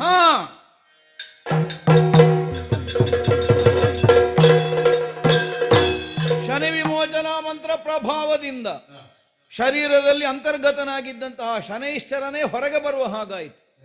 ಅವನ ಜುಟ್ಟು ಹಿಡಿದು ತಲೆ ಕಡಿಯುತ್ತೇನೆ ಅಂತ ಹೊರಟ ಕಾಲಕ್ಕೆ ಅವನೇ ಪಾದಮೂಲದಲ್ಲಿ ಶರಣಾಗತಿಯನ್ನು ಹೊಂದಿದ. ಏನು ಮಾಡೋಣ, ಕಾಲ ನಿರ್ದೇಶನದಂತೆ ಬರೆಯಬೇಕಾದಂತಹ ಬದ್ಧತೆ ಇದ್ದವರು ನಾವು. ನಿನ್ನನ್ನು ಹಿಡಿದು ಪೀಡಿಸಬೇಕಾದದ್ದು ನನ್ನ ಸಂಕಲ್ಪ ಅಲ್ಲ, ಹರಿಹರರ ಆಜ್ಞೆ. ಲೋಕದಲ್ಲಿರುವಂತಹ ಮಂದಿಗಳನ್ನು ಪೀಡಿಸಿ ಅವರು ಧರ್ಮ ಮಾರ್ಗದಲ್ಲಿ ಸದಾ ಕಾಲ ಆಸಕ್ತರಾಗಿಯೇ ಕಾಲ ಕಳೆಯುವಂತಹ ಸನ್ನಿವೇಶವನ್ನು ಸೃಷ್ಟಿಸುವುದಕ್ಕಾಗಿ ನಾನು ನಿಯೋಜಿತನಾದವ. ಆದ್ದರಿಂದ ನನ್ನನ್ನು ಅಪರಾಧಿ ಅಂತ ತಿಳಿಯಬೇಡ. ಕಾರ್ಕೋಟಕ ದಂಶನದ ಮೂಲಕವಾಗಿ ಈಗಲೇ ಸಾಕಷ್ಟು ನೋವು ನಾನು ಉಂಡಿದ್ದೇನೆ. ಆದ್ದರಿಂದಲೇ ನನ್ನನ್ನು ಬಿಟ್ಟು ಬಿಡಬೇಕು ಅಂತ ಕೇಳಿಕೊಂಡ. ಆದರೆ ಕೇಳಿದೆ, ಹರಿಹರರ ಆಜ್ಞೆ ನಿನಗೆಷ್ಟು? 30 ವರ್ಷ ಕಾಲ. ಸಾಮಾನ್ಯ ಮಾನವರಿಗೆ ಈ ಬಾಧೆಯನ್ನು ಸಹಿಸಿಕೊಳ್ಳುವುದಕ್ಕೆ ಕಷ್ಟ ಆದೀತು. ಆದ್ದರಿಂದಲೇ ಇನ್ನು ಪ್ರಬಲವಾಗಿ ಯಾವನೇ ಒಬ್ಬ ಮಾನವನನ್ನು ನೀನು ಪೀಡಿಸಬೇಕಾದದ್ದು 3 ವರ್ಷಗಳ ಕಾಲ ಮಾತ್ರ. 30 ವರ್ಷ ಕಾಲ ನೀನವನಲ್ಲಿ ನಿನ್ನದ್ದಾದಂತಹ ಪ್ರಭಾವವನ್ನು ಇಷ್ಟು ತೀಕ್ಷ್ಣವಾಗಿ ತೋರಕೂಡದು ಅನ್ನೋ ಹಾಗೆ ಕೇಳಿಕೊಂಡ್ರೆ ಅದಕ್ಕೆ ತಥಾಸ್ತು ಅಂತ ಒಪ್ಪಿಕೊಂಡ. ಸ್ವಲ್ಪ ಹೊತ್ತು ನಾನು ಹೇಳುವವರೆಗೆ ನನ್ನೊಳಗೆ ಇರಬೇಕು ಅಂತ ಮತ್ತೆ ಇಟ್ಟುಕೊಂಡಿದ್ದೇನೆ. ಸ್ವಲ್ಪ ಕೆಲಸ ಉಳಿದೆ ಬಾಕಿ, ಅದನ್ನೆಲ್ಲ ಮಾಡಿ. ಚಕ್ರವರ್ತಿ ನೋಡ್ತಾ ಇದ್ದೆ, ಹೊರಗೆ ಹೋಗ್ತೇನೆ ಅಂತ ಅಂದವನನ್ನು ಒಳಗಿಟ್ಟುಕೊಂಡಿದ್ದೆ. ಹೌದೌದು, ಬೇಕು ಅಂತ ಸ್ವಲ್ಪ ಸಮಯ. ಒಳಗೆ ಬರ್ಲಿಕ್ಕಾಗದೆ ಹಾಗೆ ಒಂದು ಕೋಟೆಯನ್ನು ಬಲಿಯಬೇಕು. ಶನಿ ಆಗಲಿ ಅಲ್ಲ ಯಾವುದೇ ಆಗಲಿ, ದುರ್ದೈವವನ್ನು ನಮ್ಮನ್ನು ಪ್ರವೇಶ ಮಾಡದೆ ಇರಬೇಕು ಅಂತಾದ್ರೆ ಏನು? ನಮಗೆ ಲೆಕ್ಕಾಚಾರ ಬೇಕು ಜೀವನದಲ್ಲಿ. ಬದುಕಿನ ಲೆಕ್ಕ ತಪ್ಪಿದವನಿಗೆ ಏನೇನೋ ಆಗ್ತದೆ. ಆ ಲೆಕ್ಕ ಗೊತ್ತಿರುವುದು ಯಾರಿಗೆ? ನನಗೆ. ಅಕ್ಷ ಹೃದಯವನ್ನು ಬಲ್ಲೆ. ದ್ಯೂತದಲ್ಲಿ ಸೋತೆ ಸೋತೆ ಅಂತ ಹೇಳ್ತೀಯಲ್ಲ, ಹೇಗೆ ಸೋತೆ? ಲೆಕ್ಕಾಚಾರದ್ದೇ ಆಟ. ಹೌದಾ? ಹೌದು. ಅದು ಗೊತ್ತಿದ್ರೆ ಅವನನ್ನು ಸೋಲಿಸಿ ಆಗ್ತಿತ್ತು. ಪುಷ್ಕರನೂ ಇಲ್ಲ, ಯಾರೂ ಇಲ್ಲ. ಈಗ ಈ ಅಕ್ಷಹೃದಯವನ್ನು ನಾನು ನಿನಗೆ ಉಪದೇಶ ಮಾಡಬಹುದು. ಒಂದುಂಟು, ನಾ ಕೊಟ್ಟರೆ ಏನಾಗ್ತದೆ? ಒಂದು ವಿದ್ಯೆಯನ್ನು ನಾನು ನಿನಗೆ ಕೊಟ್ಟರೆ ಉಪದೇಶ ಮಾಡಿದಾಗ ಆಗ್ತದೆ. ನಾನು ನಿನಗೆ ಎಂತದ ಉಪದೇಶ ಮಾಡಬಾರ್ದ? ಕೊಡುದು. ಯೋಗ್ಯತೆ ದೊಡ್ಡದು, ಸ್ಥಾನಾಪನ್ನತೆ ನಿನ್ನ. ಸ್ಥಾನದಲ್ಲಿ ನಾನು ಚಕ್ರವರ್ತಿ. ಹಾಗಾದ್ರೆ ಏನು? ಪ್ರತಿಯಾಗಿ ಏನೋ ಕೊಟ್ಟು ನೀ ಪಡಿ, ವಿನಿಮಯ ಮಾಡಬಹುದು. ಹೌದು, ಹಾಗಿದೊಂದು ಕೆಲಸ ಮಾಡು. ಏನು? ನಿನಗೆ ಅಶ್ವಹೃದಯ ಗೊತ್ತುಂಟು? ನನಗೆ ಆಗಿನಿಂದ ಕಣ್ಣಿತ್ತು ಅದರ ಮೇಲೆ, ಆ ವಿದ್ಯೆಯ ಮೇಲೆ. ಹಾಗಿದ್ರೆ ಒಂದು ಕೆಲಸ ಮಾಡು, ನನಗೆ ಗೊತ್ತಿರುವ ಅಶ್ವಹೃದಯವನ್ನು ಅಥವಾ ಅಶ್ವದ ಕುರಿತಾದ ವಿದ್ಯೆಯನ್ನು ಸರಿ ನಾನು ನಿನಗೆ ಹೇಳಿಕೊಡ್ತೇನೆ. ಅಕ್ಷಹೃದಯವನ್ನು ನಾನು ನಿನಗೆ ಉಪದೇಶ ಮಾಡಿ ವಿನಿಮಯ ರೂಪದಿಂದ ಸ್ವೀಕಾರ ಮಾಡು. ಅಲ್ಲಿಗೆ ನಿನ್ನನ್ನು ಕವಿದಿದ್ದಂತಹ ಈ ಒಂದು ತೆರನಾದ ಅಂಧಕಾರ ದೂರವಾಯ್ತೋ ಇಲ್ವೋ? ಇದರಿಂದ ಶುಭವಾಗ್ತದೆ ಎನ್ನುವ ಸೂಚನೆ ನನ್ನ ಅಂತರಂಗದಲ್ಲಿ ಸ್ಫುರಿಸ್ತಾ ಉಂಟು. ಇನ್ನು ವಿಳಂಬ ಬೇಡ. ಹೇಗೆ ಹೋಗುವ, ಹೊರಟದಕ್ಕೊಂದು ಕುಂಡಿನ ನಗರದ ತನಕ ಹೋಗುವ. ಈಗ ಸಾರಥ್ಯವನ್ನು ನೀನೇ ಮಾಡೋದಲ್ವಾ? ಹೌದಾ? ಯಾಕಂದ್ರೆ ರೂಪ ಅದೇ ಉಂಟು. ಹೌದು. ನಿನ್ನನ್ನು ನಾನು ಹಿಂದೆ ಕೂರಿಸಿ ನಾನು ಸಾರಥ್ಯ ಮಾಡಿದ್ರೆ ಹೌದು ಅಲ್ವಾ ವಿಪರೀತ ಕಂಡಿತು. ಸ್ವಲ್ಪ ಅಲ್ಲಿ ಪ್ರಸಂಗ ಬಾಕಿ ಉಂಟು, ಅದನ್ನು ಮುಗಿಸಿ ಆದಿತಪ್ಪ, ನೀನು ಮುಗಿಸು. ನಾನು ಬೇಕು ಅಂತಿಲ್ಲಲ್ಲ ಆ ಪ್ರಸಂಗಕ್ಕೆ. ಅಲ್ಲ, ಅಲ್ಲಿವರೆಗೆ ಬೇಕು, ಬಿಡದಿಯವರೆಗೆ ಬರ್ತೇನೆ. ಹೋಗುವ.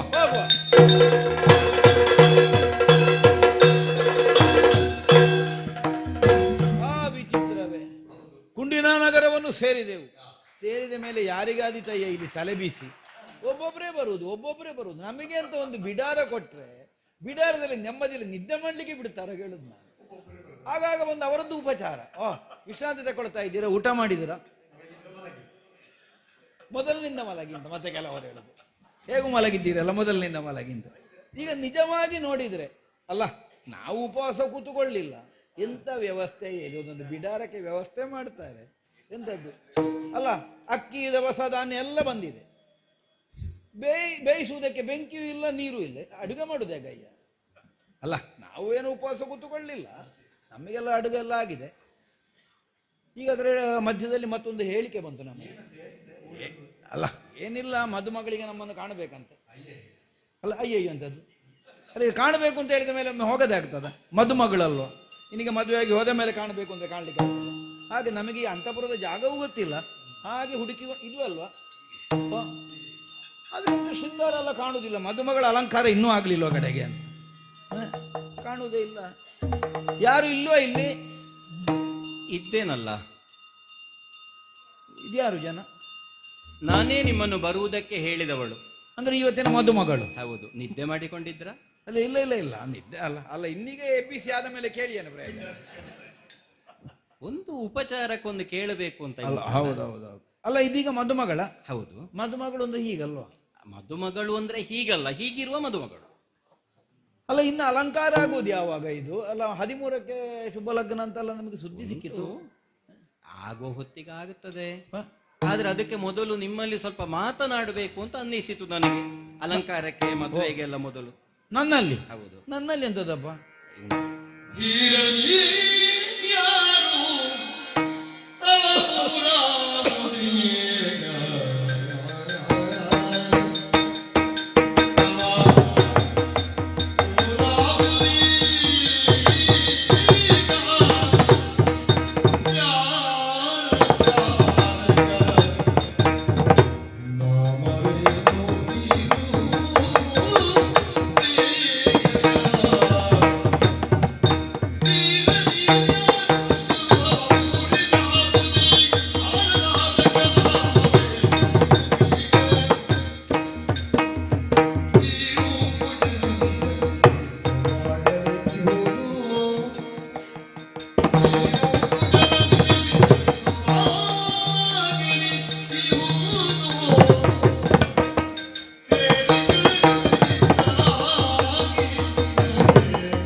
ಧೀರ.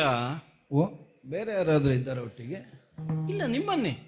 ನನ್ನಲ್ಲೂ ಧೀರ ಅಂತಲ್ಲ. ಹೌದು, ನಾನು 3 ಕಾಲಿಲ್ಲದೆ ನಿಲ್ಲಿಕ್ಕೆ ಆಗುದಿಲ್ಲ ನನಗೆ ಧೀರ ಅಂತದ್ದು.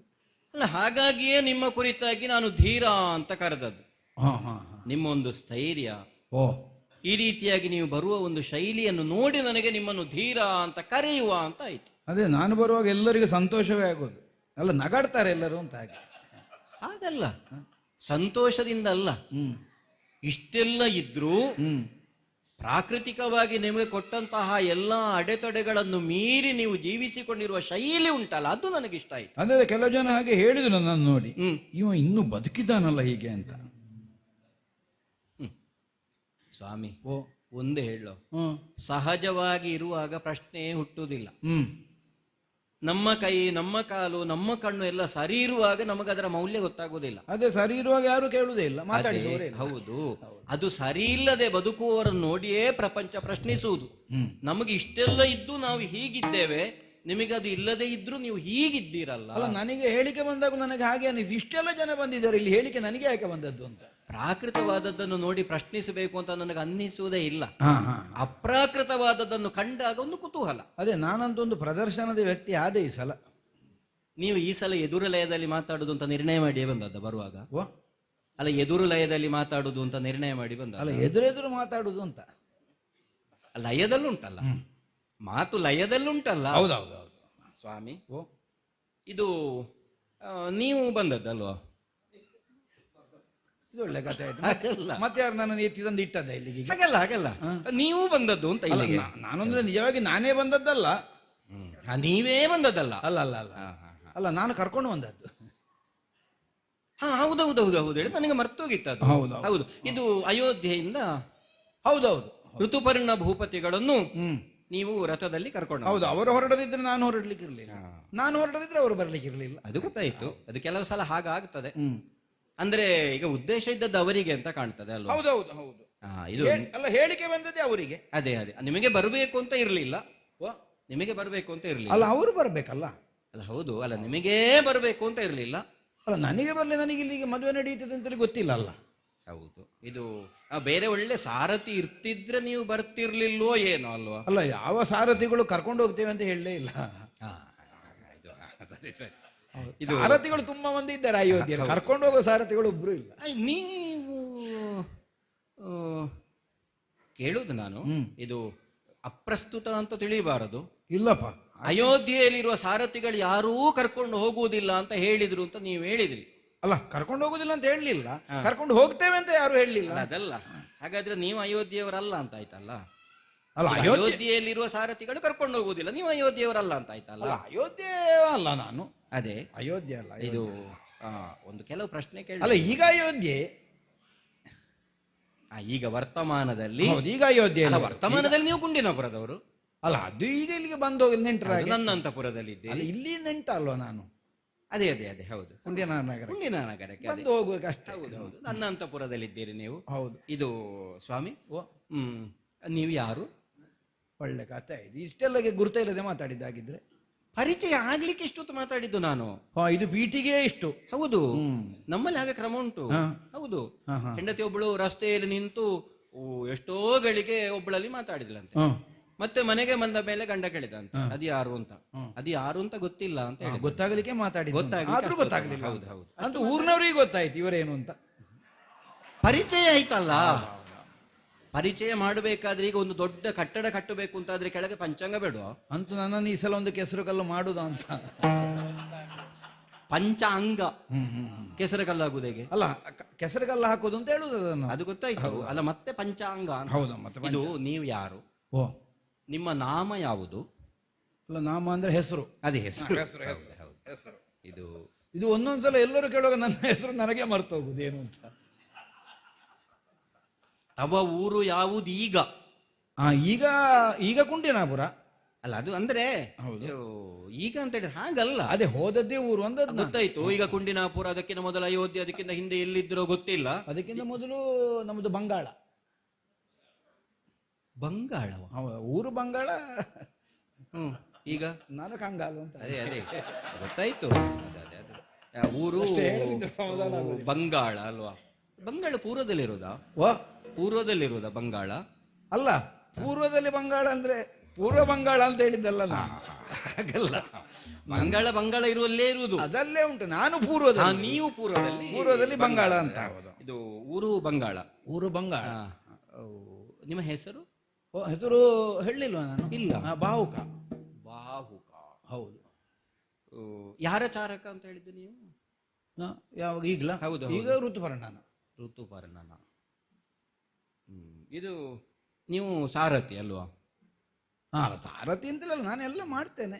ಅಲ್ಲ, ಮೊನ್ನೆ ಒಬ್ಬರು ಬಂದವರು ಹೇಳಿದ್ರು ಹೀಗೆ, ಅಲ್ಲಿಗೆ ಬಂದವರು ಅವರು ಅಲ್ಲಿ ಅಡುಗೆ ಮಾಡುವವರು ಅಂತ ಹೇಳಿದ್ರು. ಯಾರು? ಒಬ್ರು ಹೇಳಿದ್ರು. ಈಗ ಮೊನ್ನೆ ನನ್ನ ಸುದ್ದಿ ಬಂದಿದೆ. ಹೌದೌದು, ಇಲ್ಲಿ ಬಂದ. ಹೌದಾ? ಹೌದೌದು, ಬಂದಿತ್ತು. ನಮ್ಮಲ್ಲಿಂದ ಒಬ್ರು ಅಲ್ಲಿಗೆ ಬಂದಿದ್ರಲ್ಲ. ಅದಕ್ಕೆ ನಾನು ಸಾಮಾನ್ಯ ಊಟಕ್ಕೆ ಬಂದವರಿಗೆ ಯಾರಿಗೂ ಊಟವೇ ಕೊಡುದಿಲ್ಲ ಈಗ. ಅಲ್ಲ, ಅವರು ಊಟ ಮಾಡಿದ ಮೇಲೆ ಅಡುಗೆ ಮಾಡಿದವರು ಯಾರು ಅಂತ ನೋಡಬೇಕು ಅಂತ ಹೇಳಿದ್ರಂತೆ. ಹೌದು, ನನ್ನ ಬದುಕಿನಲ್ಲೇ ಹೊಸ ಅನುಭವ ಅದು. ಹೌದು ಹೌದೌದು. ಎಲ್ಲರೂ ಊಟ ಮಾಡಿ ಊಟ ಹೊಗಳಿಕೊಂಡು ಹೋಗೋದಿಲ್ಲ, ಊಟ ಮಾಡಿದ್ದು ಯಾರು ಅಂತ ಯಾರು ಕೇಳುವುದೇ ಇಲ್ಲ. ಅಡುಗೆ ಮಾಡಿದವರು ಯಾರು ಒಮ್ಮೆ ನೋಡಬೇಕು ಅಂತ ಹೇಳಿದ್ರು. ಮೊನ್ನೆ ಬಂದ ಒಬ್ರು ಹೊಸ ಬ್ರಾಹ್ಮಣರು ಅದು ಕೇಳಿದ್ರು, ಅಡಿಗೆ ಮಾಡಿದವರು ಯಾರು? ಅದೇ, ಅದು ಅಲ್ಲಿಗೆ ಹೊಸಬ್ರು, ಇಲ್ಲಿಗೆ ಹಳಬ್ರು ಅವರು. ಓಹೋ, ಇಲ್ಲಿಂದ ಬಂದವರು? ಪುರೋಹಿತರವರು. ಓಹೋ, ಅವರು ಹೇಳಿದ್ರು ಅಲ್ಲಿ ಅಡುಗೆ ಮಾಡಿಕೊಂಡಿದ್ರವರು ಅಂತ. ಹೌದಾ? ನಾನೆಲ್ಲ ಮಾಡ್ತೇನೆ ಅಲ್ಲಿ. ಕುದುರೆ ಕಾಯ್ತೇನೆ, ಅಡುಗೆ ಮಾಡ್ತೇನೆ, ಮತ್ತೆ ಅಗತ್ಯ ಬಿದ್ದರೆ ರಥ ಓಡಿಸ್ತೇನೆ. ಸರಿ. ಹೌದು, ಮತ್ತೆ ಕೆಲವು ಸಲ ನಾನೇ ಓಡುತ್ತೇನೆ. ಹೌದೌದು. ಅಂದ್ರೆ ಈಗ ನಮ್ಮ ಕಣ್ಣಿಗೆ ನೋಡುವಾಗ ಕೈಕಾಲು ಸರಿ ಇಲ್ಲದಿದ್ರು ಎಲ್ಲವನ್ನು ಸರಿಯಾಗಿ ಮಾಡ್ಲಿಕ್ಕೆ ನಿಮಗೆ ಆಗ್ತದೆ. ಅಲ್ಲ, ಅದು ಕೈಕಾಲು ಸರಿ ಇಲ್ಲದ ಕಾರಣ ಅದು ಸರಿಯಾಗುದು ಅಲ್ಲ. ಅದೇ ಕೇಳಿದ್ದು ನಾನು. ಎಲ್ಲವನ್ನು ಸರಿಯಾಗಿ ನೀವು ಮಾಡ್ತೀರಿ. ತಪ್ಪು ತಿಳಿಬಾರದು. ಅಲ್ಲ, ತಪ್ಪು ತಿಳಿಬಾರದು. ಇಲ್ಲಪ್ಪ, ಇದು ಅಂತ ಅಲ್ಲ, ಇದು ನೀವು ಹುಟ್ಟುವಾಗಲೇ ಹೀಗೆ ಇದ್ದೀರಾ? ತುಂಬಾ ಸಣ್ಣ ಇರ್ಬೋದು ಹುಟ್ಟುವಾಗ. ಈಗ ಬೆಳೆದು ಹುಟ್ಟುವಾಗ ಇಷ್ಟು ದೊಡ್ಡದೇ ಹುಟ್ಟುದು ಹೇಗೆ? ಈಗ ಹಾಗೆ ಕೇಳಿದ್ದ ನಾನು. ಮತ್ತೆ ಹುಟ್ಟುವಾಗ ಹೀಗೆ ಇದ್ರಾಗ ಹೇಳಿದ್ರೆ ಈ ರೂಪು ಜನನಿಯಲ್ಲಿ ಜನಿಸುವಾಗಲೇ ಇಹುದೋ? ರೂಪ. ರೂಪ. ರೂಪ ಈಗ ಹುಟ್ಟುವಾಗ ನಾನು ಹೇಗಿದ್ದೆ ಅಂತ ನಾನೇ ನೋಡ್ಲಿಲ್ಲ. ಗೊತ್ತು. ಹೌದು.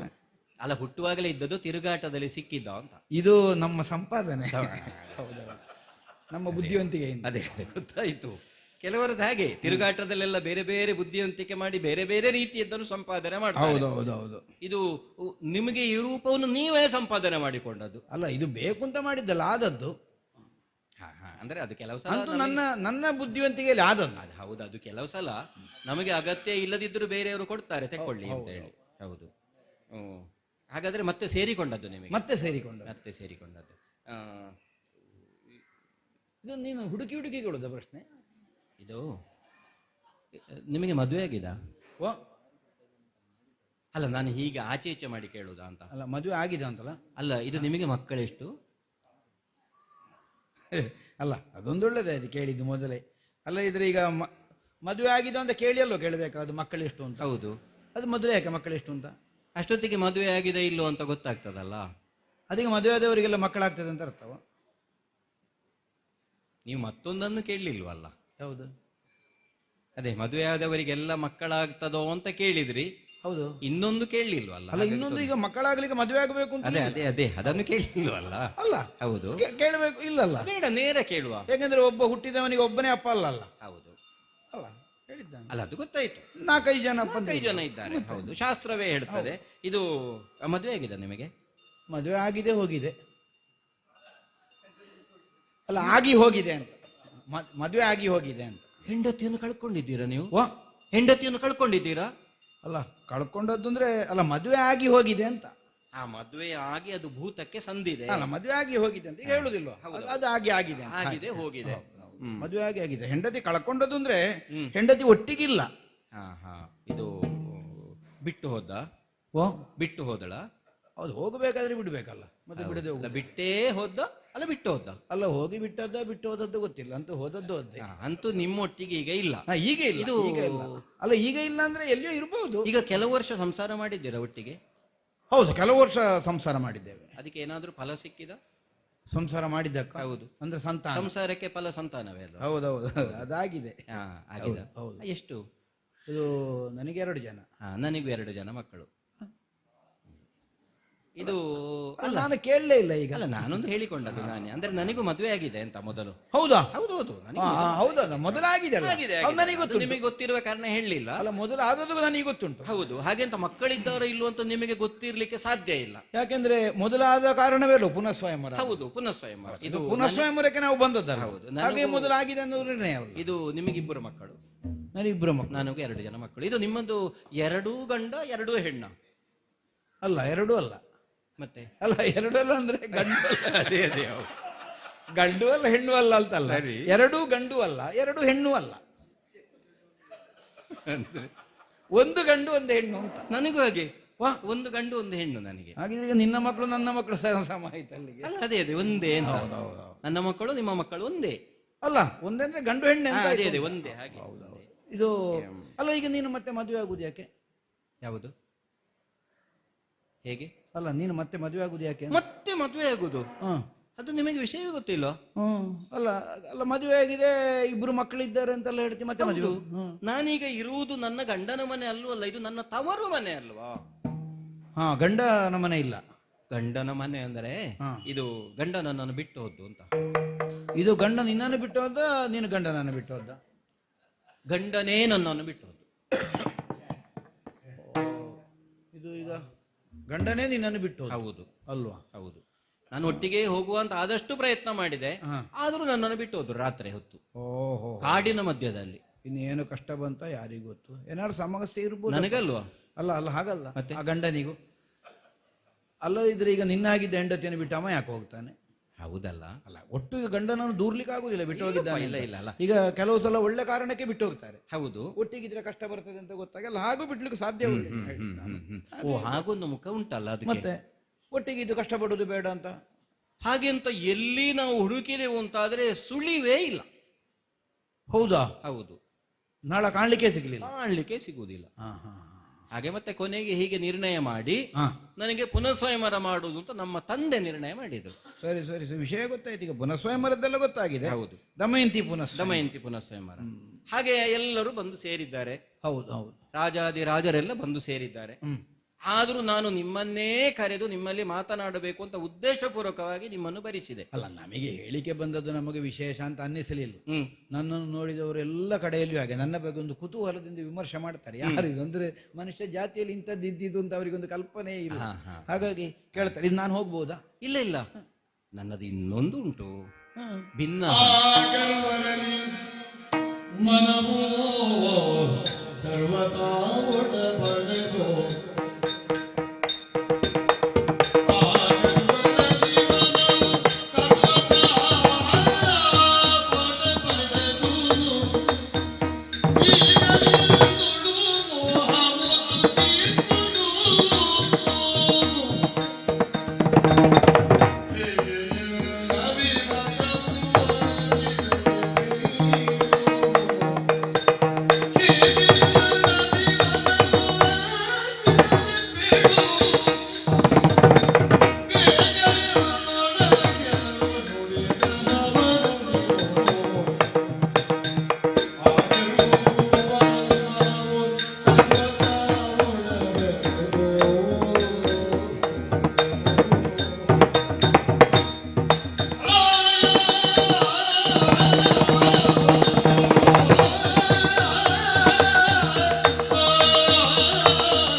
ನನ್ನದಾದ ಒಂದು ಅರಿಕೆಯನ್ನು ಮಾಡುವ, ನನ್ನ ಅಪೇಕ್ಷೆಯನ್ನು ಹೇಳುವ ಅಂತಲೇ ನಿಮ್ಮನ್ನು ಕರೆಸಿದ್ದೆ ಇಲ್ಲಿಗೆ.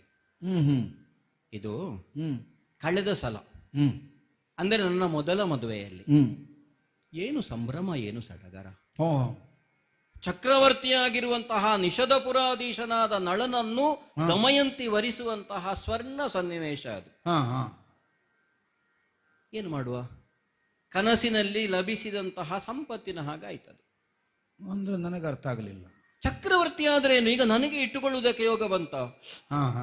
ಈಗ ನನ್ನನ್ನು ದಾರಿ ಮಧ್ಯದಲ್ಲಿ ಬಿಟ್ಟು ಹೋದಂತಹ ಒಂದು ದುಸ್ಥಿತಿಯಲ್ಲೋ ನನ್ನದು.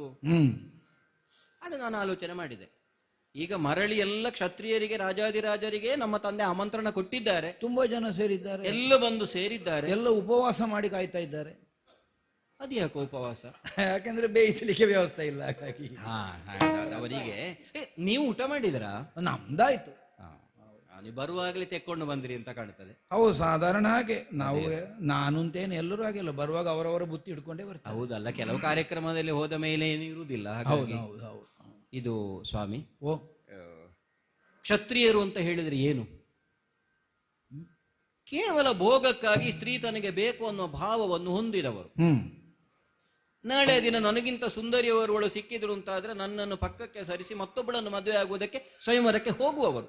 ಅಲ್ಲ, ಒಬ್ಬ ಅರಸನಾದವ ಎಷ್ಟು ಮದುವೆ ಆಗಬಹುದು ಅಂತೆಲ್ಲ ಉಂಟಂತೆ ಅಲ್ಲ. ನನ್ನ ಗಂಡ ಹಾಗಿರ್ಲಿಲ್ಲ, ಹಾ ಹಾ ನನ್ನ ಗಂಡ ಹಾಗಿರ್ಲಿಲ್ಲ. ಹಾ, ಎಷ್ಟು ಆದ್ರೆ ಈಗ ಉಳಿದವರನ್ನು ನೋಡುವಾಗ ಇವರು ಹಾಗೆ ಅಂತ ನನಗೆ ಅನ್ನಿಸ್ತದೆ. ಹ್ಮ್. ಆ ಗರುವರಲ್ಲಿ ಮನವು ಸರ್ವತಾ ಒಡಬಡದು. ಯಾರಲ್ಲಿ ಮನಸ್ಸಿಲ್ವಾ? ಇಲ್ಲ. ಮತ್ತೆ ಯಾಕೆ ಸ್ವಾಮಿ ಬೆಂಕಿಯನ್ನು ಮುಟ್ಟಿ ಕೈ ಸುಟ್ಟುಕೊಂಡ ಮೇಲೆ ಮತ್ತೆ ಬೆಂಕಿಯನ್ನು ಮುಟ್ಟುವ ಚಪಲ? ಅಲ್ಲ, ಅದೆಲ್ಲ ಈಗ ಇವರನ್ನು ನೋಡಿದ ಮೇಲೆ ನಿರ್ಣಯ ಆದದ್ದ ಅಲ್ಲ, ಮೊದಲೇ ಮನಸ್ಸಿರ್ಲಿಲ್ವಾ? ಒಂದು ಮನಸ್ಸಿನಲ್ಲಿತ್ತು ಹಾಗೆ ಅಂತ ತಂದೆಯಲ್ಲಿ ಹೇಳಲಿಕ್ಕಾದೀತ? ಮತ್ತೆ ಸುಮ್ಮನೆ ಇವರನ್ನೆಲ್ಲ ಬರಿಸಿದ್ ಯಾಕೆ ಕೇಳು, ನಾನು ಸುಮ್ಮನೆಲ್ಲ ಹೇಳಿದ್ದ. ಹಾಗೆ ಬರಿಸಿದ ಕಾರಣದಿಂದಲಾಗಿ ನೀವು ಬರುವ ಹಾಗಾಯ್ತಲ್ಲ. ಹಾ ಹಾ ಹಾ ಹಾ ಹಾ ಹಾ ಹಾಗೆ. ಈಗ ಸ್ವಯಂವರವೇ ಬೇಡ ಅಂತ ನನ್ನ ನಿರ್ಣಯ ಇಲ್ಲ. ಹಾ, ನಿಮ್ಮನ್ನು ನೋಡಿದರೆ ಹ್ಮ್ ನನಗೆ ನಿಜವಾಗಿ ಸಂಕಟ ಆಗ್ತದೆ. ಹ್ಮ್. ನಿಮ್ಮ ಹಾಗಿದ್ದವರನ್ನೂ ಹೆಂಡತಿ ಬಿಟ್ಟು ಹೋದಲ್ವೋ? ಓ ಅಲ್ಲ, ಹೆಂಡತಿ ಬಿಟ್ಟು ಹೋದ್ದು. ಅದೇ ಹೌದು. ಇದು ಇಂತಹ ಒಂದು ಸ್ಥಿತಿಯಲ್ಲೂ ಹ್ಮ್. ಧೈರ್ಯ ಕೆಡದೆ, ಹ್ಮ್. ಸ್ಥೈರ್ಯ ಕೆಡದೆ, ನಿಮ್ಮ ಹೊಟ್ಟೆಯನ್ನು ತುಂಬಿಸಿಕೊಳ್ಳುವುದಕ್ಕಾಗಿ ಇಂತಹ ದುಡಿಮೆಯನ್ನು ಮಾಡ್ತಾ ಇದ್ದೀರಿ ನೀವು ಹ್ಮ್ ಚಕ್ರವರ್ತಿಯ ಬಳಿಯಲ್ಲಿ. ಹ್ಮ್ ಈ ಸಲ ನಾನು ನಿರ್ಣಯ ಮಾಡಿದ್ದೇನೆ, ಹ್ಮ್ ಮದುವೆ ಆದ್ರೆ ನಿಮ್ಮಂತವರನ್ನೇ ಆಗೋದು ಅಂತ. ಬಾ, ನಿಮ್ಮಂತವರನ್ನ ಯಾಕೆ ನಿಮ್ಮನ್ನೇ ಮದುವೆ ಆಗೋದು ಅಂತ.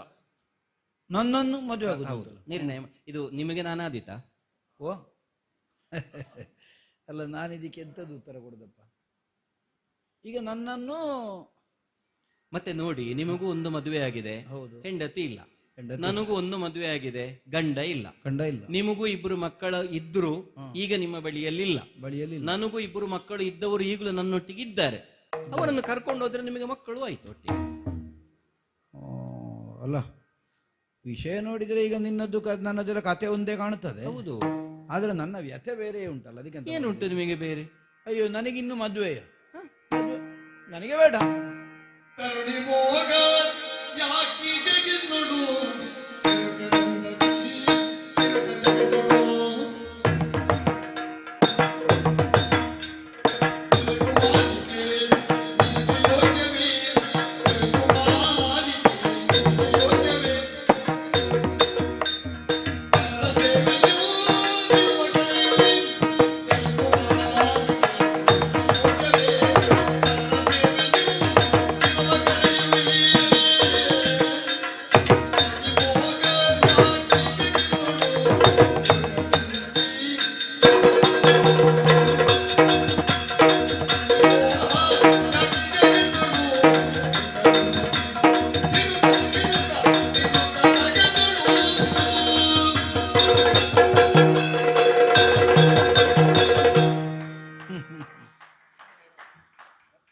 ಆಯ್ಕೆಯನ್ನು ಅಸಮಂಜಸ ಅಂತ ಹೇಳಲಿಕ್ಕೆ ಪೂರ್ತಿ ಧೈರ್ಯ ಬರುವುದಿಲ್ಲ. ಮೊದಲು ನೀನು ವಿವಾಹವಾದದ್ದು ಒಬ್ಬ ಸಾಮಾನ್ಯನನ್ನಲ್ಲ, ಅಲ್ಲ ಅಲ್ವಾ? ಅಲ್ಲ ಅಲ್ಲ. ನಳಚಕ್ರವರ್ತಿ. ಅವನ ಹೆಗ್ಗಳಿಕೆಯನ್ನು ನಾನು ಬಲ್ಲೆ. ಹೌದು, ಯಾಕೆಂದ್ರೆ ನನಗೂ ನಿಷದ ಪರಿಚಯ ಇಲ್ಲದ ಇದ್ದದ್ದಲ್ಲ. ಹಾ ಹಾ ಅಲ್ಲ, ನಿಷದ ಅಲ್ಲ. ಅವರು ಬಂದವರು ಹೇಳಿದ್ರು ನೀವು ಮೊದಲು ನಿಷೇಧದಲ್ಲಿ ಇದ್ದದ್ದು ಅಂತೇಳಿ. ನನಗೆ ಅಲ್ಲಿ ನೋಡಿದ ನೆನಪಿಲ್ಲ ನಿಮ್ಮನ್ನು. ಅಯ್ಯೋ, ನಿಷೇಧದಲ್ಲಿ ನನ್ನನ್ನು ನೋಡಿದ ನೆನಪಿಲ್ಲ ಮಹಾರಾಣಿಗಿರುವುದಕ್ಕೆ ಹೇಗೆ ಸಾಧ್ಯ? ಅಲ್ಲ, ಅದಷ್ಟೇ. ಅಲ್ಲ, ನಾವು ಯಾಕೆ ಹೊರಗೆ ಬರ್ತೇವೆ? ಮತ್ತೆ ಒಂದು ಸಲವೂ ಈ ರೂಪದಿಂದ ನಾನು ಮುಂದೆ ಬರಲೇ ಇಲ್ಲ. ಈ ರೂಪದಿಂದ ಅಲ್ಲ, ಈ ರೂಪದಿಂದ ಹೀಗೆ ನಾನು ಬರಲೇ ಇಲ್ಲ ಅಲ್ಲಿ. ಹ್ಮ್. ಮತ್ತೆ ನನ್ನ ಪರಿಚಯ ಸಿಕ್ಕುವುದಿಲ್ಲ. ಹ್ಮ್. ನಾನು ಆಯ್ತು, ನನ್ನ ವೃತ್ತಿ ಆಯ್ತು ಅಂತ ಅಲ್ಲಿ ಹಾಗೆ ಇದ್ದ. ಕೆಲವರು ಹಾಗಿರ್ತಾರೆ. ಅಂತಹ ನಳಚಕ್ರವರ್ತಿಯ ಕೈ ಹಿಡಿದು ಹ್ಮ್. ಈಗ ಜೀವನದಲ್ಲಿ ಒಂದು ದುರ್ಭರವಾದಂತಹ ಸ್ಥಿತಿಯನ್ನು ನೀನು ಅನುಭವಿಸ್ತಾ ಇದ್ದಿ. ಹೌದು. ಈಗ ಯಾರ ದೋಷ ಅನ್ನುವುದು ಪ್ರಧಾನ ಅಲ್ಲ, ಆಗಿದೆ ಅನ್ನೋದು ಮುಖ್ಯ. ಅಂತೂ ಸಂಕಟ ಬಂದದ್ದು ಸುಳ್ಳಲ್ಲ. ಹೌದು. ಯಾಕೆ ಹಂಬಲಿಸಿ ಹ್ಮ್. ದೇವತೆಗಳೇ ಬಂದಿದ್ರಂತೆ ಸ್ವಯಂವರಕ್ಕಲ್ವ? ಹೌದು ಹೌದು, ಬಂದಿದ್ರು. ದಿಕ್ಪಾಲಕರೆಲ್ಲ ಬಂದಿದ್ರು. ದೇವತೆಗಳನ್ನೂ ವಿವಾಹವಾಗುವಂತ ಅವಕಾಶ ಇದ್ರು, ಅದನ್ನೂ ಬೇಡ ಅಂತ ಬಿಟ್ಟು ಕಳೆದು ತಾನೊಪ್ಪಿದಂತಹ ನಳಚಕ್ರವರ್ತಿಯನ್ನೇ ತಾನು ವಿವಾಹವಾಗುತ್ತೇನೆ ಅನ್ನುವ ಹಾಗ ನಳನನ್ನು ಉಳಿದವರೆಲ್ಲ ನನಗೆ ಕುರಿ ಸಮಾನ ಅಂತ ಆಡಿದ್ದೆ.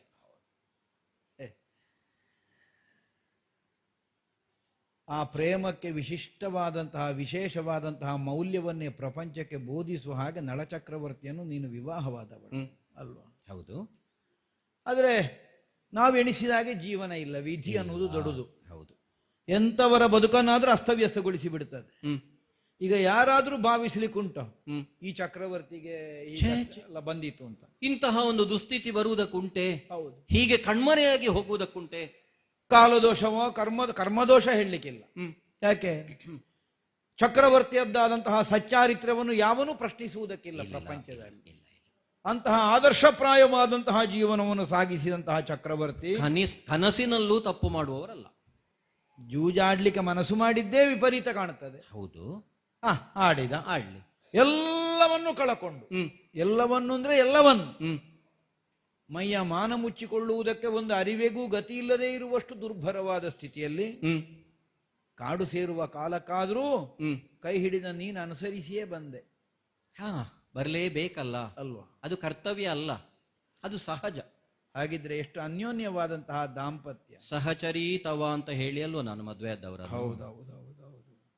ಈಗ ಹೋಗುವುದಾದ್ರೆ ಚಕ್ರವರ್ತಿ ಕಾಡಿಗೆ ಹೋಗುವ ಕಾಲಕ್ಕೆ ನಿನಗೆ ನಿನ್ನ ಅಪ್ಪನ ಮನೆಗೆ ಬರ್ಬೋದಿತ್ತು.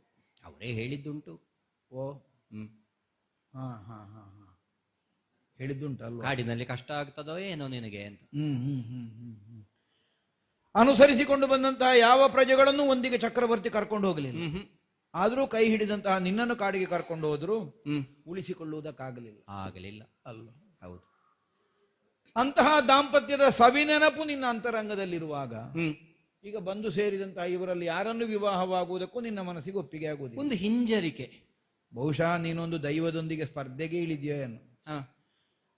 ಅಕಳಂಕ ಚರಿತನಾದ ಅಸದೃಶವಾದ ರೂಪವನ್ನು ಹೊಂದಿದ ಚಕ್ರವರ್ತಿಯ ಕೈ ಹಿಡಿದು ಅವನೊಂದಿಗಿನ ಜೀವನ ಪರಿಪೂರ್ಣವಾಗಿ ಸಾಗಿಸುವುದಕ್ಕೆ ಸಾಧ್ಯ ಆಗಲಿಲ್ಲ, ವಿಧಿ ಬಿಡ್ಲಿಲ್ಲ. ಹಾಗಿದ್ರೆ ಒಂದು ಲೋಕದಲ್ಲಿ ಅದ್ವಿತೀಯವಾದದ್ದನ್ನು ಆಚರಿಸಬೇಕು ಅನ್ನುವಂತಹ ನಿರ್ಣಯ ನಿನಗೆ ಬಂದಿರಬೇಕು. ಮತ್ತೆ ಒಂದು ಗುಟ್ಟು ಉಂಟದಲ್ಲಿ. ಹೌದೌದು. ಈಗ ಈ ಸಾಮಂತರೆಲ್ಲ ಬಂದಿದ್ದಾರಲ್ಲ, ನಳಚಕ್ರವರ್ತಿಯ ಜೊತೆಗೆ ನಾನು ಚಕ್ರವರ್ತಿ ಪೀಠದಲ್ಲಿ ಕುಳಿತಾಗ ತಾಯಿ ಅನ್ನುವ ಭಾವದಿಂದ ನನಗೆ ನಮಸ್ಕಾರ ಮಾಡಿದವರು. ನೀವು ನಮಸ್ಕಾರ ಮಾಡಿದ್ದು ನೆನಪು ಬರುವುದಿಲ್ಲ ನನಗೆ ಇಲ್ಲಿಯವರೆಗೆ. ಯಾಕೆಂದ್ರೆ ನಾನು ನಮಸ್ಕಾರ ಮಾಡುವ ಜಾಗದಲ್ಲಿ ಇರ್ಲಿಲ್ಲ. ಅದೇ ಅದೇ, ಹೌದು, ನೀವಲ್ಲಿ ಇರ್ಲಿಲ್ಲ. ಅಲ್ಲ, ನಮಸ್ಕಾರ ಮಾಡಿದ್ದೆಲ್ಲ ಕ್ಷತ್ರಿಯರಲ್ಲ. ಹೌದೌದು, ಹೌದು, ನಾನು ಅಲ್ಲ. ಅವರು ಚರಣ ಕಾನತರಾಗಿ ಕಪ್ಪ ಕಾಣಿಕೆಗಳನ್ನು ಕೊಟ್ಟು ಹೋಗ್ತಾ ಇದ್ದವರು. ನಾನು ಯಾವ ದೇಶದ ಸಾಮಂತನೂ ಅಲ್ಲ, ಯಾವ ದೇಶದ ಮಾಂಡಲಿಕನೂ ಅಲ್ಲ. ಹಾಗೆ ನಮಸ್ಕಾರ ಮಾಡ್ಲಿಕ್ಕಿಲ್ಲ. ನಾನು ಕಾಲಿಡಿಯುವುದು ಎಲ್ಲಿಂದ? ಅದಲ್ಲ, ಒಂದು ಅಸದೃಶವಾದದ್ದನ್ನು ನೀನು ತೋರಿಸಿಕೊಟ್ಟವಳು. ಮೊದಲು ನಳಚಕ್ರವರ್ತಿಯ ಕೊರಳಿಗೆ ಮಾಲೆ ಹಾಕಿ ದೇವತೆಗಳನ್ನು ಧಿಕ್ಕರಿಸಿ, ಹೌದು, ಲೋಕದಲ್ಲಿ ಅದ್ವಿತೀಯನಾದ ಪೃಥ್ವಿ ಮೂರಕ್ಕೆ ಚಕ್ರವರ್ತಿ ಎನ್ನುವ ಖ್ಯಾತಿಯನ್ನು ಹೊಂದಿದ ನಳಚಕ್ರವರ್ತಿಯ ಕೊರಳಿಗೆ ಮಾಲೆ ಹಾಕುವುದರ ಮೂಲಕವಾಗಿ ಒಂದು ಅದ್ವಿತೀಯಳಾಗಿ ಕಾಣಿಸಿಕೊಂಡವು. ಬಹುಶಃ ನಿನಗೆ ಈಗಲೂ ಒಂದು ಅದ್ವಿತೀಯಳಾಗಬೇಕು ಅಂತ ಉಂಟು ಕಾಣುತ್ತದೆ. ನನ್ನಂತವನನ್ನೊಂದು ಮದುವೆ ಆಗಿ ಯಾರೂ ಮದುವೆ ಆಗಲಿಕ್ಕಿಲ್ಲ. ಕಣ್ಣು ಕೈಕಾಲು ಸರಿ ಇದ್ದ ಯಾರೂ ಮದುವೆ ಆಗಲಿಕ್ಕಿಲ್ಲ. ಆ ರೂಪದಲ್ಲಿ ಇದ್ದೇನೆ ನಾನು. ನನ್ನನ್ನು ಮದುವೆ ಆಗುವಂತಹ ಬಯಕೆಯನ್ನು ನೀನು. ವಿವಾಹ ದ್ವಿತೀಯ ಆದ್ರೂ ಪ್ರಕರಣ ಅದ್ವಿತೀಯ ಆಗಬೇಕು. ಹೌದು ಅಲ್ಲ, ಬಹುಶಃ ಮೆಚ್ಚಿದವರಿಗೆ ಮಸಣವು ಸುಖ ಅಂತ ಒಂದು ಮಾತು ಉಂಟು. ಹೌದು, ನಿನಗೆ ಹಿತ ಅಂತ ಕಂಡಿರ್ಲಿಕ್ಕೂ ಸಾಕು. ನನಗೆ ಅದಿತ್ತು. ಅಲ್ಲ, ಈಗ ಮತ್ತೆ ನಿಮಗೆ ಅಡುಗೆ ಮಾಡ್ಲಿಕ್ಕೂ ಗೊತ್ತು. ಈಗ ಹೇಳುವಾಗ ನಿನ್ನ ಅಪೇಕ್ಷೆ ತಪ್ಪು ಅಂತ ನನಗೆ ಹೇಳಲಿಕ್ಕೆ ಆಗುದಿಲ್ಲ. ಯಾಕಂದ್ರೆ ಅಪೇಕ್ಷೆ ನಿನ್ನದ್ದಲ್ಲ. ಹೌದು. ಈಗ ನಾನು ಆಲೋಚನೆ ಮಾಡಬೇಕು ಹೇಗೆ. ಅಲ್ಲ, ನನಗೆ ಸಂತೋಷ ಏನು ಗೊತ್ತಾ, ನಿಮಗೆ ವಾಹನ ಓಡಿಸ್ಲಿಕ್ಕೂ ಗೊತ್ತುಂಟು, ಅಡುಗೆ ಮಾಡ್ಲಿಕ್ಕೂ ಗೊತ್ತುಂಟು. ಏನು ಕೆಲಸ ಇಲ್ಲ ಅಂತ ಇನ್ನು ಮುಂದೆ. ಅಲ್ಲ, ಗೊತ್ತುಂಟು ಅಂತ. ಅಲ್ಲ, ಹೌದೌದು, ಸರಿಯಪ್ಪ. ಇನ್ನು ಮುಂದೆ ಮದುವೆ ಆಗುವವರಲ್ಲಿ ಹೀಗೆ ಆಲೋಚನೆ ಮಾಡ್ಲಿಕ್ಕೂ ಸಾಕು ಅಲ್ವಾ? ಅಲ್ಲ, ನೀನೀಗ ಯಾವ ಕಾರಣಕ್ಕೆ ನನ್ನನ್ನು ಆಯ್ದುಕೊಂಡಿದ್ದಿಂದ ನನ್ನದು ಪ್ರಶ್ನೆಯೇ ಇಲ್ಲ. ಸರಿ, ಆಯ್ಕೆಯ ಸ್ವಾತಂತ್ರ್ಯ ನಿನಗೆ. ನೀನು ಕಾರಣ ಕೊಡುವುದೇ ಬೇಡ, ನನ್ನ ಇಷ್ಟ ಬೇಕು ಅಂತ ಕಂಡಿದ್ದೇನೆ. ಸರಿ, ಆದ್ರೆ ನಾನು ಯೋಚನೆ ಮಾಡಬೇಡ. ಈಗ ಇಷ್ಟವನ್ನು ನಾನು ಒಪ್ಪುತ್ತೇನೆ ಅಂತ ಆದ್ರೆ ನನ್ನ ಇಷ್ಟವನ್ನು ನೀನು ಮನ್ನಿಸಬೇಡ. ಅಲ್ಲ, ನಿಮಗೆ ಆದೀತೋ ಅಂತ ನಾನು. ಬೇಡ ಬೇಡ, ನನ್ನಿಂದ ಆಗುದಲ್ಲ. ನನಗೆ ಮೊದಲನೇ ಹೆಂಡತಿಯನ್ನೇ ಸಾಕ್ಲಿಕ್ಕೆ ಆಗಲಿಲ್ಲ, ಮೊದಲ ಸತಿಯನ್ನೇ ಪೊರೆಯಲಾರದೆ. ಅಯ್ಯೋ, ಇದು ನಿಮಗೆ ಸಾಕ್ಲಿಕ್ಕೆ ಆಗದಿದ್ದದ? ಹೌದೌದು, ನನ್ನಿಂದ ಆಗುದಿಲ್ಲ ಅಂತೇಳಿ ನಾ ಬಿಟ್ಟು ಹೋದದ್ದು. ಹೆಂಡತಿಯೇ ಸಾಕು ಅಂತಾದ? ಅಲ್ಲ, ಹೆಂಡತಿ ಸಾಕು ಅಂತಾದದ್ದಲ್ಲ, ಇದು ಹೆಂಡತಿಯೊಂದಿಗೆ ನಾನು ಸಾಕು ಅಂತ ಕಂಡದ್ದು. ಜೊತೆಯಾಗಿರುವುದು ಸಾಕು, ಜೊತೆಯಾಗಿರುವುದು ಸಾಕು. ಯಾಕೆಂದ್ರೆ ನನ್ನೊಟ್ಟಿಗಿದ್ದು ಕಷ್ಟಪಡುವುದನ್ನು ನೋಡ್ಲಿಕ್ಕೆ ಆಗ್ಲಿಲ್ಲ ನನ್ನಿಂದ. ಅದಕ್ಕೆ ಬೇಕಾಗಿ ಬಿಟ್ಟು ಬಂದಿದ್ದೇನೆ. ಅವಳನ್ನೇ ಪಡೆಯುವುದಕ್ಕಾಗದೆ ಅವಳನ್ನು ಬಿಟ್ಟ ಮೇಲೆ ಈಗ ಮದುವೆ ಆಗುವ ಪ್ರಾಯವ ನನ್ನದು. ಮುದುಕನಾಗಿದ್ದೇನೆ. ಹಾಗೆ ನೋಡಿದ್ರೆ ನಾನು ಮುದುಕಿ ಅಲ್ವಾ? 2 ಮಕ್ಕಳ ತಾಯಿ ಅಲ್ವಾ ನಾನು? ಅಲ್ಲ, 2 ಮಕ್ಕಳ ತಾಯಿ ಆದಲ್ಲಿಗೆಲ್ಲ ಎಲ್ಲರೂ ಮುದುಕಿ ಆಗುದಿಲ್ಲ ಹೇಳಿದ್ ನಾನು. ಈಗ ನಾನು 2 ಮಕ್ಕಳ ತಂದೆ ಆಗಿದ್ದೇನೆ ಅನ್ನುವುದಕ್ಕಾಗಿ ಮುದುಕ ಅಂತ ಹೇಳಿದ್ದಲ್ಲ.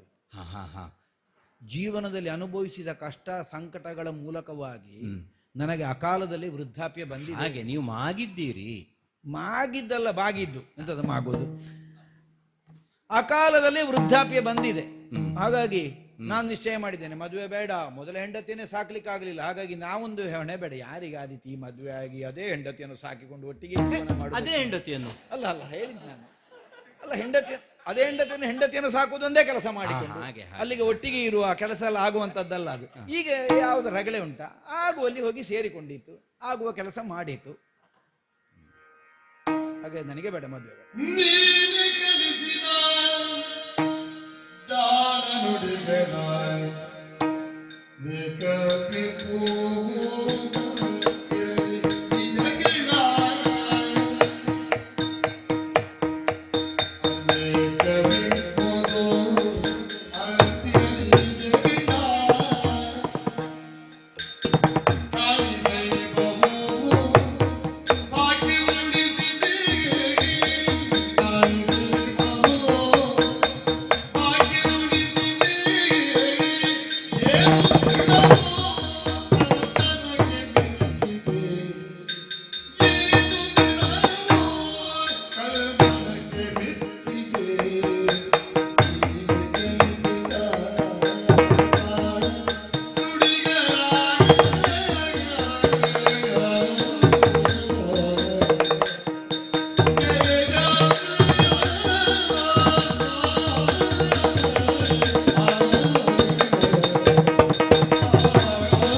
ನಳ ಚಕ್ರವರ್ತಿ. ನಳ ಚಕ್ರವರ್ತಿ. ಓ, ನಳ ಚಕ್ರವರ್ತಿ. ಹಿಂದೆಯೂ ಇಂದು ಮುಂದು ನನ್ನ ಪತಿಯಾಗಿ ಇರಬೇಕಾದವರು. ಹೀಗೂ ನಾಟಕ ಮಾಡೋದಲ್ವಾ? ಯಾವ್ದು ನಾಟಕ? ಏನು ಸ್ವಾಮಿ, ಏನೂ ತಿಳಿಯದೆ ನಾನು ನಿಮ್ಮಲ್ಲಿಗೆ ಬರ ಹೇಳಿದೆ ಅಂತ ನೀವು ತಿಳ್ಕೊಂಡದ್ದ? 12 ವರ್ಷಗಳ ದೀರ್ಘವಾದ ದಾಂಪತ್ಯ ನಮ್ಮದು. ನೀವು ನನ್ನೊಡನೆ ಜಾಣತನದ ನುಡಿಗಳನ್ನಾಡಿದವರು, ನಾನೂ ನಿಮ್ಮೊಡನೆ ಆಡಿದವಳೆ. ಈಗ ನೀನು ನನ್ನನ್ನು ಯಾರು ಅಂತ ತಿಳ್ಕೊಂಡು ಮಾತಾಡುದು? ಯಾರು ಅಂತ ತಿಳಿದು ಮಾತನಾಡಬೇಕಿತ್ತು. ನಿರ್ಭೀತಿಯಿಂದ ಹೀಗೆ ಮಾನಿನಿಯೊಬ್ಬಳು ಅಂತಃಪುರಕ್ಕೆ ಬರ ಹೇಳಿ ಅವರೊಡನೆ ಮಾತನಾಡ್ತಾಳೆ ಏಕಾಂತದಲ್ಲಿ ಅಂತಾದ್ರೆ ಯಾರ ಜೊತೆಗೆ ಮಾತಾಡಬೇಕು? ಈಗ 12 ವರ್ಷಗಳ ದಾಂಪತ್ಯ ನಮ್ಮದು ಅಂತ ಹೇಳುವಾಗ ನೀನು ನಿನ್ನದ್ದು ನಳನದ್ದು ಹೇಳುದು ಅಂತ ನಾನು ಹೇಳಿದ್ದು. ಹೌದು, ನನ್ನದ್ದು ಮತ್ತು ನಳನದ್ದು ಅಂದ್ರೆ ನನ್ನದ್ದು ಮತ್ತು ನಿಮ್ಮದ್ದು ಅಂತ. ಅದೇಗಾಗುದು? ನಳನೊಂದಿಗೆ ನಾನು ಬಾವುಕ ಅಲ್ವಾ? ನಾಟಕ ಮಾಡ್ತೀರ ನನ್ನ ಮುಂದೆ? ಎಂದ ನಾಟಕ ಪ್ರಭು? ಸಂಶಯ ಸಂಶಯ ಸಂಶಯ ಸಂಶಯ. ಹೌದು, ಎಂತ ಸಂಶಯ? ಬೇರೆ ಬೇರೆ ರೀತಿಯಿಂದ ನಿಮ್ಮನ್ನು ಪರೀಕ್ಷಿಸಿಯೇ ಅಂತಃಪುರಕ್ಕೆ ಕರೆಸಿ ಈ ರೀತಿಯಾಗಿ ಮಾತಾಡ್ತಾ ಇದ್ದೇನೆ ನಾನು. ಈ ಪರೀಕ್ಷೆಯಲ್ಲೇ ಅಲ್ಲ ಏನು ಹೆಚ್ಚು ಕಡಿಮೆ ಮಾಡಿ ಹಾಕುತ್ತಾರೆ, ಇನ್ನು ಯಾರಿಗೂ ಗೊತ್ತು. ಹೌದು, ಈಗ ಇನ್ನು ಮತ್ತೊಮ್ಮೆ ಪರೀಕ್ಷೆ ಮಾಡಬೇಕು ಅಂತ ಹೇಳಬೇಡಿ ಮತ್ತೆ. ಅಲ್ಲ ಅಲ್ಲ, ಇದು ಎಂತದ್ದು ಪರೀಕ್ಷೆ ಮಾಡುವುದು? ಮೊದಲೇ ಹೇಳಿ ಆದ್ರೂ ಮಾಡುದಲ್ಲ ಪರೀಕ್ಷೆ ಅಂತ. ನನಗೆ ಕೆಲವು ಪ್ರಶ್ನೆಗಳಿಗೆ ಮತ್ತೆ ನೀವು ಉತ್ತರ ಕೊಡಬೇಕಾಗ್ತದೆ. ಹೌದು, ಆಗ ನೀವು ಹೇಳಿದಿರಿ ಬಿಡದಿಯಲ್ಲಿ ಬೇರೆ ಎಲ್ಲ ಇದ್ದರೂ ಉಪವಾಸದಿಂದ ನಿನ್ನನ್ನು ಕಾಯ್ತಾ ಇದ್ದಾರೆ. ಹೌದು, ಉದ್ದೇಶಪೂರ್ವಕವಾಗಿ ಅವರಿಗೆ ಎಲ್ಲವನ್ನು ಕೊಟ್ಟು ನೀರನ್ನು ಮತ್ತು ಬೆಂಕಿಯನ್ನು ಕೊಡ್ಲಿಲ್ಲ, ನಿಮಗೆ ಮಾತ್ರ. ಹೌದೌದು, ಅದು ನಾವು ಮತ್ತು ಋತುವರ್ಣ ಭೂಪತಿ ಮಾತಾಡಿಕೊಂಡೆವು. ಏನು? ಎಲ್ಲರೂ ಉಪವಾಸ ಕೂತ್ಕೊಂಡು ಮತ್ತೆ ಯಾರ್ಯಾರ ಹೆಂಡತಿಯನ್ನು ಮದುವೆ ಆಗ್ಲಿಕ್ಕೆ ಬಂದವರಿಗೆ ಅದೇ ಗತಿ ಕೊನೆಗೆ ಅಂತ.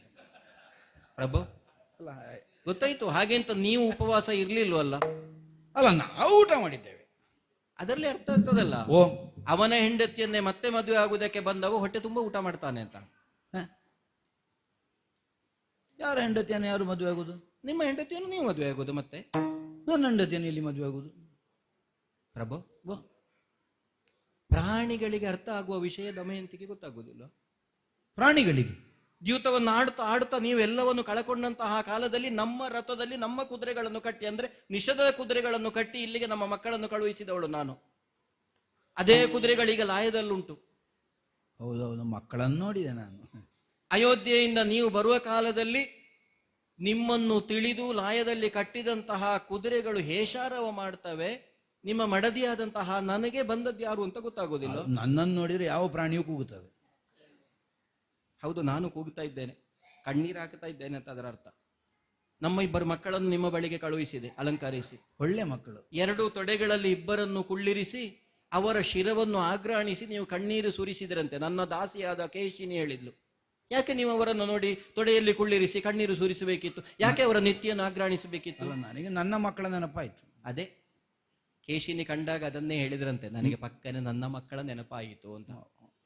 ಪ್ರಭು, ಪ್ರಾಣಿಗಳಿಗೆ ಗೊತ್ತಾಗ್ತದೆ, ಅಂತಃಕರಣ ಅರಿಯುತ್ತದೆ.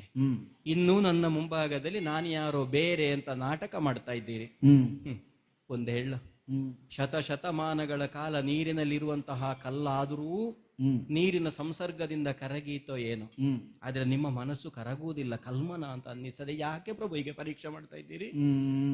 ನೀನು ಏನು ಹೇಳಿದ್ರು ಅಲ್ಲ, ಸುಮ್ಮನೆ ಕಣ್ಣೀರು ಹಾಕಬೇಡ ನನ್ನ ಮುಂದೆ. ಇದು ನಮಗೊಂದು ಗ್ರಾಚಾರ ಆಯ್ತಲ್ಲ. ಅಲ್ಲ, ಗೊತ್ತಾಯ್ತು. ಕಣ್ಣೀರು ಹಾಕಿದ್ರೆ ಆ ಕಣ್ಣೀರನ್ನು ಒರೆಸುವುದಕ್ಕೆ ನನ್ನ ಸೀರೆಗೆ ಸೆರಗು ಇಲ್ಲವಲ್ಲ. ಆ ಸೆರಗನ್ನು ಕಾಡಿನ ಮಧ್ಯದಲ್ಲಿ ನೀವೇ ಅಲ್ಲೋ ಕತ್ತರಿಸಿ ತೆಕೊಂಡು ಹೋದ್ದು. ನೀನು ಎಂತದ್ದು ಮಾತನಾಡುದೆಂತದ್ದು? ಪ್ರತಿ ಒಂದು ಪರೀಕ್ಷೆಯಲ್ಲೂ ನೀವು ನನ್ನ ನಳ ಅಂತ ನಿರ್ಣಯ ಆಗಿದೆ ನನಗೆ. ಕೇವಲ ನಿಮ್ಮ ಈ ರೂಪ ಒಂದೇ ನನ್ನನ್ನು ವಿವಶ ಮಾಡಿದೆ, ನನ್ನನ್ನು ವಂಚಿಸಿದೆ. ಇದು ಈಗಲೂ ನಾನು ಆಡ್ತಾ ಇದ್ದೇನೆ. ನೀವು ನನ್ನವರು ಅಂತ ಒಪ್ಪಿಕೊಳ್ಳದಿದ್ರೆ ಇಷ್ಟು ವರ್ಷಗಳ ಕಾಲ ಈ ರೀತಿಯಾಗಿ ನಾನಿದ್ದು ನಿಮ್ಮ ನಿರೀಕ್ಷೆಯಲ್ಲಿ ಕಾದದ್ದು ವ್ಯರ್ಥ ಅಂತ ಆಗ್ತದೆ. ನಿಮ್ಮ ಪಾದ ಬುಡದಲ್ಲಿ ಬಿದ್ದು ಸಾಯ್ತೇನೆ ನಾನು. ಒಳ್ಳೆ ಕಷ್ಟ ಆಯ್ತಲ್ಲ ಇದು.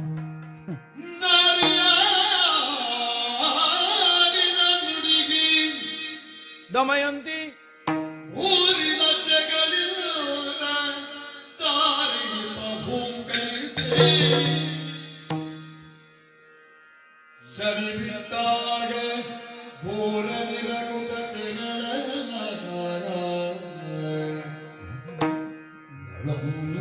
ರಂಜಿಸಿದ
ದಮಯಂತಿ,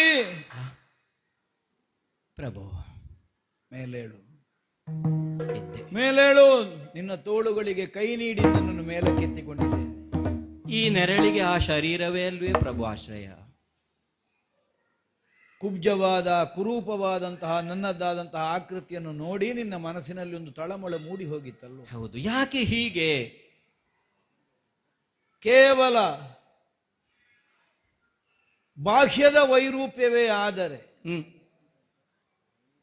ಅಂತರಂಗದಲ್ಲಿ ಮೊದಲಿನದ್ದಾದಂತಹ ಸ್ವರೂಪವೇ ಸ್ಥಿರವಾಗಿದ್ದರೆ ಕಲ್ಲು ಹೃದಯಿಯಾಗಿ ನಿನ್ನ ಮುಂಭಾಗದಲ್ಲಿ ವ್ಯವಹರಿಸುವುದಕ್ಕಿಲ್ಲ ನಿನ್ನ ನಳಚಕ್ರವರ್ತಿ. ಹಾಗಿದ್ರೆ ಅಂತರಂಗವೂ ಬದಲಾಗಿ ಹೋಯಿತು, ಕಲ್ಮನಸ್ಸಾಗಿ ಹೋಯಿತೆ. ಒಂದು ಕ್ಷಣಕ್ಕೆ ಆ ವಿವಶತೆಗೆ ನೀನು ಒಳಗಾಗಿ ಹೋದ. ಅದಾಯಿತು ಅಂತಾದ್ರೆ ಮತ್ತೆ ನಾನು ಬದುಕಿ ಪ್ರಯೋಜನ ಇಲ್ಲ ಪ್ರಭು. ದಮಯಂತಿ, ಓ ಇಲ್ಲುವೆ ನಿನ್ನ ಅಂತರಂಗವಾಗಲಿ ನನ್ನ ಅಂತರಂಗವಾಗಲಿ ಬೇರೆ ಬೇರಾಗುವುದಕ್ಕೆ ಸಾಧ್ಯವೇ? ಅದೇ. ಆದರೆ ಒಪ್ಪಿಕೊಂಡಂತಹ ಕರ್ತವ್ಯದ ಕುರಿತಾದಂತಹ ನನ್ನ ಬದ್ಧತೆ ನಿಷ್ಠೆ ನಿನಗೆ ಅಪರಿಚಿತವಾದದ್ದೇನಲ್ಲ. ಅದು ಹೌದು. ನಮ್ಮ ವಿವಾಹಾತ್ ಪೂರ್ವದಲ್ಲೇ ಅದಕ್ಕೊಂದು ಸರಿಯಾದ ನಿದರ್ಶನವನ್ನು ದೇವತೆಗಳು ಒದಗಿಸಿಕೊಟ್ಟು, ಹೌದು, ನಿನ್ನ ಸ್ವಯಂವರದ ವರ್ತಮಾನವನ್ನು ಕೇಳಿ ನಿನ್ನನ್ನು ವರಿಸುವಂತಹ ಉದ್ದೇಶದಿಂದ ಆಗಮಿಸಿದ ಇಂದ್ರಾದಿ ದೇವತೆಗಳು ಅವರ ದೌತ್ಯಕ್ಕಾಗಿ ನಿನ್ನಲ್ಲಿಗೆ ನನ್ನನ್ನೇ ಕಳುಹಿಕೊಟ್ಟು, ಯಾರನ್ನು ವರಿಸಬೇಕು ಅಂತ ನಾನು ನಿರ್ಣಯಿಸಿದ್ದೇನೋ ಅವರೇ ನನ್ನ ಬಳಿಗೆ ಬಂದದ್ದು, ದೇವತೆಗಳನ್ನು ವರಿಸು ಅಂತ ಹೇಳುವುದಕ್ಕೆ. ಕೇವಲ ಒಂದು ಪಕ್ಷಿ ಜಾತಿಗೆ ಸೇರಿದಂತಹ ಹಂಸವೊಂದು ನಮ್ಮೊಳಗಿನ ಪ್ರೇಮಾನುರಾಗದ ಬಂಧನವನ್ನು ಬಿಗಿಗೊಳಿಸಿತು, ಗಟ್ಟಿಯಾಗಿಸಿತು. ಆದರೆ ಲೋಕವನ್ನು ಅನುಗ್ರಹಿಸುವಂತಹ ದೇವತಾ ಶಕ್ತಿಗಳು ನಮ್ಮ ಸಂಬಂಧವನ್ನು ಬೇರೆ ಮಾಡುವುದಕ್ಕುಂಟೋ ಹೇಳು. ಆದರೂ ಬದುಕಿನಲ್ಲಿ ಒಂದು ಪರೀಕ್ಷೆ ಅನ್ನುವುದು ವ್ಯಕ್ತಿಯಾದವನಿಗೆ ಬರ್ತದೆ. ಒಂದು ಶುದ್ಧವಾದಂತಹ ಬಂಗಾರವೆಂದು ಪ್ರಪಂಚದಲ್ಲಿ ಮಾನಿಸಲ್ಪಡಬೇಕು ಅಂತಾದರೆ ಅದಕ್ಕೆ ಸರಿಯಾದಂತಹ ಪರೀಕ್ಷಕನ ಪರೀಕ್ಷೆಯೂ ಅನುಭವಿಸಬೇಕಾಗುತ್ತದೆ. ಬೇಕೆ ಈ ಪ್ರಪಂಚದಲ್ಲಿ ಸಂಚರಿಸಿದಂತಹ ಯಾವನೇ ಒಬ್ಬ ಮಾನವ ತನ್ನದ್ದಾದಂತಹ ಶೀಲ ಚಾರಿತ್ರದಿಂದ ಪ್ರಪಂಚದಲ್ಲಿ ಪ್ರಕಾಶಕ ಬರಬೇಕೆಂದಾದರೆ ದೈವಾಯತ್ತವಾಗಿ ಒದಗಿ ಬಂದಂತಹ ಅನೇಕ ಪರೀಕ್ಷೆಗಳಿಗೆ ತನ್ನನ್ನು ತಾನು ಒಡ್ಡಿಕೊಳ್ಳಬೇಕಾಗುತ್ತದೆ, ಉತ್ತರಿಸ್ತಾ ಹೋಗಬೇಕು. ಅಲ್ಲಿ ಅನುತ್ತೀರ್ಣನಾದನೋ ಅವನು ಪತನವನ್ನು ಹೊಂದಿದ ಅಂತ ಅರ್ಥ. ಹೌದು ಪ್ರಭು. ಯಾವನಿಗೂ ಊಹಿಸುವುದಕ್ಕೂ ಸಾಧ್ಯವಿಲ್ಲದೆ ಇದ್ದಂತಹ ವಿಕಾರವಾದಂತಹ ನನ್ನ ದೇಹಾಕೃತಿಯನ್ನು ನೋಡಿದ್ರು ಒಳಗಿಂದ ಇವ ನಳಚಕ್ರವರ್ತಿ ಅನ್ನುವಂತಹ ನಿನ್ನದ್ದಾದಂತಹ ನಿರ್ಣಯವೇ ಕೊನೆಗೂ ಗೆದ್ದಿತು ನೋಡು. ಅದು ದೈವಾನುಕೂಲದಿಂದ ಸಿದ್ಧವಾದದ್ದು ಅಂತ ಅರ್ಥ. ಯಾಕೆ? ನಾನಾಗಿ ಮಾಡಿಕೊಂಡ ರೂಪ ಅಲ್ಲ ಇದು. ಅದು ಯಾಕೆ ಹೀಗಾಯಿತು? ನಾನಾಗಿ ವೇಷ ಧರಿಸಿದ್ದಾದ್ರೆ ನನಗೆ ಬೇಕಾದಾಗ ಕಳಚಿಕೊಳ್ಳುವುದಕ್ಕೆ ಬರ್ತದೆ. ಹೌದು, ಇದು ಸಹಜವಾಗಿ ಕಾಣುತ್ತದೆ. ಒಂದು ದೈವ ಸಂಕಲ್ಪದಿಂದ ಸಿದ್ಧವಾದಂತಹ ರೂಪವಾದ್ದರಿಂದ ಅದು ಕಳಚಬೇಕು ಅಂತಾದ್ರೆ ಆ ದೈವವೇ ನಿರ್ಣಯಿಸಬೇಕು. ಅದಕ್ಕೆ ಬೇಕಾದಂತಹ ಆನುಷಂಗಿಕವಾದಂತಹ ಅನುಕೂಲಗಳೆಲ್ಲ ಬಂದು ಒದಗಬೇಕು. ಕರ್ಕೋಟಕ ದಂಶನದ ಮೂಲಕವಾಗಿ ಬಂದ ಸ್ವರೂಪ ಇದು. ಸರ್ಪರಾಜ. ಹೌದು. ಬೆಂಕಿಯಲ್ಲಿ ಬೆಂದು ಹೋಗುತ್ತಿದ್ದವನನ್ನು ಸಂರಕ್ಷಿಸುವುದಕ್ಕಾಗಿ ನಾನು ಎತ್ತಿದೆ. ನಾರದನ ಶಾಪದಿಂದ ಸ್ಥಾಗಿತ್ಯವನ್ನು ಹೊಂದಿದ್ದಂತಹ ಕಾರ್ಕೋಟಕನಿಗೆ ಚಲನೆ ಬರಬೇಕಾದ್ರೆ ನನ್ನ ಸ್ಪರ್ಶ ಆಗಬೇಕು.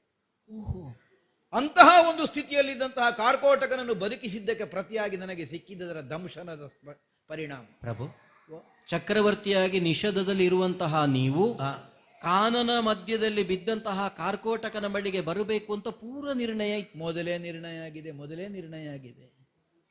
ಅದನ್ನೇ ನಾನು ಆಡುವುದು. ದೈವ ನಿರ್ಣಯವನ್ನು ಅತಿಕ್ರಮಿಸಿ ಯಾವ ಮನುಷ್ಯನಿಗೂ ಈ ಪ್ರಪಂಚದಲ್ಲಿ ಬದುಕಲಿಕ್ಕೆ ಆಗುವುದಿಲ್ಲ. ಸದಾಕಾಲ ಧರ್ಮ ನಿರತನಾಗಿಯೇ ಉಳಿ. ಯಮಧರ್ಮರಾಯ ನನಗೆ ಒಲಿದು ಕೊಟ್ಟಂತಹ ವರ ಅದು ಅಲ್ಲವೇ? ನಾನು ಧರ್ಮಚ್ಯುತವಾಗುವ ಹಾಗೆ ಬದುಕಲಿಕ್ಕೆ ಉಂಟ. ಕಟ್ಟಿಕೊಂಡ ಹೆಂಡತಿಯನ್ನು ನಡುದಾರಿಯಲ್ಲಿ ಕಾಡಿನ ಮಧ್ಯದಲ್ಲಿ ಬಿಟ್ಟು ಹೋಗುವ ಧರ್ಮ ಮಾರ್ಗಾವಲಂಬಿ ಅಂತ ಅರ್ಥವ. ಪ್ರಪಂಚ ಮುಖಕ್ಕೆ ಕಾಣುವಾಗ ಅದು ಅಧರ್ಮ ಅಂತಲೇ ಕಾಣುತ್ತದಲ್ಲ. ಅಗ್ನಿ ಸಾಕ್ಷಿಯಾಗಿ ತ್ರಿಕರಣ ಪೂರ್ವಕವಾಗಿ ಕಾಯೇನ ವಾಚ ಮನಸ ಅತಿಕ್ರಮಿಸದೆ ನಿನ್ನನ್ನು ಸಂರಕ್ಷಿಸ್ತೇನೆ ಅನ್ನುವಾಗ ಕೈ ಹಿಡಿದ ಗಂಡ ಅಲ್ವಾ ನಾನು? ಹೌದು. ನಾನು ಬಿಟ್ಟು ಹೋಗ್ಬೋದು ನಿನ್ನನ್ನು, ಧರ್ಮಕ್ಕೆ ತಪ್ಪಿದಾಗಲಿಲ್ವ? ಹೌದು. ದೇವತೆಗಳೇ ಅನುಗ್ರಹಿಸಿ ಧರ್ಮದಲ್ಲೇ ಸ್ಥಿರವಾಗಿ ಉಳಿಯುವ ಅನುಗ್ರಹವನ್ನು ಹೊಂದಿದ ನಾನು ಧರ್ಮ ಮೀರ್ಲಿಕ್ಕುಂಟ. ಹಾಗೆಂದು ಲೋಕ ಒಪ್ಪುವ ಧರ್ಮವನ್ನು ಆಚರಿಸಿದ ಹಾಗೆ ಕಾಣುತ್ತದೆ, ಮೀರಿದ ಹಾಗೆ ಕಾಣುತ್ತದೆ. ಹೌದು, ಕಾಣುತ್ತದೆ ಅಲ್ವಾ? ಹೌದು. ಆದ್ದರಿಂದಲೇ ಬಿಟ್ಟು ಹೋದ್ರು ಬಿಟ್ಟು ಹೋಗ್ಲಿಲ್ಲ ಅಂತ ಒಟ್ಟಿಗೆ ನಾವಿದ್ದೇವೆ. ಅದಕ್ಕೆ ಅನುಕೂಲವಾಗಿ ಎಲ್ಲ ದೈವ ಸಹಾಯವೂ ಒದಗಿ ಬಂತು. ಕಚ್ಚಿದ ಕಾರ್ಕೋಟಕನಲ್ಲಿ ಕೇಳಿದಾಗ ಅವನು ಹೇಳಿದ್ದದನ್ನೇ. ಏನು ಹೇಳಿದನು? ನಿನಗೆ ಕಡಿದದ್ದು ಮಾತ್ರ, ಇದರ ಪರಿಣಾಮ ನಿನ್ನ ಒಳಗಿರುವವನಿಗೆ ಅಂತ. ಅಂದ್ರೆ ಯಾವನು ನಿನ್ನನ್ನು ಹಿಡಿದು ಬಾಧಿಸ್ತಾನೆ ನಾವು ಶನಿ ಅನ್ನೋಣ, ಕೆಟ್ಟದು ಅನ್ನುವ ಕಾರಣಕ್ಕೆ ಕಲಿ ಅನ್ನೋಣ, ಹೇಗೆ ಹೇಳಿದ್ರು ನನ್ನ ಒಳಗೆ ಸೇರಿದಂತ ಅವನಿಗೆ ಇದರ ದಂಶನದ ಪರಿಣಾಮ. ಅಂದ್ರೆ ಪುಷ್ಕರನೊಂದಿಗೆ ಜೂಜಾಡುವುದಕ್ಕೆ ಕಾರಣವಾದದ್ದೇ ಅವನ ಪ್ರವೇಶದಿಂದ ಅಂತ. ನಿನ್ನನ್ನು ನಾನು ವಿವಾಹವಾಗಿ ಹೋದೆ ಅನ್ನುವಂತ ಆಕ್ರೋಶದಿಂದ ಅವರಿಗೆ ಸಿಗಲಿಲ್ಲ ಅನ್ನುವಂತಹ ಕಾರಣಕ್ಕಾಗಿ ನಮ್ಮ ದಾಂಪತ್ಯ ವಿಚ್ಛೇದನಗೊಳ್ಳಬೇಕು ಅನ್ನುವಂತಹ ಉದ್ದೇಶಕ್ಕಾಗಿ ನಾನಾ ಕಷ್ಟಗಳಿಗೆ ಒಳಗು ಮಾಡುವಂತಹ ಉದ್ದೇಶದಿಂದ ನನ್ನನ್ನು ಪ್ರವೇಶಿಸಿದನಂತೆ. ಕಲಿಯಾಗಲಿ ಶನಿಯಾಗಲಿ ಯಾವನೇ ಆಗಲಿ, ಉದ್ದೇಶ ಅದು ಸರಿ. ಅಂತವನಿಗೆ ಈ ದಂಶನದ ಪರಿಣಾಮ ಕಾಣುವುದಕ್ಕೆ ವಿಕಾರ ಮಾತ್ರ. ನನಗೆ ಒಂದು ದಿವಸವೂ ನನಗೆ ಅದರಿಂದ ಆ ವಿಷಜ್ವಾಲೆಯ ಪರಿಣಾಮ ಏನೂ ನನಗೆ ಕೊಡ್ಲಿಲ್ಲ, ವಿಕಾರವಾದ ಸ್ವರೂಪ ಮಾತ್ರ. ಇನ್ನೂ ಒಳಗೆ ಸೇರಿದಂತಹ ಆ ಶನಿ ಹೊರಗೆ ಬಂದಂತಹ ಕಾಲಕ್ಕೆ ಹೇಳಿದ, ಇನ್ನು ನನ್ನನ್ನು ದಂಡಿಸುವುದು ಬೇಡ, ಪತಿವ್ರತೆಯಾದ ದಮಯಂತಿ ದೇವಿಯ ಶಾಪವೇ ನನ್ನನ್ನು ಇಷ್ಟು ದಿವಸ ನೋಯಿಸ್ತಾ ಇತ್ತು. ನೊಂದ ಮನಸ್ಸಿನಿಂದ ನೀನೊಂದು ಮಾತು ಹೇಳಿದೆಯಂತೆ ಅಲ್ವಾ ಕಾಡಿನಲ್ಲಿ, ಯಾವನು ನನ್ನ ಈತರನಾದಂತಹ ಕಷ್ಟಕ್ಕೆ ಕಾರಣನಾದನು, ನಮ್ಮ ಸಂಬಂಧ ವಿಚ್ಛೇದಗೊಳ್ಳುವ ಹಾಗೆ ಮಾಡಿದನು, ಅವನು ಶಾಶ್ವತವಾದ ನೋವನ್ನು ಅನುಭವಿಸುವ ಹಾಗಾಗಲಿ. ಅದನ್ನು ಅವನು ಮಾಡಿದ್ದಾನೆ ಅಂತ ತಿಳಿದು ನಾನು ಆಡಿದ್ದಲ್ಲ, ನನ್ನ ಅಂತರಂಗದ ಬೇಗುದಿಯನ್ನು ಯಾರು ಮಾಡಿದ್ರು ಅವನಿಗೆ ಇದು ಸಿಗಲಿ ಅಂತ ನೀನಾಡಿದ್ದು. ಅವ ದೇವವರ್ಗಕ್ಕೆ ಸೇರಿದವ ಆಗಲಿ, ಸಾಧ್ವಿಯಾದ ನಿನ್ನ ಮಾತು ಸುಳ್ಳಾಗಲಿಲ್ಲ, ಅವನನ್ನಾದ್ರೂ ಅದು ಬಾಧಿಸಿಯೇ ಬಾಧಿಸಿತು. ಬಹಳ ಕಷ್ಟಕ್ಕೂ ಒಳಗು ಮಾಡಿದೆ ನಿನ್ನನ್ನು ನಾನು ಅಂತ ನನಗೂ ಪರಿತಾಪ ಇದೆ. ನಾನಾ ವಿಧವಾದಂತಹ ಪರೀಕ್ಷೆಗಳಿಗೆ ನೀನು ಒಡ್ಡಿದ್ದಿ. ಯಾಕೆ?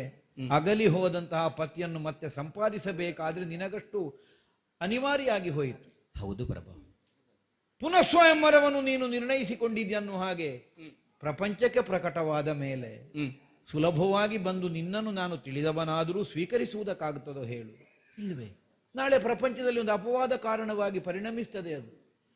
ನಳ ನಿಲ್ಲದೇ ಇರುವಾಗ ಪುನಃ ಸ್ವಯಂವರಕ್ಕೆ ನಿರ್ಣಯಿಸಿದನಂತೆ, ನಳ ಬಂದ ಅನ್ನುವ ಕಾರಣಕ್ಕೆ ಮತ್ತೆ ಮೊದಲನ ಗಂಡನೇ ಸಾಕು ಅನ್ನುವಾಗ ಹೊರಟ್ಲಂತೆ ಅಂತ ನಾಳೆ ಒಂದು ಅಪವಾದ ಬರುವುದಿಲ್ಲೋ? ಅದು ಸರಿ. ಆದ್ದರಿಂದಲೇ ನಿನ್ನದ್ದಾದಂತಹ ಶೀಲ ಚಾರಿತ್ರ್ಯಗಳು ಪ್ರಪಂಚಕ್ಕೆ ಸ್ಪಷ್ಟವಾಗಬೇಕು ಅನ್ನುವಂತಹ ಉದ್ದೇಶದಿಂದ ನಿನ್ನನ್ನು ಮತ್ತೆ ಮತ್ತೆ ಮತ್ತೆ ಮತ್ತೆ ಕಣ್ಣೀರು ಹಾಕಿಸಬೇಕಾಗಿ ಬಂತು. ಪ್ರಭು, ಓ, ನಿಮ್ಮನ್ನು ಪಡೆಯಬೇಕು ಅನ್ನೋದು ನನ್ನ ದೃಢವಾದ ಸಂಕಲ್ಪ. ಆ ನೆಲೆಯಿಂದ ನಾನು ಮತ್ತಷ್ಟು ಗಟ್ಟಿಯಾಗುತ್ತಾ ಹೋದೆ. ಆದ್ರೆ ಕೊನೆಗೂ ನನ್ನ ಮಾತನ್ನು ನೀವು ಒಪ್ಪದಿರುವ ಹೊತ್ತಿಗೆ ನಾನು ಸಾಯ್ತೇನೆ ಅಂತ ನಿರ್ಣಯ ಮಾಡಿದ್ದೆ. ಹೌದು. ಇಲ್ಲ, ಸಾಯಬೇಕಾದದ್ದಲ್ಲ. ನಮ್ಮ ಬದುಕಿಗೆ ದೇವತೆಗಳು ಆಶೀರ್ವದಿಸಿದ್ದಾರೆ ಅಂತ ಅರ್ಥ. ಆದ್ದರಿಂದಲೇ ಸಂಕಟದ ದಿನಗಳೆಲ್ಲ ದೂರವಾದವು. ಸರಿ. ನಿನ್ನ ಮುಂಭಾಗದಲ್ಲಿ ಮೊದಲಿನ ಸ್ವರೂಪದಿಂದಲೇ ಪ್ರಕಟನಾಗುವುದಕ್ಕೆ ನನಗೆ ಹಾಗಾದ್ರೆ ಹಾಗೆ ಇರುವುದಕ್ಕಾಗ್ತದೆ ನಿಮಗೆ? ಓ ನೋಡು, ಸಂಕಲ್ಪಿಸಿ ಒಂದು ಹೂಂಕರಿಸಿದ.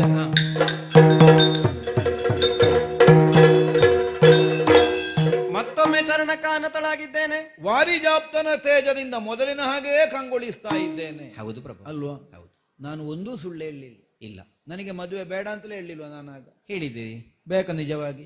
ಈಗ ನಾನಿರುವಾಗ ಮತ್ತೊಂದು ಮದುವೆ ಅದೇ ಹೇಳಿದ್ ನಾನು, ನನಗೆ ಇನ್ನೊಂದು ಮದುವೆ ಬೇಡ ಅಂತ. ನಾನು ಸುಳ್ಳು ಹೇಳಿಲ್ಲ, ಒಂದು ಸುಳ್ಳು ಹೇಳಿಲ್ಲ ನಾನು. ಮದುವೆ ಬೇಡ, ಮೊದಲನವಳನ್ನೇ ಪೂರ್ತಿ ಸಾಕಿ ಆಗ್ಲಿಲ್ಲ. ಹೌದು. ಅಥವಾ ಸಾಕುವುದಕ್ಕಾಗ್ಲಿಲ್ಲ. ಆಗಲಿಲ್ಲ. ಅಂದ್ರೆ ಅರ್ಥ ಏನು? ಮೊದಲನವಳನ್ನೇ ಮತ್ತೆ ಇನ್ನು ಮುಂದೆ ಸಾಕ್ತಾ ಇದ್ದೇನೆ, ಸಾಕುವುದಕ್ಕೆ ಸಿದ್ಧನಾಗಿದ್ದೇನೆ ಅನ್ನುವುದನ್ನೇ ಆಡಿ. ಮುಂದೆಯೂ ಭರಿಸುವ ಭರ್ತನೇ ನೀವು ಆಗಿರುತ್ತೀರಿ. ಹೌದು. ಯಾಕಂದ್ರೆ ದೇವತೆಗಳು ಹರಸಿದಂತಹ ದಾಂಪತ್ಯ ನಮ್ಮದು. ಅದು ಯಾವ ಕಾಲಕ್ಕೂ ವಿಚ್ಛಿದ್ರಗೊಳ್ಳುವುದಕ್ಕಿಲ್ಲ. ಸತಿಪತಿಯರು ಒಂದಾಗಿ ಒಂದೇ ಮನೆಯಲ್ಲಿ ಎಷ್ಟು ದಿನ ಬದುಕಿದ್ರು ಅನ್ನುವುದು ಮುಖ್ಯವೇ. ಆದ್ರೆ ಅದಕ್ಕಿಂತಲೂ ಹೆಚ್ಚು ದೂರ ದೂರ ಅಗಲಿದ್ರು ಅವರ ಮನಸ್ಸೆಷ್ಟು ಒಂದಾಗಿತ್ತು. ಒಂದೊಂದು ದಿನದ ಮುಸ್ಸಂಜೆಯಲ್ಲಿಯೂ ನಿನ್ನನ್ನು ನೆನೆದು ಮಕ್ಕಳನ್ನು ನೆನೆದು ಕಣ್ಣೀರು ಹಾಕುತ್ತಾ ನಿದ್ದೆ ಇಲ್ಲದೆ ಕಾಲವನ್ನೇ ನಾನು ಕಳೆದೆ. ನನಗಂತೂ ನಿತ್ಯ ಕಣ್ಣೀರೇ ಇತ್ತು. ನನಗದು ಗೊತ್ತಿದೆ.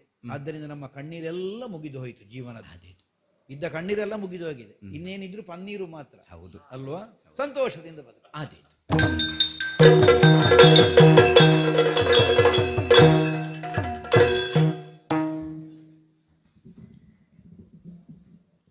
ಊಟದ ಉಪಾದಿಯಲ್ಲಿ ಲಘು ಉಪಹಾರದ ವ್ಯವಸ್ಥೆ ಇದೆ, ದಯವಿಟ್ಟು ಎಲ್ಲರೂ ಸ್ವೀಕರಿಸಬೇಕು.